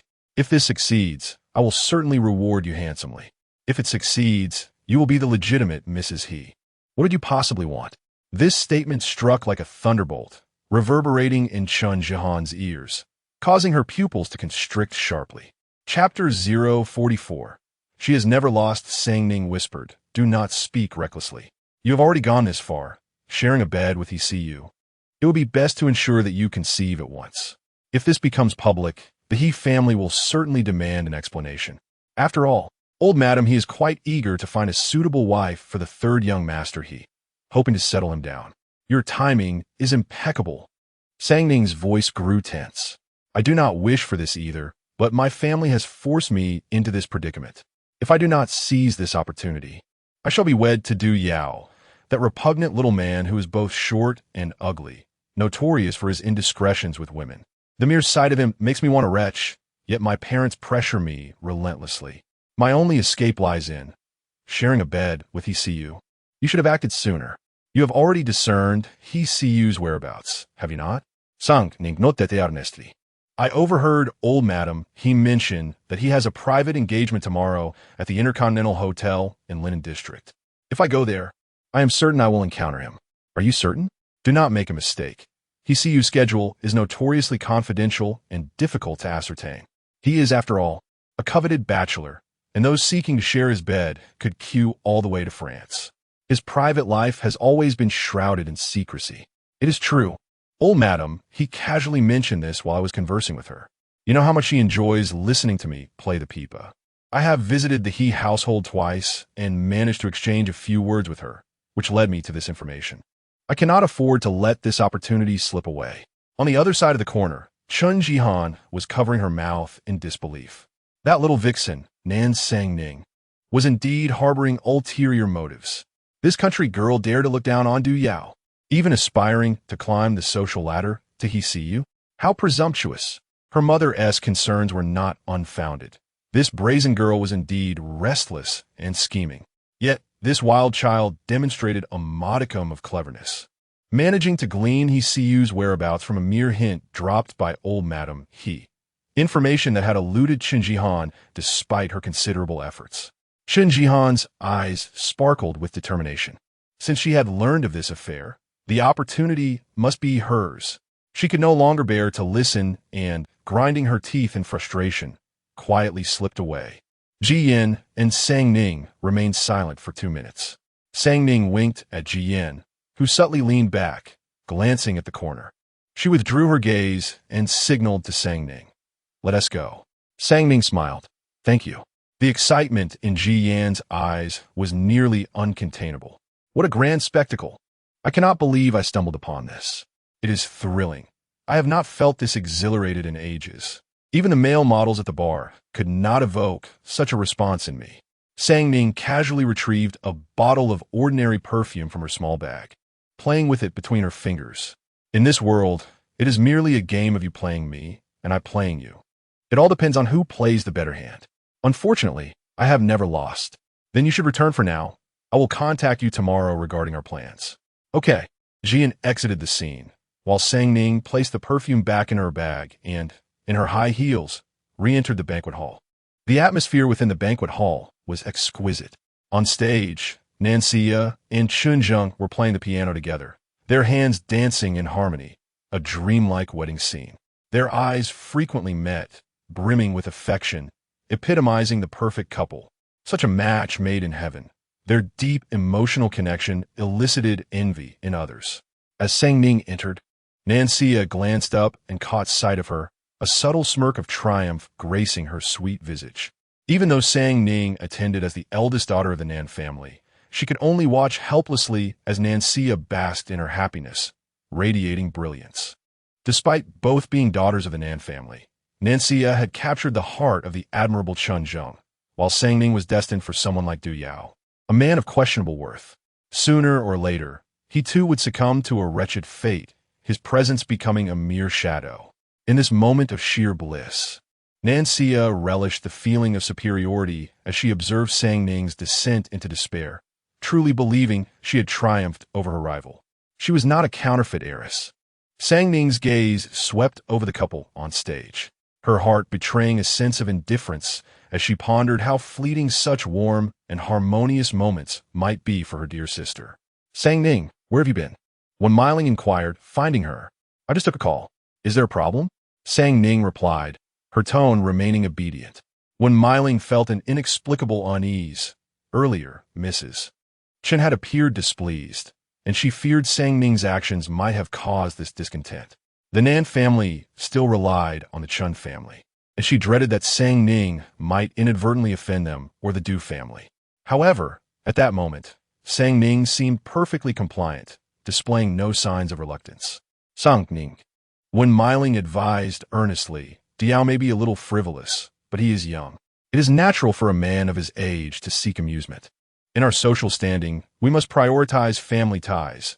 You are to marry as his rightful wife. If you can win his heart, he will surely settle down once you are wed. Sang Ning lifted her gaze to the piano-playing duo, suddenly asking, did mother consider the same when selecting a suitor for Sia? When Miling's expression stiffened, that was entirely different. At that time, I meticulously chose for Sia's future. Chun Zheng was not only talented, but also ambitious, and his family background was illustrious. After all, Sia was my only daughter then. But now, when Miling's tone grew rigid, the Du family's standing is indeed superior to the Chun family. While Du Yao may lack the qualities of Chun Zheng, his lineage is undeniably more prestigious. Sang Ning smiled. Indeed, mother has considered everything thoroughly. Her previous inquiry had been a means to gauge her mother's sentiments regarding Sang Ning's worth. She believed when Miling loved her, yet this affection felt disproportionately light, almost negligible. Rest assured, I genuinely cherish this marriage. Sang Ning emphasized the word cherish with great weight. When Miling, initially unsettled, found solace in the resolute and gentle gaze of her daughter, a warmth enveloped her heart, and she expressed more affection, saying, I knew you would be the most understanding. The following day, Sang Ning meticulously adorned herself before setting off for the Intercontinental Hotel. Chapter 045. What bait for what fish? Du Yao's eyes took 2 days to recover, nearly blinded by the stinging spray from Sang Ning's wolf repellent.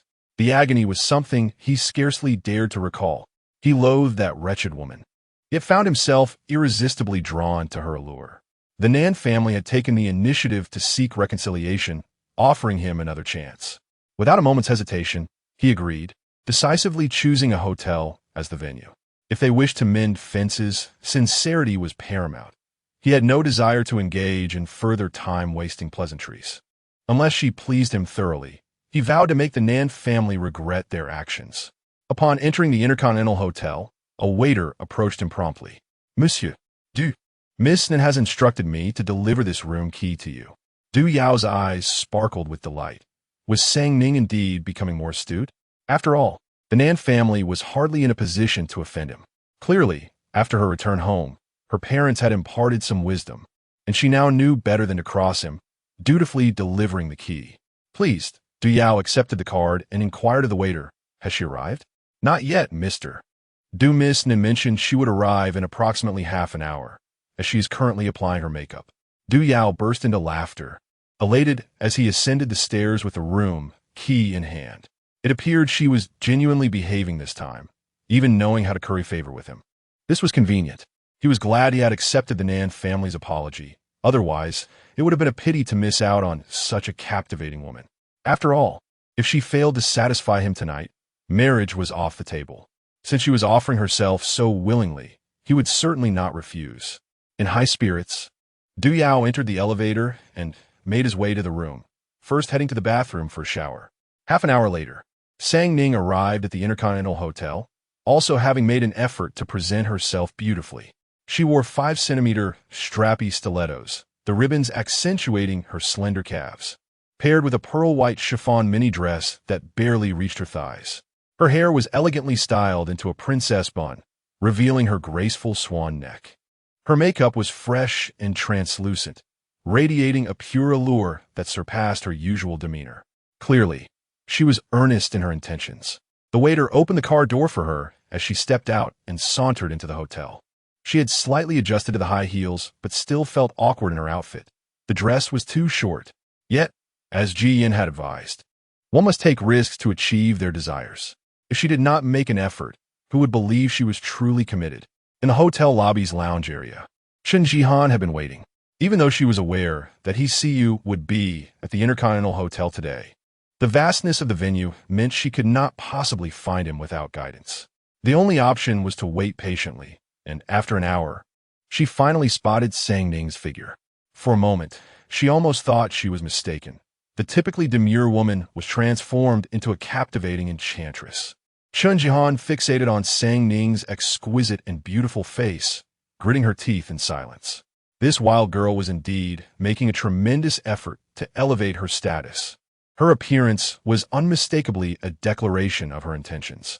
If today Nan Songning were to ascend He bed in her enchanting guise, even she could hardly guarantee that He would remain indifferent to her charms. Chen Jihan clenched her fists, resolutely dismissing such a notion. How could a wild girl like Nan Songning ever be worthy? As Songning entered the hotel lobby, she bypassed the stairs and proceeded to a more secluded lounge at the back. After a couple of minutes, a man clad in a waiteress attire approached her. "Miss Nan, you've arrived," he greeted. Songning glanced at him, inquiring, "Have you completed the task I entrusted to you?" "Of course, payment upon delivery," he replied. Songning handed him a card. "This contains 500,000 as your service fee." The waiter chuckled, shaking his head. "Miss Nan, I fear this sum is insufficient." Songning glared at him. "What do you mean? Wasn't it agreed upon? Today, Mr. Lin is hosting a private banquet for Mr. He. Initially, Mr. Lin had arranged for another woman, but I took the risk of substituting her with you, Miss Nan. This opportunity could significantly elevate your standing. 500,000 is hardly adequate. Then how much do you require?" 1 million. Songning gritted her teeth. "Fine." The waiter nodded, satisfied. "Mister, he has already indulged himself and returned to his room. I will fetch the room card for you." "Hurry," Songning urged, and the waiter turned to leave. As he emerged from the small lounge, he navigated through the lobby to retrieve the room card, but was suddenly intercepted by a figure. "Miss, do you need something?" Chen Jihan fixed her gaze upon him. "The room card for Mr. He, please." The waiter hesitated, a smile faltering on his lips. "What did you say? I don't quite understand." Chen Jihan presented a bank card. "This contains 2 million. I will pay double." The waiter's expression shifted, his eyes glinting with interest, though he hesitated. "This might not be appropriate." Chen Jihan smirked coldly. "What is inappropriate? You are merely doing your job for a fee. I am the daughter of the Chen Group, my status surpassing that of Nan Songning. Your task is to escort a woman to Mr. He's room. The identity matters little. What counts is the profit you stand to gain." The waiter's eyes flickered, clearly tempted, for the disparity between 1 million and 2 million was substantial. After a brief hesitation, he surrendered the room card, whispering, "But if Mr. Lin should inquire, I shall bear the consequences," Chen Jihan assured, clutching the room card tightly, her heart racing. Thus far, she had scarcely exchanged a few words with He. Although she could leverage her tenuous connection to the He family to make an appearance before the matriarch, she had yet to engage directly with He. This opportunity was nothing short of a pivotal moment. After all, the He family was actively seeking a suitable bride for him. If she could seize this chance, she might ascend to new heights. Even if marriage were not the outcome, he would still ECU. Stealing herself, Chen Jihan took the room card and ascended in the elevator, heading directly upstairs. Sang Ning gracefully emerged from the small parlor, her gaze fixed upon the ascending elevator, a subtle smile gracing her lips. Indeed, one must use the appropriate bait to catch the desired fish. Is it so difficult to remain still? Then, let her wishes be fulfilled. Hui Yao, a tall figure, stood before the floor-to-ceiling windows, clad in a white shirt and black trousers, the sleeves rolled up to his forearms. In one hand, he held a mobile phone, while the other casually tugged at a button on his shirt collar. The incessant chatter emanating from the device filled the air. Have you looked at the photos I sent you? Are you dismissing me again? At your age, you ought to be more responsible, yet you only seem to vex me. It's not as though I'm urging you to marry immediately. At least choose someone you find appealing to spend time with. A hint of impatience flickered across his brow, though his tone remained nonchalant. I understand. A dismissive snort came from the other end, perhaps sensing his annoyance and opting to change the subject. I haven't seen Sang Ning for quite some time. She's busy with her studies, and alas, if she doesn't come home, that peep in the house will be wasted on someone else. A faint smile tugged at He-Siyu's lips, the trace of irritation dissipating significantly, and his tone grew lighter. I'll ask her later. Now you're suddenly concerned? Grandmother, he scoffed. Your filial piety seems rather inconsistent. She added, do ask her. She might be facing some difficulties upon returning home. Please lend her a hand. Understood. He-Siyu, unusually compliant, acknowledged her request. Grandmother, he glanced at her phone, half convinced she had misheard. After ending the call, He-Siyu opened WeChat and glanced at Nan Sang Ning's chat window, his well-defined fingers casually tapping out a message. Grandma wants to know when you're free. Suddenly, Yanju burst in through the door, his expression hurried. Mister. A slight frown creased He-Siyu's forehead, displeased by the intrusion. What is it? I've just received news that the Nan family, in an effort to make amends with the Du family, has arranged for Miss Nan and Du Yao to meet again at the Intercontinental Hotel. He-Siyu's expression changed dramatically. She went. Yanju swallowed hard. Yes, she has already left. Chapter 046. Infidelity? What?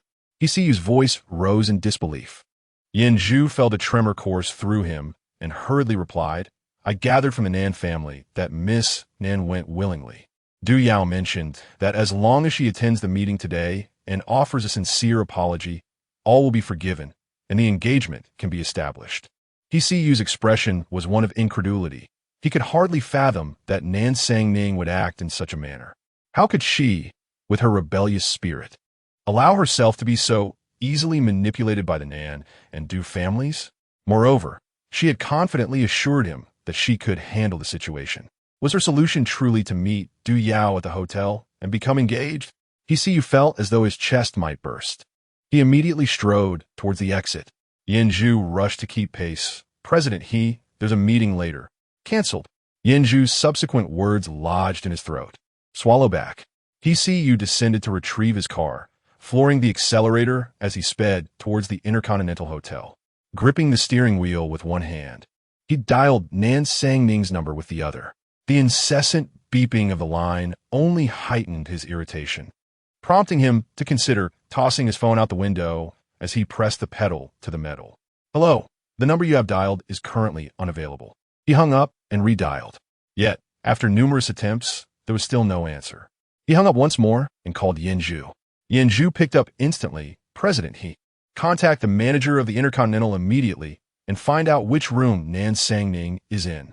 Yes, at the Intercontinental Hotel. Chen Jihan clutched the fateful room card tightly in her palm, a mix of anxiety and excitement coursing through her as she stood in the elevator. With each ascending number on the display, it felt as though she, too, was on a steep incline towards destiny. Ding! The elevator doors opened. Chen Jihan stepped out, following the room number to the door. Nervously, she retrieved her compact mirror from her bag to touch up her makeup. She had put great effort into her appearance today, with every strand of hair meticulously arranged. After confirming her reflection was flawless, she took a deep breath, produced the room card, and quietly pushed the door open as she entered. She was cautious not to disturb anyone inside. As she stepped further in, she discovered the room was empty. save for the sound of running water emanating from the bathroom. He was in the shower. Her heart raced uncontrollably as she boldly slipped off her high heels. Standing just outside the bathroom door, unzipping her dress, allowing the flowing fabric to cascade to the carpet. She gently opened the bathroom door and stepped inside. The air was thick with steam, obscuring the figure in the shower, who was turned away from her, making it difficult to see clearly. Nervously, she didn't dare to look up too much and called out in a sultry voice, "President He." Du Yao, in the midst of his shower, was suddenly electrified by the sweet, alluring voice behind him. Nan Sang-ning had truly outdone herself this time. Today, she was being remarkably proactive. It seemed she had merely been feigning innocence before. Du Yao turned around, a broad smile spreading across his face as he rushed towards her, embracing the naked woman before him, planting haphazard kisses on her face. "My goodness, why are you so bold today? Are you trying to drive me wild?" Chen Jihan suddenly sensed something amiss.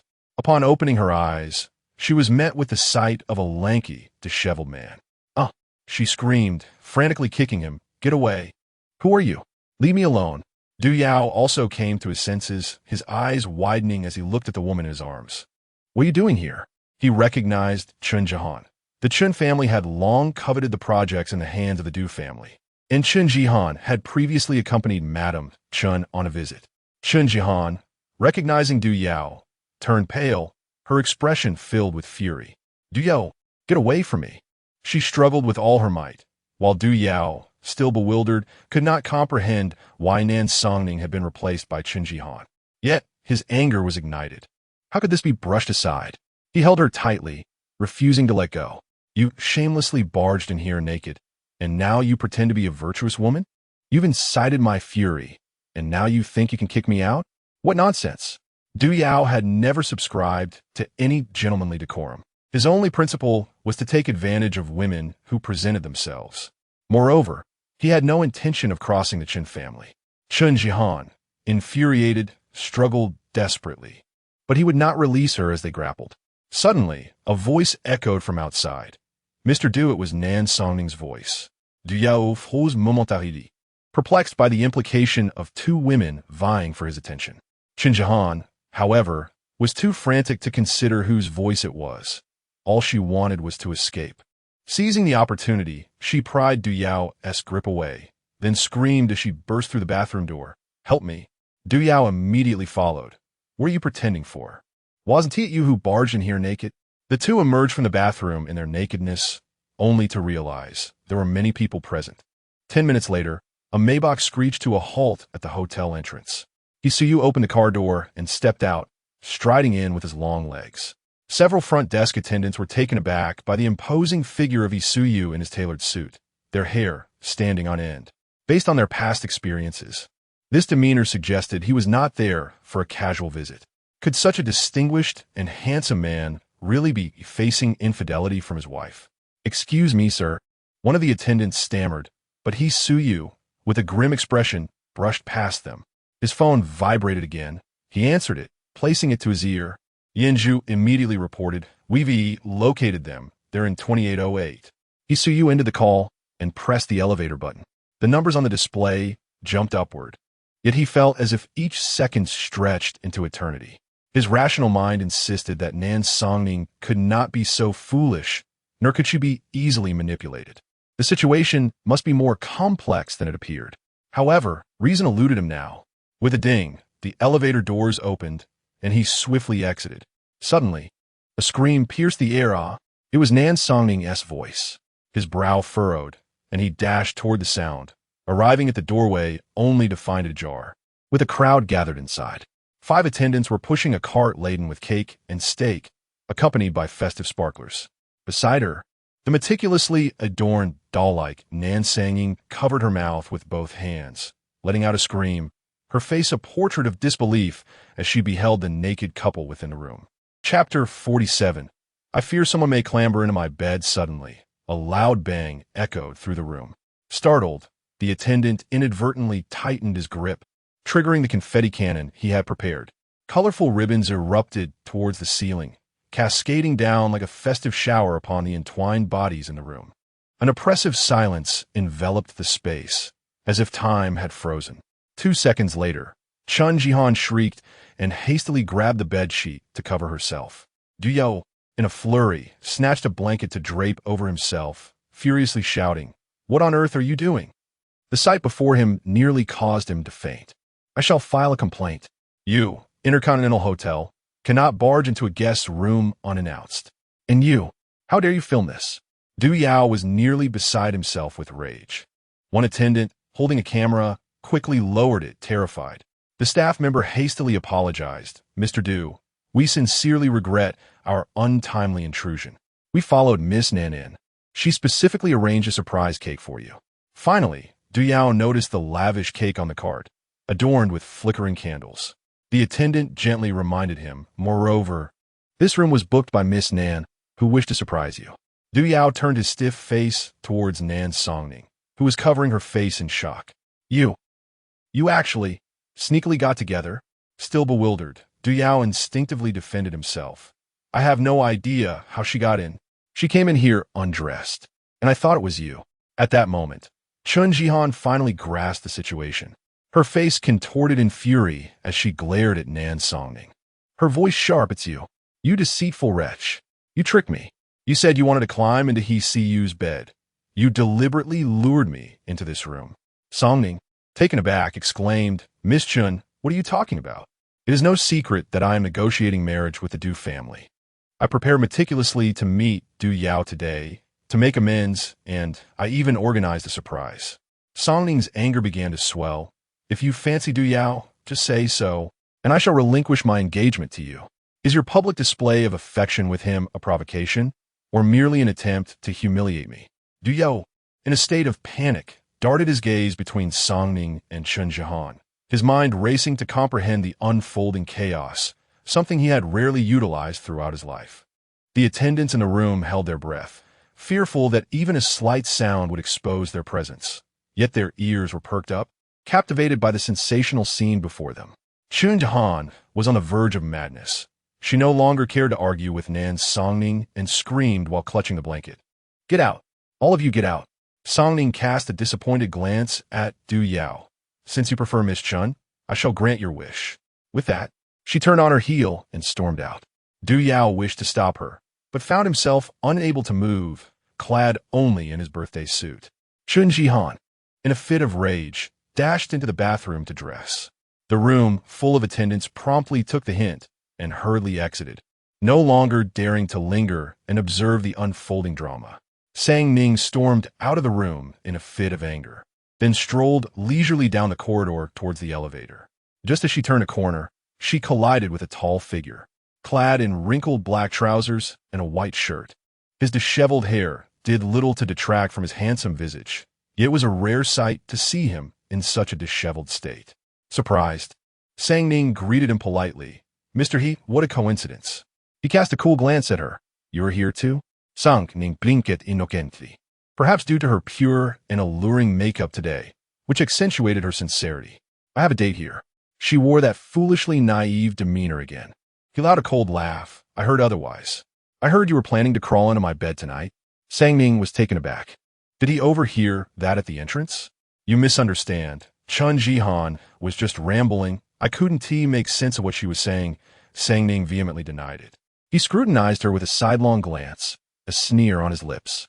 "It seems I underestimated your prowess. To maneuver so subtly under my banner. You truly are remarkable." He realized it was foolish of him to think she would obediently come to the hotel with Du Yao, and he rushed here in a flurry. Sang Ning attempted to change the subject. "The elevator has arrived." He shot her a cool glance, realizing it was a false alarm, and he couldn't be bothered to engage further. He pivoted on his heel and walked directly towards the elevator. Sang Ning felt a slight sense of relief as he did not pursue the matter any further. But why was he here? As the elevator descended, Sang Ning and He-See-Yu stood side by side, with each descending number. She glanced up and caught a glimpse of his somewhat disheveled figure and his rather grim expression reflected in the ornate mirror of the elevator doors. She took the initiative to ease the tension. "Mr. He, what brings you here today?"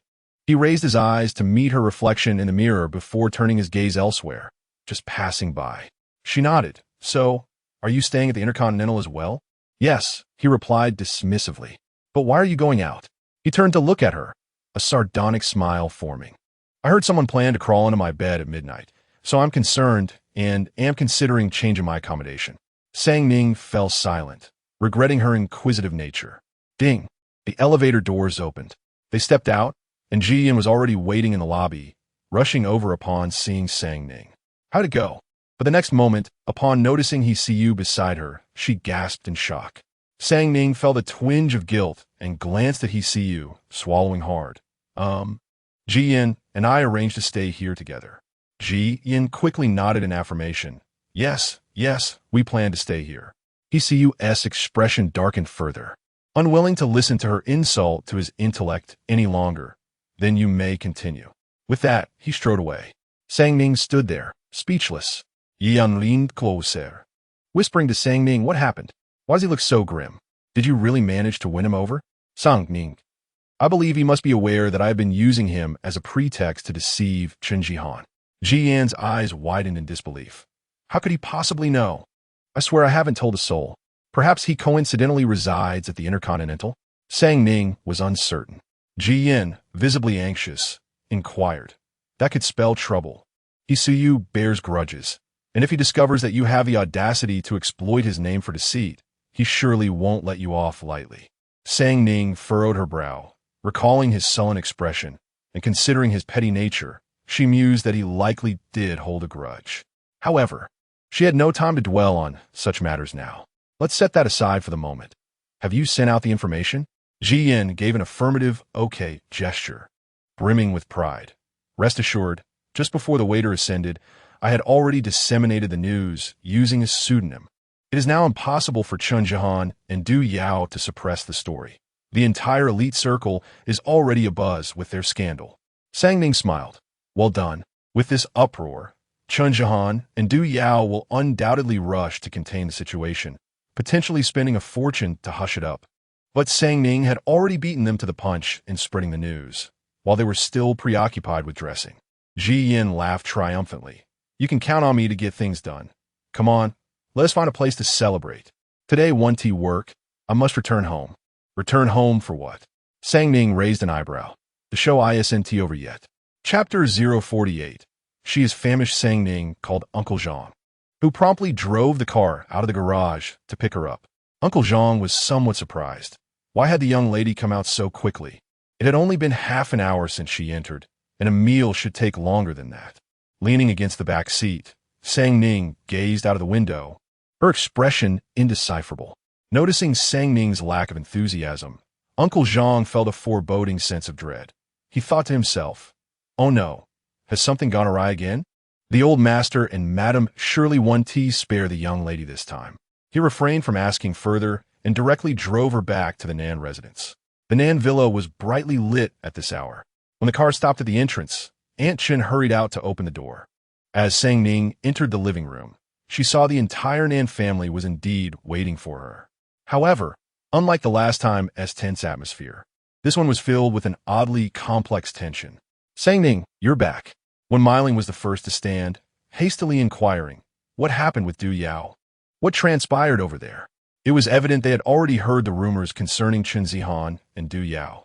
Sang Ning lowered her gaze, unable to conceal her despondency. I am inadequate, she confessed. What? I cannot compete with Chen Zihan. I went to the Intercontinental Hotel with the utmost sincerity, bringing a cake and flowers for Du Yao as an apology, but unexpectedly, he is already with Chen Zihan. A profound silence enveloped the Nan family. Thus, the rumors were true. Chen Zihan had indeed gotten together with Du Yao. How could she snatch him from Sang Ning? Was she truly that desperate? Isn't this a misunderstanding? Sang Ning shook her head in confusion. But when the waitstaff and I entered the room, we saw them together in the nude. The staff even recorded it with my camera. Would you like to see Mom and Dad? She had, of course, brought the camera back with her. No need. The Nan family spoke in unison. Sang Ning felt a wave of guilt wash over her. It's my fault. I cannot compare to Chen Zihan. When Miling reassured her, how can this be your fault? It is the Chun family that is in the wrong. She understood better than anyone how much Sang Ning valued this date. Sang Ning had spent 2 hours preparing for it. The old master slammed his hand on the table in anger. This is outrageous. What kind of daughter has the Chun family raised to engage in such shameless behavior? Nan Xia hastily intervened. It must be a misunderstanding. Sister Zihan would never do such a thing. She would look at someone like Du Yao. With the situation escalated to this extent, what could possibly still be a misunderstanding? The old master scoffed. I suspect the Chun family is reluctant to part with the Du family's project. They wish to monopolize it. If the Chun and Du families were to unite, then the Nan family would certainly be left out. Nan Xia nervously countered, that is not true. Brother Zheng is wholly focused on collaborating with the Nan family. Would he do that? What do you know? The old master rebuked. Nan Xia stood frozen, not daring to utter another word. Father, please calm down. Xia, didn't he mean it? When Miling hurriedly tried to mediate, the elder waved his hand dismissively. Enough, enough. After all, it is not our Nan family that will be embarrassed. Since the Chun family wishes to seize this opportunity, let them do so. If they resort to such underhanded tactics, it reflects poorly on them, not us. His disdainful snort echoed through the room. Nan Xiu's face paled with anxiety as she feared for the repercussions on the collaboration between the two families, and more so, the implications for her engagement. Nan Jinming and Wen Miling were equally incensed, yet felt powerless to vent their frustrations. Meanwhile, Sang Ning stood quietly, the most innocent victim of the day's events. You must be weary. Go to your room and rest, the elder suggested. Sang Ning obediently nodded, alright. Nan Xiu fixed her gaze on Sang Ning's retreating figure as she ascended the stairs. Today should have marked the binding of Nan Sang Ning and Du Yao. Yet now it appeared that Sang Ning had effortlessly extricated herself from the engagement, emerging as the most blameless victim. At that moment, Chen Ma hurried in, breathless. Miss Chun has arrived and is causing a commotion outside, demanding to see our young lady. Chen Ma paused for a moment before continuing. She seems quite aggressive. More than aggressive. It's as if she seeks vengeance, thought Sang Ning, momentarily halting her steps as she turned apprehensively toward the entrance. Nan Jiming frowned. How dare she show her face after such an incident? She should remain hidden for at least 3 months. To come out and cause a scene is utterly reckless. Master Chen has also arrived, Chen Ma added. Brother Zheng is here? Please let him in. Nan Xiu exclaimed. Nan Jinming cast her a sidelong glance, but maintained his stern demeanor. Let him in. Very well. Chen Ma went to welcome the guests. But as soon as the door opened, Chun Jihan burst in like a whirlwind. Nansang Ning, you deceitful wretch, how dare you trick me? Sang Ning instinctively stepped back. I did not spread today's news. I returned home directly after leaving the hotel. I only learned of the rumors upon my arrival. I truly said nothing. There were too many people present. Someone might have taken pictures without permission. When Miling, surprisingly protective, chimed in, Indeed, Jihan. Sang Ning went straight home from the hotel and hasn't he even had a sip of water since. She is not the one spreading rumors about you. Given Qin Jihan's frenzied entrance at the Nan residence, it was only natural for the Nan family to suspect her was provoked by the leak of her compromising photographs with Du Yao. Yet, Qin Jihan pointed an accusatory finger at Sang Ning. Don't try to play innocent. If it weren't for you, I would never have entered Du Yao's room. Sang Ning, taken aback, replied, Why would you enter Du Yao's room? Why are you asking me? The Nan family exchanged incredulous glances, astonished by her shamelessness. You deliberately deceived me. Sang Ning's expression hardened. Since you refuse to relent, I shall no longer shield you. I have already reviewed the surveillance footage from the Intercontinental Hotel.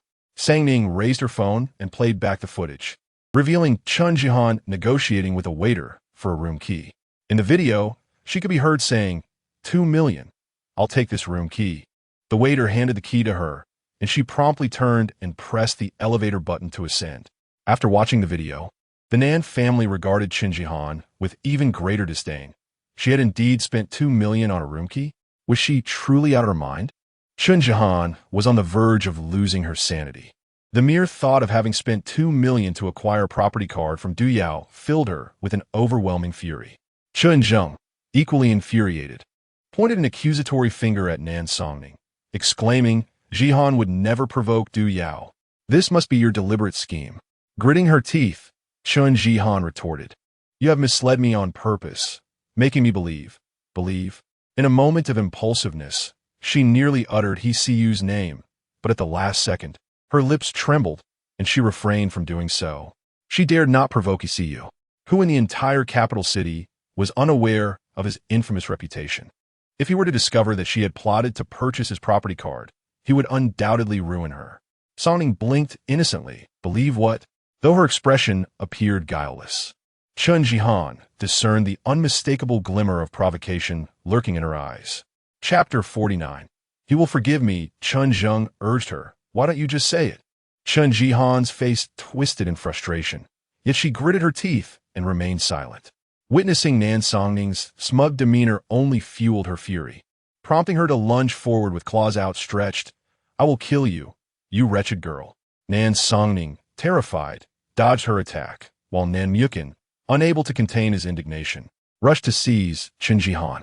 You shamelessly crawled into Du Yao's bed, and now you dare to stir trouble at the Nan family? You are merely enraged that my sister inadvertently exposed the scandal between you and Du Yao. Do you think the Nan family is your punching bag for your tantrums? Since the alliance between the Nan and Chun families, the Chun family had maintained a haughty demeanor, while the Nan family had been forced to lower their stance over the past 2 years.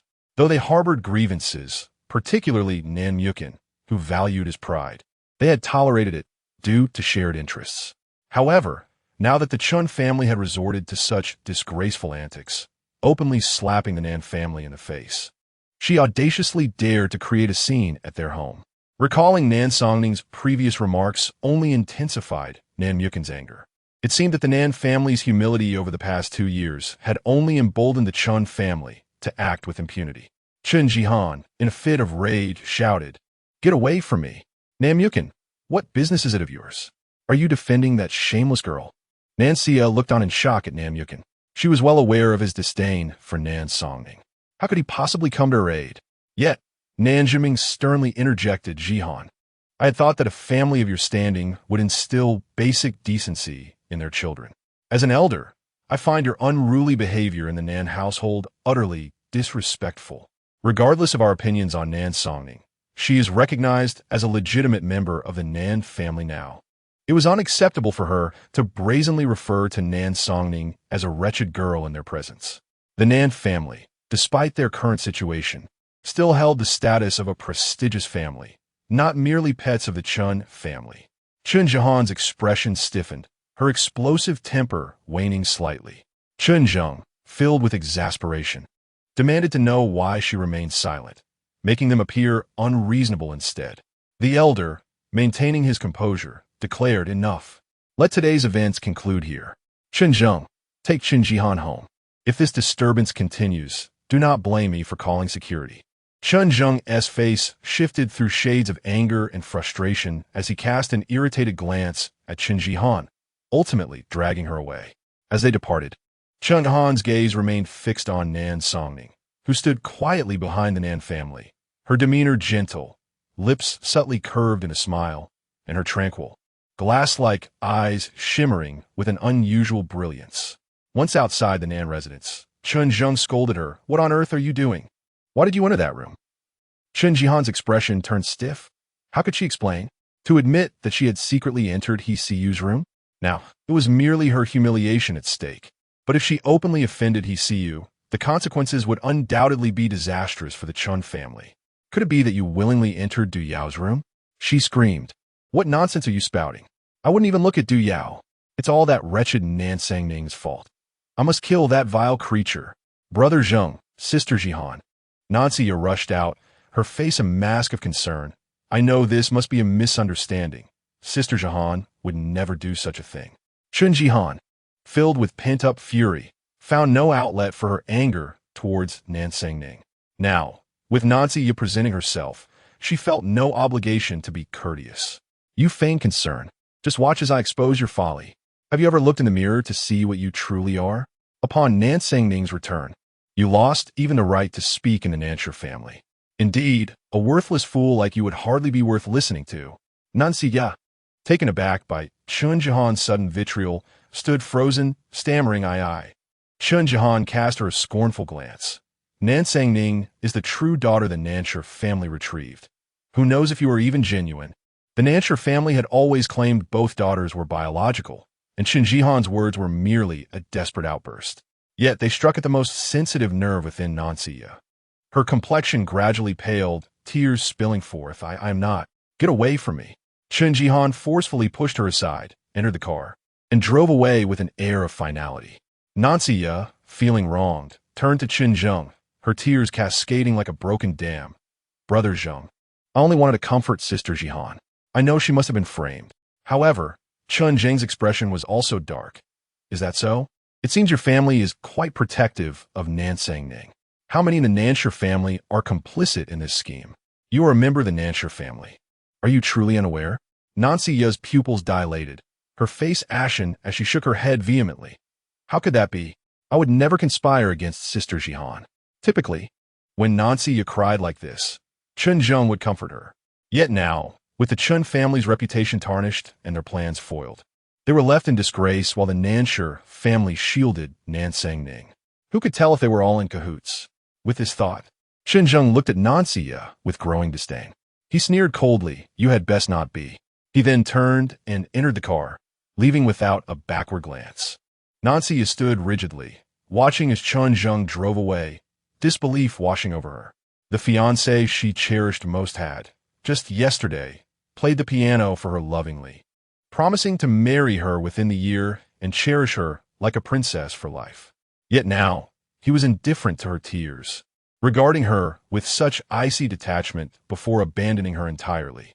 On the rooftop of the third floor, Sang Ning leaned against the railing, having witnessed this dog-eat-dog spectacle. Observing Nanxia's solitary figure as she was cast aside, Sang Ning's long lashes fluttered slightly, her head tilting in mild curiosity.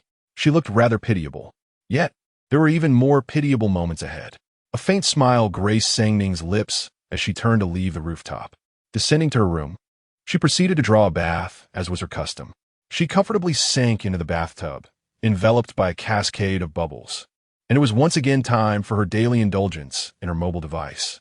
As she activated her phone, her intention was to check in on Weibo's trending topics. However, upon entering the app, she was taken aback to discover, in the lower left corner, the notification of missed calls, 12. Today, she had deliberately silenced her phone to avoid any distractions. Who could have called her so many times? Curiosity piqued, she tapped to view the details, revealing a screen flooded with crimson characters. He see you. She meticulously cross-referenced the timestamps, realizing that these calls had been made during her stay at the Intercontinental Hotel. Her eyes widened slightly as she recalled their earlier encounter at the hotel, noting his somewhat disheveled and hasty demeanor. Therefore, had he rushed to the Intercontinental Hotel specifically for her? A flicker of understanding crossed her mind. Just then, another call came through. Glancing down, she saw it was from Ji Yan. She answered, "How is everything on your end? Are your parents convinced? Has Qin Jihan been causing you any trouble?" With a gentle smile, Sang Ning replied, "Everything is proceeding smoothly." On the other end, Ji Yan exhaled in relief. "That's good to hear. With your meticulous planning, there shouldn't be any issues." After a brief pause, she continued, "But you must find a way to sincerely apologize to Hsiu. He has quite the temper and holds grudges fiercely. He despises being manipulated, and now that he knows you used him to deal with Qin Jihan, he is likely quite displeased. Given the He family status, if you do not seek his forgiveness, it could lead to dire consequences for you." Sang Ning, however, maintained a tranquil demeanor. There is no need for concern. What?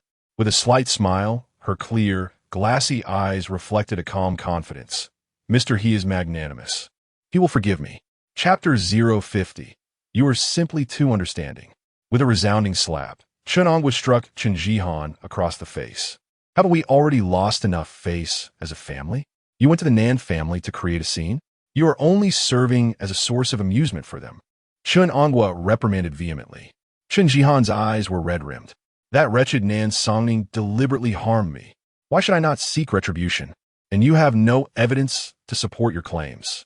What nonsense are you spewing?" He continued, "You should remain at home and avoid public appearances. I may have my dignity, but you seem to have none." Chen Zheng also chastised her. "What on earth were you doing in Du Yao's room? If you refuse to explain, how can we confront the Nan family?" Qin Jihan retorted sharply, "I simply entered the wrong room. It was her own folly. Chenong was scolded. You engage in such foolish behavior and yet feel aggrieved? Do you have any idea how much disgrace you've brought upon the Chen family? Return to your room this instant.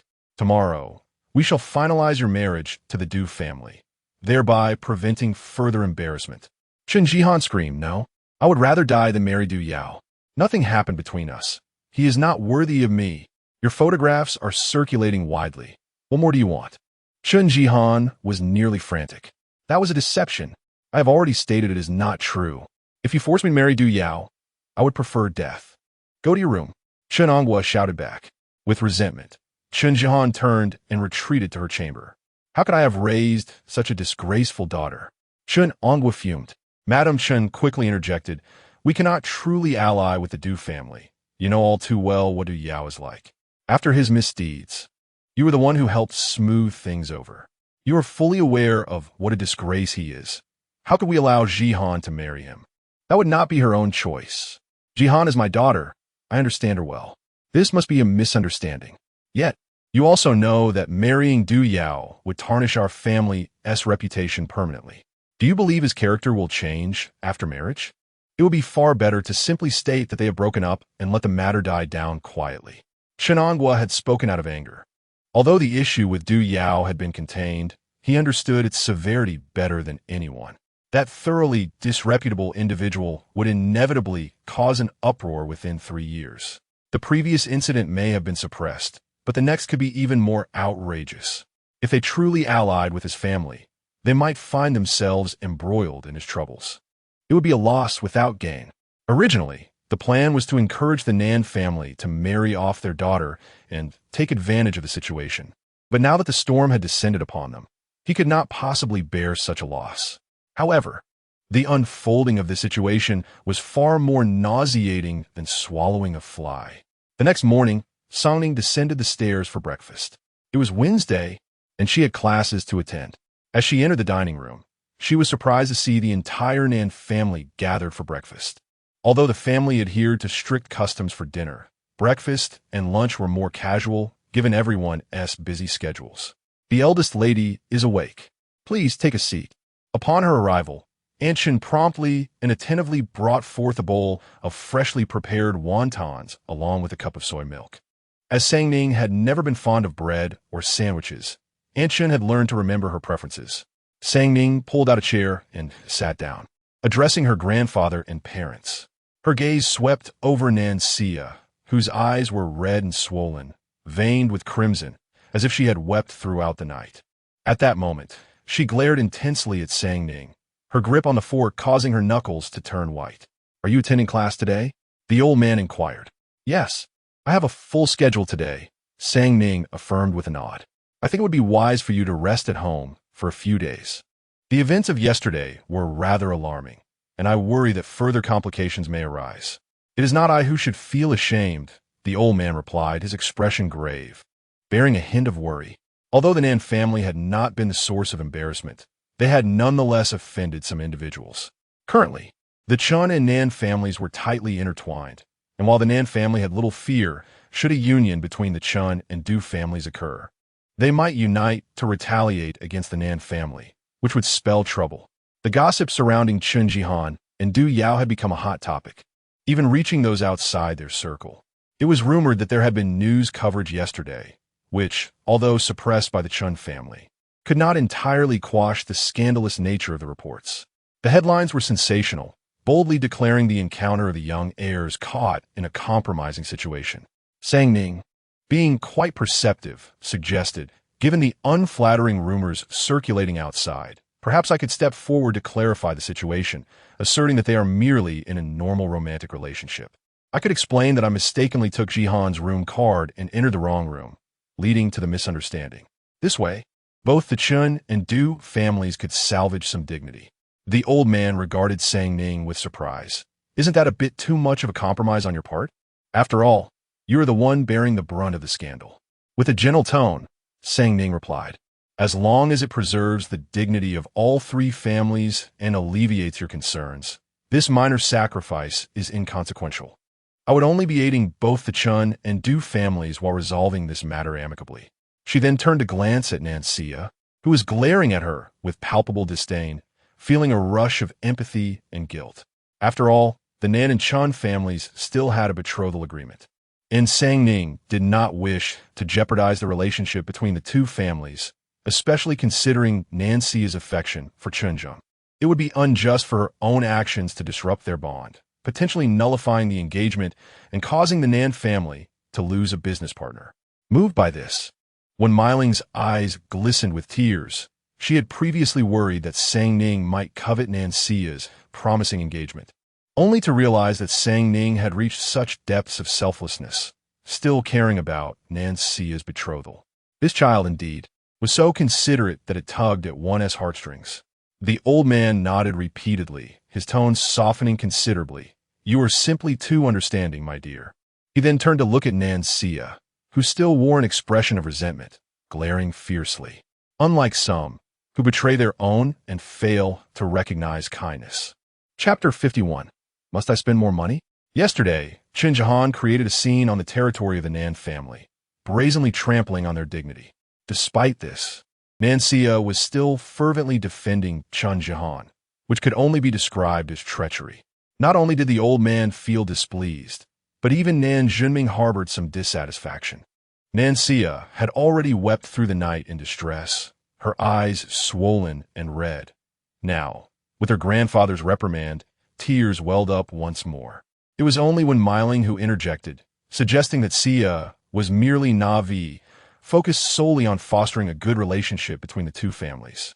The old man snorted disdainfully and chose to leave without further comment. After finishing a bowl of wontons and half a cup of soy milk, Sang Ning also rose to depart. Uncle Zhang had already driven the car to the entrance, waiting for her, just as Sang Ning intended to open the door. She heard someone call her from behind. "Nan, Sang Ning." Turning around, she saw Nancia standing at the door, her eyes glaring at her with a furious redness. Sang Ning replied, "Is there something you need?" Nancia approached, her eyes fixed on Sang Ning with intensity. "You set up my sister, didn't you?" Sang Ning took lichtly. "What are you talking about? You think I'm unaware? You could deceive my parents and my grandfather, but not me. I see through your schemes."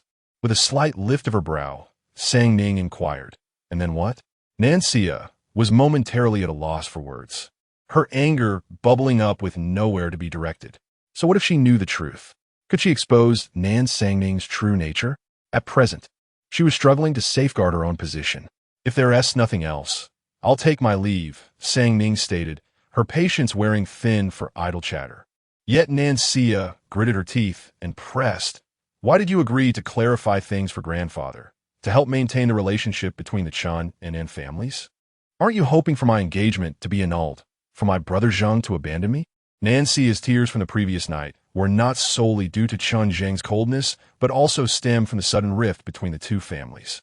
Fearing that her engagement might be jeopardized, losing this engagement would strip her of any sense of superiority in front of Nan Sang Ning. She had expected Nan Sang Ning to revel in her misfortune, perhaps even fan the flames of discord to ensure her engagement's dissolution as a form of retribution. To her astonishment, Nan Sang Ning had taken the initiative to clarify the situation and preserve the relationship between the two families. Nancia found it incomprehensible and doubted that Nan Sang Ning genuinely wished her well. She was convinced that there was an ulterior motive at play. Sang Ning gazed into Nancia's eyes, noticing the underlying unease and wariness masked by her fury. With a slight smile, she remarked, "Are you afraid?"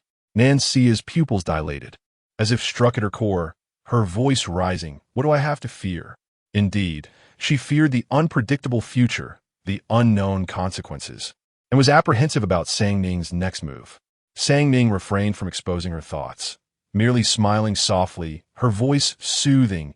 "Everything I do is, of course, for you, my dear sister." Nancia's expression stiffened, a chill running down her spine. Sang Ning's eyes sparkled with mirth, yet they bore no warmth, only a chilling detachment. What benefits could the Nan family possibly gain by offending the Chun and Du families? If the Nan family were to be completely dismantled, what would become of their assets? It is prudent to leave a thread of goodwill, to offer a small favor to the Chun and Du families, thus preserving the facade of dignity and safeguarding the future of the Nan family. her future. As for Nan's engagement, naturally, she intends to orchestrate a splendid union with the Chun family, marrying her beloved brother Zhang. The rift has long been sown. How long can a facade of affection endure? The enduring torment of each other is the most fitting punishment. Sang Ning lowered her head slightly and whispered in her ear, "Do not worry. I shall ensure that your wishes are fulfilled." Nan Xia's expression stiffened, her pupils quivering slightly. Sang Ning stepped back, turned, and opened the car door, taking her seat. "Uncle Zhang, let us depart." "Yes," Uncle Zhang replied, driving away. In the rearview mirror, Nan Xia remained frozen in place, her eyes swollen and fixed intently on the direction of Sang Ning's departure. Sang Ning retrieved her phone, opened Weibo, and posted her first message regarding some unfounded rumors circulating online yesterday. As one of the parties involved, I wish to clarify that Miss Chun and I are good friends. We happened to encounter each other at the Intercontinental Hotel, and I inadvertently took her room card. I was actually at the hotel to celebrate a friend's birthday and had prepared a surprise. I did not intend to enter the wrong room, and I regret that some inappropriate photos were maliciously circulated, causing damage to the reputations of Miss Chun and Mr. Do. I have no relationship with Mr. Du, nor have I ever been engaged. Hence, there is no question of Miss Chen's interference. Miss Chun and Mr. Du are in a mutually affectionate relationship, and I sincerely wish them well. Once this Weibo post was released, it swiftly ascended to trending status. The scandalous footage of Chun Jihan and Du Yao caught in a compromising situation had already sparked fervent discussions online for an entire day. Upon the release of the post, the comments section erupted. "Is this for real? The man in that footage looks utterly guilty, not like someone in a normal relationship. Accidentally taking the wrong room card and entering the wrong room? What a coincidence. But if it were true, the legitimate girlfriend would defend her like this. She's not a ninja turtle." The Chun and Du families, who had been suppressing the news all night, were taken aback by Sang Ning's proactive post. Chun Jihan erupted in anger. "That wretched girl has ill intentions. She is clearly plotting against me, and she dares to post online." She grabbed her phone, intending to retaliate. "I will surely curse her." Shenanwith slapped her across the face. "Fool. By confronting her now, you only solidify the notion that you and Du Yao were caught in an affair." Chun Jihan was momentarily stunned. "Hurry and respond to her. Be enthusiastic. Let everyone know that your relationship is genuine and that yesterday's incident was merely a misunderstanding. You and Du Yao must appear to be in serious romantic relationship. Otherwise, the Chun family will be utterly disgraced for generations." With gritted teeth and tears in her eyes, Chun Jihan opened Sang Ning's Weibo post and typed, "Thank you, dear, for clarifying. I'll treat you to a meal another day." Sang Ning replied, "You're welcome. It's only right." Soon after, Du Yao eagerly responded, "Thank you, thank you. It was all a misunderstanding." Sang Ning replied, "Of course." Then, Chen's family immediately hired online influencers to manipulate public opinion, steering the narrative to suggest they were in a normal romantic relationship, while conveniently removing all intimate photos of Chun Zihan and Du Yao. With Sang Ning's assistance in clarifying the situation, managing public sentiment became significantly easier. After all, it was hard for anyone to believe that the wronged party could be so magnanimous. More importantly, some netizens even unearthed new information from Sang Ning's Weibo. "Wow, this young lady even follows the trending topic of Shermu. She's definitely a die-hard fan. Same here. The young lady has great taste. How could a woman who likes Shermu possibly be interested in that short, ugly man? Even a mosaic can't hide his unattractiveness. Now I truly believe it. The young lady is so capable she could easily support Shermu." After a day's classes, Sang Ning was preparing to pack her things and head home when she casually glanced at her phone, only to be bombarded by messages from Ji Yan. "Help! I'm gonna die laughing. What's going on? Your secrets have been exposed." Sang Ning clicked the link Ji Yan sent and frowned. She had no idea such information could be found on Weibo. However, it didn't really matter. Ji Yan's messages continued to pop up. "Netizens are saying you should support Shermu financially. You might as well consider it since you like him anyway." Support? This term felt somewhat foreign to her, prompting her to ask seriously, "What does supporting mean?" "It means paying to take care of him," came the reply, accompanied by a rolling eyes emoji. Sang Ning narrowed her eyes. "More expenses?" Not chance. Chapter 052. A sudden decision upon her return to the Nan family. The old gentleman awaited her with a warm smile, radiating rare affection. Today, both the Chun and Du families sent gifts to express their gratitude towards us. The Du family, in particular, feels guilty and has expressed their willingness to let the Nan family invest in their new project. Indeed, the Du family had reason to feel remorseful, having shamelessly engaged in scandalous behavior with another woman in the very room where they had previously discussed a marriage alliance with Nan Songning. More critically, it was only through Nan Songning's intervention that the situation was swiftly contained. Given that the recent trouble surrounding Du Yao had only just settled, discretion was paramount. Any further public scrutiny could easily unearth past misdeeds, leading to disastrous consequences for Du Yao and potentially dragging the Du family down with him.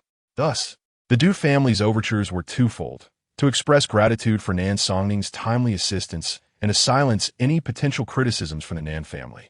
Songning smiled gently. "Congratulations, Grandpa." The old gentleman patted her shoulder. "This is all you're doing." Humbly, Songning replied, "It is my duty. The interests of the family surpass all else. As a member of the Nan family, I cannot afford to be selfish. As long as it benefits the family and brings you joy, I am willing to do whatever it takes." Nan Xia's face contorted with a mix of emotions, her expression a reflection of disdain. Who is she trying to impress? Nan Jinming could not help but steal a few glances at Nan Songning. If he possessed her eloquence, he would not endure daily reprimands from the old gentleman. The old gentleman's smile widened, his eyes crinkling with satisfaction as he observed Songning. In recent days, the Nan household had been in disarray, with no one providing him solace, forcing him to clean up after others. Yet, this little granddaughter consistently took it upon herself to alleviate his burdens, enduring all grievances without a trace of selfishness, solely devoted to the family's well-being. A glance around the room at the unworthy individuals present revealed the stark contrast. "Good child, your sacrifices and understanding do not go unnoticed by your grandfather." "Thank you, Grandpa." The old gentleman presented her with a bank card. "This project from the Du family holds great significance for us. Securing it is entirely your merit. This card contains 3 million. Consider it a reward for your efforts." Songning's lips curved into a genuine smile, her eyes sparkling with sincerity. "Thank you, Grandpa." Nan Xia's eyes widened in disbelief. This amount represented her allowance for half a year. How could Grandpa be so biased? Once again, the Nan family enjoyed a rare tranquility, their dinner filled with laughter and joy, albeit for everyone except Nan Xia. She remained distracted throughout the meal, frequently glancing at her phone. Chun Zheng had yet to send any message. Today, the Chun family had dispatched a representative to deliver their thanks, and it was the assistant of Mr. Chun who had come. In the past, such gestures were personally handled by her brother, Zheng. Now, however, Chun Zheng's absence spoke volumes. It was evident that the Chun family was merely placating the Nan family, seeking to smooth over tensions while still harboring resentment towards them and towards her.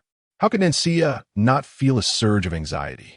The Du family has now granted the Nan family participation in their new project, which has temporarily alleviated the Nan family's reliance on the Chen family.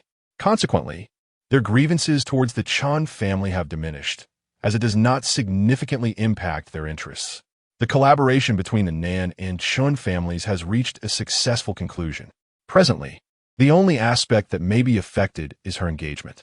Furthermore, in a few days, the Du family will host a banquet to celebrate the new project, and they have also extended an invitation to our family. It would be prudent for us to prepare accordingly, the elders stated with a smile. Nan Jiming nodded in agreement. Nan Xia wanted to inquire if the Chun family would attend, but hesitated, fearing her grandfather might scold her for being disloyal. So she could only sulkily poke at the grains of rice in her bowl. Sang Ning appeared to be deep in thought. The Du and Chen families, in an effort to maintain peace, could only outwardly feign amiability towards her, particularly the Chun family, who seemed to be reluctantly conceding. However, it is unlikely that Chun Jihan will simply let things rest. Her animosity runs deep, and it is inevitable that further complications will arise. The Chen family, after all, holds a certain influence in the capital, and if one does not take precautions, they risk future troubles. But how should one prepare for such eventualities? After finishing her meal, Sang Ning returned to her room and reclined in the hanging basket on the small balcony, contemplating for a moment before retrieving her phone and dialing a number. "Miss Nan, what a pleasant surprise to receive your call. The old lady has been inquiring about you," Zhao Ma answered politely. Last time, Sang Ning visited to deliver sheet music. She had left her contact information with Zhao Ma. "Zhao Ma, the matriarch mentioned I should visit often, but with my school and family obligations, I haven't had the chance. Tomorrow is Saturday, and I would like to visit the old lady. Would that be convenient?" "Oh, absolutely. The old lady has been looking forward to your visit." "Sao," Ma replied warmly. Sang Ning smiled sweetly. "All right, I'll come by tomorrow." Early the next morning, Sang Ning rose early and donned a light yellow cotton dress. Modest in style, with the hem reaching her calves and a white collared shirt adorned with 2 delicate rows embroidery. She slipped on a pair of white canvas shoes and stepped out, instructing Uncle Zhang to drive her to Zitting Lane. "Miss Nen is here." Zhao Ma had been waiting and greeted her warmly upon arrival. "The old lady has been anticipating your visit since early this morning." Sang Ning quickened her pace and entered the room. "Grandma He," she called out. The elderly matriarch was enjoying tea on the balcony. Upon seeing her, she set down her cup and smiled affectionately. "Sang Ning, come and sit." Sang Ning walked over, pulled out a chair, and sat beside Grandma He with a sweet smile. "I've been busy with school, and Haven Tea had the time to visit until today. It is only natural to be overwhelmed with tasks upon returning home. Your diligence in your studies reflects your commendable character, Grandma," he said with a smile. Grandma He was not particularly attuned to entertainment news and was unaware of the recent developments concerning Du Yao and Chen Jihan, which Sang Ning chose not to mention. "I have learned a new piece. May I play it for you, Grandma?" "Sang Ning sai surely." "That would be splendid. I have been eagerly awaiting your performance." Grandma He replied, promptly asking someone to fetch the pipa. Sang Ning cradled the pipa in her embrace, her fingertips gently caressing the strings, releasing a cascade of melodious tones. The delicate music resonated within the small building, enveloping the atmosphere in warmth. Suddenly, from the corner of her eye, she noticed the courtyard gate swinging open, and a sleek black Bentley gliding in. She lowered her gaze slightly, her fingers still dancing over the strings, while her tranquil eyes turned toward the car door that had been ajar. Unsurprisingly, she beheld a familiar figure stepping out, clad in black trousers and a crisp white shirt, a formal ensemble that clearly indicated an impromptu visit from the office. Chapter 053. The one who will never deceive you as he see you was about to enter, drawn either by the enchanting melody or perhaps by her gaze. He unexpectedly looked up and found himself locked in the depths of her tranquil, glass-like eyes. His gaze faltered, and he halted mid-step, yet she casually averted her eyes, returning her attention to her delicate fingers plucking the strings, as if the fleeting glance had been merely a happenstance occurrence. PCU lowered his head and proceeded into the small building, making his way to the second floor. There, he spotted Grandma He and Sang Ning seated on the sunlit balcony, enjoying tea and basking in the warmth. True to form, Sang Ning cradled her pipa. Her gaze lowered as she caressed the instrument. Upon finishing her piece, her slender fingers instinctively rested lightly upon the strings, and when she looked up again, a sweet smile graced her lips. Grandma He clapped her hands in delight. "Wonderful! This piece, Yangchun Baishua, is my favorite. Others play it rather stiffly, but your music truly captures the essence of spring's awakening. You, my dear, are so composed yet can conjure such lively melodies." Grandma He gazed at Sang Ning's youthful face, filled with nostalgia. "Ah, you're still such a young girl." Sang Ning offered a shy smile in response. As he see you approached, Grandma He finally noticed the sound of his footsteps and turned in surprise. "What brings you back?" she inquired. Sang Ning also turned to look, her expression one of mild astonishment. "To retrieve something," he see you replied nonchalantly, though his gaze unwittingly lingered on Sang Ning's face. The sweetness of her smile, still lingering from the earlier praise, illuminated her once tranquil eyes, now sparkling with vibrant light as they turned toward him. "What are you retrieving?" Grandma He asked. Sang Ning shifted her gaze back to her. As her bright eyes left him, A twinge of disappointment coursed through him, and his focus shifted to the elder. "A document I left at home last time," he explained. "You could have sent Xiao Yin instead. There's no need for you to come in person, Grandma," he chuckled. "It was on my way," he replied, casually changing direction and ambling toward his room. "Now that you're home, why not stay for lunch? It's almost noon, and it's rare for you to come back. Home-cooked meals are far superior to dining out, especially with Sang Ning here," she insisted. The clock was nearing 11. The hour for lunch fast approaching. "Sure," he responded lazily. Grandma, he, pleased by the lively atmosphere at home, stood up. "I'll head to the kitchen and have someone prepare your favorite shrimp." After she left, Sang Ning glanced toward He-Siyu's room before quietly lowering her gaze and delicately storing her pipa. 3 minutes later, He-Siyu emerged from his room, a document folder in hand. Looking up, he found Sang Ning still seated on the balcony, her pipa resting across her lap as she tenderly polished the rosewood body with a silk cloth. In the sunlight, her skin appeared even more luminous, the soft glow enhancing her gentleness. Her dark, slightly drooping eyelashes fluttered like delicate wings, creating a serene and beautiful scene. He-Siyu stood still, for the first time truly appreciating the tranquility of life. She seemed to sense his gaze and looked up at him, her tranquil eyes resembling a crystal-clear pool. "Mr. He," she smiled, greeting him courteously. It felt both familiar and yet somehow different. He couldn't quite articulate it, but a sense of unease stirred within him. "What brings you here to see Grandma today?" he asked, his tone cool. "It's Saturday, and there are no classes at school. I wanted to visit Grandma, she replied, her voice still calm. She appeared to possess an unwavering sincerity. He coldly lifted his lips in a smirk. "Is that so? Have you resolved the matter with Du Yao?" Sang Ning nodded affirmatively. "Yes, the Nan family and the Du family have reconciled, and the Du family has even invited the Nan family to participate in their new project." Her lips curved into a joyful smile. "I no longer have to marry Du Yao." The sudden brightness in her eyes momentarily caught him off guard, and he averted his gaze. "You certainly seem pleased." "Of course I am. I don't like Du Yao." "Then who do you like? That male celebrity?" he retorted with a cold laugh. Sang Ning shook her head. "That can only be regarded as admiration. More importantly, that man requires payment." He scoffed quietly, choosing not to respond, yet she noticed his expression had softened slightly. "Quite easy to appease, isn't it?" she suddenly inquired. "By the way, I just discovered some missed calls from you in my phone. I have only recently learned to use a smartphone, and am still quite inexperienced. I only noticed today. Did you accidentally dial?" His brow furrowed momentarily, recalling the embarrassing incident at the Intercontinental Hotel.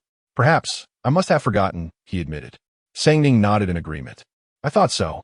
She hesitated before continuing. "Regarding the last incident, I have yet to apologize to you, Mr. He. I did indeed lead Chen Jihan to mistakenly believe that room was yours."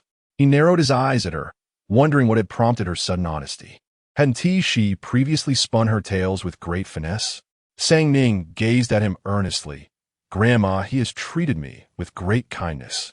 And you have also looked after me. I do not wish to conceal anything from you." Her clear eyes reflected genuine sincerity, as if conveying, "I may deceive the world, but I shall not deceive you." Chapter 054. Prepared for all contingencies. Third young master. "Miss Nan, lunch is ready," Zhao Ma called as she ascended the stairs. Sang Ning withdrew her gaze and obediently responded, "All right." She carefully placed her pipa back into its case and then descended the stairs. He watched her briskly retreating figure and suddenly pondered, what kind of woman is she truly? Pressing his lips together, he rose and followed a few steps behind her. Today, Grandma, he was in high spirits, even partaking in an extra bowl of rice. The dining table was adorned not only with He-Siyu's favorite shrimp, but also with the clear soup meatballs that Sang Ning relished. The meal was filled with warmth, yet the fleeting romantic atmosphere from earlier had dissipated entirely. As He-Siyu gazed at the obediently eating Sang Ning, a sense of emptiness washed over him. After finishing her meal, Sang Ning requested to take her leave. "Shall I have someone escort you?" "Grandma," he inquired with concern. "No need, Grandma, he. My family has arranged for a car, and the driver is waiting outside," Sang Ning replied with a bright smile. Grandma, he nodded in reassurance. "That's good. Please come again when you have time." "Yes, certainly. Goodbye, Grandma, he." She then turned to He-Siyu. "Goodbye, Mr. He." With that, She opened the door and stepped outside, where Uncle Zhang was already waiting in the car. Sang Ning entered the vehicle and departed. Grandma He stood at the door, watching the Nan family's car leave, and couldn't help but sigh softly. I was initially worried that this child, having just returned from the mountains, might be treated poorly at home. I didn't expect the Nan family to care for her so attentively. She has everything she needs. Sang Ning mentioned her family treats her well. The Nan family indeed has affection and loyalty. He raised an eyebrow slightly. He believed Sang Ning was faring well with the Nan family, but likely not because of their affection and loyalty. How could she bear to live poorly? Whether it was the Nan family, the Chun family, or the Du family, who was T ensnared by her charms. Yet, suddenly, her clear eyes came to mind, and he recalled how she had honestly revealed the truth to him that day at the Intercontinental Hotel. He had assumed she would deceive him as she did others, but she had spoken the truth to him. She had looked at him sincerely. I do not wish to conceal anything from you. A slight smile graced He-See-Yu's lips, and he felt an unexpected sense of joy. Ah, you confessed to He-See-Yu about using him? Ji-Yin exclaimed in shock, slapping her hands on the table. Sang Ning, sipping her orange juice, nearly choked, swallowing the small sips slowly before nodding. Yan, with a mix of horror and curiosity, cupped Sang Ning's face to scrutinize her closely. How did you return unscathed? Sang Ning gently removed Ji-Yan's hands. Now that I've been honest with him, what else could he possibly hold against me? He-See-Yu is far too astute. Even if she had chosen not to confess, he would likely deduce the truth. Intelligent individuals tend to appreciate sincerity. However, Ji-Yin, stroking her chin with suspicion, remarked, I find this rather strange. That temper of He-San's, he simply let you off the hook? The Ji and He families shared a long-standing friendship. Ji-Yin had attended the same school as He-See-Yu since childhood and had witnessed his various tactics. Those who crossed him rarely experienced anything less than dire consequences. Ji-Yin had always taken care to avoid his wrath. She suddenly leaned closer to Sang Ning, her eyes sparkling with excitement. I believe he feels somewhat differently about you. Sang Ning blinked. Is that so? Indeed, if you don't seize the opportunity, you might miss out on becoming Mrs. He one day. Just think, wouldn't your family be begging for mercy? Sang Ning shook her head.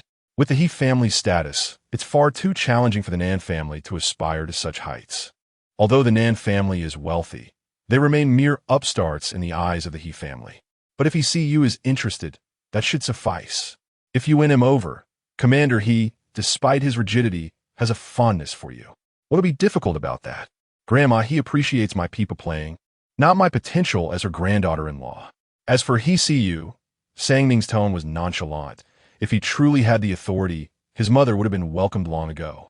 Yan stared mechanically. That seems somewhat reasonable. Moreover, with such a disparity in social standing, marrying into the family would only mean living under their shadow. What would be the point? It wouldn't be any more comfortable than being the head of the Nan family.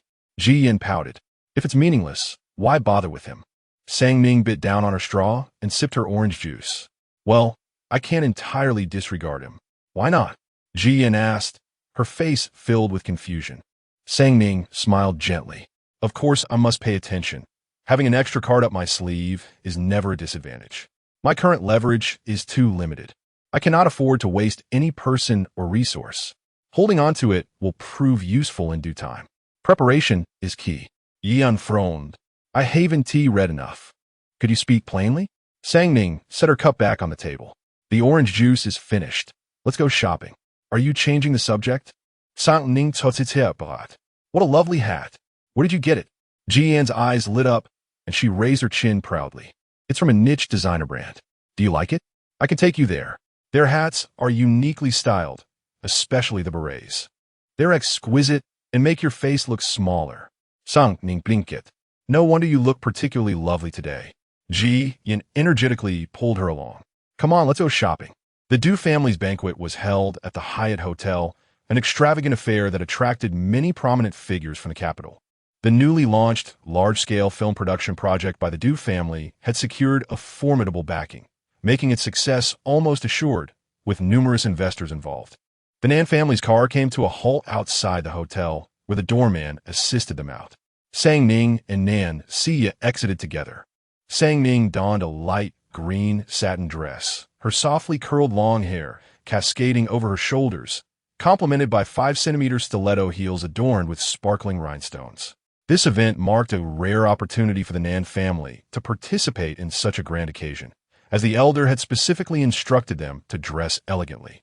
Nancy had also made a considerable effort, wearing a white, layered chiffon, strapless short dress with 8 centimeter heels, her long hair styled into an elegant princess updo, exuding a sweet and charming aura reminiscent of a bygone princess.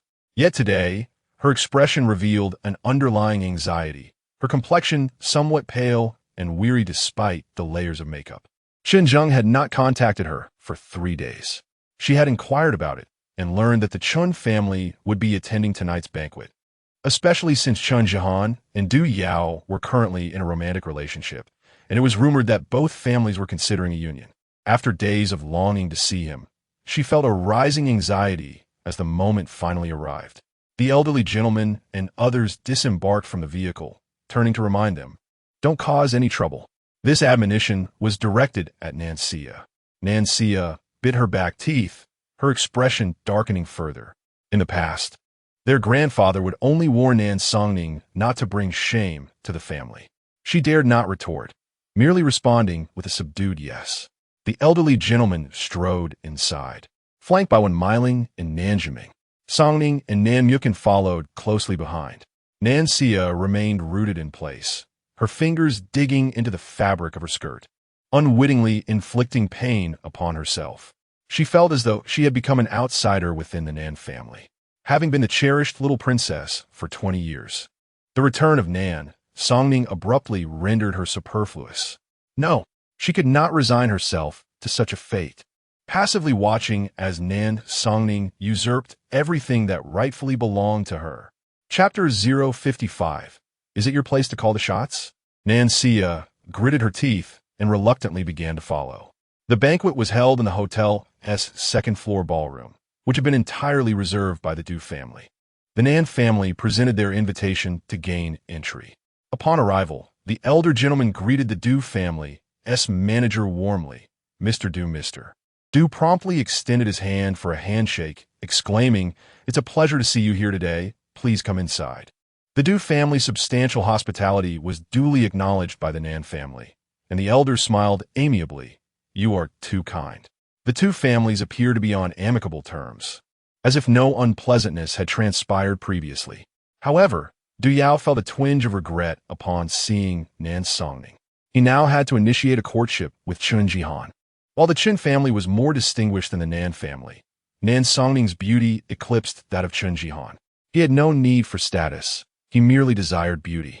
The memory of how Nan Songning had meticulously dressed to meet him lingered in his mind, suggesting that she had begun to harbor feelings for him.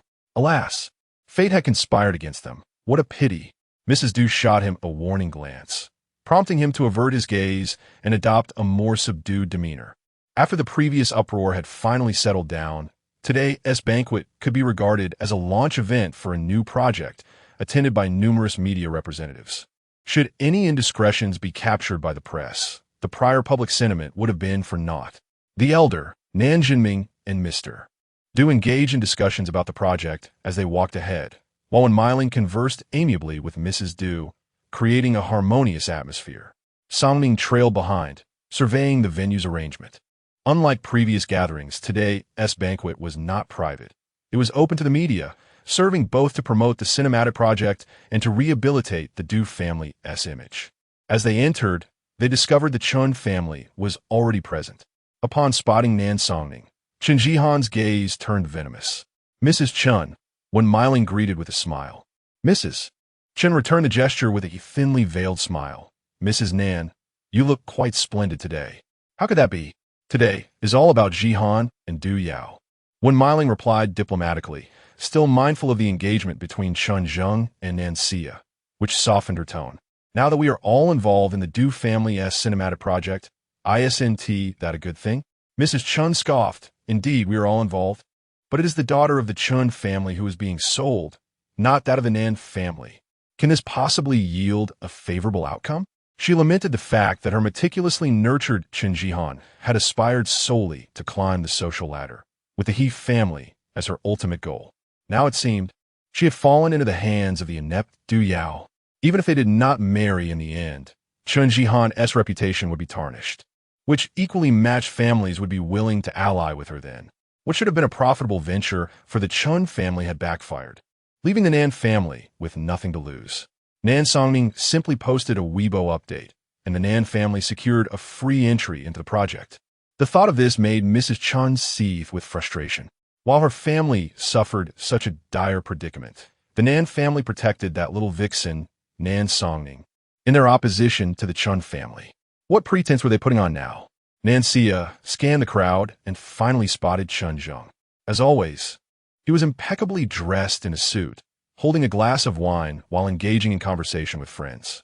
Nanxia hurriedly approached, whispering Brother Zheng. Chun Zheng frowned, turning to look at her, his expression far from pleasant. Is there something you need? Nanxia's heart ached, and her voice grew even softer. I've been unable to reach you these past few days. I have something to discuss. Chun Zheng, somewhat impatient, was reluctant to listen, as the Chun family had been severely harmed by the Nan family. He found their presence increasingly irksome. I'm busy at the moment. Just a few words. Nanxia gazed at him with reddened eyes. Zheng, perhaps you should go comfort your little girlfriend. It would be embarrassing for us if you ended up crying over here. Zhan Yijuan scoffed. The current film project from the Du family had also seen investment from Zhan's Weibo Media, and naturally, Zhan Yijuan was present. Casting a glance at the tearful Nanxia, she regarded her with disdain. Nanxia's face flushed with shame. Others joined in the teasing. Indeed, there are many media outlets present. If they capture this, they might claim you're bullying the Nan family's daughter. You'll regret it. Chun Zheng's expression darkened further. Wishing to avoid any trouble, he strode out. Nanxia hurriedly followed in his wake. Sang Ning, fatigued from her high heels, found a sofa near the floor-to-ceiling window to rest. From afar, she observed Nanxia cautiously trailing behind Chun Zheng as they exited the banquet hall. Thankfully, she no longer had to witness their tumultuous love affair firsthand. I never expected the Nan family would be willing to showcase a wild girl like you. Sang Ning looked up to find Zhan Yijuan had approached her. Accompanied by a few acquaintances she recognized from a previous auction gala where she had inadvertently offended them. Zhan Yijuan sneered. Well, the Nan family is merely a nouveau riche. They lack sophistication. Bringing a daughter like you into public hardly seems shameful, considering your humble origins. The individuals behind her laughed in agreement. Yijuan, why bother stooping to her level? Isn't that demeaning? Zhan Yijuan lifted her chin, her tone dripping with sarcasm. I certainly do not regard such individuals. Sang Ning leaned back against the sofa, silently observing them. After a lengthy exchange, they realized Sang Ning had remained unresponsive. As their conversation grew increasingly dry, their irritation culminated in an exasperated glance her way. Have you lost your voice? Sang Ning blinket. Did you not claim I was beneath your notice? Is my silence so unbearable for you? Zhan Yijuan, infuriated, retorted, You truly have no shame, do you? How adept you are at raising your own status. Sang Ning glanced at heiress. What happened to that golden bracelet adorned with jewels? Aren't you wearing it anymore? Zhan Yijuan's countenance turned an ashen hue at the recollection of her heirloom bracelet, which Sang Ning had deemed a counterfeit. What business is it of yours? Unlike your Nan family, I rotate my jewelry. I don't wear the same piece for 3 years. Sang Ning, seemingly unfazed, continued meaningfully. It appears my kind reminder has indeed resonated with you, Miss Zhan. A smile played on Sang Ning's lips. You are quite obedient. Zhan Yijuan's eyes widened, her expression darkening to an extreme. Who do you think you are? Or have I ever needed to heed your words? Sang Ning elevated her left leg, crossing it over her right, her arms folded as she gazed languidly at the group before her. Then do wear your counterfeit well. You. Zhan Yijuan was on the verge of exploding with rage. A man clad in a white suit stepped forward from behind her, his eyes issuing a warning. Nan Sang Ning. Do you not realize that Zhan family's Weibo Media is the largest stakeholder in this film project? The mere fact that your Nan family is involved in this endeavor is already a stroke of luck. How dare you offend Yijuan? Sang Ning raised an eyebrow. Is that so? Zhan Yijuan lifted her chin, her gaze imbued with an air of superiority. In the eyes of the Zhan family, the humble Nan family was of little consequence. Sang Ning smirked. Then why don't you have your father expel the Nan family from his project? Is it because he does not wish to? Does the Zhang family allow you to dictate terms? Chapter 056. The young lady with stunned Zhang Yijuan stood frozen. Her throat seemingly choked, unable to utter a single sound, her complexion oscillating between shades of green and white, revealing her distress. San Ning, come here. When Miling called from a short distance, San Ning rose gracefully and departed calmly through the throng of onlookers. Where's Sia? When Miling inquired anxiously, San Ning shook her head. I do not know. This child, how could she run around in such a setting? When Miling fretted, scanning the surroundings, the elder turned to San Ning, raising a hand in acknowledgement. San Ning. San Ning approached him. The elder, smiling warmly, introduced her. This is my granddaughter, San Ning. I just brought her home recently. I wanted her to experience the world. San Ning, greet Mr. Zhang and Mrs. Zhang. The Zhang family is the largest shareholder in this project, the elder added. San Ning nodded slightly, her tone respectful and composed. Mr. Zhang, Mrs. Zhang. Mrs. Zhang smiled and remarked, you appear quite poised. I've heard you possess an eye for antiques. San Ning humbly replied, I know just a little. Do not be modest. I've heard that old lady he is very fond of you. Upon meeting you today, your exceptional demeanor is evident, reflective of the Nan family's refined upbringing. Mrs. Zhang's words were laced with a mixture of flattery and sincerity, and the elder was pleased. The Nan family's nouveau riche background had long been a thorn in his side. A family of unrefined individuals who brought him nothing but embarrassment had finally produced a granddaughter worthy of his pride.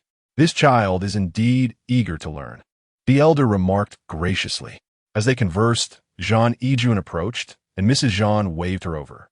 Yijuan, come and meet the granddaughter the Nan family recently found, San Ning. Have you two met before? Zhang Yijuan's expression remained dark, her tone dripping with sarcasm. I am not living in the mountains. How could I have possibly met her? Her words hung in the air, creating a palpable tension. San Ning smiled gently, her tone amiable. I have just returned from the mountains not long ago and have rarely made an appearance. I hope Miss Zhang will be kind to me in the future. Her words, though clearly conciliatory, were neither servile nor overbearing, effortlessly dispelling the awkwardness in the atmosphere. Mrs. Zhang nodded with a smile. Indeed, you young people can certainly find common ground. With future collaborations between our families, there will be ample opportunities for interaction. With light-hearted banter, they smoothly transitioned past the uncomfortable topic. When Miling discreetly led San Ning away to another area. Did you offend Miss Zhang? When Miling asked her. Miss Zhang claims she has never seen me. Why would you ask such things, mother? When Miling frowned. I am concerned you may have upset someone. The Zhang family status is not something we can compare to. Please do not bring trouble upon our family. San Ning smiled reassuringly. Do not worry, mother. Meanwhile, Mrs. Zhang chastised Zhang Yijuan in a low voice. What kind of demeanor is this in such a setting? Zhang Yijuan cast a disdainful glance at San Ning's retreating figure. Why should I extend any courtesy to a wild girl who has emerged from the mountains? You are aware she is a wild girl from the mountains. Yet even a wild girl surpasses you in poise. Mr. Zhang glared at her. The Zhang family, despite being a prestigious lineage, found themselves overshadowed by the granddaughter of a nouveau riche. How could Zhang Xuequan not feel incensed?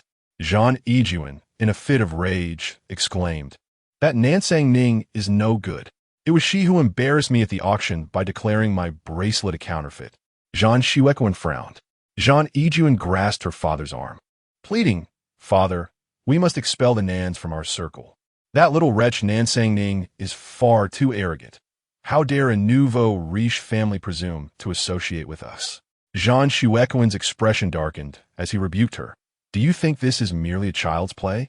Your behavior is increasingly reckless. I have overlooked your mischief with your so-called friends, but this petty quarrel among children does not warrant my involvement. The Nans have legitimate reasons for being part of this project. Although Wuyo Media is the largest shareholder, it is the Du family that has brought in the most substantial resources. After successfully suppressing a slew of scandals, the Du family must placate the Nans with benefits. Allowing them to invest in such a significant project is a mutually beneficial arrangement. How could I jeopardize the stability we have just achieved over a trivial dispute among children? Jean Ejuan's complexion paled in fright, and she begrudgingly fell silent. She had never cared for the family business and had no desire to involve herself. However, Nansang Ning's audacity was intolerable, and she felt compelled to teach her a lesson, only to receive a reprimand instead. Jean Shuiquan glared at her, saying, "Even the granddaughter of a nouveau riche family conducts herself with more decorum than you. How shameful! If you cause me any more trouble, I will suspend your allowance." With clenched teeth, Jean Ejuan lowered her head, not daring to retort. Meanwhile, Sang Ning settled in alongside when a stir erupted in the audience, prompting her to glance in that direction. It turned out that the Du family was holding a press conference. First, the two major shareholders, Jean and Du, took the stage to speak, followed by the camera shifting to capture the couple, Chun Jihan and Du Yao, posing together for the press. Chun Jihan smiled radiantly beside Du Yao, her frustration barely contained. Sang Ning smirked, feeling that her visit had not been in vain, as she was witnessing quite the spectacle. "See, where have you been? I have been searching for you everywhere and calling, but you did not answer," when Miling suddenly stood up. Sang Ning turned to see Nancy returning, looking dazed with red-rimmed eyes. Sang Ning raised an eyebrow. It seemed love was not treating her well. They had once been so deeply enamored, and now, over a trivial disagreement, their relationship had unraveled. Nancy hung her head, murmuring, "It's nothing much," when Miling, visibly worried, asked, "Did you confront Xinzheng? Did he say something to you?" Nancy Yu's eyes reddened once more. Earlier, when she sought out Brother Zhang, he accused the Nan family of conspiring against the Chun family, insisting she must have known. No matter how she defended herself, he remained unconvinced and grew impatient with her. With her heart in turmoil, Nancy Yu realized she could not mend her relationship with Chun Zhang. Seeing her in such distress, when Miling felt a pang of sympathy, wrapping her arm around her shoulder and gently advising, "If it comes to that, perhaps you should consider breaking off the engagement. I can help you find a better match." "No." Nancy suddenly lifted her head, vehemently retorting with fervor. She bit her lip, realizing that without this marriage contract, she would truly have no place in the Nan family. Her grandfather now favored Nansanging, and her parents were increasingly close to her.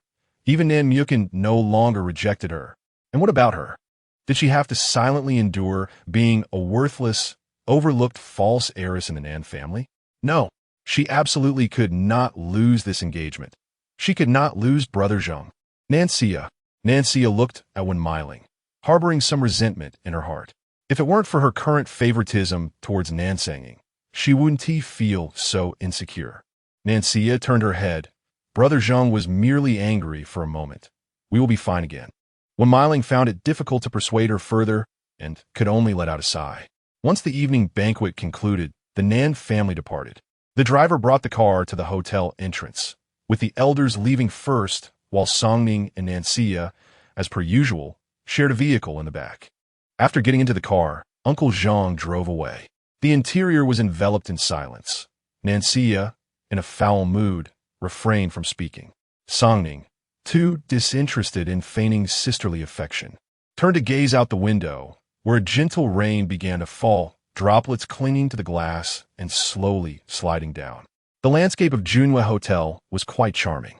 Although the sky had darkened, the illuminated surroundings offered a unique allure. Just as Songning was admiring the view, Nancy's icy voice cut through the air. "Are you feeling quite pleased with yourself?" "Excuse me?" Songning turned back to her. Nancy glared at her with eyes filled with hatred. "Haven't you been longing for the day when Brother Zhang would abandon me? Now that you see him misunderstanding me, you must be overjoyed, aren't you?" Songning responded earnestly. "Perhaps a little." Nancy gritted her teeth. "Do you think you can take everything that belongs to me just like this? Let me tell you, you are dreaming. You will never comprehend Brother Zhang's love for me. You will never take him away." "Songning." In the next moment, Nancy suddenly shouted, "Stop the car." Uncle Zhang was momentarily taken aback, but quickly slammed on the brakes. "Miss you." Nancy flung open the car door and dashed into the rain. Uncle Zhang was left stunned, glancing back to see that the eldest miss was equally astonished. Chapter 57. A match made in heaven. Sang Ning was taken aback, utterly bewildered by Nan Xia's unpredictable behavior. She had always found it difficult to comprehend Nan Xia's thought processes. Rolling down the car window, she watched as Nan Xia dashed through the rain, heading toward the man-made lake in the garden of Junhua Hotel. To her astonishment, Nan Xia removed her high heels and stepped into the lake. Sang Ning was left speechless. She picked up the phone that Nan Xia had carelessly discarded in the car, only to discover a conversation with Chun Zheng displayed on the screen. The last message read, "If I am destined to be unable to love you, I might as well perish on the day you love me the most." Was Nan Xia contemplating suicide? All for a man? This was beyond her comprehension. Uncle Zhang, visibly alarmed, urgently inquired, "Miss, should I go retrieve the second miss? We cannot stand idly by and watch her take such drastic measures." Sang Ning nodded in agreement. "Please, go bring her back. Otherwise, I fear the hotel will hold us accountable." Uncle Zhang hurriedly opened the car door to intervene, but was suddenly startled by the screeching sound of brakes. A Ferrari came to a sudden halt in front of them, and Chun Zheng dashed into the rain. "Xia, what are you doing? Come back!" Chun Zheng shouted desperately as he rushed to the edge of the lake. With tears mingling with the rain on her cheeks, Nan Xia replied, "It doesn't matter. You will never believe me, so I might as well end it all." "Xia, please don't do anything foolish." Shaking her head, Nan Xia declared, "No, you don't trust me. Our love has perished in your suspicions, and I can only die along with our love on this rainy night." Sang Ning remained silent, and Uncle Zhang was equally speechless. Moved, Chun Zheng stepped into the lake. Reaching out to her, "Xia, I do believe you. I was just caught off guard. The Chen family has been manipulated, and it pains me deeply." Nan Xia wept. It was Nan Sang Ning's scheme, unrelated to the Nan family, and certainly not to me. "Brother Zheng, you know I love you. I could never harm you or your family. If you don't believe me, I would rather die." I know. It was all that scheming Nan Sang Ning's doing. This is not your fault. I should not have doubted you or taken my frustrations out on you." Chun Zheng, filled with remorse, exclaimed, "You were so innocent and kind. How could I not believe you?" Sang Ning remained expressionless. If they insisted on performing this drama before her, did they really need to berate her while doing so? Was her absence necessary for their affection to flourish? Nan Xia, her voice trembling, asked, "Really? Do you believe me now?" I believe you. "Xia, give me your hand." Chun Zheng extended his hand, his eyes brimming with urgency. Finally, Nan Xia reached out, and he grasped her hand tightly, pulling her into his embrace. "Xia, Brother Zheng." The two wept in each other's arms amidst the rain, standing in the shallow waters of the artificial lake. In Sang Ning's buzzing mind, for words echoed, a match made in heaven. Uncle Zhang, in a daze, looked at Sang Ning and asked, "Miss, should we wait for the second miss?" Sang Ning, equally numb, replied, "Let us go. Otherwise, the security will arrive shortly." Uncle Zhang pressed the accelerator and sped away. Sang Ning returned to the Nan residence. "Where's Xia? Did she not come back with you?" When Miling expressed her concern for Nan Xia, she said she had something to attend to. Sang Ning ascended the stairs, unwilling to revisit the painfully vivid scene from earlier. When Miling furrowed her brow, pondering what could be troubling that girl.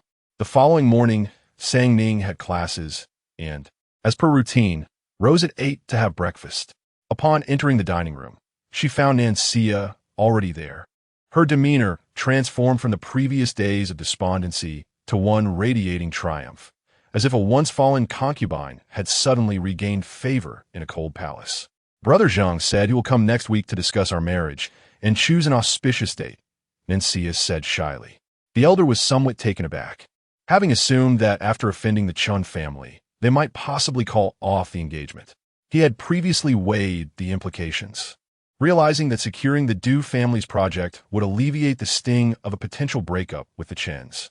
However, if the alliance could continue, it would be ideal, as it represented a significant elevation for the Nan family. Future ties could lead to even greater collaborative opportunities. When Miling exclaimed in delight, "Really? Have you reconciled with Chun Zheng?"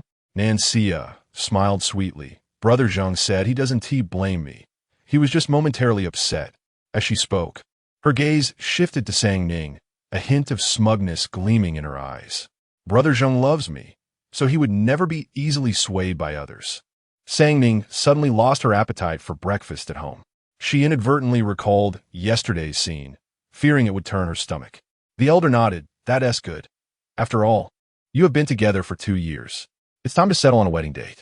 Nan Xia's cheeks flushed, and she shyly acquiesced. Grandfather, I must hurry. I'm off to school. Sang Ning casually grabbed a pack of bread. Go ahead, she replied, turning to leave. Exiting the Nan residence, she found Uncle Zhang waiting in the car. Just as she was about to enter, she suddenly heard Nan Xia's voice calling. Nan Sang Ning. Frowning, she turned to face her. Nan Xia approached with an air of superiority. The date for my wedding with Brother Zheng is about to be set. He said he would marry no one but me. So what? Do you think you can sow discord and make Brother Zheng loathe me? Do you believe you can usurp my position in the Nan family? Nan Xia sneered. Dream on. Sang Ning krepli et kodli. So your tactic is to threaten suicide to prove your loyalty to a man, to showcase your love? What do you know? Brother Zheng could never bear to part with me. Then you have indeed triumphed. Sacrificing your dignity and flirting with death merely to cling to a man, something I could never bring myself to do. Sang Ning smirked, laced with irony. Congratulations. You have finally bested me. She turned, opened the car door, and got in. Nan Xia stood rooted, her complexion turning pale. Sang Ning, you are just jealous of me. You, a vile woman, do not deserve love. Just like Brother Zheng looks down on you. He truly has no regard for you. Nan Xia gritted her teeth. He won't let you off easily. With that, the car roared away. Sang Ning sat in the car, indifferent to Nan Xia's curses. Was it truly love to sacrifice all self-respect and flirt with despair? How frightening. Fortunately, she had never engaged in such affairs. After a long day of classes, she finished at 5 o'clock, and, as usual, Uncle Zhang was waiting for her at the school gate. Upon entering the car, she noticed the bread she and Tea had time to eat that morning. Sang Ning popped a piece of bread in her mouth and picked up her phone, discovering a message from Jian. Come directly to Xishan Peninsula after class. I'm having a birthday party. With the bread still in her mouth, Sang Ning blinked in surprise. A party? The sender seemed to sense her confusion and quickly added, it just means a gathering with friends. Sang Ning understood. She often invited her close friends over for her birthday as well. The messages continued. I've prepared a surprise for you. Just as Sang Ning was about to type a response, she received another message. Don't ask what it is. You'll find out when you arrive. Jian had become increasingly thoughtful, leaving no room for her to reply. Hurry up, we're waiting for you. Jian also sent a photo, a casual snapshot of the scene. The gathering appeared to consist of about 20 young people, some sitting on the sofa singing, others playing cards, while a pool table occupied one corner. Sang Ning glanced over the image, but her gaze lingered for a moment on a figure that seemed somewhat familiar. She blinked and enlarged the photo. The person leaned against the pool table, partially obscured, revealing only half of his body. Dressed in a white shirt, he had a handsome face with gentle features, smiling as he conversed with someone across the table. Sang Ning's eyes widened in shock, and the piece of bread she had been holding dropped onto her lap with a soft thud. Chapter 058, The Main Event. Xishan Peninsula. It is a mansion, seemingly a private property of the Ji family. An Audi A8 is parked outside, and Sang Ning opens the car door to step out. Miss Nan, a servant greets her courteously. Sang Ning nods slightly, and the servant leads her inside. As the grand door swings open, a surge of sound waves rushes out, momentarily stunning Sang Ning for 2 seconds. Sang Ning, you've arrived. Jian joyfully exclaims as she comes to greet her. Linking her arm with Sang Ning's, she pulls her inside, saying, I've been waiting for you forever. Your class ended so late. The mansion boasts 3 stories, with a grand spiral staircase winding upward.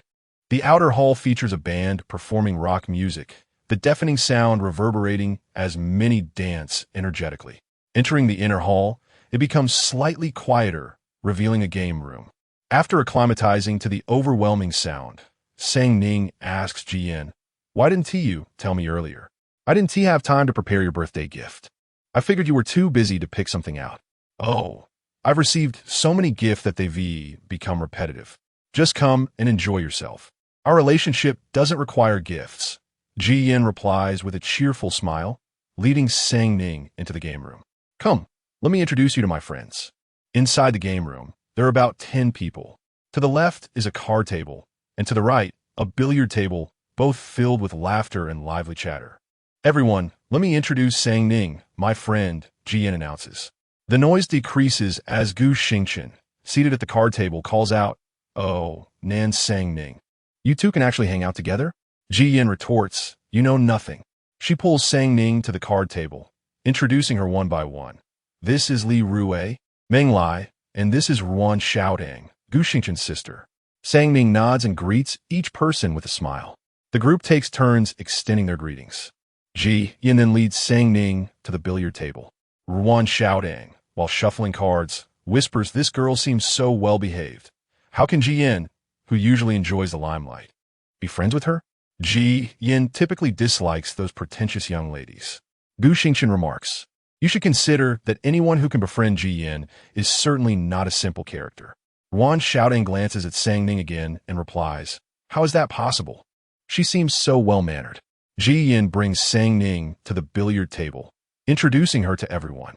There are 4 individuals by the table, 2 watching from the side, while the other 2 take turns with the cue sticks. Upon their arrival, the players pause their game. Sang Ning scans the room, her gaze landing on a man in a white shirt at the right front of the billiard table. He has just made a shot and stands straight, casually holding the cue stick while looking up, their eyes meeting fortuitously.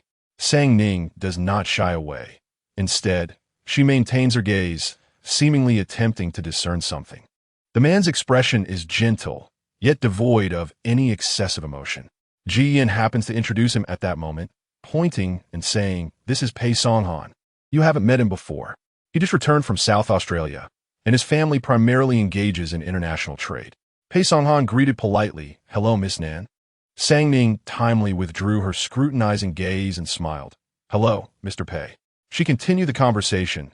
"Are you studying in Nanao, Mr. Pei?" Pei Songhan chuckled. "No. I was merely attending to family business that brought me here for 3 months. I just returned a couple of days ago." Sang Ning nodded in understanding. "I see." Pei Songhan maintained a friendly demeanor. "I have heard much about you from Ji Yin. We're childhood friends, so please feel free to reach out if you need anything." Sang Ning smiled appreciatively. "Thank you, Mr. Pei." "Oh, there's no need for such formality. You can call him Pei, as he is known at home." Ji Yin interjected directly. Sang Ning glanced towards Pei Songhan, who remained amiably smiling. "From now on, we are all friends, so just be casual." Sang Ning nodded slightly.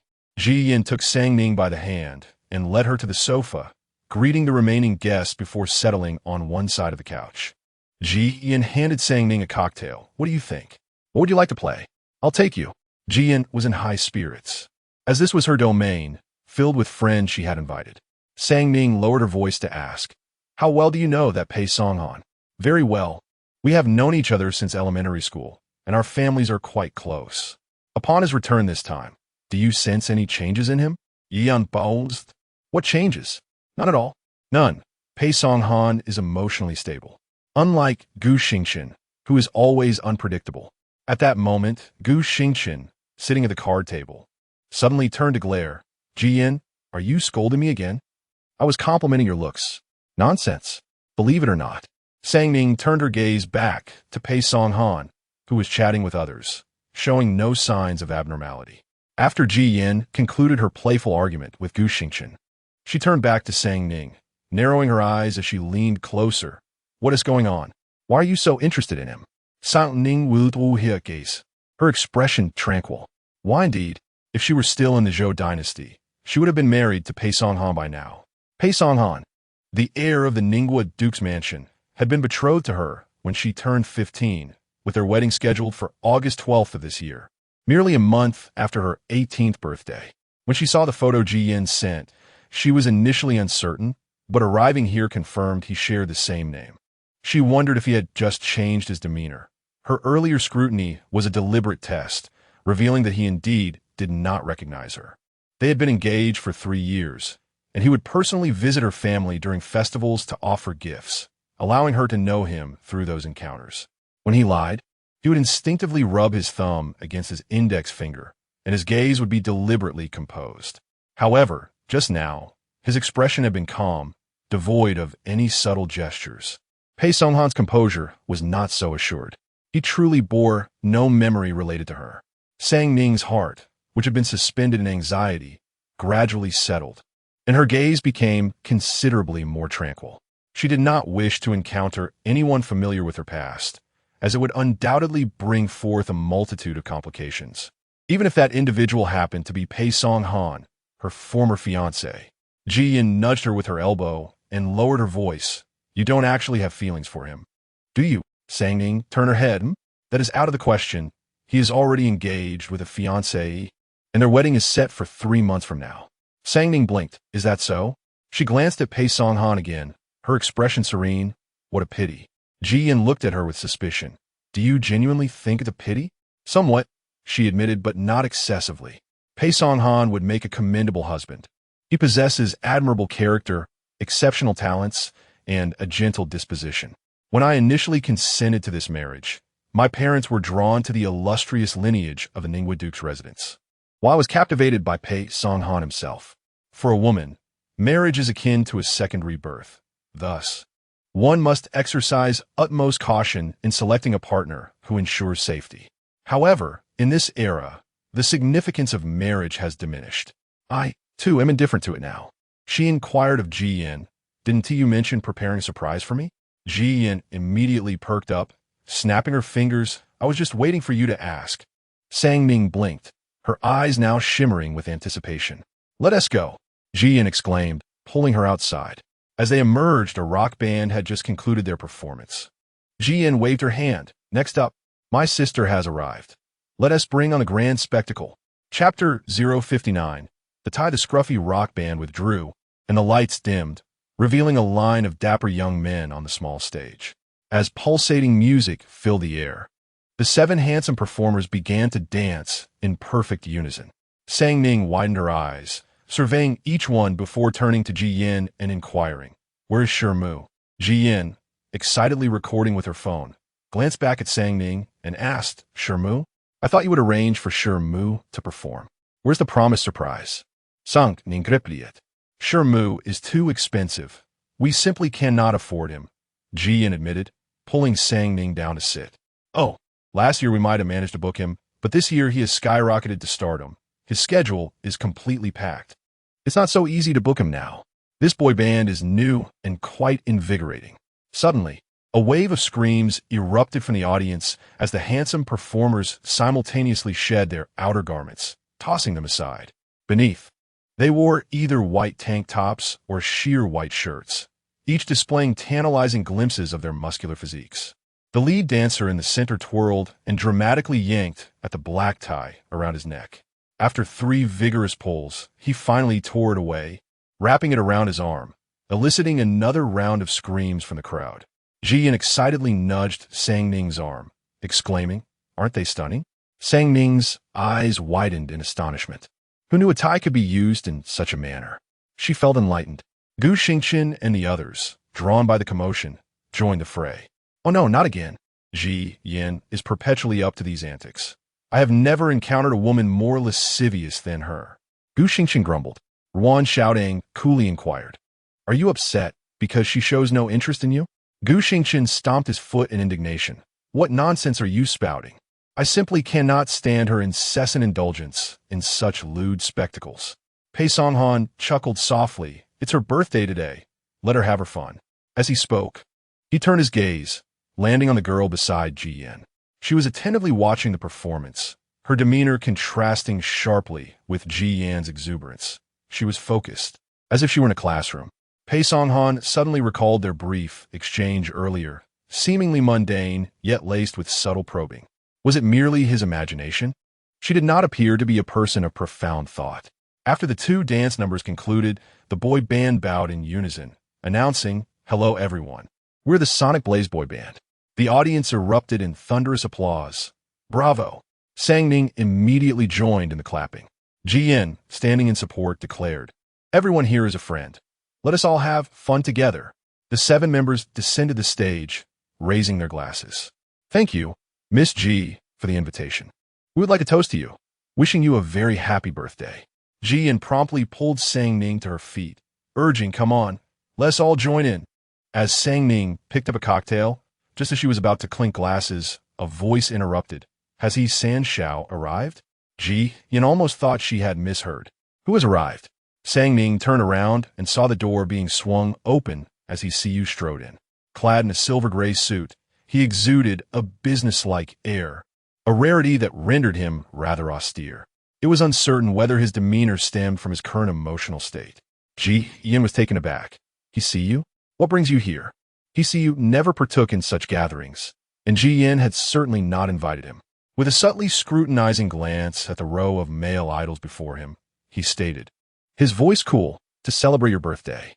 Ji Yin felt a chill from his frosty tone. It did not seem like a gesture of celebration, but rather a harbinger of doom. Gu Xingchen exuberantly interjected, I called him here. It's a rare occasion with everyone gathered, and Song Han just returned from abroad. So let us enjoy together. Ji Yan's spirits lifted once more. The earlier moment of coldness dissipated, and the atmosphere became lively again. The male idol members, recognizing the cue, politely took their leave. Sister Yin, we'll be off now. We have engagements tonight. Ji Yin nodded repeatedly. Thank you for your hard work today. Sang Ning stood at the back, inhaling the citrus-scented cocktail in her hand. After taking a sip, she found it delightful. Yu glanced at her again, sensing his gaze. She offered a courteous smile and greeted, Mr. He, what a coincidence. Yu narrowed his eyes. It seemed he had heard that phrase thrice already. Though her tone remained unchanged, he sensed a subtle difference. It is indeed quite a coincidence, he replied coolly. Sang Ning blinked, perceiving his apparent displeasure. Pei Song Han emerged. Are you?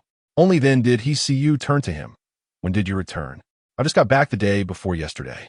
I've been wanting to catch up, but hadn't found the opportunity. Since it's Ji Yin's birthday today, and I happen to be free, I thought I would meet some old friends. Pei Song Han replied with a smile. Gu Xingchen cheerfully suggested, let us go have a drink together. He ushered them towards the bar. Yu cast a sidelong glance at Sang Ning, who was now seated on the sofa with Ji Yin, engaging animatedly with others. He used to avoid such gatherings. What brings you here today? Pei Song Han inquired. Just passing by, Yu replied, averting his gaze and casually accepting a glass of whiskey from the bartender. Did you see my moments on social media? A half hour ago, Gu Xingchen had posted a snapshot from the birthday party. With a grin, Gu Xingchen teased, you only came because you saw Pei Song Han, didn't you? Yu took a sip from his glass, neither confirming nor denying. Pei Song Han chuckled. I didn't expect to hold such influence with young Master He. Yu nonchalantly shifted the topic. How long will you be staying this time? I want to be going abroad again for now. Pei Song Han paused, the smile fading a fraction from his lips. After all, the wedding date is approaching. Yu responded offhandedly. Oh, I'll look forward to celebrating your nuptials. I heard Grandma. He is busy arranging matches for you. Do you have plans for marriage? Yu tightened his grip on the wine glass, instinctively turning to glance at Sang Ning. She was engrossed in animated conversation with Ji Yin and others, not sparing him a single glance. He coldly turned away, no. Over on the stage, Ji Yin was brimming with excitement.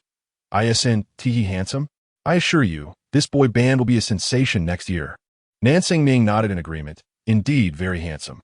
Leaning back on the sofa, she slowly picked up her phone to search for the Sonic Blaze boy band. After her Weibo account was exposed, she had switched to a new one. After pondering for 3 minutes, she unfollowed Shermu and then followed the Sonic Blaze boy band. Putting her phone away, she suddenly felt a bit stifled, seeing Ji Yin happily chatting with others. She decided to rise and step out onto the balcony for some fresh air. The sky had darkened, and the lights outside the mansion shimmered like daylight. She rested her hands on the railing and took a deep breath, feeling much more at ease. Are you having fun? A deep voice came from behind her. Sang Ning turned to find Yu had stepped out. She smiled, very much so. It's refreshing to attend such a lively party for the first time. Yu's gaze was somewhat frosty, it's evident. You're quite pleased, enjoying yourself amidst male celebrities and boy bands. A wave of irritation surged within him, yet he felt powerless to express it. Frustrated, he tugged at his tie, his expression darkening. If you have time to indulge in frivolities, why not check on your grandmother? Sang Ning's gaze fell on his well-defined right hand as he adjusted his tie, momentarily lost in thought. He see you, suddenly aware of her earnest stare, felt his heart skip a beat, the anger that had surged within him dissipating by half. His tone was brusque. Are you listening to me? Chapter 060. Are you in love? Hisuyu adorned himself today with a light gray tie, distinctly different from the ostentatious black ties typically worn by boy band members during performances. His choice exuded a more formal and somber air. Yet, inexplicably, when he casually tugged at his tie, Sang-ning found it more captivating than those worn by the boy band. Perhaps it was due to the elegance of his hands, or perhaps it was his cold, noble demeanor. Sang-ning hesitated for a moment before diverting her gaze from his slightly loosened tie to meet his eyes. What did you just say? She inquired. Hisuyu swallowed hard. Although they were outdoors, he felt as though the air had suddenly thinned, an intangible atmosphere of ambiguity enveloping them, causing him to momentarily forget his irritation at her disregard for his words. What are you looking at? He asked. Sang-ning smiled. Her cheeks tinged with a faint blush, perhaps a consequence of the 2 cocktails she had consumed. Her usually tranquil, glass-like eyes now shimmered with a hint of daze. Your tie is quite beautiful. Hisuyu's gaze faltered, and his heartbeat quickened. Her unexpected compliment caught him off guard, rendering him momentarily speechless as he struggled to formulate a response. Sang-ning. Ji-yin suddenly swung open the glass door to the balcony, peering out. Where have you been? I've been looking for you. Sang-ning stepped back inside, explaining it was too stuffy in there. I came out for some fresh air. Ji-yin cast a wary glance at Hisuyu, who stood shrouded in shadow, obscuring his emotional expression. Upon entering the room, Ji-yin promptly closed the balcony door and pulled Sang-ning aside, her tone laced with urgency. Hisuyu didn't cause you any trouble, did he? Sang-ning blinked. It doesn't seem so. What's wrong with him? He was off when he arrived today. I thought he might cause a scene. You'd best keep your distance from him, or you might get caught in the crossfire. Sang-ning nodded seriously. All right. Come on, let's play billiards. Ji-yin exclaimed cheerfully. Meanwhile, outside on the balcony, Hisuyu remained rooted in place, his thoughts sluggishly returning to the present. Did she just say that his tie was beautiful? He glanced down at it. A rather ordinary style, one he had hastily chosen that morning. Why had she suddenly uttered such a statement? Did she, perhaps, harbor feelings for him? His heart raced once more, each beat resonating in the tranquil night. The balcony door swung open again, releasing a wave of noise. Suyu, what are you doing out here? Come in and have a drink. Gu Xingqian called out. Hisuyu swiftly reined in his thoughts and stepped inside. Gu Xingqian regarded him with a puzzled expression. Why is your face so red? Have you had too much to drink? He had only consumed a glass of whiskey. Surely, his tolerance was not that poor. Hisuyu's brow furrowed as he shot a cold glance at him. Mind your own business. Gu Xingqian paused, then exclaimed, Oh, now it's not red anymore. By 10 o'clock, Sang-ning announced her departure. I need to go home. I have class in the morning. I'll accompany you next time. Jian was quite tipsy. All right. You're so diligent in your studies. Let us gather again next time. Sang-ning patted her head, grabbed her bag, and stood to leave. She discreetly walked past the outer hall and opened the door to depart. Having informed Uncle Zhang in advance, she found him waiting for her outside in the car. She exited the mansion and got in, driving away. He was at the bar discussing business matters with Pei Song-han. When he looked up again, he happened to see Nan Sang-ning pulling the door open to leave. He frowned. Did she really just walk out like that without a word? What are you looking at you? Pei Song-han inquired. He coldly retracted his gaze. Nothing. He stood up. It's getting late. I'll be leaving first. He could no longer tolerate the cacophony around him.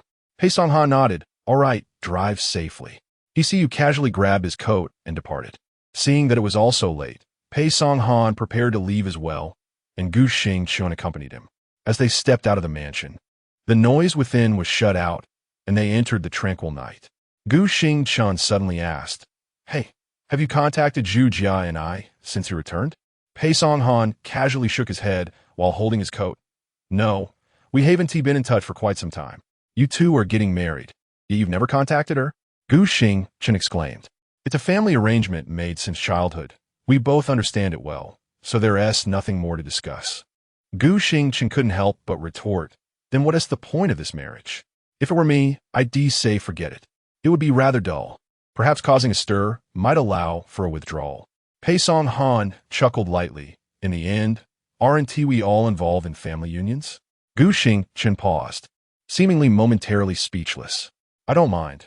After all, it's bound to happen eventually. No need for any fuss. Pei Song-han's tone was casual, devoid of joy or resistance. And what about Zhu Jia and I? Chen asked. I'm not sure, nor do I care. That is her affair. Everyone claims that Pei Song-han has the best temperament, yet he knows within himself that he is rather indifferent. His parents lived like strangers their entire lives, and he saw nothing wrong with that. Marriages among the affluent, at their core, are merely exchanges of interests, devoid of emotional value. Sang-ning arrived home at 10:30 and promptly washed up before going to bed. Her biological clock was exceedingly regular. She insisted on sleeping by 11 and rising at 7, never having disrupted this routine. Meanwhile, at Wenxi Villa, he sat on the sofa by the floor-to-ceiling window, checking his phone yet again, the dialogue box still devoid of new messages. His brows knitted together as he turned off the device. She left without a word, and to his surprise, she hadn't even sent him a message. After 3 minutes, he opened the phone once more, ready to type, but upon inputting a single character, he impatiently turned the screen off again. What could he possibly say to her? It felt inexplicably peculiar.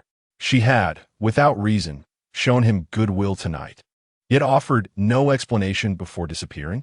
His expression darkened with irritation. Suddenly, a voice emerged from behind. Uncle, are you in love? His heart skipped a beat as he swiftly turned around, colliding with a magnified, youthful face that was fixated on him with unblinking eyes. His grip on his phone tightened. What nonsense are you talking about? You've pressed your phone 28 times already. Hyunin replied earnestly. You're about to wear it out. His brow furrowed, and he clenched his teeth slightly. Hyunin, go to bed. Hyunin shrank back slightly. Yet curiosity overcame his instinct for self-preservation, emboldening him to continue. Or is it that she hasn't agreed to you yet? Is there really a woman who looks down on you? Do I know her? Chapter 061. What does she call him?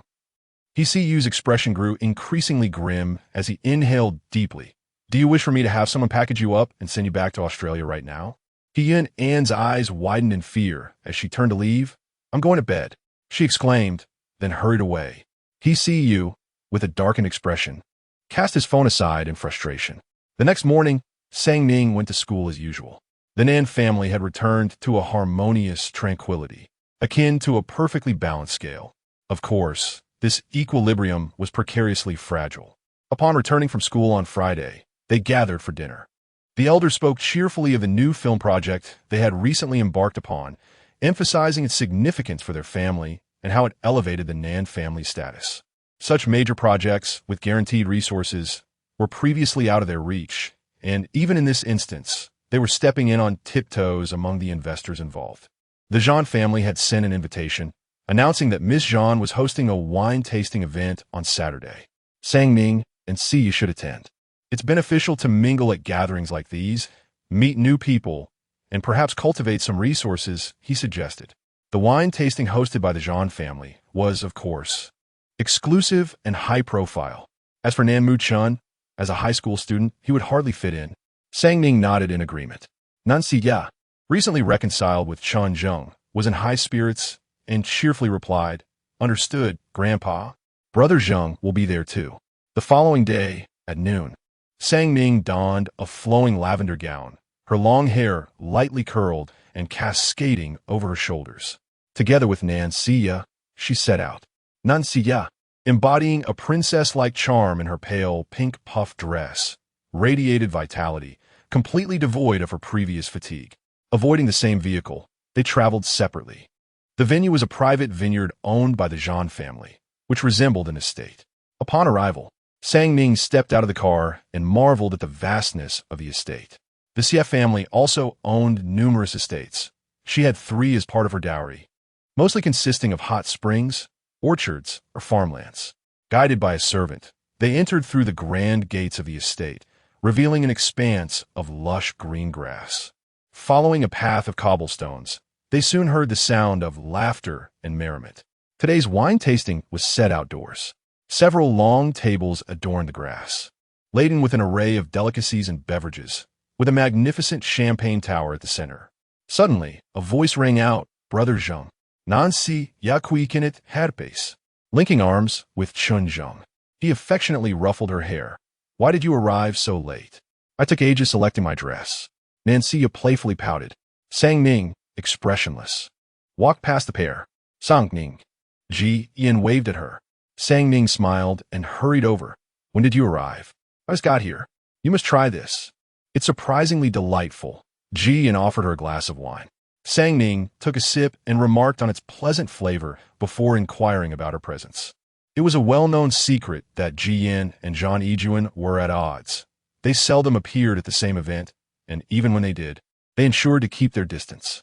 Sang Ning had seen Jian's message prior to setting out, stating that she would also attend today. Jian raised an eyebrow and asked, Weren't you supposed to come? Sang Ning replied, I had to show up to support you, otherwise. How would you handle Zhang Yijuan's bullying? With a smile, Sang Ning handed her a gift bag, saying a birthday present. Oh, I told you it wasn't necessary. Yet you still insisted, Ji Yin replied, already tearing open the wrapping. Inside lay an exquisite 18K gold diamond watch from Van Cleef Arpels. Sang Ning showcased her own matching timepiece, saying, Couple's Edition. Ji Yin, overwhelmed with emotion, embraced her. I adore it. Just then, Zhang Yijuan emerged, sneering, What's going on here? This wine tasting event is exclusive by invitation. How come those without invitations can waltz in? Ji Yin released Sang Ning, rolling her eyes in response. You can't be talking about me, can you? Who else could it be? Zhang Yijuan retorted. The butler quietly interjected. Miss Ji entered with an invitation as well. Zhang Yijuan, incensed, demanded, Who provided the invitation? Doesn't she know how much I detest Ji Yin? Yan, with a triumphant grin, replied, Oh, I had my mother ask your mother for it. Despite their strained relationship, the Ji and Zhang families maintained cordial ties, and an invitation was merely a courtesy that Madame Zhang could not refuse. Zhang Yijuan, gritting her teeth, snapped, You are indeed shameless. I don't welcome you. So why are you here? Ji Yin smiled, of course, to annoy you. Zhang Yijuan fell silent as the butler wiped the sweat from his brow, gently reminding Miss, the wine tasting is about to commence. Zhang Yijuan was left to swallow her indignation. Suddenly, a laugh rang out from behind. Why is it so lively today? Zhang Yijuan turned to see Pei Songhan and he see you arriving together. She was aware that Pei Songhan would attend, as the Pei and Zhang families collaborated frequently and were even related by marriage. Thus, his presence was expected. However, she was taken aback by He Siyu's attendance. Invitations were routinely extended to the He family, yet He Siyu rarely participated in events. Was it for Pei Songhan? They had always shared a good rapport. Regardless of the reason, Zhang Yijuan felt elated and approached them with a smile. I thought you wouldn't make it. Pei Songhan chuckled. I just returned to the country and have some free time. You happen to be available today as well. He Siyu glanced at Sang Ning, who was engaged in conversation with Ji Yin. Ji Yin leaned in close to Sang Ning, whispering, Look at her being so eager. How quickly she changes her demeanor. Sang Ning nodded in agreement. Exactly. The wine tasting finally commenced, with servers presenting an array of beverages for everyone to sample. Zhang Yijuan, beaming, announced, With the presence of the third young master, He, and the second young master, Pei, I must ensure a warm welcome.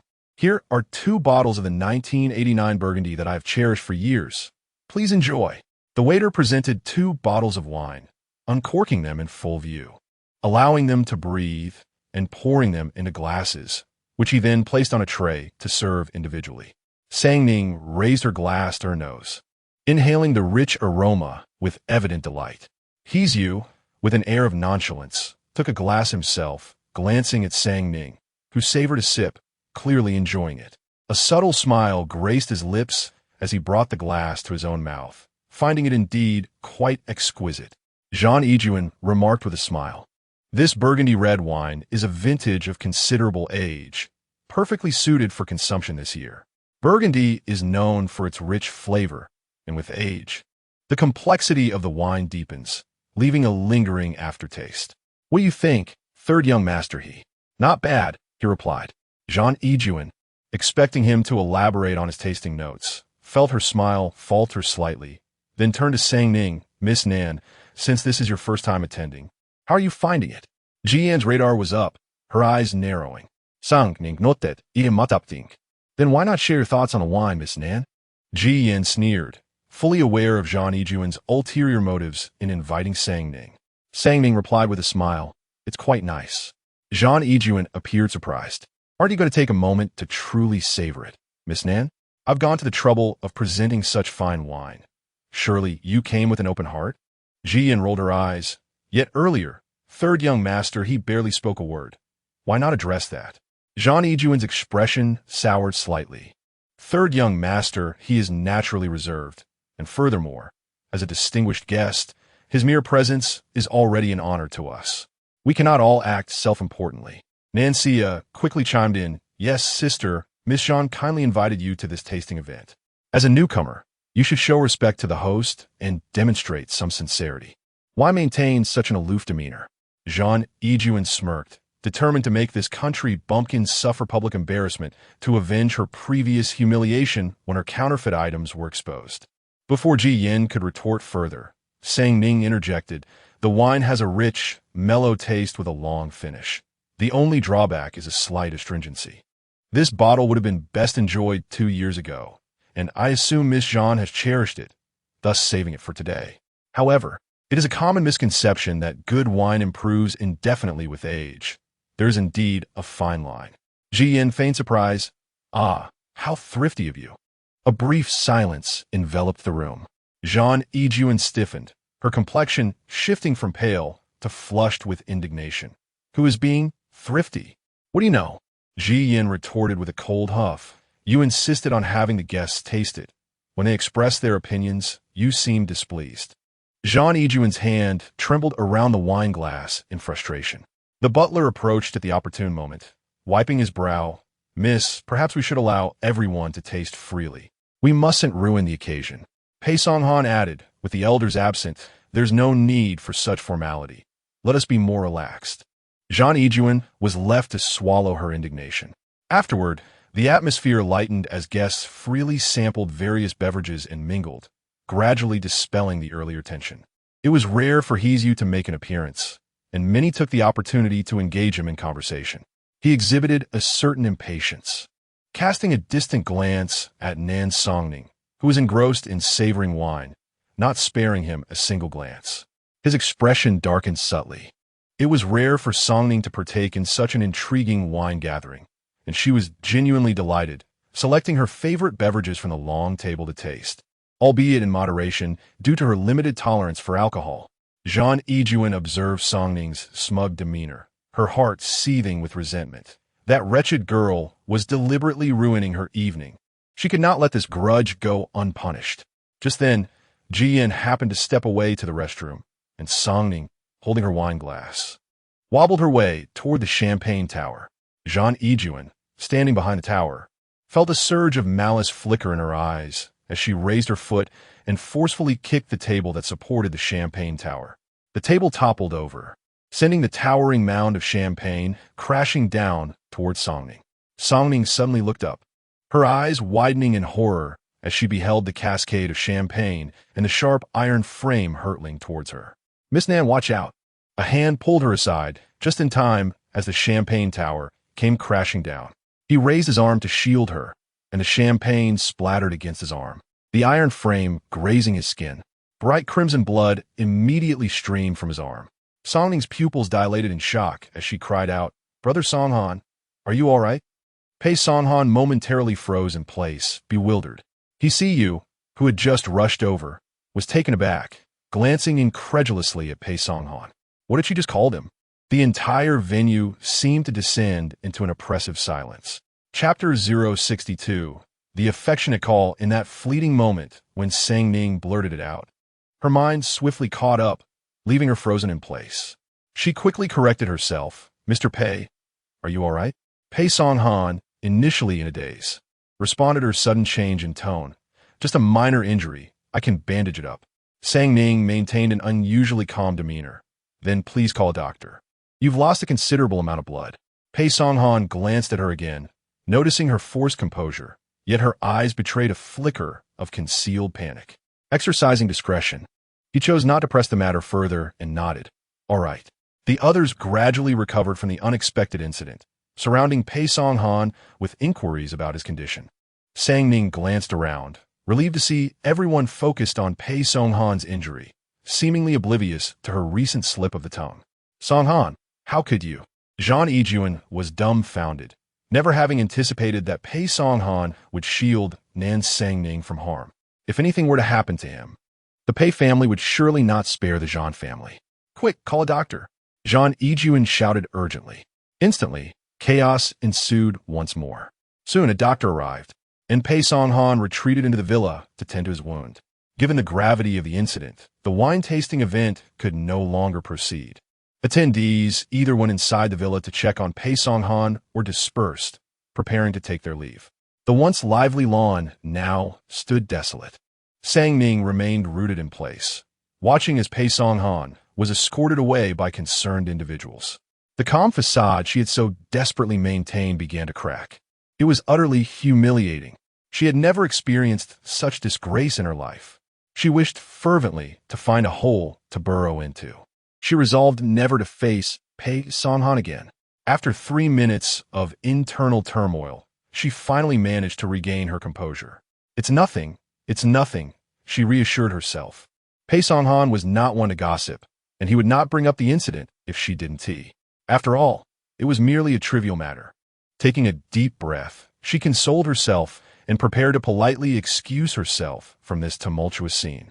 However, as she turned, she unexpectedly came face to face with a grim visage. Her heart raced, and the relaxation she had just found instantly turned to alertness. Mr. He see you wore a dark expression and sneered. You certainly called Pei Songhan in an affectionate manner. Sang Ning replied with a forced smile. It was just an impulsive slip of the tongue. Is that so? It sounds quite practiced. He had observed as the champagne tower toppled towards her, pushing through the crowd surrounding him just in time to see Pei Songhan pull her away. After a sigh of relief, he was nearly deafened by her exclamation of Songhan Gitch. He could hardly believe his ears. Yet, the unmistakable guilt etched on her face was crystal clear. She, a typically cautious and aloof individual, had always addressed him as Mr. He. Yet after only 2 encounters with Pei Songhan, she dared to call him Songhan Gitch. He see you felt as though his very lungs might explode. Sang Ning inhaled deeply. The embarrassment she had suppressed surged once more. She already felt sufficiently humiliated. Yet he continued to bring it up. Losing patience, she coldly remarked, Mr. He, this is my affair. He Su Yu, appeared momentarily taken aback. She was delineating her boundaries with him. If there is nothing else, I shall take my leave. Sang Ning turned to depart. He Su Yu grasped her wrist, and she lifted her gaze, colliding with his dark, brooding eyes. Nan Sang Ning, what do you mean by that? Sang Ning's tone was distant. It means nothing. Since even Mr. Pei has not held me accountable for this matter, there is no need for Mr. He to intervene on my behalf. He Su Yu's expression hardened. Sang Ning. Ji Yan's voice echoed from a distance.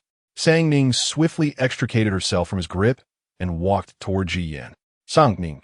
Ji Yan rushed over, alarmed at the sight of the chaos. What happened? I just heard the champagne tower collapsed. Are you hurt? Sang Ning pressed her lips together and shook her head.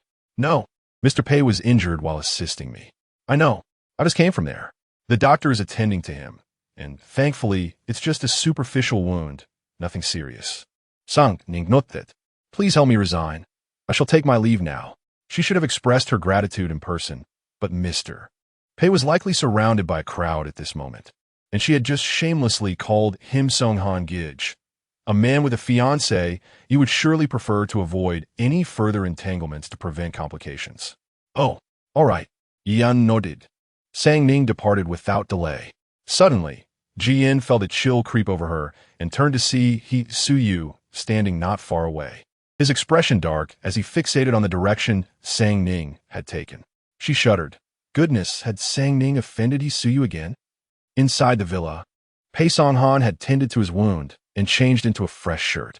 After dismissing the friends who had come to express their concern, the villa finally fell into silence. He glanced at Zhang Yijuan.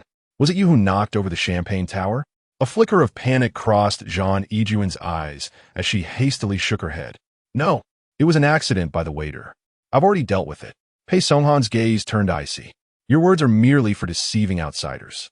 You were nearby when the tower fell. Do you think I didn't TC? Jean Ejuan now appeared genuinely alarmed.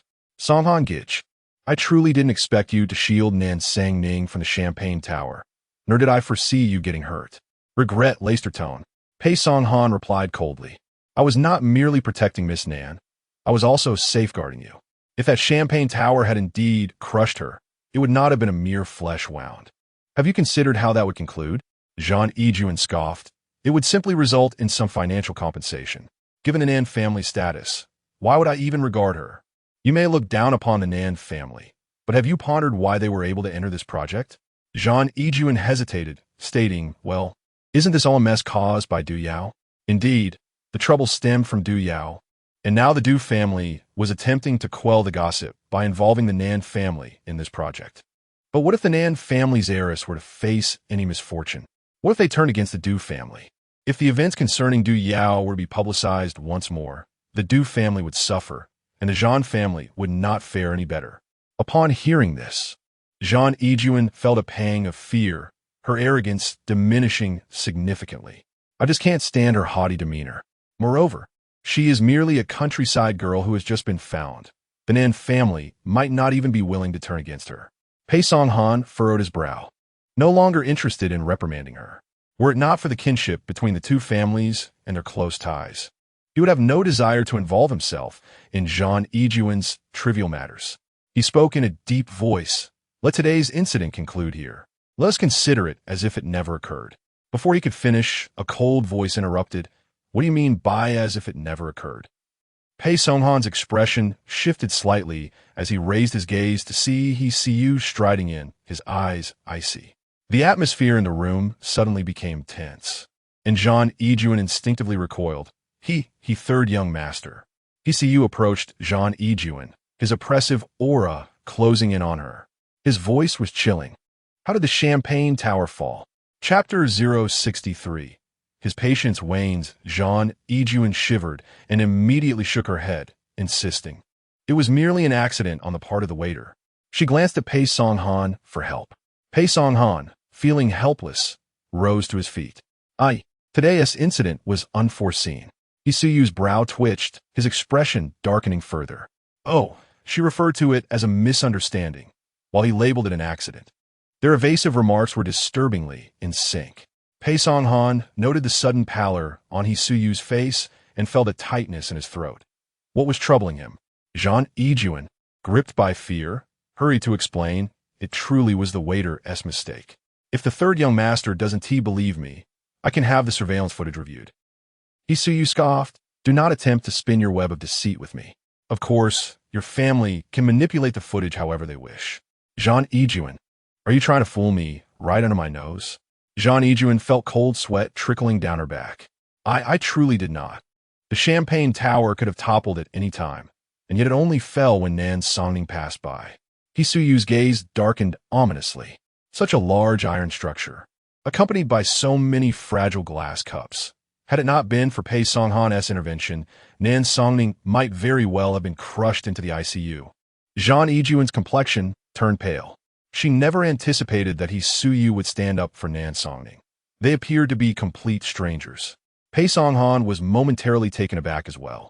So He-See-Yu had come here for Nan Sang Ning? He-See-Yu casually seized a bottle of wine from the rack and hurled it onto the marble table, shattering it into a cascade of glass shards amidst a splash of crimson liquid, which splattered across the surface. The white and black veined marble table was now awash in a pool of scarlet wine, intermingled with the shards of glass.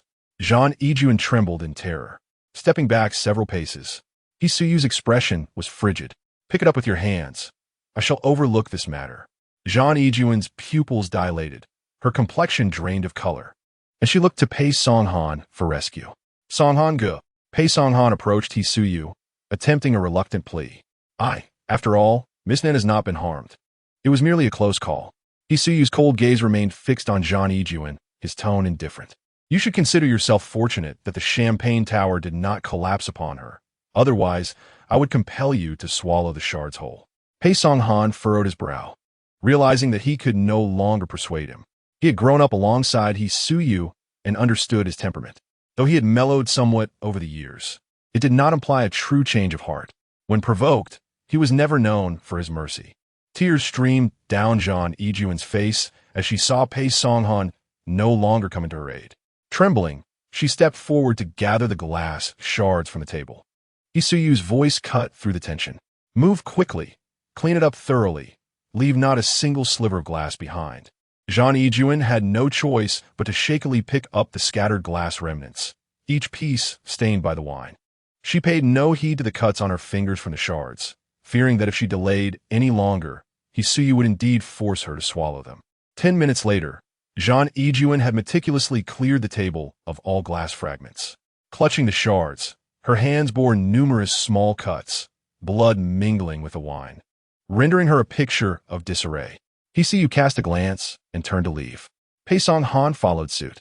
Jean Yijun trembled with rage, her face awash with tears, as she forcefully hurled the handful of glass shards onto the ground. "You!" Pei Songhan called out as he reached the villa's exterior. Halting him, Isuyu paused, turning back to regard him. Today's incident was instigated by Jean Yijun. I will inform Uncle and Aunt Jean so they may properly discipline her, Pei Songhan asserted. Isuyu's tone was languid. Fine, let this matter rest. I shall not hold it against her. Pei Songhan nodded in agreement. As Isuyu prepared to depart, he suddenly hesitated, turning back to inquire. Have you set a date for your wedding? What? Pei Songhan was taken aback, unprepared for such an unexpected question. He had never shown interest in the matter of marriage. Yes, it's scheduled for December 3rd, he replied. Oh, Isuyu said curtly before walking away. Pei Songhan remained rooted in place, contemplating for a considerable time. What was the purpose of his defense of Nan Sangning today? Meanwhile, Sangning returned home and took a refreshing shower. Although she had not been struck, she had been doused with champagne, leaving her feeling sticky and uncomfortable. After thoroughly cleansing herself and drying her hair, she emerged from the bathroom. With her spirits lifted post-bath, she lay back on her bed, only to notice her phone screen flashing incessantly. Picking it up, she found that Ji Yin had sent her 20 messages. Do you know what I just found out? They say Jean Yijun cut her hands on glass shards. Her hands are covered in blood. How could that be mere coincidence? You narrowly escaped being struck, and she immediately injured herself on the glass shards. Isn't it possible someone is avenging you? It can't be Pei Songhan, can it? He had the worst of the incident today. While he and Jean Yijun share some familial ties, he must have been harboring resentment towards her for quite some time. Sang Ning blinked, staring at the rapidly popping messages on her screen, lost in thought. The other party seemed unsatisfied with the silence and called her directly. Sang Ning answered the call. Ji Yin spoke rapidly, unable to contain her excitement. Did you see my messages?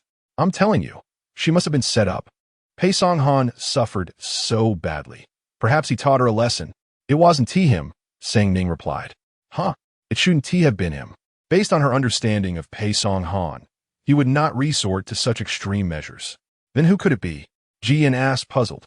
Sang Ning fell into silence. Aside from Isuyu, she could think of no one else. She surmised that today's events could not possibly be an accident. It had to be Jean Yijun's doing. Yet, Jean Yijun was undoubtedly prepared for any fallout on her own turf. The Nan family lacked the means to confront the Jean family, and more importantly, they would not stand up for her. Thus, for now, this incident would have to remain unresolved. In the world of intrigue, one must occasionally endure hidden grievances. She possessed ample patience and knew that opportunities for retribution would eventually arise. Therefore, she refrained from voicing her queries today, choosing instead to silently take note and bide her time until she could exact her revenge upon Jean Yijun. Yet she never anticipated that he would come to her aid.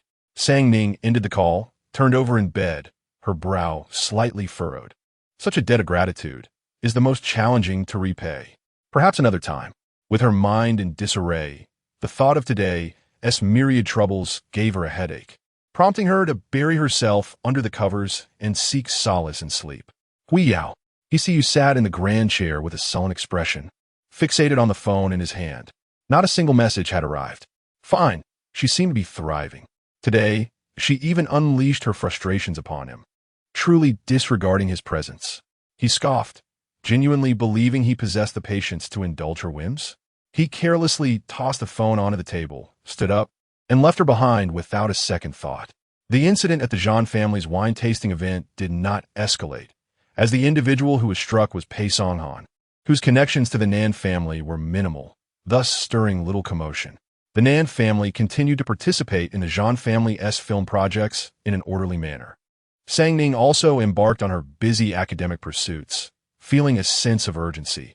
If she did not swiftly comprehend these business rules and gain entry into the Nan group, it would be challenging for her to engage in matters of inheritance.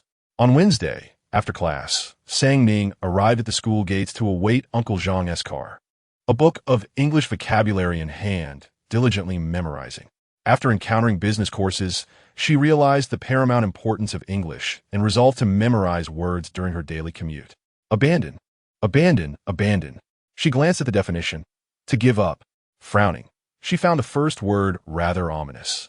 A car halted before her, and without lifting her gaze, she instinctively pulled at the door handle. Upon opening the door, a sudden realization struck her. Today, the sensation felt peculiar. She looked up to find he see you seated inside. His tone was indifferent. Grandmother misses you. Please join her for dinner. Chapter 064. The embrace of ritual Sang Ning was momentarily taken aback, surprised by the unexpected turn of events. She hesitated for a moment, but eventually stepped into the car. After all, he had assisted her during the incident with Zhang Yijuan. Mr. He, Sang Ning greeted him courteously. He see you cast her a sidelong glance, weary of her robotic manner of greeting that had become all too familiar. What are you looking at? He inquired, noticing the book in her hand. Studying vocabulary, Sang Ning replied, closing the cover to reveal the title, 3,000 English Words. He see you so. She has been preoccupied with memorizing this tedious list of words these past few days. You're quite diligent, he remarked. Sang Ning smiled lightly. It's going well. You see you felt a wave of frustration wash over him. Suddenly, Sang Ning's phone rang. She answered, Uncle Zhang. I made dinner plans with a friend today and forgot to inform you. No need to come pick me up. You can head home directly. You see you turned to observe her. Her expression remained composed as she effortlessly spun a tale, a talent indeed. After she ended the call, she glanced at He see you, who had already shifted his gaze to the window on the left. Noticing his apparent disinterest in conversation, she chose to remain silent and resumed her study of the vocabulary book. The driver navigated into the courtyard, and He see you and Sang Ning exited from the back seat. Miss Nen has arrived. A servant greeted them with a smile. The old lady was just asking if it was time for you to come. Sang Ning politely acknowledged. Aunt Zhao, please lead the way. As she stepped through the door, she heard the voice of Grandma He. Has Sang Ning arrived? Grandma, Sang Ning greeted sweetly. Grandma He smiled warmly. I anticipated your arrival. Dinner is all prepared. The group made their way to the dining room, where Sang Ning noticed the dish she adored, clear soup meatballs, still gracing the table. With a smile, she expressed her gratitude. Thank you, Grandma He, for the delightful meal. I've been thinking about your clear soup meatballs. Aunt Zhao's culinary skills are exceptional. Feel free to indulge, Grandma He encouraged. Indeed, He see you followed behind, his expression darkening as he observed her sudden chatter, which shifted as quickly as turning a page. Grandma He guided Sang Ning to her seat, and then noticed He see you entering behind her, frowning. What else with that long face? It's time to eat. He see you remained silent. Sang Ning looked at him with a beaming smile, her expression noticeably more genuine. He see you's gaze turned colder as he took a seat at the table. Grandma He served Sang Ning a meatball before inquiring with concern. I heard you nearly got struck by the champagne tower at John's banquet. Are you unhurt? Sang Ning was momentarily startled. She and T expected Grandma He to be aware of the incident. Shaking her head, she replied, No, I was pulled away by young Master Pei in time. I wasn't T injured, just got a bit splashed with champagne. He see you stabbed a meatball with his chopsticks and placed it in his mouth. Grandma He's expression soured, her tone reproachful. That girl from the Zhang family is utterly disgraceful. How could she let such a thing happen? Fooling around is one thing, but treating lives with such disregard. Grandma He spoke in a deep voice. I've already called the Zhang family, urging them to discipline their daughter properly. I cannot fathom how they could raise such a reckless child. Sang Ning glanced at He see you and nodded in agreement. Indeed. He see you's brow twitched slightly, a chilling gaze directed at her. However, Sang Ning chose not to meet his eyes again. Instead, she conversed understandingly with Grandma He. It's not a big deal. I wasn't injured, so please don't worry, Grandma He. That was merely good fortune on your part. If it weren't for Song Han shielding you. What if those glass cups had fallen on your delicate face? Grandma He expressed her displeasure, her dislike for Zhang Yijuan rooted in the latter's malicious nature. Moreover, everyone in their circle knew that Sang Ning was her esteemed guest, and for the Zhang family to treat her with such disrespect was utterly unacceptable. Though she was aging, she was far from powerless. Rest assured, I have warned the Zhang family. They will not dare to bully you again. Sang Ning felt a bittersweet emotion welling within her at Grandma He's protective stance. She had never anticipated such kindness from a grandmother with no blood relation, especially when she had lost hope in her own family. Having experienced the coldness of human nature from a young age, she remained guarded, never expecting genuine affection. To receive sincere care was a delightful surprise. With a grateful smile, she said, "Thank you, Grandma He." "Good child. Eat more," Grandma He urged. After finishing the meal, Grandma He engaged Sang Ning in conversation for quite some time. At 8:30, Sang Ning requested to take her leave. "Let you drop you off." "You didn't drive here today," Grandma He suggested. Sang Ning glanced at He, uncertain of his temperament, which fluctuated unpredictably. Who could tell if the young master was in the mood to give her a ride? To her surprise, He, unusually agreeable, stood up and headed outside. "Let us go." Grandma He was taken aback by his sudden compliance. Sang Ning bid farewell to Grandma He. "Goodbye, Grandma He. Go on, be careful on the road." Grandma He replied, "Goodbye." Following He, Sang Ning noticed he took the driver's seat, and as she opened the passenger door, Grandma He stood by the window, watching them drive away, suddenly realizing something. It seemed He had been a bit too compliant lately. His diligence at home was one thing, but allowing her to escort him without complaint was another. Grandma He's gaze turned suspicious. Could it be that he has taken a liking to Sang Ning? He drove out of the wisteria lane. Sang Ning politely reminded him, "Please drop me off near Guanmao. I could take a taxi back from there." He replied casually, "I'll take you home directly. It would not look good if my family saw." Sang Ning wished to avoid any additional trouble. They wouldn't recognize this car. Sang Ning paused for a moment, only to realize he had changed cars again today. A glance at the emblem on the steering wheel revealed it to be a Land Rover. For him, it was indeed understated. Had he deliberately changed vehicles? Sang Ning blinked and turned to look at him, noticing he still wore an expression as if she owed him money. Uncertain of the source of her discontent, He escorted Sang Ning to the intersection near the Nan family residence. Upon arrival, he pulled over to the side. After a moment's contemplation, Sang Ning took the initiative to speak. "I heard that Zhang Yijuan injured her hand." She gazed at him, her tone unusually sincere. "Thank you for standing up for me." He replied nonchalantly, "How did you know it was me? Who else would resort to such extreme measures?" She countered, her clear eyes reflecting genuine honesty. "Only someone like Mr. He, with such a warm heart." He raised an eyebrow slightly, his demeanor softening, yet his voice remained cool. "Oh." Sang Ning initially expected him to elaborate, but he seemed disinclined to continue the conversation, so she opened the car door decisively. "I'll take my leave now." She exited the vehicle, closed the door, and waved goodbye before turning to walk towards the Nan residence. He observed her departing figure in silence for a moment before abruptly stepping out of the car. "Nansang Ning."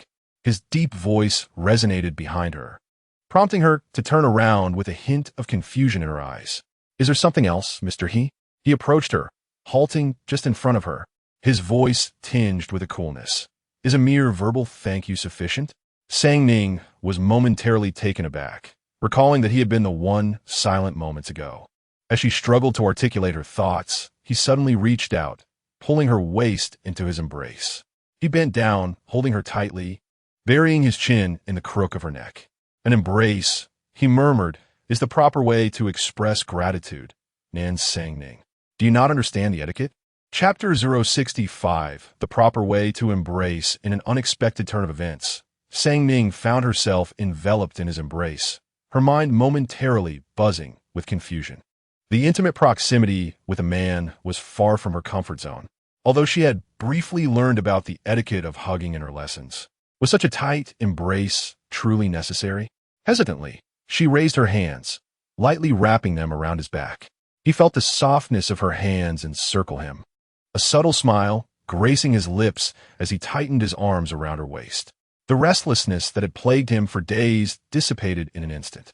He released her at the opportune moment, adopting a nonchalant demeanor. "I shall take my leave now." Sang Ning was momentarily a loss for words and simply turned to leave. He returned to his car, watching her hurried steps as she made her way home, a smile tugging at his lips.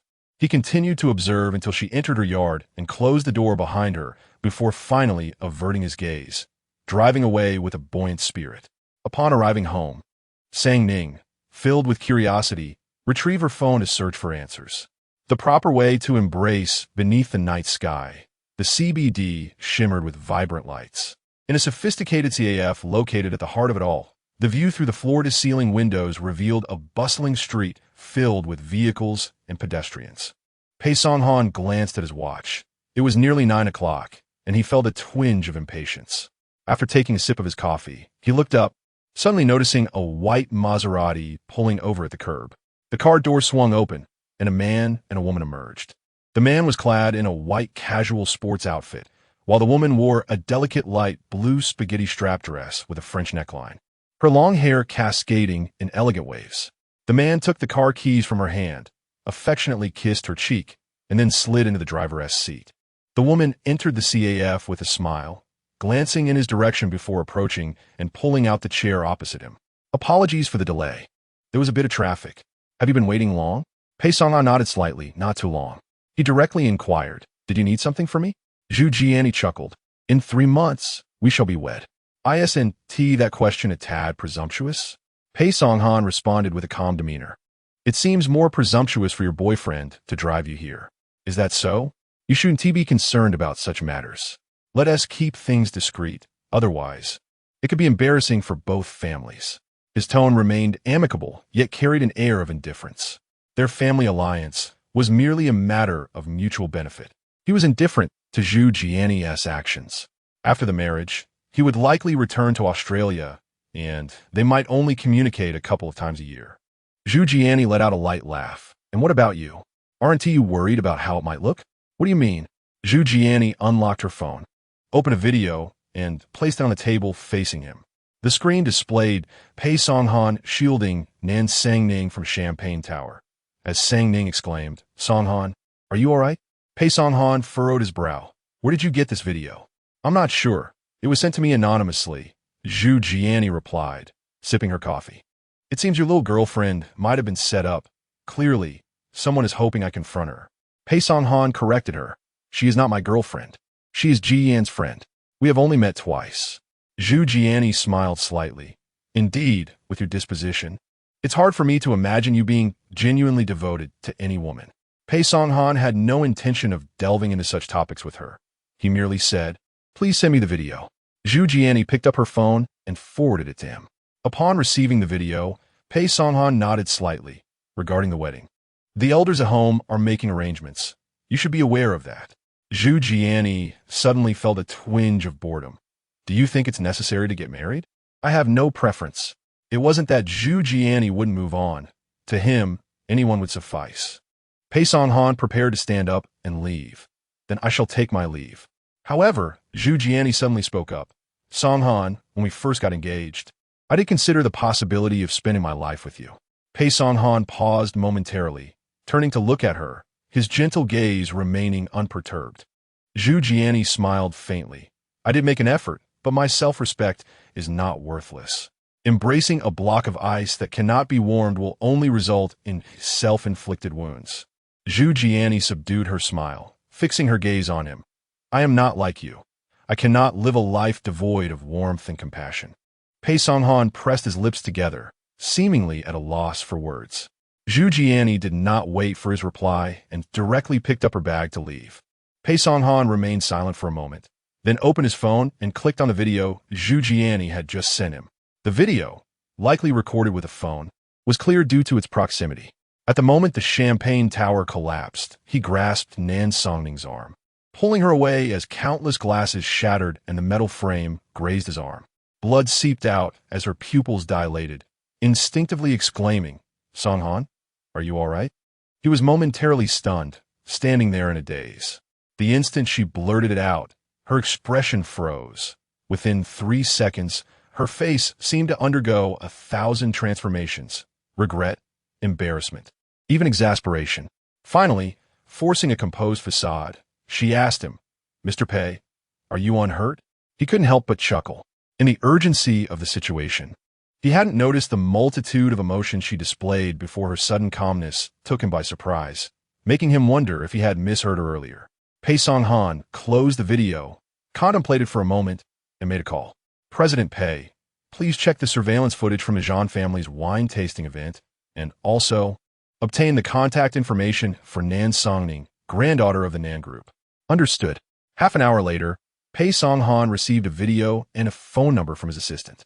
He promptly copied the number and added her on WeChat. Songning, having just finished her shower and preparing for bed, heard her phone ping. She glanced at it. "Hello, I am Pei Songhan." Songning squinted her eyes, suddenly alarm bells ringing.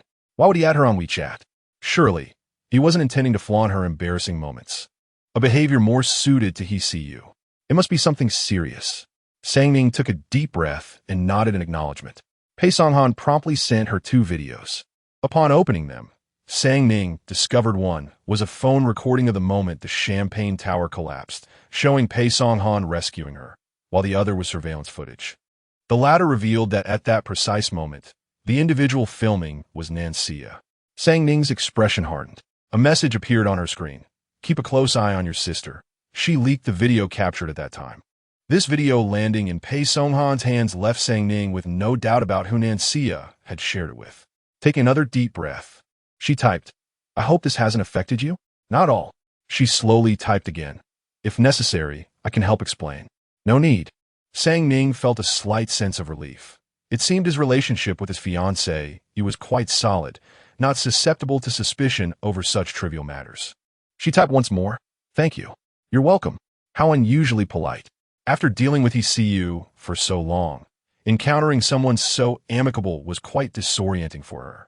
The following morning, Sangning rose early as usual. After washing up and changing into her clothes, she prepared to head out for school. Upon opening her door, she happened to see a spirited Nancia, whose eyes gleamed with a hint of malicious glee upon seeing her. Sangning approached and blocked her path. "Do you need something?" Nancia expressed her displeasure, but seemed somewhat guilty. Sangning regarded her coldly. "Are you so pleased because you've reconciled with Chunzhong? Or because you secretly filmed that video of my near mishap and are hoping to see me get into trouble?" Nancia's expression shifted, and she retorted defiantly, "I can't understand what you're saying. If you've done something shameful, it's only right that you face the consequences." Sangning chuckled softly. "Is that so? Then I suppose you must be rather disappointed to see me standing here completely unharmed." Nancia's expression faltered. Indeed, she was let down. She had expected Pei Songhan's fiancé, Zhu Jiani, to confront Sangning and publicly berate her as a mistress. But how was it that she remained unscathed? Sangning had no desire to waste further words on this fool. She simply stated, "It seems you have your own matters to attend to." "What do you mean?" Nancia asked with suspicion. "Hasn't Xinjiang come to see you these past few days?" Nancia lifted her chin defiantly. "Brother Zheng is busy with work. His career is paramount, and I certainly won't hold it against him. Is that so?" Sangning smiled, recalling that after the last wine tasting event, Zhang Yijuan had injured her hand. "Do you want to guess what Chunzheng has been busy with?" Chapter 066. Struggles for power. Nancia's expression instantaneously stiffened. Sangning took a couple of steps closer, her smile chillingly thin. "If you had the audacity to confront the Zhang family as the rightful lady of the house and catch them in the act, I might have regarded you with a measure of respect." Nancia's complexion fluctuated between green and white. Her throat felt as if it were constricted, rendering her speechless. Sangning, suppressing her smile, walked past her and descended the stairs to exit. Nancia immediately dashed back to her room and seized her phone to dial Chunzheng. No one answered. In a state of frantic disarray, she attempted several more calls, yet each time was met with a disconnection on the other end. Unwilling to give up, she dialed again, and this time the line connected. "See ya. I'm busy right now. I'll contact you later. Nancy clutched her phone tightly, gritting her teeth. Where are you? At the office. You're at John Ejuan's house, aren't you? Chunjung paused, his voice noticeably rising. Sia, could you refrain from causing unnecessary trouble? I've already said I'm busy. When will you cease this obstinacy? Nancy's face paled, tears welling in her eyes. You clearly. From afar, Jean Ejuan's impatient voice interrupted. Where's my water? Chunjung promptly told Nancy. All right. I'm still busy. I'll hang up now. Then he abruptly ended the call. Holding her phone, Nancy listened to the incessant busy signal, her face turning an angry shade of blue. She furiously slammed her phone down, wishing she could immediately tear apart that wretched Jean Ejuan. Sang Ning's sardonic words echoed once more. If you were to confront the Jean family as the rightful lady of the house, I might have looked upon you more favorably. Nancy's countenance froze, her body trembling with rage, yet she dared not take a single step forward. How could she provoke Jean Ejuan? Sang Ning, en route to school, found herself engulfed in contemplation. Nancy's foolishness served as a stark reminder that none in the Nan family were to be trifled with. Some matters, the longer they lingered, the more likely they were to spiral out of control. Within the Nan household, chaos loomed beneath the surface, although tranquility reigned at present. Who could predict how long this facade would endure? She could no longer afford to wait. The fear of missing the most advantageous moment weighed heavily upon her. That evening, after school, Sang Ning returned home. The Nan family gathered for dinner, the atmosphere still cheerful and harmonious, save for Nancy, whose eyes were swollen and vacant. The elder looked at Sang Ning. The Jean family sent gifts today, claiming it was an apology. I learned you nearly had a champagne tower collapse on you at their wine tasting event. Why didn't you mention it? Sang Ning set down her chopsticks, displaying remarkable composure. It was merely a close call. I didn't wish to worry Grandpa and my parents. Besides, the Nan and Jean families are currently collaborating. If misunderstandings arise over such trivial matters, it would weigh heavily on my conscience. The elder nodded appreciatively. You, my dear, are far too considerate. Even Nan Jiming's gaze towards Sang Ning softened considerably. Sang Ning always thinks of the family. Sang Ning smiled gently. That is only natural. After all, I am a member of the Nan family. Having been away for 20 years without fulfilling my filial duties, I am grateful to finally be home. Now that I have a family, I cherish it all the more. Wen Miling gazed gently. Dear child, your parents owe you. The old gentleman was unusually cheerful today.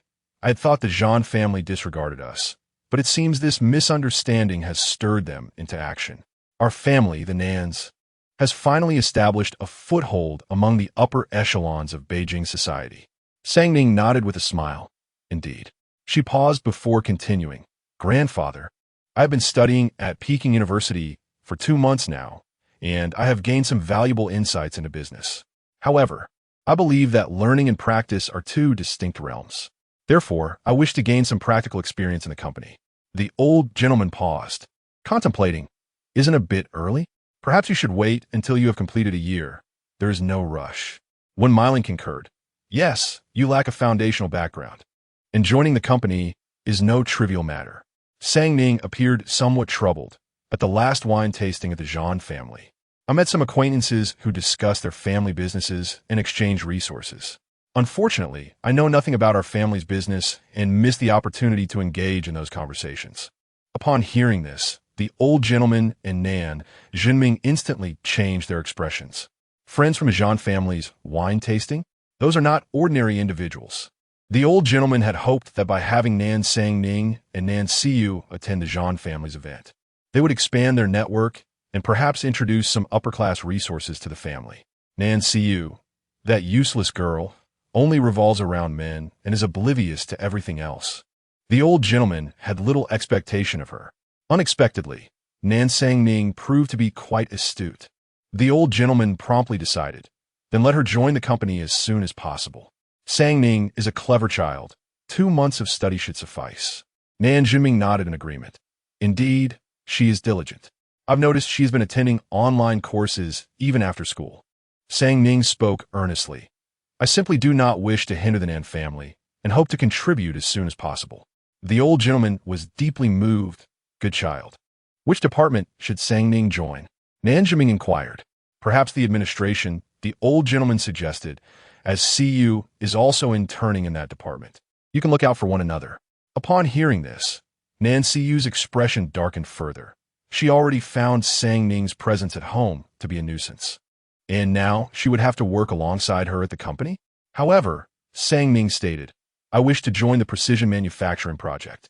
This is the cornerstone project of the Nan Group, its pillar industry. Although the Nan Group invests in various other projects, its foundation lies in precision manufacturing. Nan Zhiming hesitated.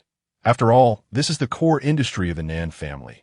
Entering directly into this sector, Sang Ning's gaze was sincere. Precisely because it is the core industry, I'm even more eager to gain experience there. For the Nan family to ascend to greater heights, we must strengthen our core industry. By joining precision manufacturing, I will acquire deeper insights and, in the future, expand our network to secure quality resources for the family. The old gentleman nodded thoughtfully. There is some merit to your words. Nan Zhiming remained hesitant. He was solely responsible for this industry and worried he might not be able to manage her if she entered. After all, he has yet to win her favor. Regarding this daughter, he harbors a sense of indebtedness, yet also a hint of resentment. Sang Ning smiled as she gazed at Nam Yukin. Furthermore, the Nan family's future will inevitably be entrusted to Ah-chun. As Ah-chun is currently in high school, in a couple of years, when he enters university and subsequently the company, he will undoubtedly be tasked with taking over this enterprise.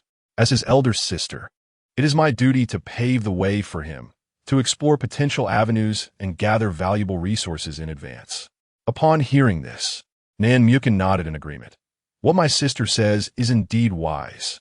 Chapter 067, No One to Love When Myling, was deeply moved. Sang Ning truly devoted herself to her family and brother. Upon hearing that Sang Ning was to join the Jingong manufacturing project, Nan Xia's alarm bells rang. While others remained oblivious to Sang Ning's true nature, she was not unaware. She must have ulterior motives. Then I shall go too, Nan Xia immediately exclaimed. However, the old man reprimanded her. What do you intend to do? Do you think this is a child's play? You've been slacking in your internship, missing work again today. Haven to you? Nan Xia felt unjustly treated. That is because of the entanglement between Chun Zheng and Zhan Yijuan. Nam Yukin scoffed, better think twice. Jingong Manufacturing is our family's core enterprise. With Chun Zheng's charm, you might inadvertently divulge our family secrets. Nan Xia's face flushed with indignation. What nonsense are you spouting? All right. When Myling consoled her, stop with the foolishness. You have your wedding to prepare for with Chun Zheng, set for next spring. That should be your utmost priority. Nan Xia's bravado faded, understood. The old man made a decisive statement. So it's settled. Starting next week, Sang Ning will join the company, rotating through positions in the Jingong manufacturing project. Once she's completed the rotations, we shall determine her suitable responsibilities. Sang Ning smiled gently, yes. Nan Zhiming added with a smile. Gaining experience now is beneficial. Once Sang Ning marries, she will hand over her responsibilities to Aiken. The smile in Sang Ning's eyes dimmed slightly, yet her tone remained obedient. As an elder sister, it is my duty to pave the way for Aiken. Jingda, what? You're not continuing your studies? Yi Qian was astounded by the news. Sang Ning nodded. My family has arranged for me to intern directly at the company. All right, I shall compete with you wealthy folks. Sang Ning replied. Even though I'm not in school, we will stay in touch. I will need to ask you whenever I encounter difficulties. Sang Ning said while pulling her along. The reason Sang Ning adapted so swiftly was largely due to Yi Qian, who had provided her with extensive tutoring, laying a solid foundation and helping her grasp the commercial landscape of this era. Of course, Yi Qian patted her chest. In the future, just reach out to me. And Zhang Liang too. Since we are all in Jing City, it's not far. Suddenly, Sang Ning inquired about the AI startup project you discussed with Zhang Liang. If you decide to proceed, I would like to invest. Yi Qian's eyes widened in shock, really. Sang Ning blushed slightly, though the amount may not be substantial. How much do you have? 3 million. This was a reward from her grandfather after she helped the Nan family resolve the conflicts with the Du and Chun families and secured the Du family's project. Yiqian exclaimed, "I will compete with you wealthy people." After Sang Ning's last class concluded, as she prepared to head home, her phone rang. The caller ID displayed Grandma He. Sang Ning answered Grandma He. The affectionate voice of Grandma He resonated. Sang Ning, "Tomorrow is Saturday. Do you have no classes? Come to Grandma's house. I shall ask Zhao Ma to prepare some delicious food for you." Sang Ning blinked, feeling somewhat perplexed. Today, Grandma He seemed particularly affectionate, perhaps excessively so. She nodded, saying, "There are no classes tomorrow, so I will come and keep you company." "Very well. Then Grandma will be waiting for you." Grandma He responded joyfully. After hanging up the phone, Sang Ning glanced at her device oddly. Something felt amiss. The following day, at 10 in the morning, Sang Ning set off for the He residence. As the car entered Wisteria Lane and arrived at the old house, Zhao Ma was already waiting at the entrance. "Miss Nin has arrived," Zhao Ma greeted with a smile. Sang Ning opened the car door and stepped out, cheerfully inquiring, "Where's Grandma He?" "She has been waiting for Miss Nan." Zhao Ma warmly invited her inside. "Grandma He," Sang Ning called as she entered. Grandma He was tending to the flowers in the hanging basket by the window. Upon noticing Sang Ning's arrival, she beamed and beckoned. "Sang Ning is here? Come in and sit." Sang Ning walked in and asked with a smile, "Were you busy with Grandma He?" Grandma He set down her scissors, explaining, "I am trimming the flowers. A little care helps them grow better." Suddenly recalling something, Grandma He continued, "You arrived at just the right time. The Mid-Autumn Festival is approaching, and I was thinking of writing some festive greetings. I heard you were skilled in calligraphy. Why not give it a try?" "Sang Ning noted it. I shall give it a go." She moved to the desk, picked up a small brush nearby, expertly dipped it in ink, and began to write on the greeting cards. Grandma He observed her closely, noticing how elegantly and neatly Sang Ning wrote in a delicate script. Indeed, she was a composed child. The more Grandma He watched, the more satisfied she became. Her grandson, He Siu, had always been a source of concern, prone to mischief since childhood. She feared he might bring home an unsuitable partner, causing her distress.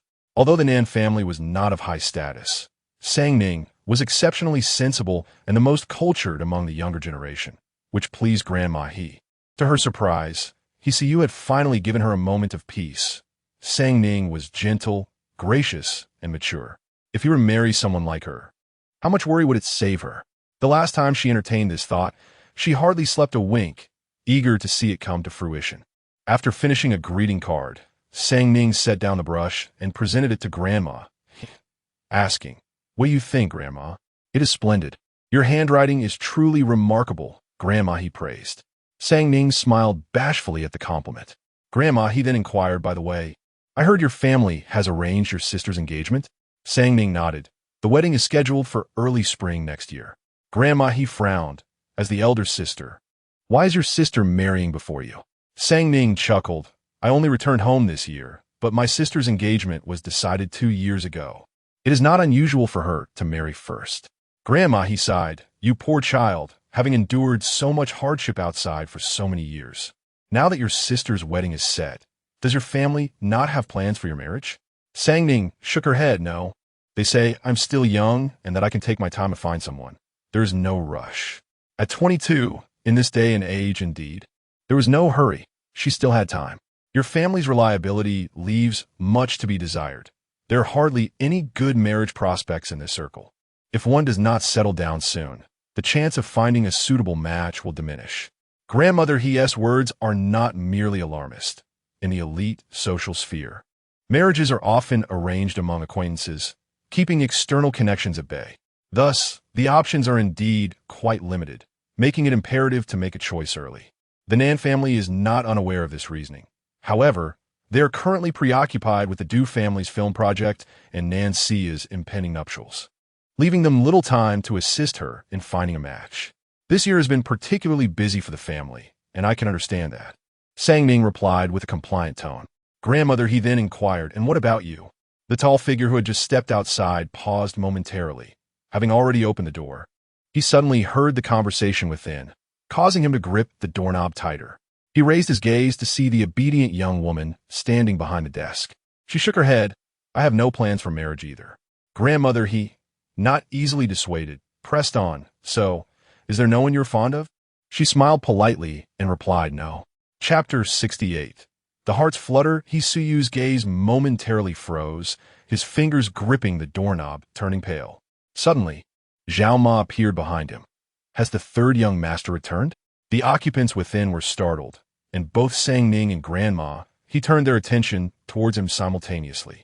Hisuyu pushed the door open and stepped inside, his expression grim. Grandma, he, too weary to inquire about his purpose for returning, simply stated, "You're just in time. I've sent someone to prepare lunch. Help me tidy up these greeting cards." Oh, with that, Grandma, he departed. Sang Ning remained behind the desk, politely greeting him. Mr. He. Hisuyu cast her a frosty glance. What are you busy with? I'm helping Grandma write the mid-autumn greeting cards for others. Sang Ning seated herself, taking a fresh card to continue her writing. Hisuyu casually picked up one of her completed cards, noting the elegant and precise characters, each stroke imbued with a steady hand. Have you practiced calligraphy? Did that monk teach you as well? He inquired, scrutinizing her. She nodded, her response as perfunctory as before.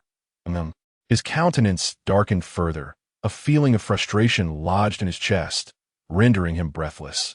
She was clearly aware that this excuse was feeble, yet she persisted in using it to dismiss him. It was evident she held him in little regard. The earlier remark he overheard about not having someone he liked lingered in his mind, stirring a growing agitation. Sang Ning sensed the shift in his demeanor and paused her writing, looking up at him. Is something wrong? Her glass-like eyes were calm and serene, seemingly unperturbed by his darkened expression. Hisuyu's voice was icy. No one you like? Sang Ning blinked in surprise, having anticipated he would not pursue the matter further. She nodded. Is that so? You don't like Pei Song Han? Sang Ning. Must he persistently remind her of that embarrassing incident? Her tranquil gaze began to falter, the knuckles of her fingers gripping the pen turning white as she glared at Hisuyu, enunciating each word with conviction. I do not like him. Hisuyu suddenly met her steely gaze, his own momentarily faltering. Sang Ning averted her eyes, resuming her task of meticulously copying the greeting cards. Writing had always been her solace, a means to calm her turbulent emotions and restore her composure. The room descended into silence. Hisuyu lingered in a daze for a moment before it dawned on him that she had just shown him her displeasure. This was the first time he had seen her angry. Her vehement denial suggested a genuine disinterest in Pei Song-han. Yet, she had always maintained a demure and compliant demeanor. The fact that she had dared to express her frustration towards him was quite surprising. A flicker of realization crossed his eyes, and he felt a sense of lightness replace his previous gloom.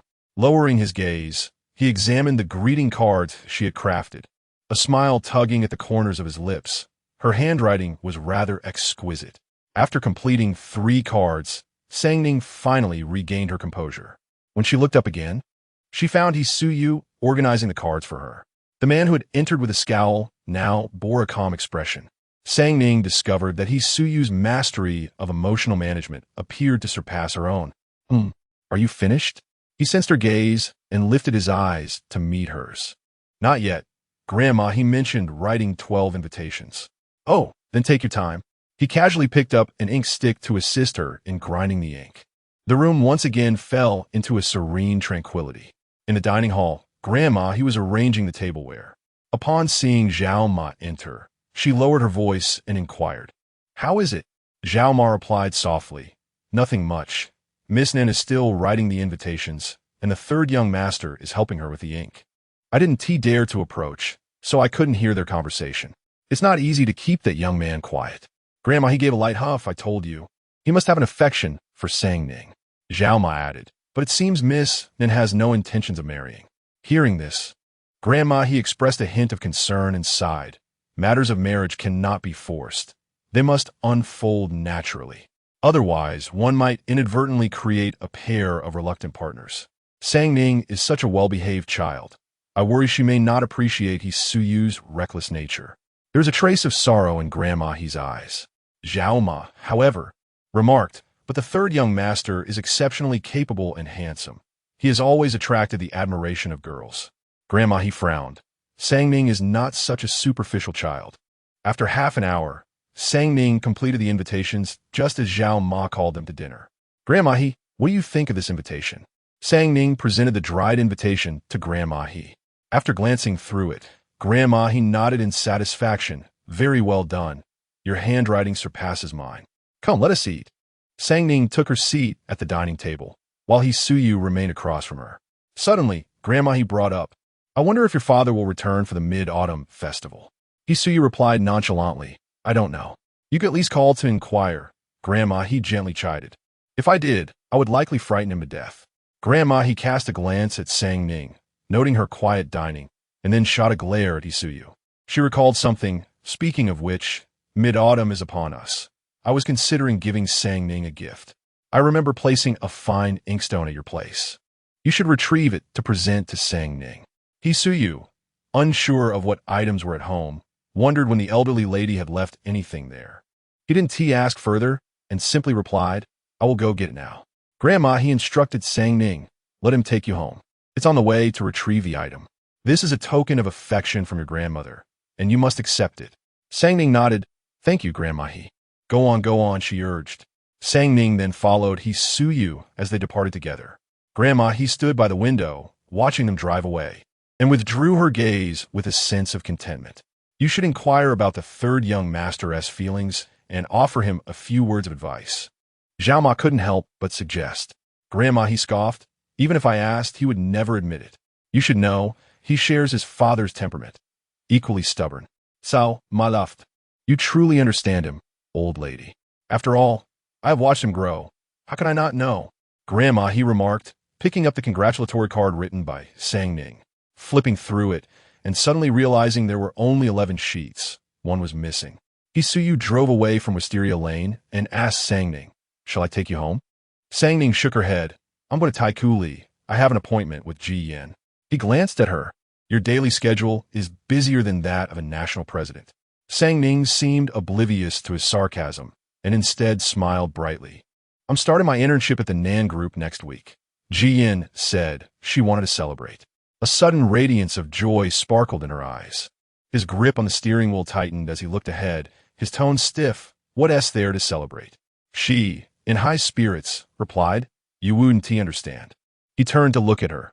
The corners of her lips lifted slightly, and the dimples on her cheeks appeared, her sparkling eyes filled with anticipation. The car fell into a profound silence, in which he could only hear the rapid beating of his own heart. Chapter 69. She complimented my handsomeness. He Siyu drove her directly to Taikoo-li, having previously instructed Yanzhu to retrieve the inkstone that the old lady mentioned and deliver it there. The storeroom was cluttered with an array of gifts from others, many of which He Siyu had not even glanced at, as he had no interest in calligraphy. However, since the old lady had mentioned it, there must be one to be found. 20 minutes later, they arrived at Taikoo-li and parked the car. Yanzhu was already waiting with a gift box. He Siyu opened the car door and stepped out, while Yanzhu approached with a box. Mr. He. He Siyu took a brief look inside, unable to comprehend its significance, and presented it to Sang Ning. Is this it? Sang Ning examined the inkstone, blinking in surprise. Indeed, its quality was excellent. She nodded. It should be. With a radiant smile, she expressed her gratitude. Thank you. He Siyu found himself captivated by the dimples on her cheeks, his tone somewhat brusque. It's not from me. So why are you thanking me? After a moment's thought, Sang Ning replied, That's true. I should thank Grandma He. It has nothing to do with you. He Siyu's brow twitched slightly. Her change of heart was swift. Then you should personally thank Grandma next week, he said coldly. Sang Ning hesitated before responding. I'm about to start my internship at the company, and I fear there will be much to learn. I may not be able to visit Grandma He for a while. After all, starting anew at the company felt daunting, and she was concerned about her inadequate foundation. Seizing this opportunity was essential. He Siyu furrowed his brow. Did this mean she would be too busy to be seen? Noticing his prolonged silence, Sang Ning inquired, Is something wrong? He Siyu pressed his lips together. Well, before he could finish, his gaze caught a fleeting shadow through the window of a car behind them. His expression hardened as he fixed his stare on the window. Who was in that car? Yanzhu, standing nearby, broke into a cold sweat, awkwardly remaining silent. He Siyu seemed to deduce something. his countenance darkening. He Yunin.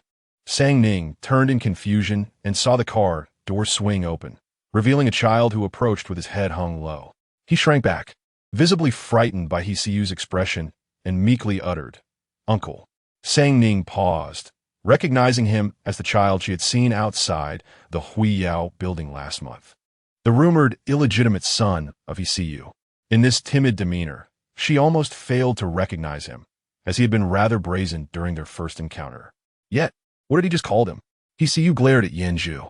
Yanzhu quickly explained, "I went back to retrieve the inkstone and ran into the young master, who insisted on coming along. I couldn't stop him." He Yunin stood there, his neck retracted, not daring to lift his head. He Siyu's face darkened further. He Yunin, have you become quite bold? Who permitted you to leave without authorization? I didn't. He replied softly, stealing a glance at Sang Ning.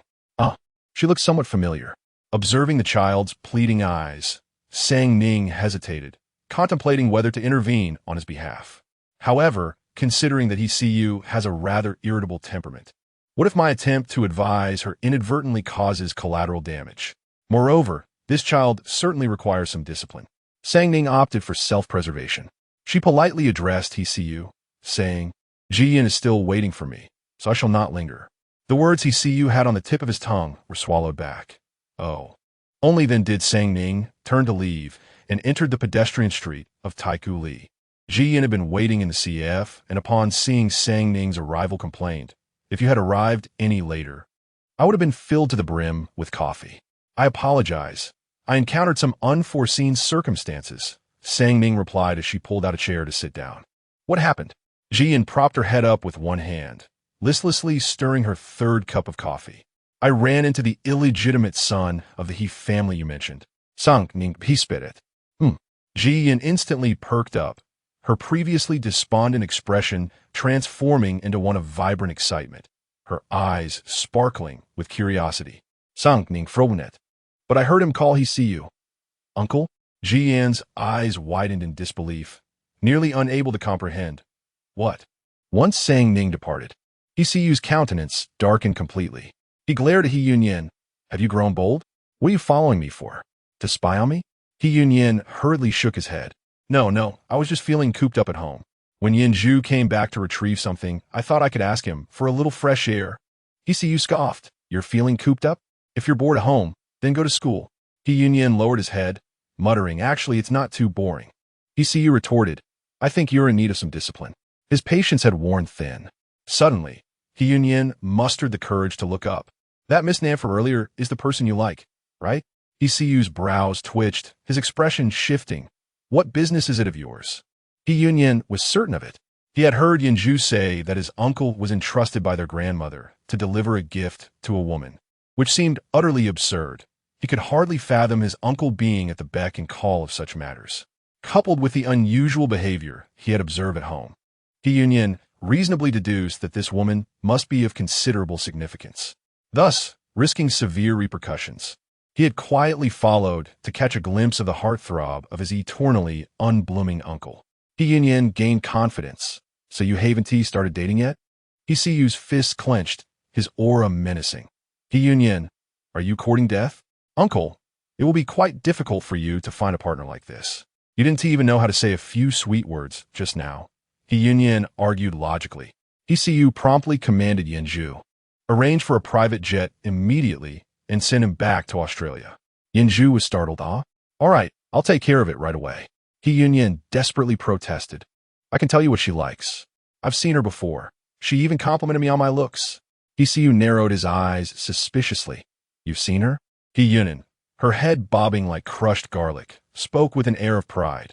"On the very first day of my return to the country, at the entrance of the Huiyao, she saw me and declared that I was handsome, not just ordinarily so, but at a new pinnacle of attractiveness." He Siyu remained expressionless. Only a fool would believe such nonsense. He turned to Yanzhu. "Take him away immediately." "Uncle, I was wrong, truly wrong. I promise I won't dare again. Please, don't leave me behind." "But what I just said is true. She genuinely liked me at first sight. I know how to make girls happy. I can assist you." He Yunin desperately clung to his last hope. After a moment of contemplation, He Siyu turned to him. "Did she truly praise you?" Chapter 070.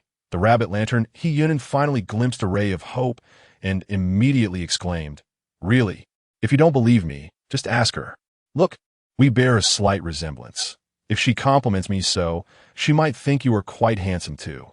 Perhaps it was due to he see you spending the most time with he Yunin that the child had gradually adopted a demeanor akin to his, with subtle similarities in their brows and eyes upon closer inspection. He see you raise an eyebrow, recalling that she had indeed praised his looks previously. Observing his expression, he Yunin sensed the atmosphere had lightened considerably and boldly ventured to offer advice. "Uncle, you heard her say she will soon start her internship at her own company and will be quite busy. Are you just going to wait idly? What if she meets someone there and suddenly falls in love?" He see you frowned slightly. He Yunin argued with conviction. "Thus, we cannot remain passive. We must seek opportunities to take initiative. Otherwise, by the time we wait, she might have already moved on." Yinju nearly choked, desperately covering his mouth. He see you shot a frosty glance at he Yunin. "You, with your limited understanding, have grasped quite a few fallacies. Of course, love does not adhere to a timeline." He Yunin insisted. That's how it's portrayed in dramas. Although driven by a desire for survival, he Yunin genuinely wished to assist his uncle, as he was the closest person to him. He certainly did not want his uncle to become the tragic second male lead in a sorrowful drama.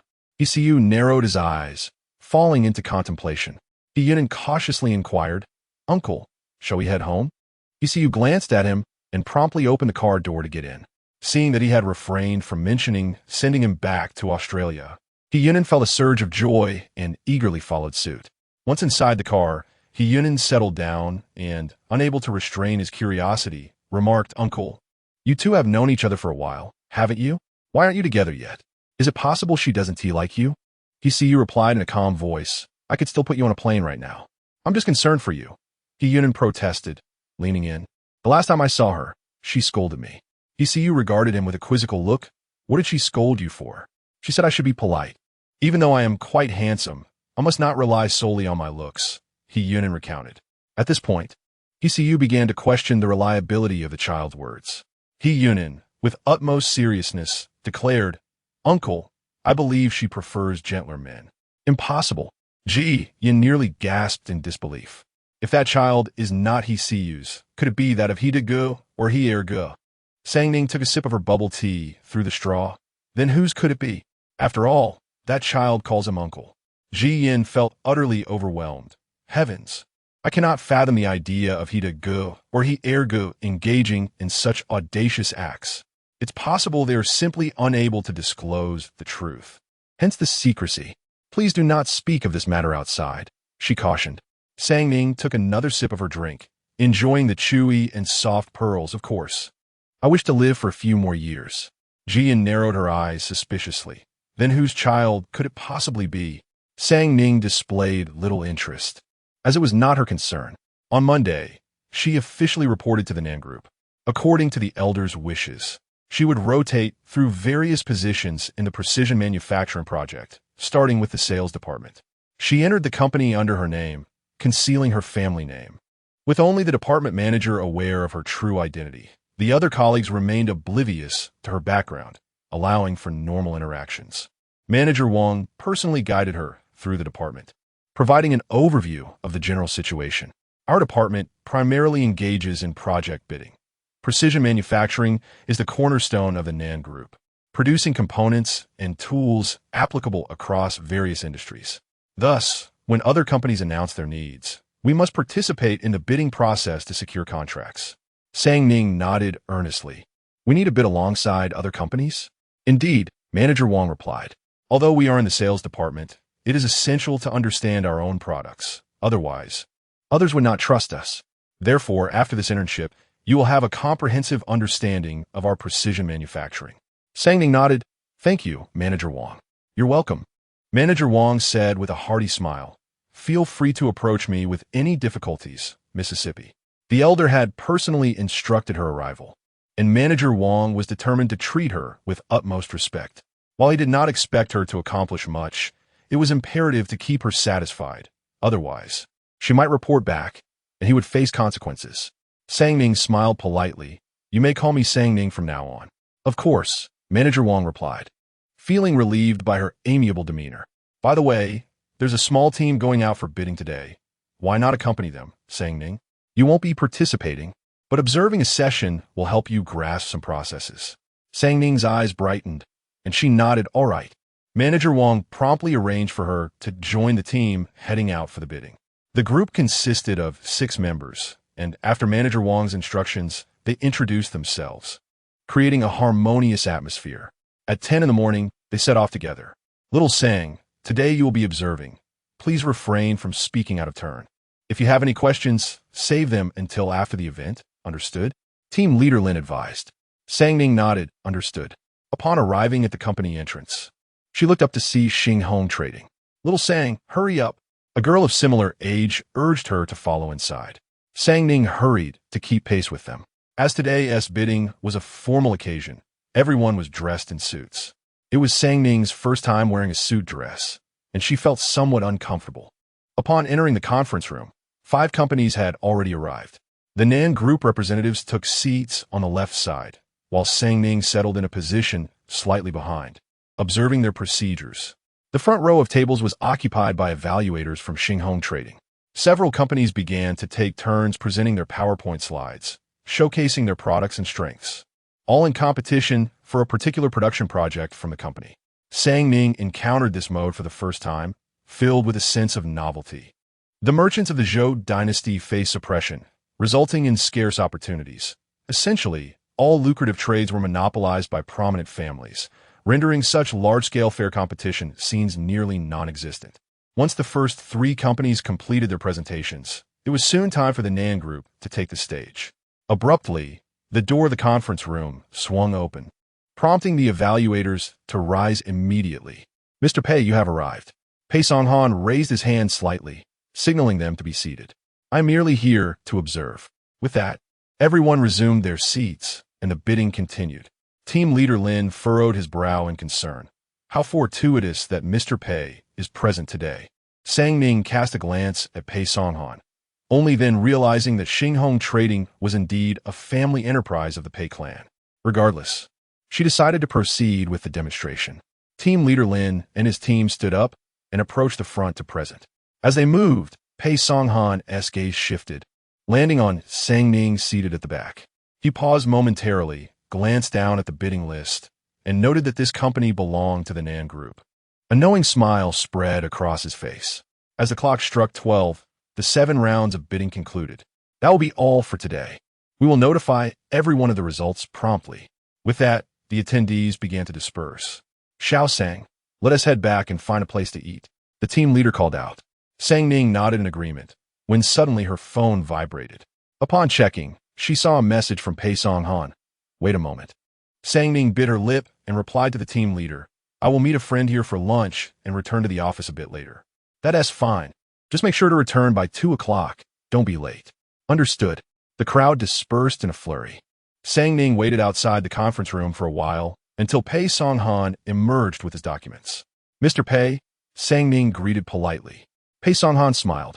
Have you begun your internship at the Nan Group? Yes, my grandfather suggested I gain some practical experience. Sang Ning inquired. Are you currently with Xing Hong Trading? Not exactly. This is one of the Pei family's businesses. I just returned to the country, hence the need to inspect various companies, and I happened to run into you. Pei Songhan pondered briefly and asked, have you resolved the matter concerning your sister from last time? Sang Ning nodded. It has been taken care of. Thank you for your reminder, Mr. Pei. She sensed that perhaps it was her imagination, but it seemed she articulated Mr. Pei with an unusual clarity, as if fearing he might misunderstand. Pei Songhan chuckled. That is good to hear. Suddenly, a commotion erupted outside. Sang Ning turned to observe many employees lining up, eagerly awaiting their turn to receive items. Those who received their gifts were filled with joy, clutching gift boxes and a rabbit lantern. The rabbit lantern was exquisitely crafted, radiating charm. With the Mid-Autumn Festival approaching, they're distributing festival gifts. Pei Songhan noted upon seeing her gaze fixed on the lantern. Miss Nan, do you like rabbit lanterns? I can have someone fetch one for you as well. Sang Ning stared at the rabbit lantern, suddenly recalling that on one Mid-Autumn Festival, Pei Songhan had also gifted her a rabbit lantern. Their opportunities to meet were infrequent, typically only during festive occasions when he personally delivered holiday gifts. He would prepare 2 gifts. One was a precious congratulatory present from the Pei family to the CF family, while the other was a personal token meant solely for her. The CF family adhered to strict family rules, yet since they were formally betrothed, her mother permitted them to meet privately during the festive season, even under the watchful eyes of the maids and servants. Last mid-autumn festival, he arrived with great enthusiasm, magically producing a delicate rabbit lantern, smiling as he asked her, "I made this by hand. Do you find it beautiful?" Chapter 071, Shall I Kneel Here? His hands, untouched by the mundane world, tended to several wounds. Yet, the rabbit lantern was indeed exquisitely crafted. One could only wonder how many iterations have been discarded. Sang Ning regained her composure and raised her gaze to him once more. Her expression clear. "No need. I do not fancy rabbit lanterns." Pei Songhan paused momentarily. "Then let it be." Sang Ning offered a polite smile. "I shall take my leave." Pei Songhan made no effort to retain her, merely nodding. "Very well." Sang Ning courteously bid farewell and turned to depart. Pei Songhan watched her leave, when a manager approached him, presenting bidding materials. "Mr. Pei, please take a look. This is the list of companies participating in the bidding. Only 3 spots remain for the second round. Lin Sheng has collaborated with us for many years, and Chiefing possesses robust capabilities. They are worth considering. The remaining 2, Nansha and Yunnan, have comparable qualifications." Pei Songhan responded coolly, "Let us keep Nansha." Sang Ning casually chose a restaurant for lunch and then took a taxi back to the office, resuming her duties as usual. Fortunately, the foundation laid during her intensive business courses over the past 2 months proved beneficial. She found the material manageable, even though it was all new territory. The underlying principles remained consistent.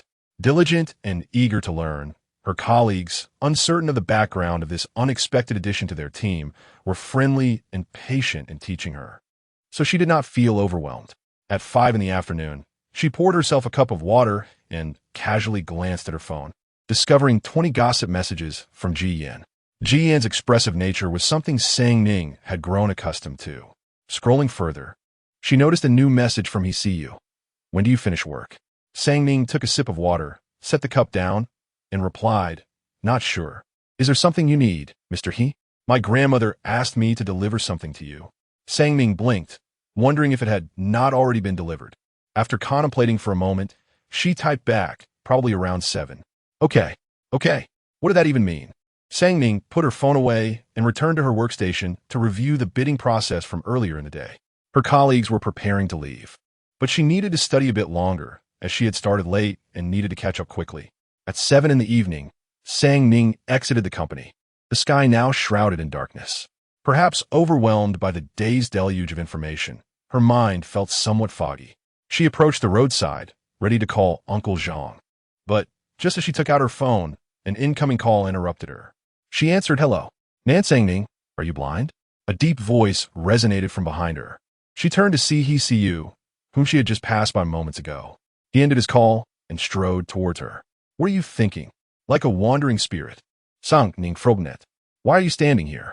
Otherwise, should I kneel?" Sang Ning's brow twitched slightly as she smiled. That indeed would be inappropriate. Yet, her expression conveyed a sense of anticipation. "Let us go." He See You pressed the car key, illuminating the vehicle's lights by the roadside. Sang Ning followed him. "What did Grandma he ask you to deliver to me?" "Let us eat first, then we can talk." "Why not discuss it now?" "Because I am hungry." He See You directly opened the car door and got in, prompting Sang Ning to follow suit. As He See You deftly maneuvered the steering wheel, the sleek black Bentley glided smoothly into the flow of traffic. He casually inquired, "How was your internship today?" Speaking of her work tasks, Sang Ning seemed to regain her vigor.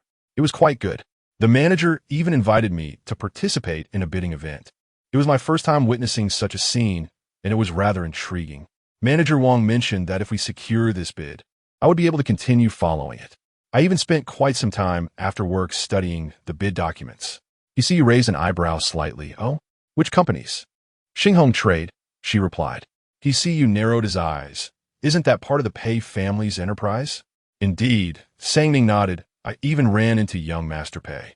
Suddenly, The smile at the corner of He See You's lips froze, and his grip on the steering wheel tightened. Sang Ning sensed the sudden shift in the atmosphere within the car and turned to look at him. Is something wrong? He See You felt an unsettling tightness in his chest. Yet as if recalling something, he swallowed down the discomfort. He forced a smile, adopting the gentlest tone possible. Well, that's quite a coincidence. Chapter 072. Are you showing affection towards me? Sang Ning could not help but glance at him, on what appeared to be a gentle face. The only trace of a smile resided at the corners of his lips, while his pitch-black eyes seemed to harbor an ominous aura, as if brimming with latent hostility. Have you not invited him for a meal, to seek a favor? He See You inquired casually. Sang Ning shook her head. No. He See You snorted coldly. Why not? How could I dare to ask someone to engage in such nepotism? Since it is an open bidding process, it must be conducted fairly and justly, Sang Ning replied earnestly.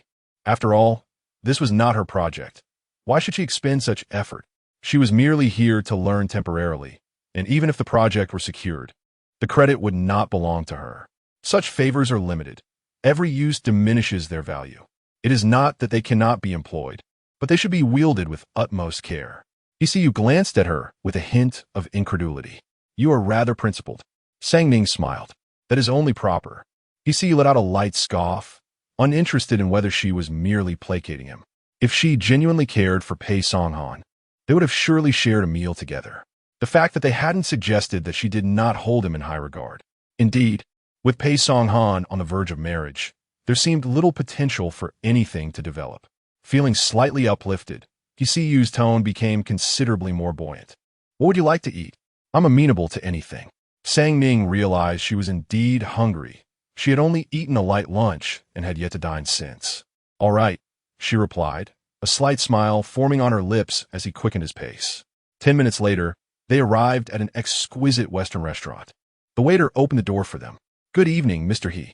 Please follow me. Your reserved table is this way. Sang Ning followed He See You into the restaurant, where the ceiling was adorned with crystal chandeliers resembling a constellation of stars. The decor was lavish and elegant, and to the left, a pianist was playing a soothing, graceful melody on a small glass stage.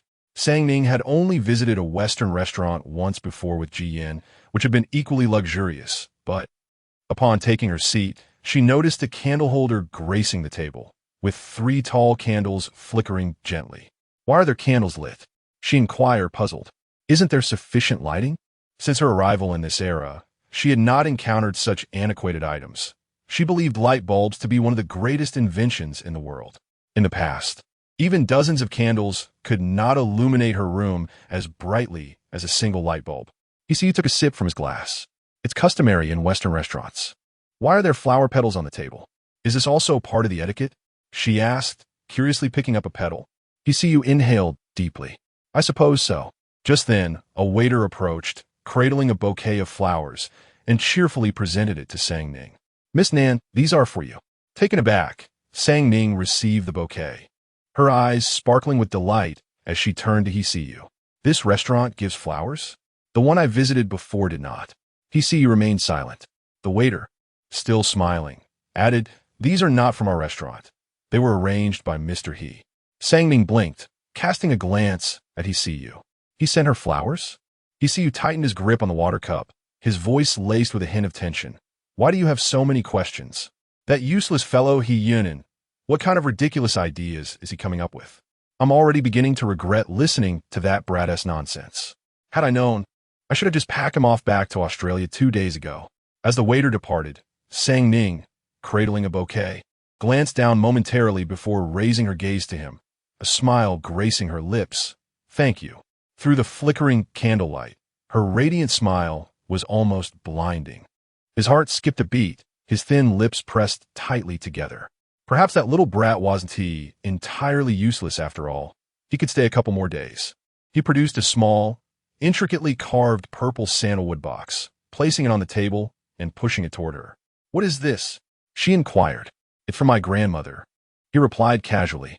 Sang Ning opened the box to find a delicate pink tourmaline bracelet resting quietly inside. She was momentarily taken aback. She had seen this bracelet at the auction on the cruise ship 2 months prior. At the time, She found it exceptionally beautiful and had gazed at it for quite some time, only to be deterred by the price. It would take her a year of saving her allowance to afford it. Yet with so many things she liked, she and T felt regret over missing out on this one. She had long forgotten about it. However, she distinctly remembered that he had T purchased it that day. Sangning looked at He See You with surprise. Isn't this the exhibit from the last auction on the cruise? He See You replied nonchalantly, I suppose so. I forgot. This is a bit too valuable, she remarked. He shrugged. Take it. My grandmother said the inkstone we sent you last time was too cheap, making our family look stingy. She insisted I get you something of greater worth. She found it hard to believe that such words could come from Grandma He. Gently, her fingertips brushed over the 18 beads. They were smooth and cool to the touch, and upon a second glance, she realized she still quite liked them. She lifted her gaze to He See You, only to find him averting his eyes as he took a sip from his cup. Blinking, she suddenly sensed something different about him today. Soon, the dishes began to arrive at their table. Feeling hungry, Sangning scooped a spoonful of creamy mushroom soup and found it quite delightful. Why did you finish work at this hour? He See You asked. Sangning swallowed her soup and set her spoon down. I just started at the company, and there's so much to learn. You're quite diligent, he remarked with a light scoff. She smiled. She appreciated such praise. So, will you be working this late, every day? Roughly, she replied, needing time to review and absorb what she had learned today. She had to quickly adapt to mastering the details of precision manufacturing projects to seize a voice in decision-making. Is something the matter? She asked. He stirred his black truffle soup with a spoon. Nothing, just asking. Sangning blinked, but chose not to press further. The waiter returned with 2 plates of steak. Sangning picked up her knife and fork, starting to cut into the steak. At first, she felt a bit awkward, but soon she found it quite delectable. Observing her savoring the meal, He See You inquired, Are you hungry? Yes, she nodded. She was not one to endure hunger easily. So, will you be hungry at this hour, every day? He asked. I plan to bring some bread in the future. He See You furrowed his brow slightly. Is that thing edible? It's acceptable. She wasn't particularly fond of bread, finding it rather dry. Yet in times of necessity, she had no room for picky preferences. He spoke with a somewhat stiff tone. Then I shall ask Aunt Zhao to prepare dinner for you. Don't you enjoy her cooking? Sangning paused slightly, her fingers gripping the fork, and raised her gaze to meet his. He swallowed hard, maintaining eye contact. What are you looking at me for? Sangning gently caressed the fork with her fingertip before setting it back on the plate. A faint smile graced her lips, her crystal-clear eyes seeming to reflect the turmoil within his heart. He See You. Are you trying to express your affection for me? Chapter 073. The scent of him, He See You's heart skipped a beat, and the grip on his knife and fork tightened. The term showing goodwill had never graced his 28 years of existence. His tone was cold and firm. I fear you might starve. Sangning blinked. Yet in his usually composed and austere gaze, she detected a hint of tension. She smiled. Thank you. He See You noticed the deep dimple on her cheek and was suddenly struck by the thought that she seemed to be laughing more freely in his presence. It was not a polite or distant smile, but a genuine, radiant, and sweet one. The corners of his lips lifted slightly as he resumed cutting his steak. His tone casual. After dinner, He See You drove Sangning home, as was customary, stopping at the intersection near the Nan family residence. Sangning exited the car, bid him a polite farewell, and turned to head home. He See You gazed at the familiar road, recalling the embrace they had shared there that day.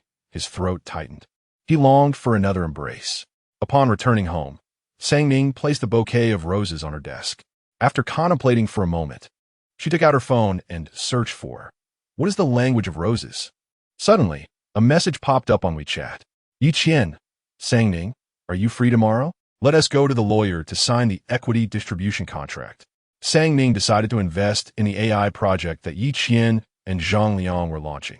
Yi Qian mentioned that she was the largest investor, thus becoming the major shareholder, necessitating the signing of a cooperation contract to confirm the shareholding and profit distribution ratios.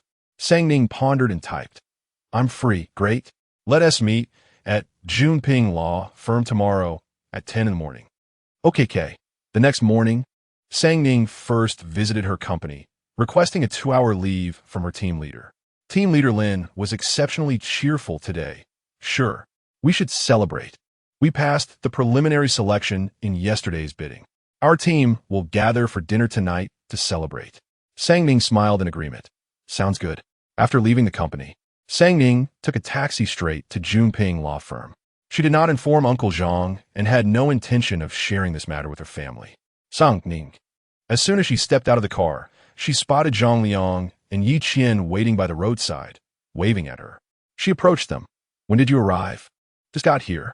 Let us go up together. Yi Qian linked her arm with Sang Ning's, excitedly leading her into the towering building before them. Junping law firm occupied the entire 17th floor of the edifice. After they exited the elevator and reached the front desk, Yi Qian provided the appointment details, and the receptionist escorted them to a small conference room. Please take a seat for a moment. I will fetch lawyer Zhao shortly. It was Sang Ning's first visit to a law firm, and everything felt novel. She observed the impeccably dressed individuals bustling about, embodying the essence of business elite, with documents neatly stacked in bundles nearby. This law firm was renowned, ranking among the top in the capital city, and it was said that anyone who could enter was a top-tier graduate from the nation's best universities. Yi Qian whispered to Sang Ning, "Aren't you one of them?" "Not at all. I merely managed to get into Kyoto University for my graduate studies. It pales in comparison to those who belong to the elite undergraduate ranks." Sang Ning blinked, surprised by the difference. What does that make her, the transfer student who paid to join? The glass door swung open, revealing a woman clad in a tailored suit, one hand clutching documents while the other pushed the door aside. Her long hair was neatly tied in a low ponytail, and her well-fitted suit exuded a sense of youthful elegance. "Hello, I am Zhao Yunk, the lawyer responsible for your equity distribution contract." She introduced herself courteously. Yi Qian immediately rose to shake her hand. "Hello, Lawyer Zhao. Wow, I didn't expect you to be so young. The materials indicated that you're already a senior lawyer." Zhao Yunk smiled. "I am approaching 30. You really don't look it," Yi Qian complimented. Zhao Yunk took a seat, dividing the documents into 3 parts and handing them out. "Here is the drafted equity distribution contract for your review.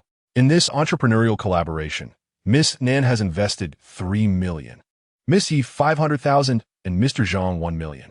Additionally, Mr. Zhang will contribute through technical equity. Thus, the agreed-upon distribution allocates 52% to Miss Nan, 10% to Miss Yi, and 38% to Mr. Zhang." Yi Qian and Zhang Liang nodded, turning their gaze to Sang Ning. "You have the highest investment. Hence you will serve as the absolute majority shareholder." Sang Ning nodded in agreement. "All right. Since everyone has consented without objection, we may proceed with the formal signing of the contract," she declared. The 3 of them efficiently signed the contract, completing the necessary procedures. An hour later, the matter was finally settled. "Thank you, Lawyer Zhao." Sang Ning expressed her gratitude. Zhao Yunk smiled. "It is my duty. Should any further matters arise, feel free to consult me." As she spoke, she handed out 3 business cards. They had established a company, and commercial disputes were inevitable. Sang Ning glanced at the card, impressed by her formidable credentials. As the trio exited the building, Yi Qian was bubbling with excitement, nearly bouncing. "Sang Ning, I truly cannot thank you enough. Without your investment, Zhang Liang and I were planning to take out loans to start our business." Zhang Liang had sold the house his family had prepared for him to secure 1 million, while Yi Qian had drained her parents' savings for her 500,000. Yet, 150,000 was still insufficient. They needed at least 3 million. Who would have thought that Sang Ning would contribute 3 million at once, significantly bolstering their funds? "Sang Ning smilet softly. It's not a gift. I also hold shares." Right. Our major shareholder." In her exuberance, Yi Qian accidentally dropped her shoulder bag, and Sang Ning helped her pick it up, noticing a box of chocolates that had fallen out. "What is this?" "Ye, Lin hesitated. It's chocolate." She opened the box and offered it to Sang Ning. "Here, it's quite delicious." Having never tasted chocolate before, Sang Ning took one and found it sweet and delightful. "Where did you buy this?" "Ah." Yi Qian glanced nervously at Zhang Liang. Zhang Liang quickly interjected, "I bought it." "Yes, I asked Zhang Liang to buy it." Yi Qian affirmed. Sang Ning nodded. "Then, could you please buy me a box next time?" Zhang Liang. Yi Qian readily agreed. "Sure. Next time, Let us have it by 2 boxes. Zhang Liang chuckled awkwardly while scratching his head. I bought it from a little shop in Linluan last weekend. Their chocolates are indeed freshly made and taste exquisite, he remarked.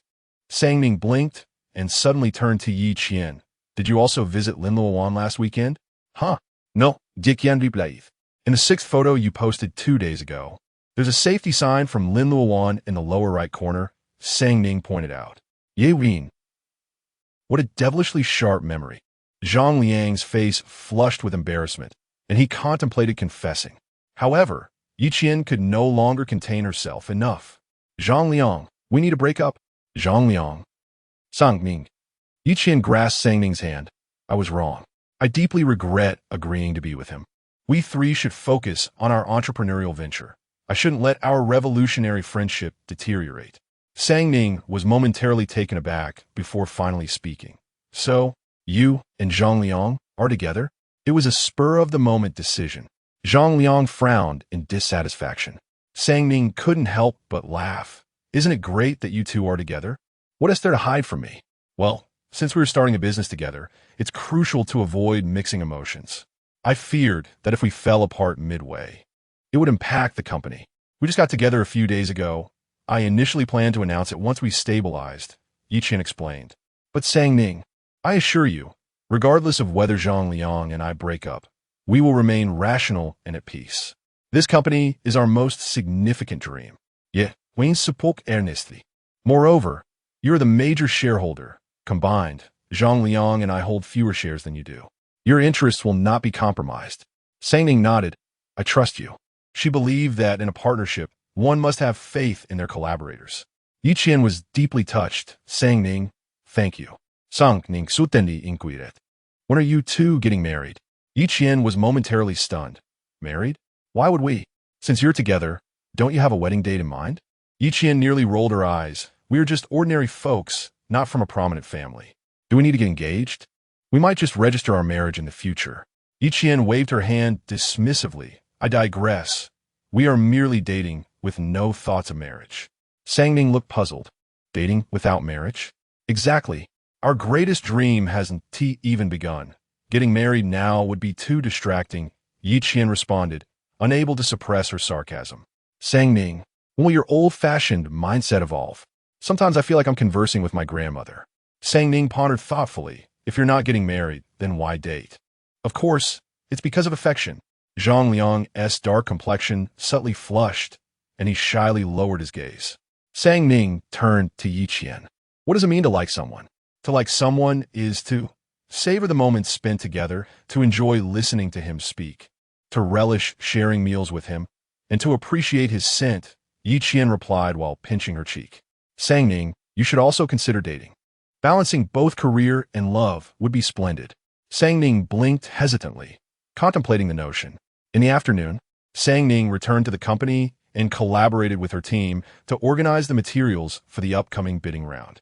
After work, team leader Lin invited the small group to a hot pot restaurant for a celebratory dinner.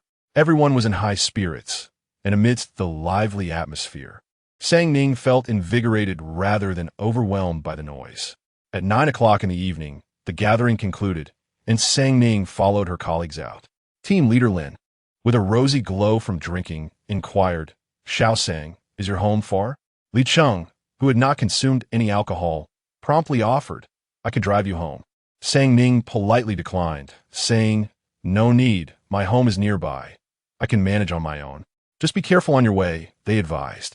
All right, she replied, as her colleagues began to disperse in small groups. Sang Ning prepared to call a ride home. However, upon glancing up, she noticed a familiar Land Rover parked by the roadside. Under the streetlight stood a tall figure leaning against the car, hands tucked into the pockets of his suit, his expression unfriendly. Sang Ning hesitated for a moment, recalling Yi Qian's words. To love is to relish the moments spent together, to enjoy listening to him speak, to appreciate dining in his company, and to cherish his scent. She tilted her head slightly, suddenly pondering, what fragrance does he see you possess? Chapter 074. Colliding with his profound gaze, he see you, as per usual, arrived at the company's entrance at 7 o'clock, anticipating her arrival. However, He found himself waiting for half an hour without sight of her. It was only when he overheard a security guard mentioning that their team had passed the preliminary selection for the Xinghong trade bid and had gone out for a celebratory dinner that his irritation began to fester. She seemed utterly at ease, mingling merrily with colleagues she had known for merely 2 days. After waiting for 2 hours, he finally caught sight of her emerging from the venue, accompanied by an attentive male colleague who offered to escort her home. Their camaraderie appeared to flourish rapidly, which only deepened his displeasure. As he watched her, his mood soured further until he suddenly sensed her gaze lingering on him. Turning to meet her inquisitive, glass-like eyes, he found her studying him intently. "What are you staring at?" he asked, his tone still brusque. Sang Ning snapped back to reality and approached him. "What are you doing here?" "Just passing by," he replied curtly. Sang Ning blinked and nodded. Oh. He narrowed his eyes, suspecting her nonchalance was merely a facade.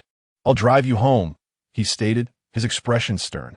She nodded and opened the passenger door, climbing into the car. Seeing her acceptance slightly lifted his gloom as he rounded the vehicle and entered the driver's seat.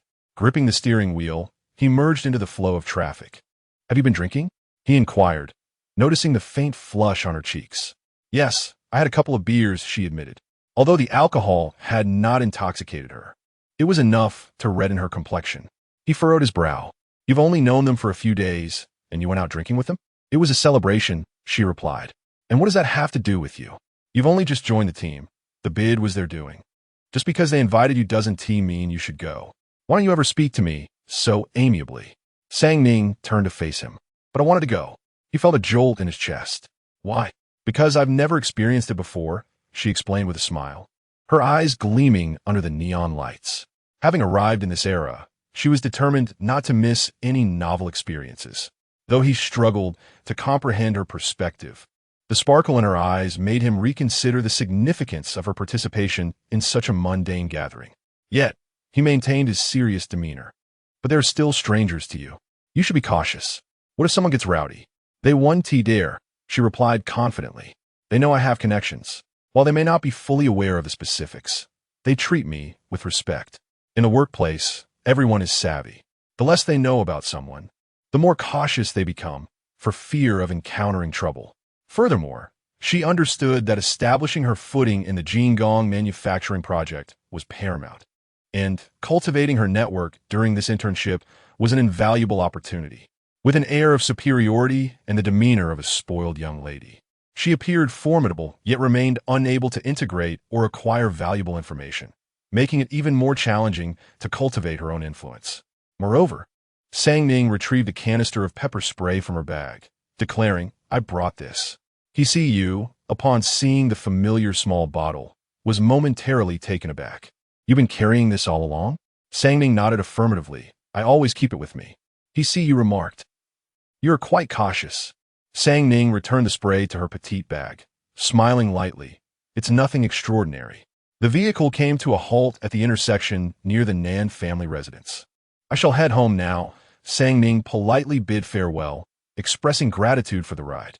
He see responded nonchalantly, as Sang Ning opened the car door and exited. She made her way home directly. He see remained in the car, contemplating her retreating figure. Might he expect a token of appreciation for escorting her home? She had already expressed her gratitude. Following the dinner gathering the previous day, Sang Ning had significantly strengthened her rapport with her colleagues. After celebrating their achievements, they began to prepare for the upcoming final selection. However, team leader Lin appeared somewhat troubled. The odds of being selected are rather slim, given that the other two companies possess greater strength, particularly Lin Sheng, which has collaborated with Xinghong for many years. It will be challenging for us to secure this contract. Regardless, we will receive a bonus for advancing past the preliminary selection, whether we proceed to the finals or not. Li Cheng remarked with a smile. Initially, they had harbored modest expectations for this bid for Xinghong's substantial project. Even if they did not succeed, becoming familiar faces would likely enhance their chances for future collaborations. Sang Ning pondered for a moment before speaking up. Long-standing partnerships do not necessarily equate to complete harmony. I researched the previous collaborations between Xinghong and Lin Sheng, and I've noticed that in the past 2 years, Lin Sheng's project timelines have increasingly lagged, which may not sit well with Xing Hong. Team leader Lin expressed astonishment, little saying, "You've only been with the team for a few days and have gathered such detailed insights?" Sang Ning nodded. "I also observed that during the last bidding event, Xing Hong appeared genuinely invested in this selection, rather than merely going through the motions to confirm Lin Sheng. After all, their young master, Xiao Pei, was personally present, indicating that Xing Hong might indeed be contemplating a change in manufacturers." The others nodded vigorously in agreement. That makes sense. Another contender, Qi Feng, boasted robust capabilities, producing exceptionally fine components, yet their meticulous craftsmanship came with a steep price tag, which could escalate costs for mass production. Sang Ning turned to team leader Lin. "If we aim to surpass those two companies, we are not devoid of possibilities. We have a pricing advantage over Qi Feng, and, compared to Lin Sheng, we are more eager to seize the opportunity to prove ourselves, thus demonstrating greater sincerity. If we prepare our approach for the selection from this perspective, we might just have a chance." Team leader Lin, brimming with excitement, applauded. "Excellent. Little Sang, your idea is brilliant. This means we might indeed have a shot at securing this project." Wang Qi chimed in cheerfully. "If we truly make it through to the final selection, our team will receive a substantial bonus. Sang Ning, you will be our team's great benefactor." Sang Ning humbly shook her head, stating, "I haven't done much since I just arrived. The preliminary preparations were all carried out by everyone. It is truly a collective effort." Team leader Lin enthusiastically slapped the table, exclaiming, "Excellent. Let us commence our preparations along this line." In the ensuing week, Sang Ning became increasingly occupied, often leaving the office around 7 or 8 in the evening. As the final round of bidding was approaching, and everyone was brimming with enthusiasm, at 7:30, Sang Ning exited the company alongside several colleagues. "Xiao Sang, how are you getting home? Would you like me to give you a ride?" Li Cheng inquired warmly. Wang Qi chimed in with a smile. "Why would you offer? Her boyfriend picks her up every day." "Oh." Li Cheng appeared momentarily taken aback. Sang Ning paused as well. The term boyfriend felt somewhat unfamiliar. Wang Qi winked at Sang Ning, saying, "Look, that Range Rover is parked there again. Go on, we're leaving." "Bye. Then I shall take my leave." Li Cheng waved goodbye as well. After they departed, Sang Ning approached the Range Rover parked by the roadside. She opened the door and got in, where he Siu casually set down his phone, his relaxed gaze falling upon her.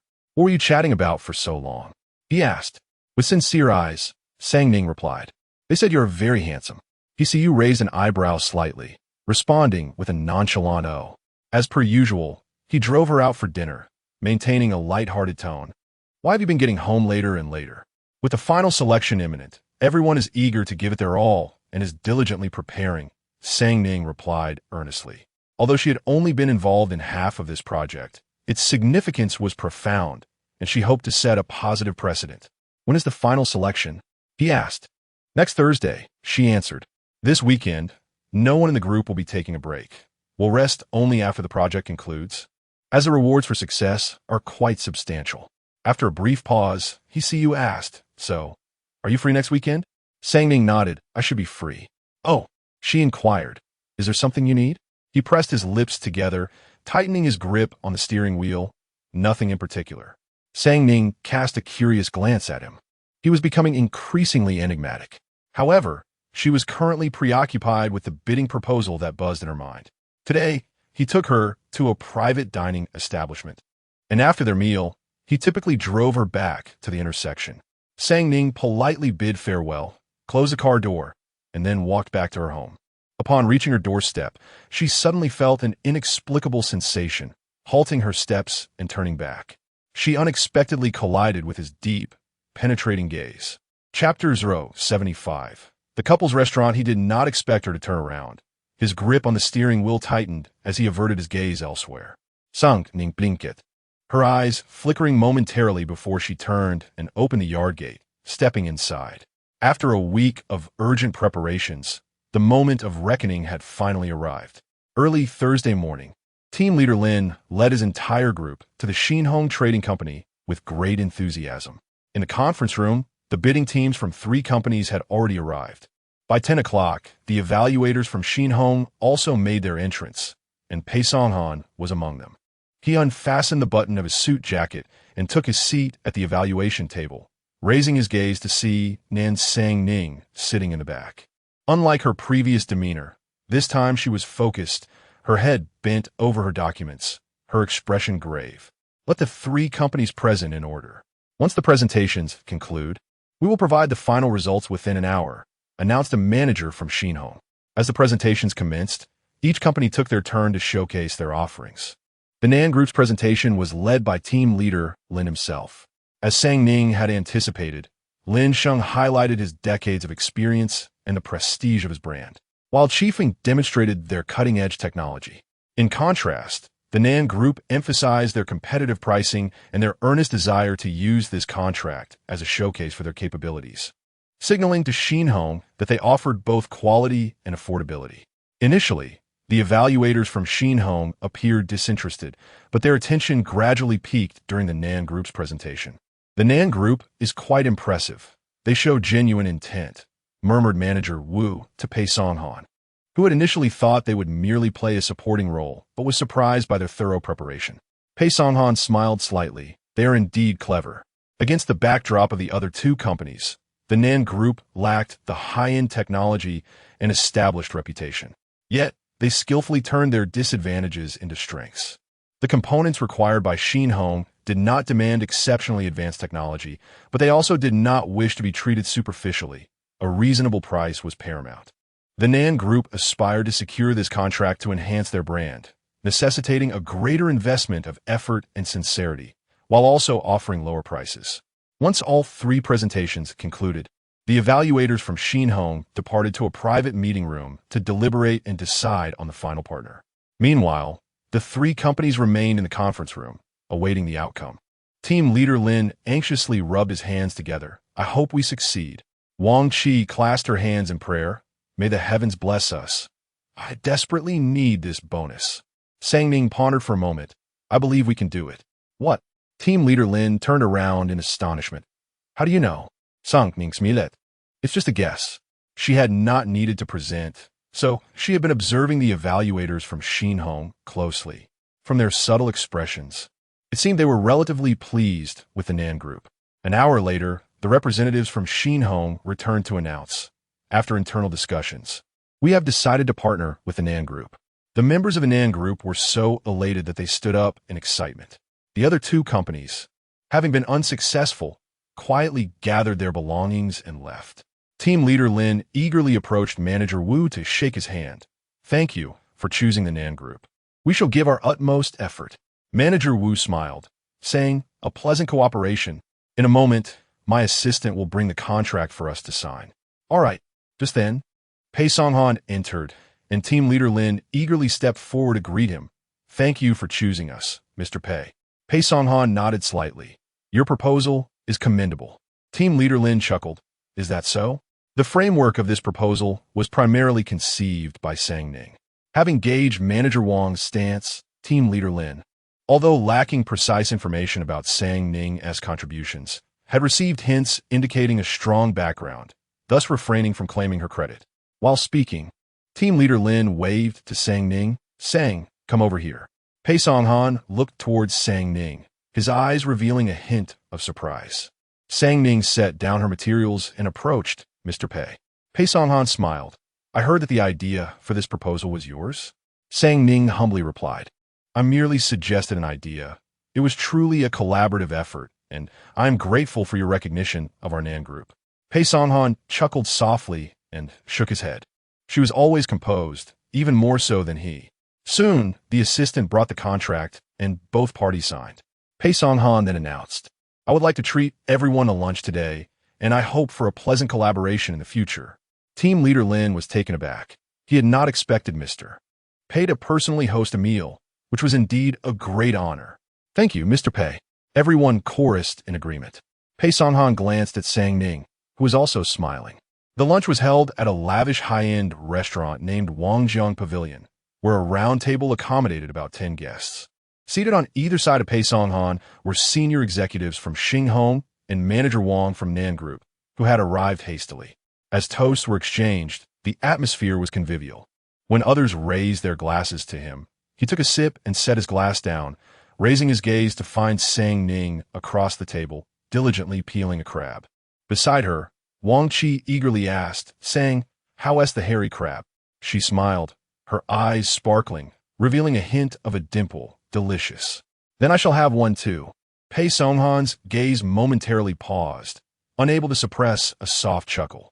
Sang Ning's phone chimed, and she wiped her fingers with a napkin before unlocking her device. A message from HeCU read, "Did we win the bid?" Sang Ning joyfully replied, "Yes." "Congratulations." Sang Ning typed, "Thank you." There was no further response, and, after a couple of minutes, thinking the conversation had concluded, she was about to put her phone away when another message arrived. "Are you working on Saturday?" "No."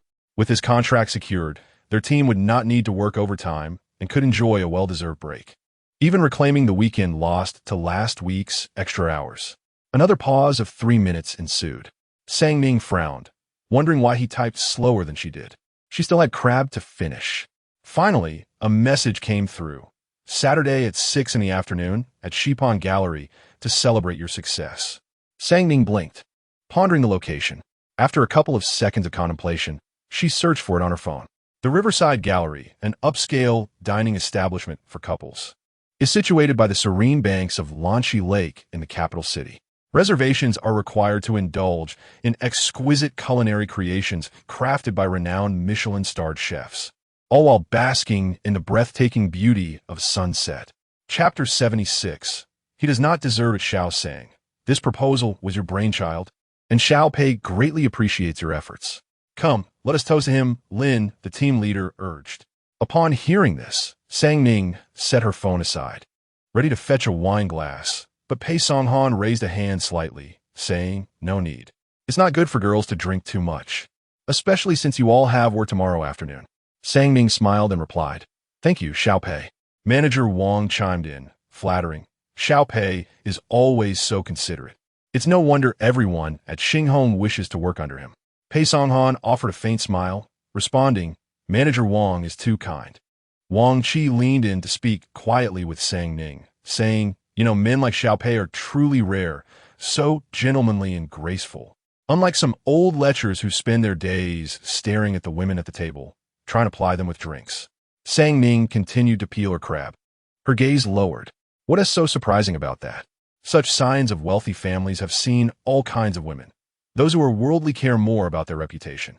Those who wear their desires on their sleeves are often shallow, greedy, and foolish. Yet, Xiao Pei is indeed handsome and exceptionally capable. Xinghong is merely one of the many enterprises under the Pei family. He is likely the heir to their vast estate. Wang Qi continued, a hint of regret in her voice, "But I heard he is already engaged. His fiancée, he must be incredibly fortunate to marry such a man. It's as if she saved the galaxy in her past life." Sang Ning, without lifting her head, replied, "It is Xiao Pei who must have saved the galaxy.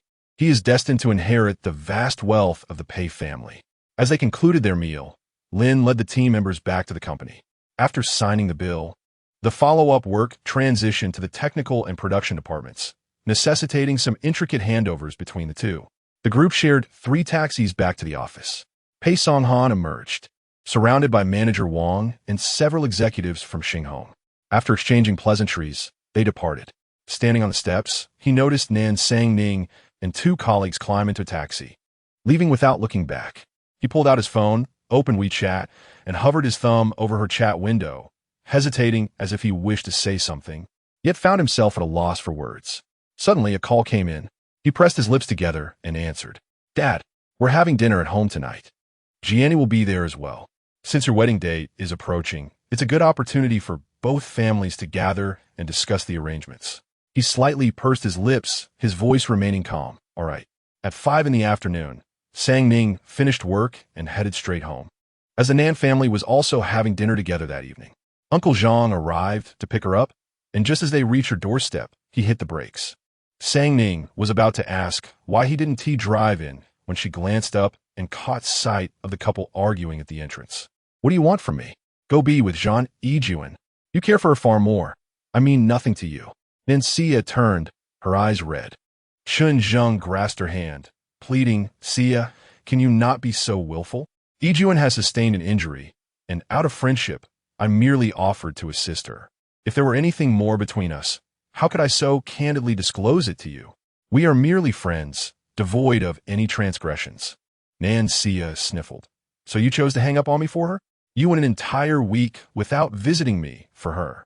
In your heart, who holds more significance, her or me? Chun Zheng retorted with irritation. Why are you always so unreasonable? Do you have any idea of the standing of the Zhan family? The Chun family relies on the Zhan family. Everything I do now is for the Chun family and for our future. Tears streamed down Nan Sia's face.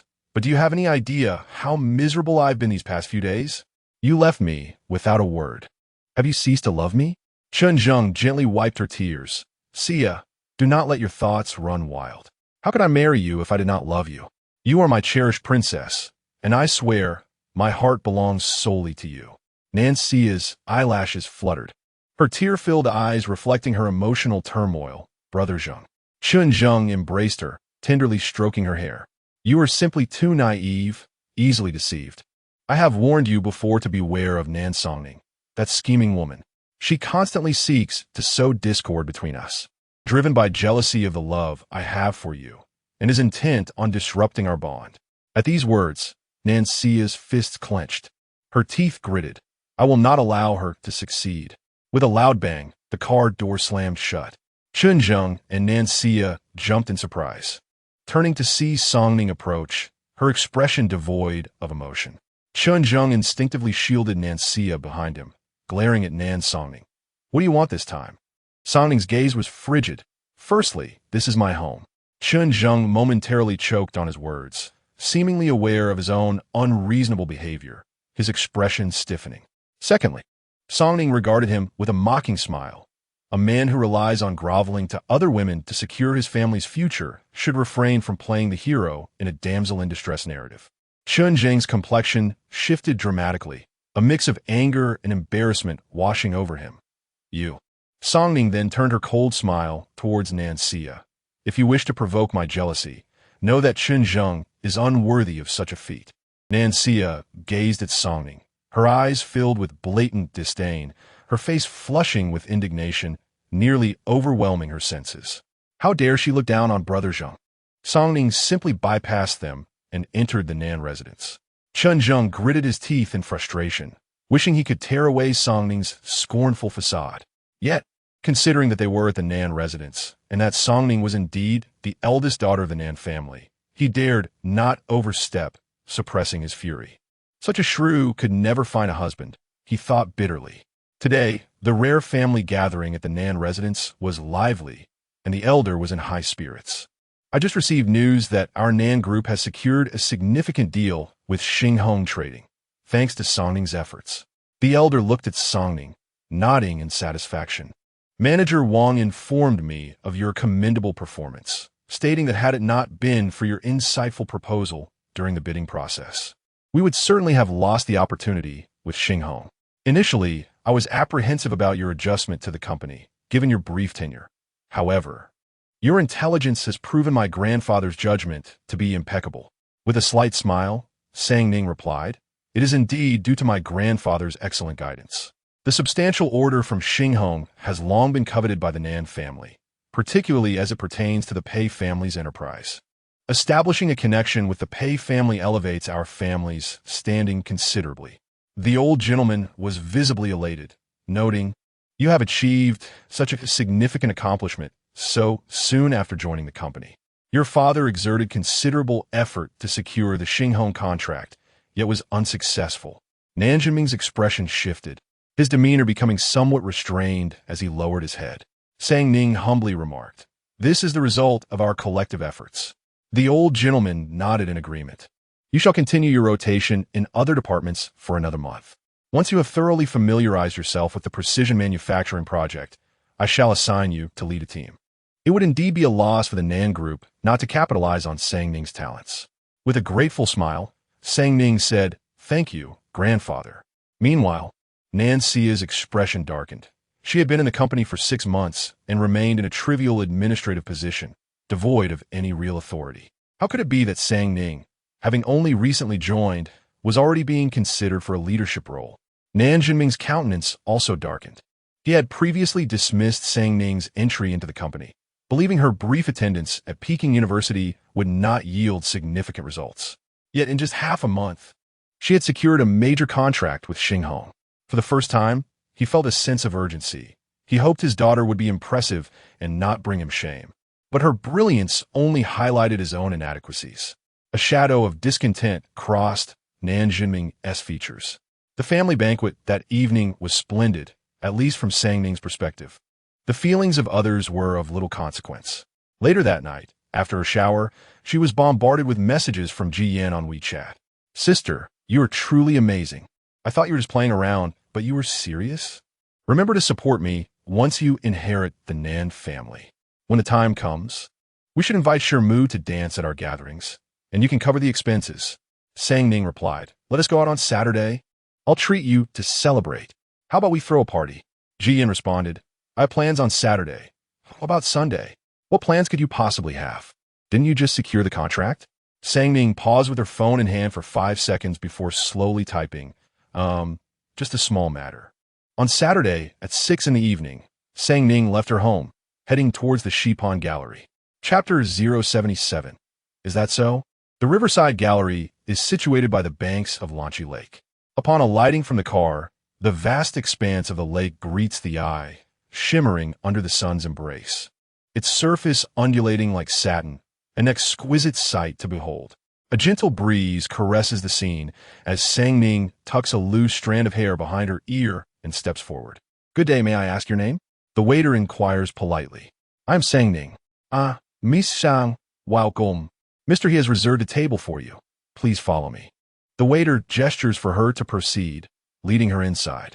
The restaurant's decor is dreamlike, becoming increasingly transparent as she ventures further in, with tables arranged by the lakeside, each offering a private space that ensures intimacy. The waiter opens a door. "Miss Sang, please." Sang Ning enters what can be described as a semi-open private room, where the dining table is positioned on an outdoor balcony overlooking the boundless lake. He Suyu stands on the balcony, his back to her, one hand tucked in his trouser pocket, gazing at the shimmering water, impeccably attired in a sleek black suit. Upon hearing her entrance, he turns, the gentle breeze tousling the hair that falls over his forehead. Sang Ning strides in. "I apologize for my tardiness. I was delayed by matters at home." Just before leaving, her grandfather had inquired about details regarding a recent bid, causing her to leave at 6 o'clock, now half an hour late. He Suyu, surprisingly amiable, responds, "Oh, it's quite all right." Sang Ning blinks in astonishment. His sudden kindness is rather disconcerting. As she approaches, she notices a hint of nervousness in his eyes. She blinks and pulls out a chair to sit. He Suyu also takes a seat across from her, where a meal has already been served. The waiter enters once more, pouring 2 glasses of red wine. "Please enjoy your meal," he says before discreetly exiting. Once the door is closed, He Suyu casually inquires, "Did you sign with Xinghong? Did they not show any appreciation?" Sang Ning nods. "Mr. Pei treated us to dinner." He Suyu tightens his grip on the wine glass, smiling. "Is that so? Will you continue with this project?" "I likely won't. I'll begin an internship in the technical department next week, primarily for learning purposes." Sang Ning admits, acknowledging her lack of expertise in the technical field, yet recognizing the necessity of understanding it for future management roles. He Suyu's tone remains nonchalant. "I heard the Pei and Zhu families gathered yesterday to discuss marriage matters. Since the Sang and Pei families are now collaborating, you should attend the wedding when it occurs." Sang Ning cannot help but glance at He Suyu, perplexed by his sardonic tone. "If the Pei family extends an invitation, I shall certainly attend," she replies with a smile, though her words carry an implicit warning. Should he dare mention that brother Song Han again, she would not hesitate to press his face into the plate. He Suyu, taking note of her resolute response, finds a measure of amusement in her disinterest in Pei Song Han. Indeed, what was there to admire about such a dull individual? He clears his throat softly, steering the conversation in a different direction. "I have heard that the Nan family has long desired to secure the Xinghong project, bidding year after year, yet failing to win. This year, however, you have assisted the family in securing the bid, and they have not rewarded you at all? Upon hearing this, Sang Ning's eyes finally sparkled, and she smiled broadly. My grandfather said if I continue my internship for another month, I will be allowed to lead a team. You see you frown slightly. What kind of reward is that? ISNT, that just labor? Sang Ning lifted her chin. Of course it is. Securing a major contract grants me the opportunity to lead a team on a project. Next, I aim to seize control over precision manufacturing. It was rare for him to witness her prideful demeanor, with her chin slightly raised, her bright, sparkling eyes, and her lively little face exuding an air of invincibility. He couldn't help but smile faintly. Indeed. Sang Ning was in high spirits as she speared a piece of shrimp with her fork and brought it to her mouth. He see you, preoccupied with his thoughts, had little appetite. He reached for a glass of red wine and took a sip. He Yuan remarked, a confession requires the right time, place, and person. Miss Nin has recently secured a major contract, making this an ideal moment, thus increasing her chances of success. This couple's restaurant boasts the finest ambience, having been rated by netizens as the best place for a confession. In such a romantic atmosphere, people are most prone to impulsive actions, just as portrayed in television dramas. He see you narrowed his eyes slightly, finding the young one's words somewhat dubious. The restaurant's cuisine was quite delectable, featuring many dishes he had never encountered before, which Sang Ning found satisfactory, though the portions were rather small, almost a single bite each. Suddenly, she looked up at him. He briefly averted his gaze, replying casually, Is that so? I merely chose a random place. She blinked, As the evening light cascaded, Sang Ning turned to gaze at the lake, her eyes sparkling with awe. The sky was already adorned with pink hues, and the satin-like surface of the lake shimmered under the sunset, reflecting delicate strands of pink and orange. How beautiful!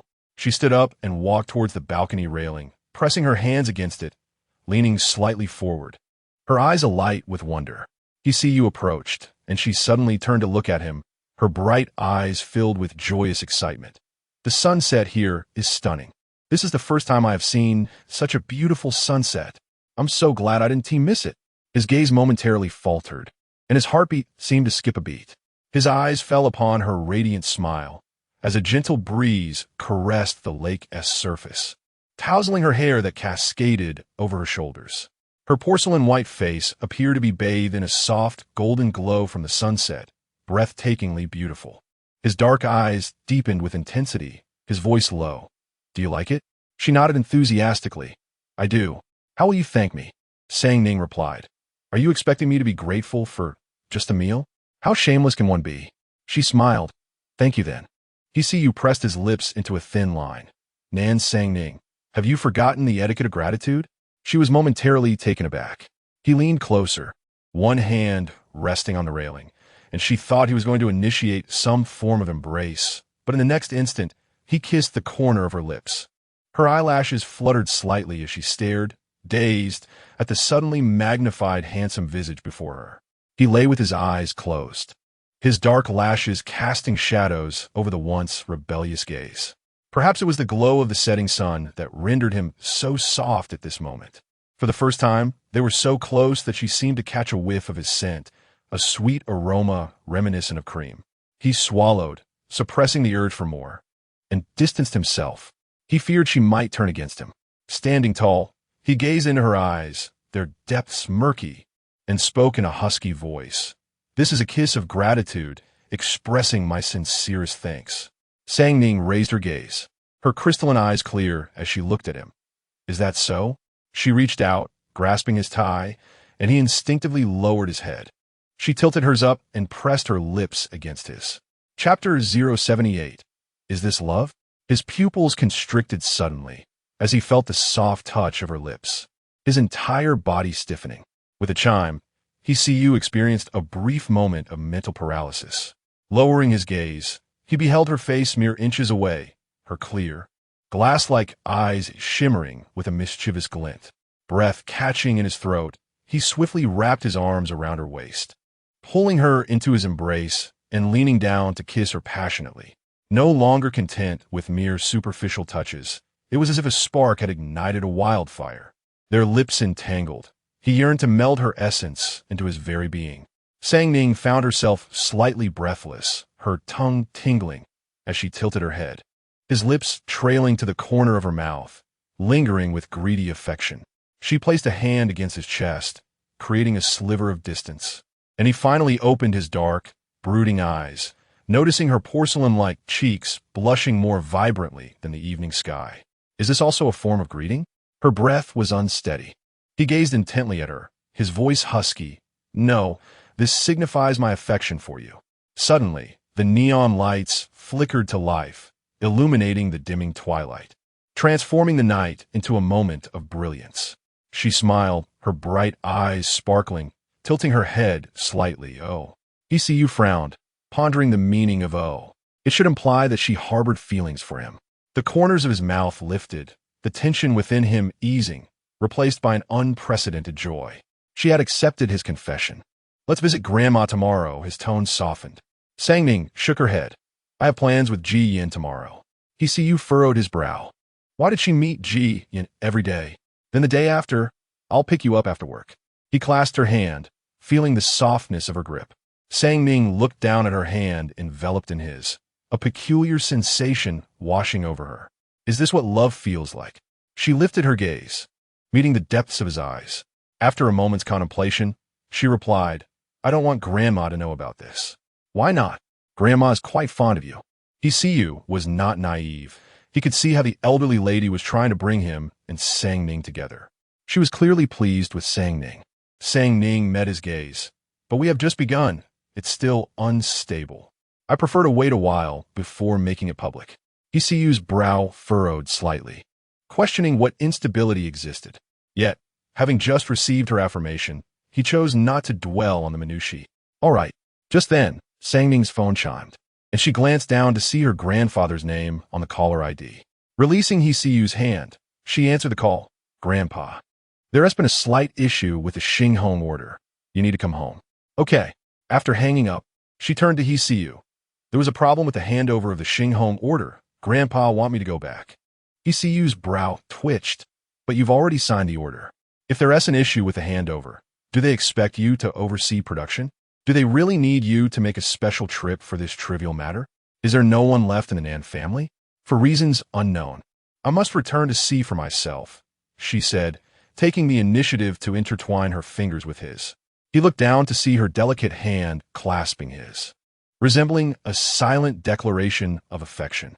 He raised his eyes to her, his dark gaze deepening. Then let us share another kiss. An hour later, Sang Ning returned to the southern residence.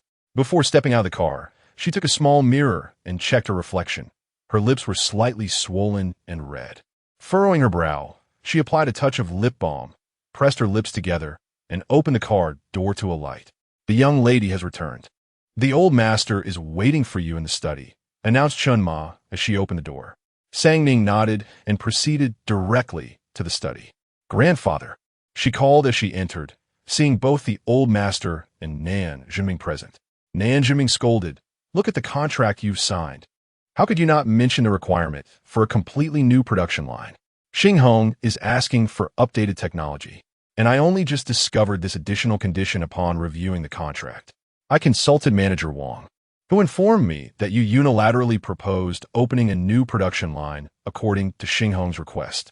Do you have any idea how much this will cost? At this rate, we will make any profit on this order. Sang Ning acknowledged, it was my initiative. Utter nonsense. Do you have any idea how much this will cost? Does the Nan Group allow you to take charge? Nan Zhenming thundered. Sang Ning turned to the old master. I merely thought that compared to the profit from this order, what grandfather truly desires is to establish a connection with the Pei family. Cooperation requires mutual benefits. Xinghong needs technological innovation, and our Nan family is sincerely willing to open a separate production line to fulfill this need. If we succeed in the first year, we can continue our collaboration in the second year, and with Xinghong's endorsement, the Nan Group will secure even larger orders next year. Her voice was calm. I believe grandfather is not short-sighted and can discern what is truly significant. Nan Zhenming glared at her. What do you mean? You have audaciously taken matters into your own hands. Do you dare to retort? The old master, maintaining his composure, pondered briefly before nodding. Sang Ning has a point. Nan Jinming was left speechless. As long as we connect with the Pei family, future collaboration opportunities will abound. And this time we must proceed with utmost sincerity. The old master turned to Sang Ning. However, you should not have acted unilaterally without permission. That is indeed absurd. You ought to have reported it. Sang Ning responded earnestly. At that time, the situation was urgent, and I was concerned that if I reported it, it wouldn't receive approval. Reporting through the proper channels meant it would go to Nan Jinming, who would certainly not be willing to take risks on my behalf. If he had even a modicum of courage and vision, he wouldn't be in such a predicament now. If he knew, he would certainly veto it. You have the audacity to argue. The old master shot a stern look at Nan Jinming. Enough. Clinging to trivial matters. She is your daughter, not a stranger. Father, with her taking such liberties, are there no more rules in this household? Sang Ning's tone was serious. In business, rigidity is the greatest taboo. Adhering blindly to tradition without flexibility will surely hinder the Nan group's growth. The old master nodded in agreement, then chastised Nan Jinming. Rules are dead, but people are alive. It is your inability to adapt that has prevented you from securing this major order from Xinghong. Nan Jinming's face stiffened in shock. Was the household no longer governed by rules? Very well, let us settle this matter. According to the stipulations of the contract, we shall earnestly produce this batch of components. Engaging in business with a long-term perspective, the elder stated. Sang Ning smiled gently. Her grandfather's teachings were deeply ingrained in her heart. Nan Jinming, feeling stifled, fell silent. As Sang Ning exited the study, intent on returning to her room, she suddenly heard Nan Jinming's stern voice. Stop right there. She turned back, asking, Father, do you require anything further? Nan Jinming scrutinized her demure demeanor, finding no fault, yet he still sensed a palpable provocation. You have only just joined the company, and you dare to disregard my authority? Do you even acknowledge me as your father? Sang Ning, however, appeared puzzled. I am your biological daughter. I thought I might indulge in a moment of defiance. Nan Jinming's expression stiffened. Her voice, though soft, carried an undercurrent of sarcasm. I was abandoned for over 20 years before returning. My parents have expressed their sense of indebtedness towards me. Could that possibly be a falsehood? Nan Jinming found himself at a loss for words. She flashed a smile and said, It's getting late. Do rest well, Father. With that, she turned and ascended the stairs to her room. On Sunday, during the Mid-Autumn Festival, a sleek black Bentley glided into Wisteria Lane. The third young master had returned. Aunt Zhao emerged with a smile, welcoming him. Today, the commander and both the eldest and second young masters had also returned, eagerly awaiting the third young master for the family reunion dinner. He stepped out of the car, his expression relaxed. Upon entering the quaint villa, he pushed open the door, only to find the atmosphere in the living room rather oppressive. Commander He and the matriarch occupied the central sofa, while He Yun Zhao and He Jingxing sat on the left. Upon hearing the sound of the door opening, Commander He fixed a stern gaze upon him. He lifted his eyelids, smirking. What's the matter? Is this a family reunion dinner or a banquet of treachery? Chapter 079. I will marry next year, He Jun coldly inquired. Are you not aware of the good deeds you have committed? He Yu, with a nonchalant tone, replied, There are too many. How could I possibly remember them all? Enough. Grandma, he hurriedly intervened. Do not be so harsh on the child upon your reunion. It is unwise to let such trivial matters spoil your happiness. Mother, please do not always shield him. Look at his reckless behavior. He Jun was quite irate. Only then did Grandma. He turned her serious gaze toward He Yu. Have you secretly brought He Yun back to the country? He Yu settled into the sofa on the right. Oh, he was on holiday for the Mid-Autumn Festival. He Jun cursed. What nonsense about Mid-Autumn Festival in Australia? He Yu's tone grew considerably cooler. Father, why must you quarrel with a child? He has not even been a nuisance to you. He Jun's expression darkened. He no longer wished to engage in conversation with this rebellious son and issued a direct order. Have him sent back to Australia immediately. Father, this time, it was He Zhou who spoke, his voice low. Let Yunan stay in the country to continue his studies. Silence. He Jun's expression soured as he pointed an accusatory finger at him. If it were not for your disgraceful actions, the He family would not bear this additional blemish. Utterly humiliating. He Zhou met his gaze, his expression grave, If I have erred, it is I who must bear the blame. Yun has done no wrong. Grandma, he maintained a stern demeanor. Your mistakes have consequences, and Yun is part of that. If he remains here, the events of the past may resurface. Do you truly wish to bring shame upon the He family? Xing Zhou, as the eldest son, you must shoulder the responsibilities that come with your position. He Xing Zhou clenched his fists, his face taut. He Jin Xing interjected, is today not the mid-autumn reunion dinner? If we keep arguing, the food will go cold. Let us postpone any discussions until after today. Grandma, he took a deep breath. Very well, it is rare for the family to gather. Let us at least share a harmonious meal together. He Wan Jun's expression remained somber. It is exhausting to deal with all of you. There are no prospects for marriage, and every time I return home, I am greeted by your conflicts, which only adds to my frustration. He Xing Zhou remained silent. He See You, undaunted, declared, I too shall marry next year. The room fell into a profound silence at his proclamation. He Wan Jun stared at him in shock, questioning if his younger son had lost his mind. He Jin Xing and He Xing Zhou exchanged bewildered glances, while Grandma He's eyes sparkled with intrigue. Is that true? He See You raised an eyebrow. Of course. Following the Mid-Autumn Festival, the Pei family hosted an evening banquet at their residence. The Nan family also received an invitation, much to the delight of the elder Nan. It was indeed wise to secure the contract with Xing Hong, despite the loss of one heiress prophet.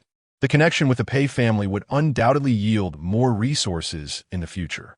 This time, even the Chun family was not invited to the Pei family's banquet. The elder Nan felt an exhilarating sense of triumph at having overshadowed the Chun family for the first time. Nan Jiming forced a smile. What my father said is true. Sang Ning, as usual, shared a car with Nan Xia, her gaze fixed on her phone. You see, you sent a message. Have you arrived? Sang Ning replied. 10 more minutes. Oh, at the Pei residence. The grand villa was ablaze with lights, and the hall resonated with melodious music. Elegantly attired guests mingled, wine glasses in hand, while others danced the waltz. Upon arriving at the villa, He See You ascended directly to the second floor, heading to Pei Songhan's room. As he pushed the door open, he was met with a room full of people. Ah, He See, you made it. I thought you wouldn't show up, Gu Xingchen exclaimed, his attention drawn from his game, momentarily stunned by He See You's presence. What's with you?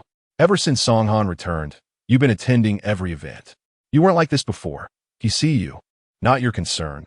He See You replied, nonchalantly, his voice betraying a hint of uncontainable joy. Gu Xingchen felt an inexplicable surge of confusion, casting a peculiar glance his way. What was up with his tone? Was he unwell? Ji Yin, wielding another controller, grumbled, Gu Xingchen, can you pay attention? You just died again. You're such a burden. Pei Songhan rose to pour tea for He See You, offering it to him. You didn't mention you were coming. I sent your father back. Leaning casually into the armchair, He See You responded with a relaxed tone. If it weren't for my father's return, I wouldn't have bothered to come. Pei Songhan remained silent as He See You glanced at his phone, noting that 8 minutes had elapsed since her last message. Why hadn't she arrived yet? Frowning, he irritably turned off his phone. Reaching for his cup, his peripheral vision caught sight of a red invitation card casually placed on the table. His gaze momentarily froze as he picked up the card and opened it. The neat, elegant characters were familiar to him. It was her Mid-Autumn Festival greeting card. Observing his interest, Pei Songhan approached and sat down. It's a Mid-Autumn gift from Grandma He. This card was included. I think the handwriting is quite lovely. It doesn't resemble Grandma He's style. Did she invite a calligrapher to write it? He See You's expression turned cold. I don't know. Jian glanced back at this. It was written by Sang Ning. I have one too. Grandma, he sent it to my family as well. He See You remained silent. Pei Songhan, surprised, directed his gaze toward the card. Really? Sang Ning mentioned that Grandma, he saw her calligraphy skills and asked her to write this year's greeting card. Gu Xingchen chimed in, oh, I have one too. He See You's brows twitched, and his previously relaxed demeanor began to darken. Pei Songhan stood up, casually taking the card from He See You's hand. Grandma, he likely sent these to every household. Watching the card being taken from him, He See You frowned slightly. Suddenly, a voice from outside announced, Miss Nan has arrived. Ji Yin had previously instructed that when Sang Ning arrived, she should be brought upstairs. Yu turned his attention as Sang Ning entered, her presence colliding with his deep, dark gaze.